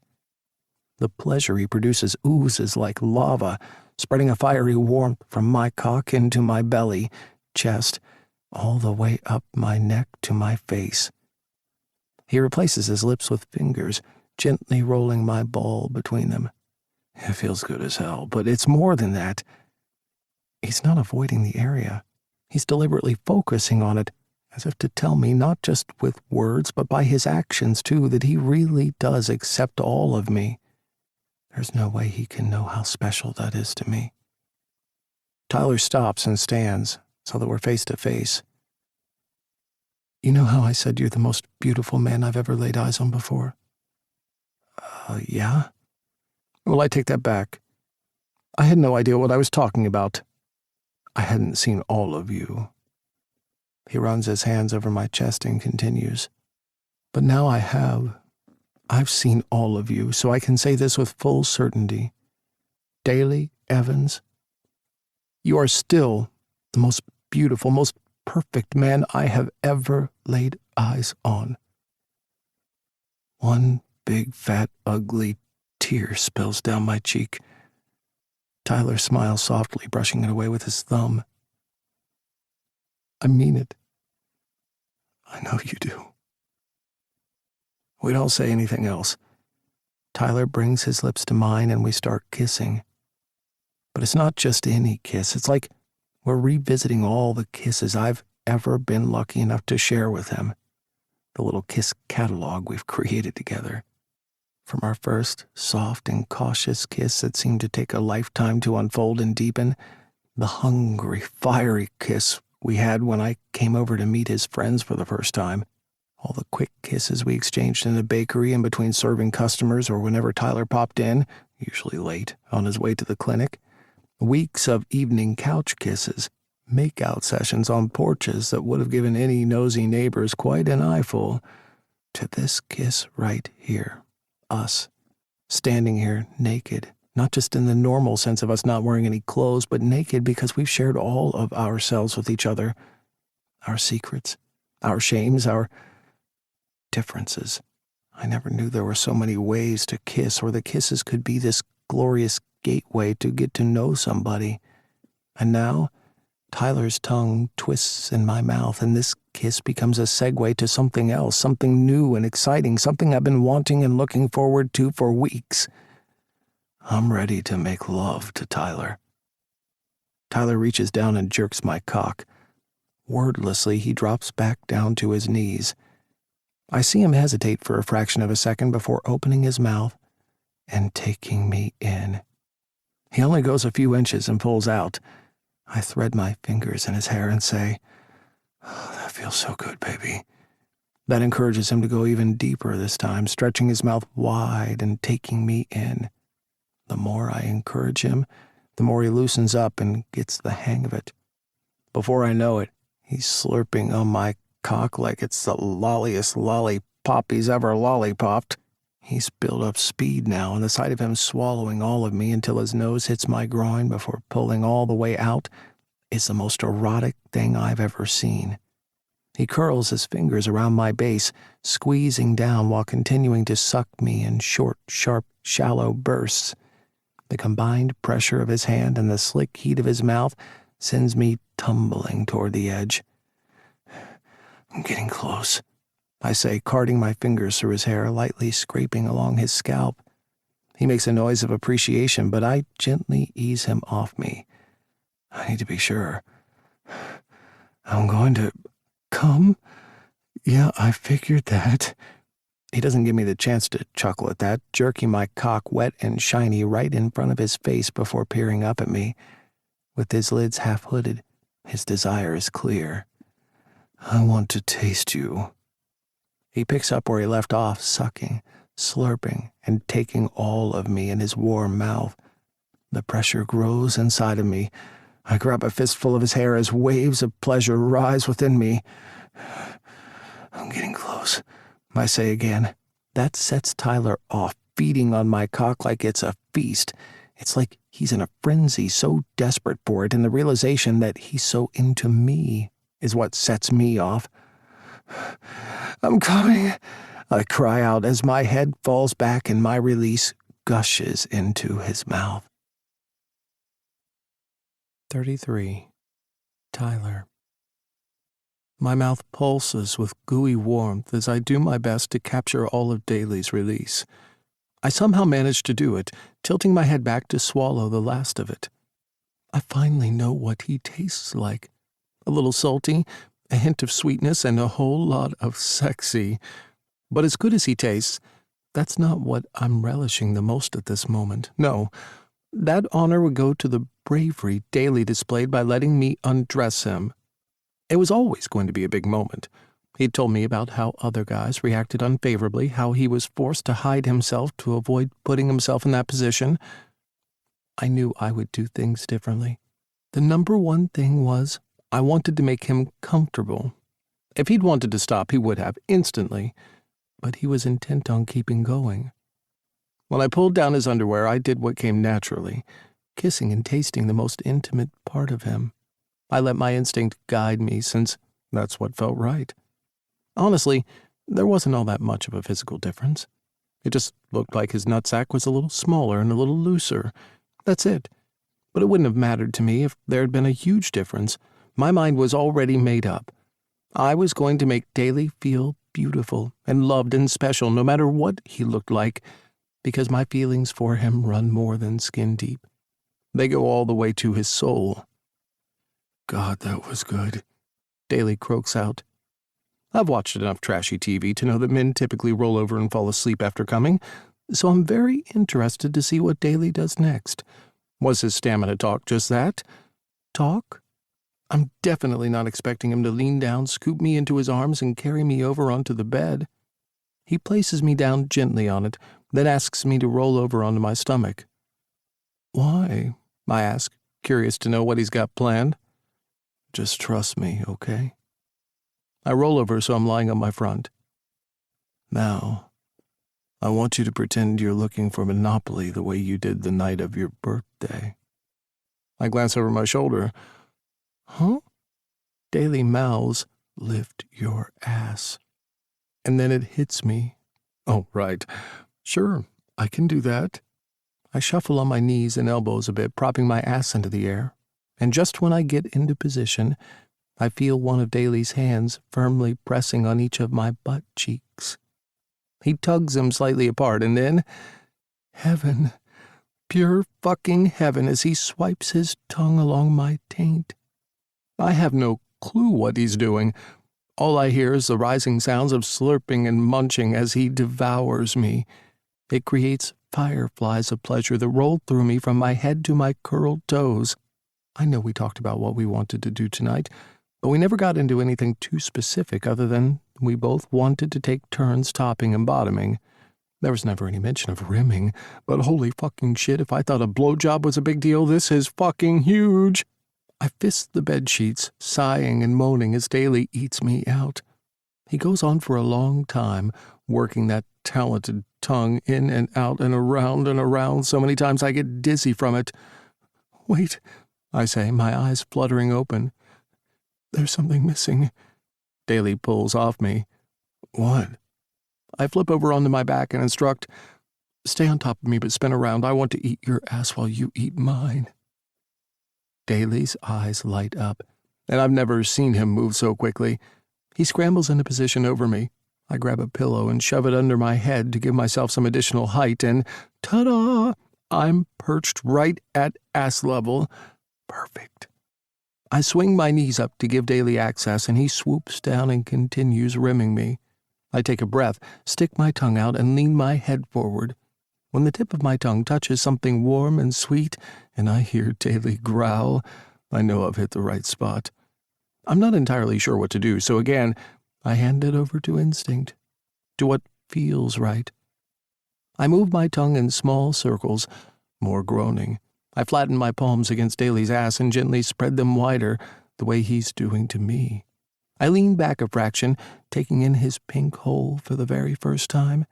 It's a thing of beauty, and like a magnet it draws me back into it. I treat it like I would a kiss, my mouth and lips making out with Daly's beautiful pink hole as Daly's tongue drives into me. I cross my ankles over his head, forcing him down onto me even tighter. I moan. Fuck, that feels good. Daly shivers. Do that again, baby, he says. I'm not sure what he means. Do what again? Keep your mouth pressed against my ass and talk. It feels, His words get lost as I do it, clamping down around him and speaking. I don't even know what I'm saying, but I could be reciting the First Amendment and Daly wouldn't care. His body rocks and writhes, driven to such crazy heights of pleasure from the friction, the vibration of my voice against his entrance. He drops his head back and does the same to me, muttering something into my ass, and holy shit, yeah, okay. I get it. I totally get it. It's like sensation gets intensified and taken to a whole new stratosphere. My breath shudders through my boneless body as we continue 69 rim talking. I don't even know if 69 rim talking is a thing, and frankly, I don't care. Maybe we've just discovered a new sex move. Not bad for my first time, right? After a while, I feel a different kind of pressure against my hole. I moan at how good it feels. What are you doing? It's my finger, Daly says, his voice coarse, barely more than a whisper. I've slicked it up. Can I enter you? Oh, fuck yes. I'm not sure if it's because we've spent the last 15 minutes rimming each other, but my body welcomes Daly's finger with ease. He takes his time, easing his finger in and out of me carefully. I drop my head back onto the pillow, succumbing to the sensation inside me, when I hear a lube bottle crack open. A few seconds later, his finger re-enters me, and I can feel the difference now that it's even slicker. It glides so much easier. After a few moments, I feel Daly add a second finger. The fullness emanating from my channel pulses through my entire body. He keeps his movements slow, measured, and deliberate. I love that he's being so gentle with me, so considerate. But as he pushes a third finger inside, I start getting impatient. My hunger becomes all-consuming. As great as this is, I need more. I need him. I'm ready. Daly? Yeah. I want you to make love to me. 34. Daly. Breathe, Daly, breathe. Yeah, kinda hard to keep basic motor functions ticking along when Tyler's just said that to me. I knew this moment was coming. We'd been building to it all night, but to be here right on the verge of doing it, it's surreal. Like a dream. How is this my life? How did I get so lucky? All wonderful questions for another time. Right now I can feel Tyler's channel clenching around my 3 fingers. I've been slow and deliberate so far, getting him prepped and ready for his first time. It's like we're both standing at the edge of a cliff, about to free fall into a glorious universe filled with mind-blowing pleasure, the likes of which we've never experienced before. Even though I have had sex, what we've done so far has already blown everything I've ever done well and truly out of the water. Not because of acrobatics or positions, but hello, 69 talk rimming, new favorite thing ever, or anything to do with the physicality of the thing. It all boils down to one essential thing. I'm here with him. The man who's captivated me from the first moment I laid eyes on him all those months ago, who intrigued me as I unpeeled his layers one by one, and who's captured my heart, soul, and now my body too. I've been boasting a lot about my stamina, how I'll be able to make love to Tyler until the moon disappears and the sun rises, and now it's time to show him I meant every single word. I coat my cock in a thick layer of lube and shuffle toward him. Tyler looks breathtaking, lying on his back, legs up and out, his freshly eaten holes shimmering with saliva in the low light of the room. How are you feeling? I check in with him. Good, ready. And impatient by the sound of things. I smile, bringing my cock right up to his pucker. Even that slight contact is enough to make him twitch. Tyler is buzzing with need, and I plan on giving him exactly what he wants. I enter him for the first time, slowly and with so much care, like he's made of porcelain. My eyes never leave his, not even for a second. A groan pushes out of him. His fingers find the sides of my ass. His touch beckons me in, deeper and deeper, until I'm finally all the way inside. A euphoric high washes over me, like an explorer finally reaching the peak of Everest. I'm inside him. Tyler, my man. The man I want to spend the rest of my life loving. I keep still, watching the slow smile stretch Tyler's lips. His fingers claw into my sides. Feels so good, he murmurs. It really does. This is us, baby. This is what it feels like when we're together. I run my hands over his chest as I very gently introduce the slightest movement, pushing back a few inches, easing back in, out and in, out and in, gradually increasing the pace, broadening the thrusts. Tyler throws his head back. More, he cries out. His voice is needy and primal in a way I've never heard before. I'm transfixed by him. His hands climb up my back. When they get to my neck, he pulls me down with all his force. I topple onto him, and he kisses me so savagely it almost sends me off balance. Good thing for me, he's got a tight grip on me, rutting against my body. Seems he got tired of waiting for me to fuck him, so he's fucking himself against me. My. Who would have guessed Tyler would be such a power bottom? I fucking love it. I let him take the lead, matching his movements, but letting him clearly be in control. Let him set the pace, the hardness of the thrusts as our bodies slam against each other. I step up, matching his movements, building up to a cadence that soon overtakes him. Tyler stops moving, letting me take over. His eyes snap shut, and a constant chorus of filthy sounds emanates out of him.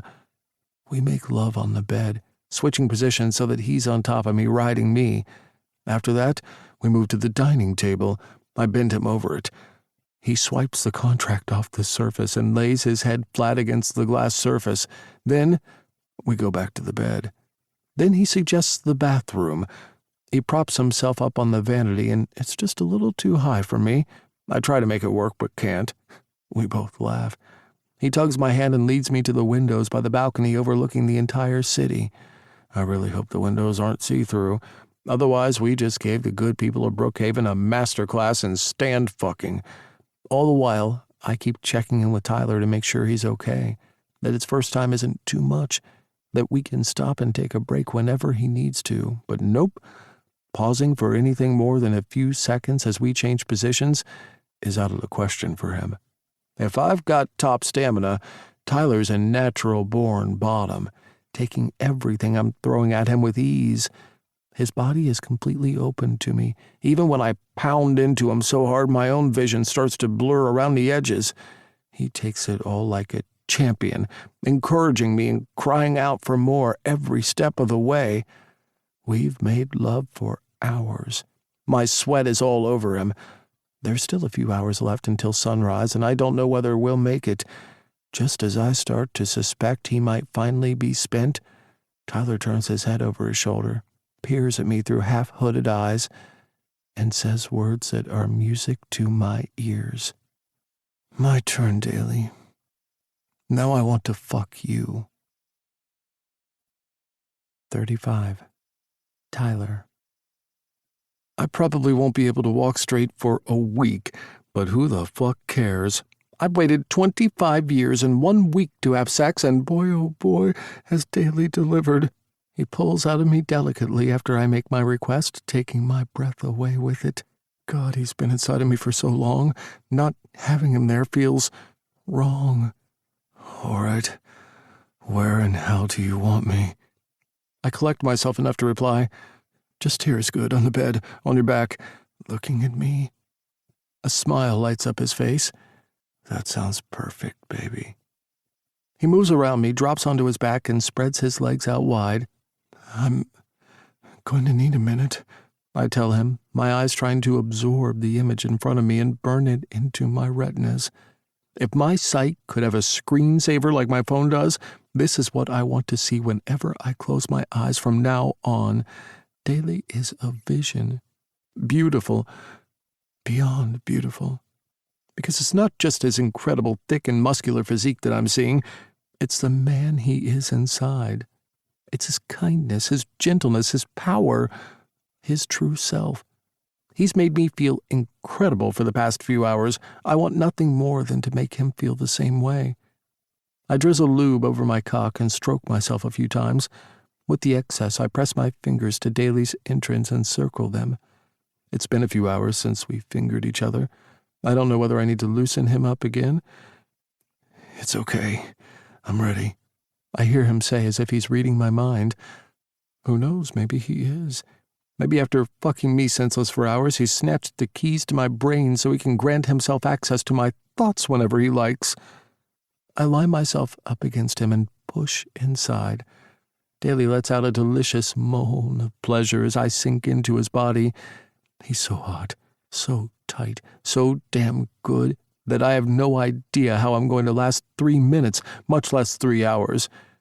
Contrary to popular belief, there's so much more to fucking than just the physical mechanics of it, and I'm quickly discovering that topping is a whole new ballgame. I don't have Daly's confidence or strength, and I sure as heck don't have his stamina. I don't really know what I'm doing, despite the obvious in and out. I let out a tense breath. Hey, baby. Daly's fingers caress my cheek. What's wrong? I don't think I'm doing this right. It feels pretty right to me. I chance a look at his face.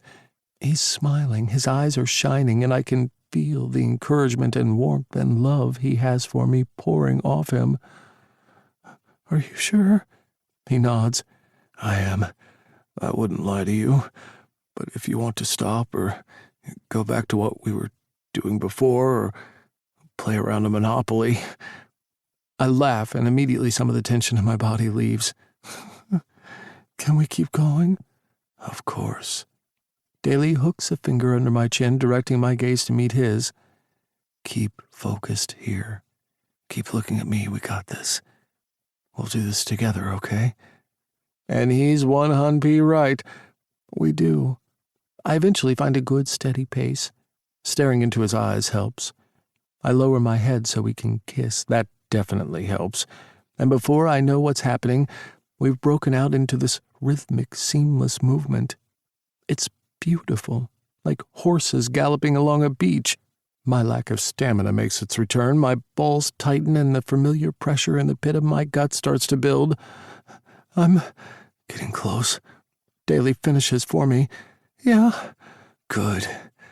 I want you to come in me." His words lift me higher. He tips his head up and crashes his lips into mine. I pick up the pace, my hips thrusting and snapping of their own accord. Everything inside of me tingles, and then I free fall into an abyss.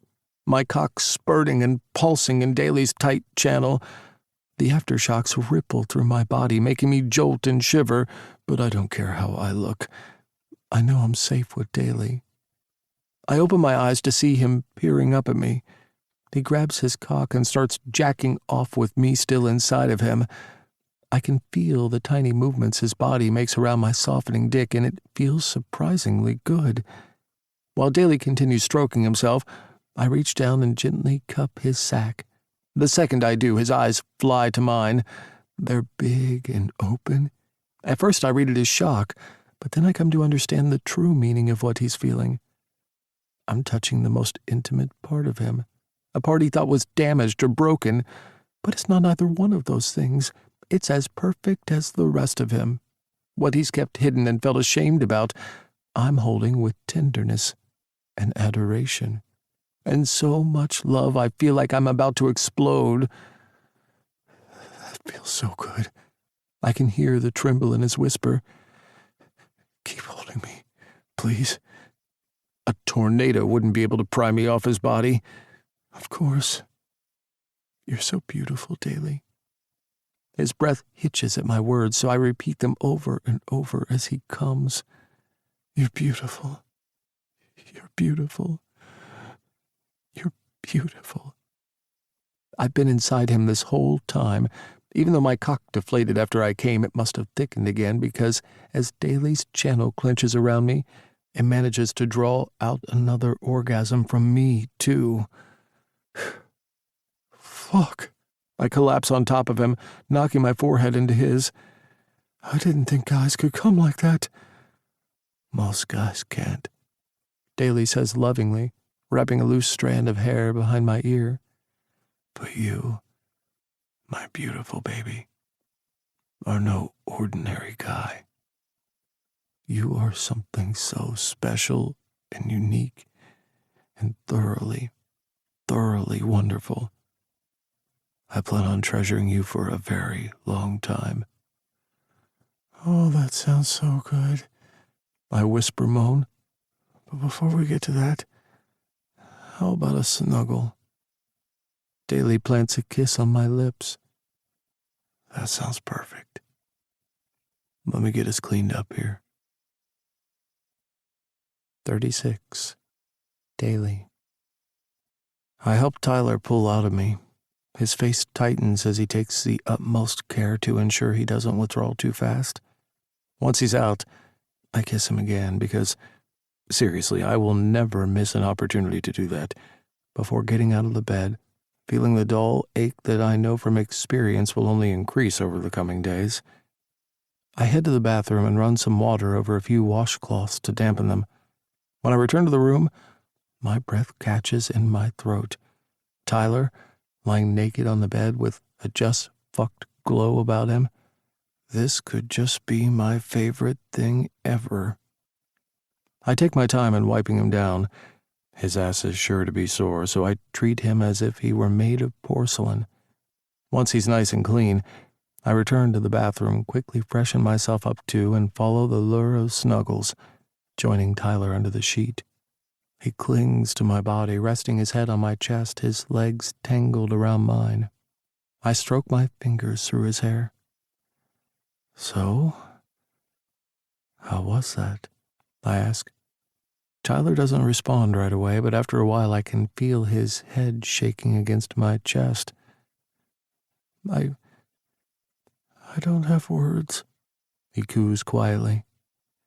I knew it would be good. Amazing even, but that was... Oh no. He yanks his head off me, staring down at me with a petrified look on his face. I bolt upright. What? What is it? How on earth are we ever going to top that? Jesus. I clutch my chest. You had me worried there, Tyler. I'm being serious. He really is. And how freaking cute is that? He chews down on his lip. How can we ever do better than that? I mean, I know I have a world of improvement I can do with my topping, but you were exquisite. I rub my hand down his smooth chest. Believe me, every time we make love will be special. Just like when we kiss and it feels different each time, the same will be true for this. I promise you. Yeah? I nod, grinning. Yeah. And for the record, your topping is wonderful. And even though that wasn't my first time, it was hands down the best sex of my life. Really? Of course. I cupped the sides of his face. Because it was with you. And I love you so fucking much. I love you too, Daly. So much that it's a little scary. I stare deep into his hazel eyes. Why scary? Because I didn't know love could feel like this. It's such a strong feeling. I get why people are obsessed with it, why they make movies and write songs and books about it, why it drives people crazy. It's because there's nothing in the world that even comes close to the feelings I have for you. And that's scary. I feel the same way, baby. We don't have to be scared. I think we've actually been doing a great job so far. We communicate, we're honest, we're there for each other no matter what. And I love all of you, even the parts you think are bad and broken. And I know you're the same way with me. I am. I really am. I love everything about you, Daly. We kiss, and even though we've been making love for hours, my body comes to life again, ignited by the soft press of his lips and the beautiful words we've exchanged. There is one more thing we have to do, I tell him. Oh? What's that? I pull the sheet off me and walk across the suite to grab something out of my luggage. What's that? Tyler asks, propping himself up on his elbow. We need to amend our contract one more time. He shakes his head, smiling. Oh, really? Yeah. I place the folder on the bed. He reaches over for it. What is this? I sit down. Open it and find out. There are 2 words written on the first piece of paper inside the folder. I can't wait to see his reaction when he reads them. Boyfriend contract! Tyler squeals with joy. He looks up at me, his eyes shining brightly. I inch closer toward him. Will you, Tyler Morris, be my boyfriend? More squealing, followed by some messy kisses, topped up with the 3 sweetest words rushing from his lips. Yes, yes, yes! I lower my head and try to shift my expression from one of pure joy to something within a semblance of seriousness. Now there is a clause on the next page you might want to look at and make sure you're okay with, I tell him in a low voice. He flips the page over and his eyes shoot wide. Move in with me? He reads the words out loud. Yeah, why not? I know it's a little soonish, but My bed's too empty without you, and your apartment seems to be taking forever to repair. I shake my head, my throat clogging with emotion. I tried hard not to show it, Tyler, but I got real scared when there was a chance the cancer had resurfaced. It reminded me, again, that life is short, precious, and I know what I want. You and me, this thing we have, it feels right. So why wait? Why wait, indeed? Tyler launches himself on top of me, his body crashing over mine in a tsunami of kisses and warmth and desperate grabbing at each other's flesh. Even after the countless hours we've spent making love, seems we've still got gas in the tank for one last round. Tyler's hole is so much looser when I drive into him again, and as our bodies move in time with each other, he meets each of my thrusts as if we've been doing this forever. And I'm filled with so much love and elation. I feel like we're soaring high above the clouds. And as I drive into his body, staring into his beautiful hazel eyes, one thought floats to the top of my mind. One day, I'm going to ask Tyler to sign another contract, one that starts with M and ends in marriage. Epilogue. 3 years later. Tyler. How do you say baguette in French again? Gus asks, grinning like an idiot while I roll my eyes. That's a you and Tate thing, I remind him before turning to the attendant and placing an order for way too many croissants, vanilla slices, and macaroons. Hey, when in Paris, right? I turn to Gus. You and Tate have lived in Paris for a year now. How is it possible I've picked up more of the language in the flight over here than you have in the last 12 months? Gus quirks an amused brow. Oh, really? And what exactly have you learned? A few words. I know how to say sex, for instance. How? I smile sweetly, pausing for dramatic effect, and then jut my chin out cheekily. Les sex. Gus laughs, shaking his head at me. I love how you're still as sassy as ever. At least that hasn't changed. I laugh along with him, but the truth is, I have changed a lot these past few years. Being with Daly has allowed me to really explore who I am. Yes, I'll always be sassy. A certain level of snark seems to be embedded in my DNA. But I'm also so much more comfortable in my own skin.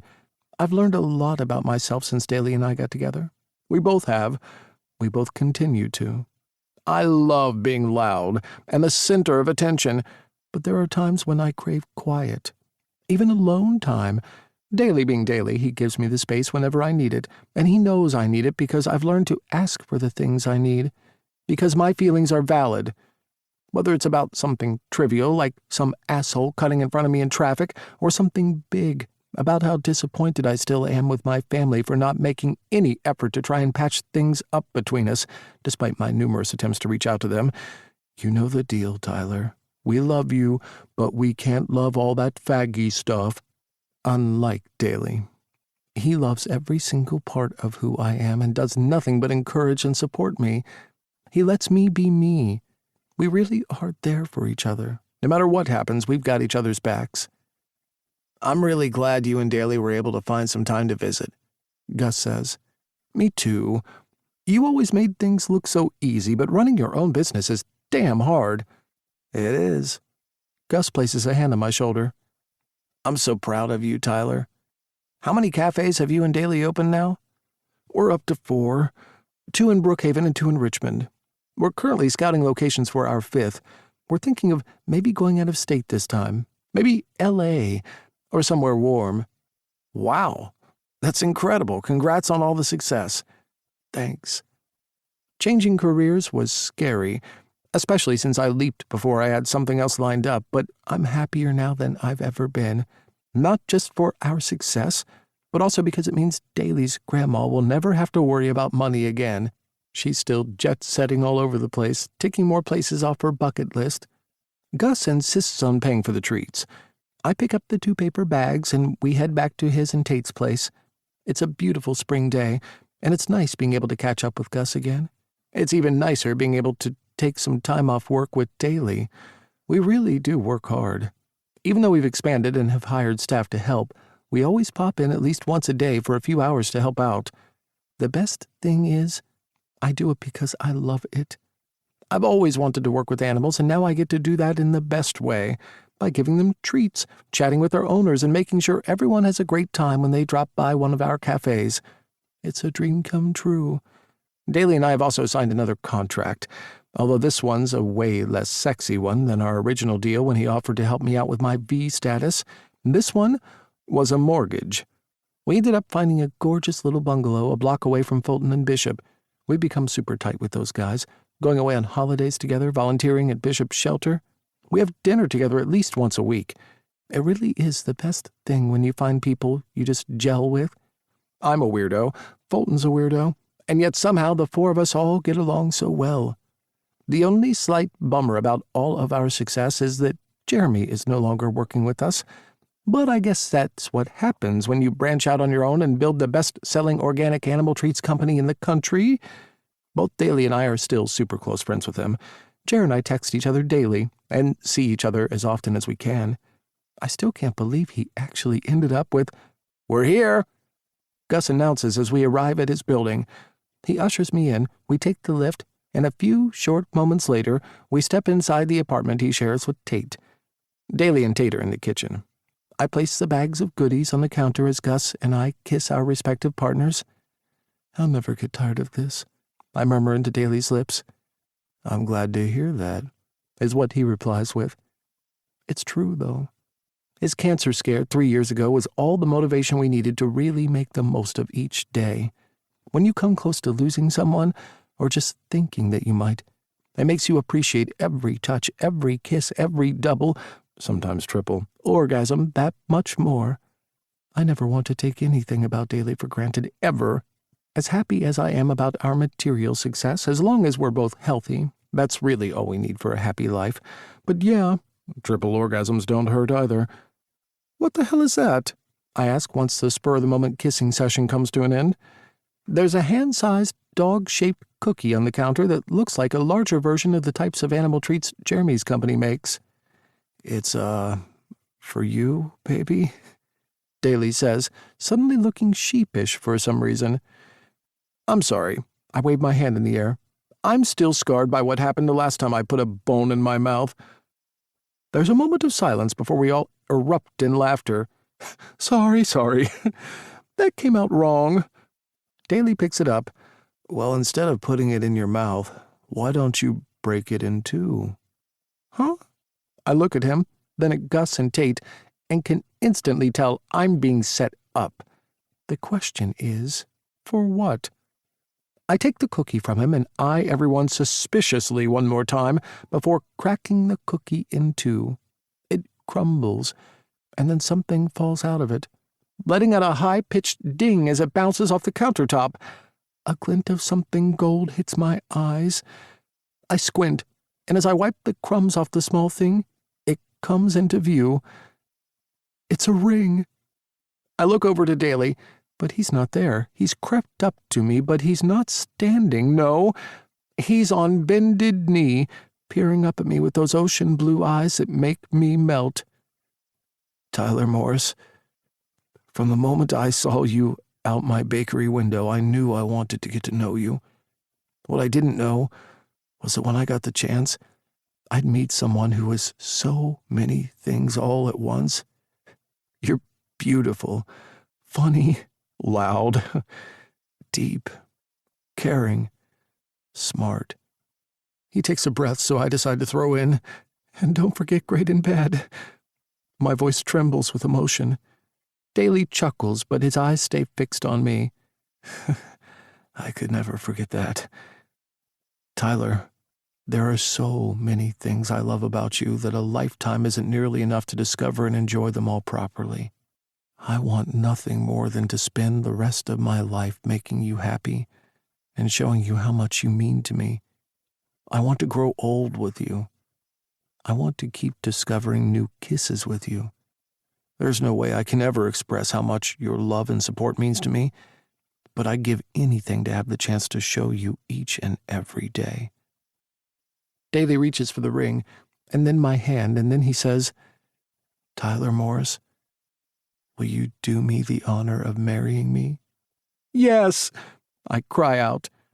Daly breaks out into a huge smile, slipping the ring on my finger before scrambling to his feet. The sounds of applause from Gus and Tate and a champagne bottle popping open fill my ears as Daly fills my mouth. This time, it's a brand new experience.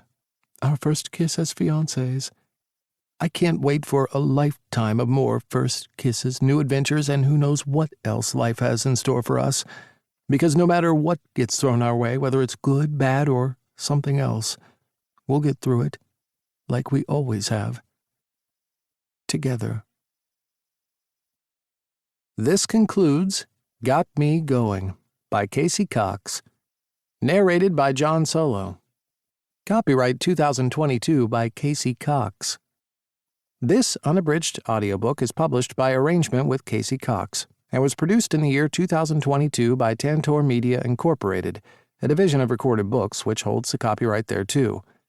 Please visit tantor.com for more information on our growing library of unabridged audiobooks.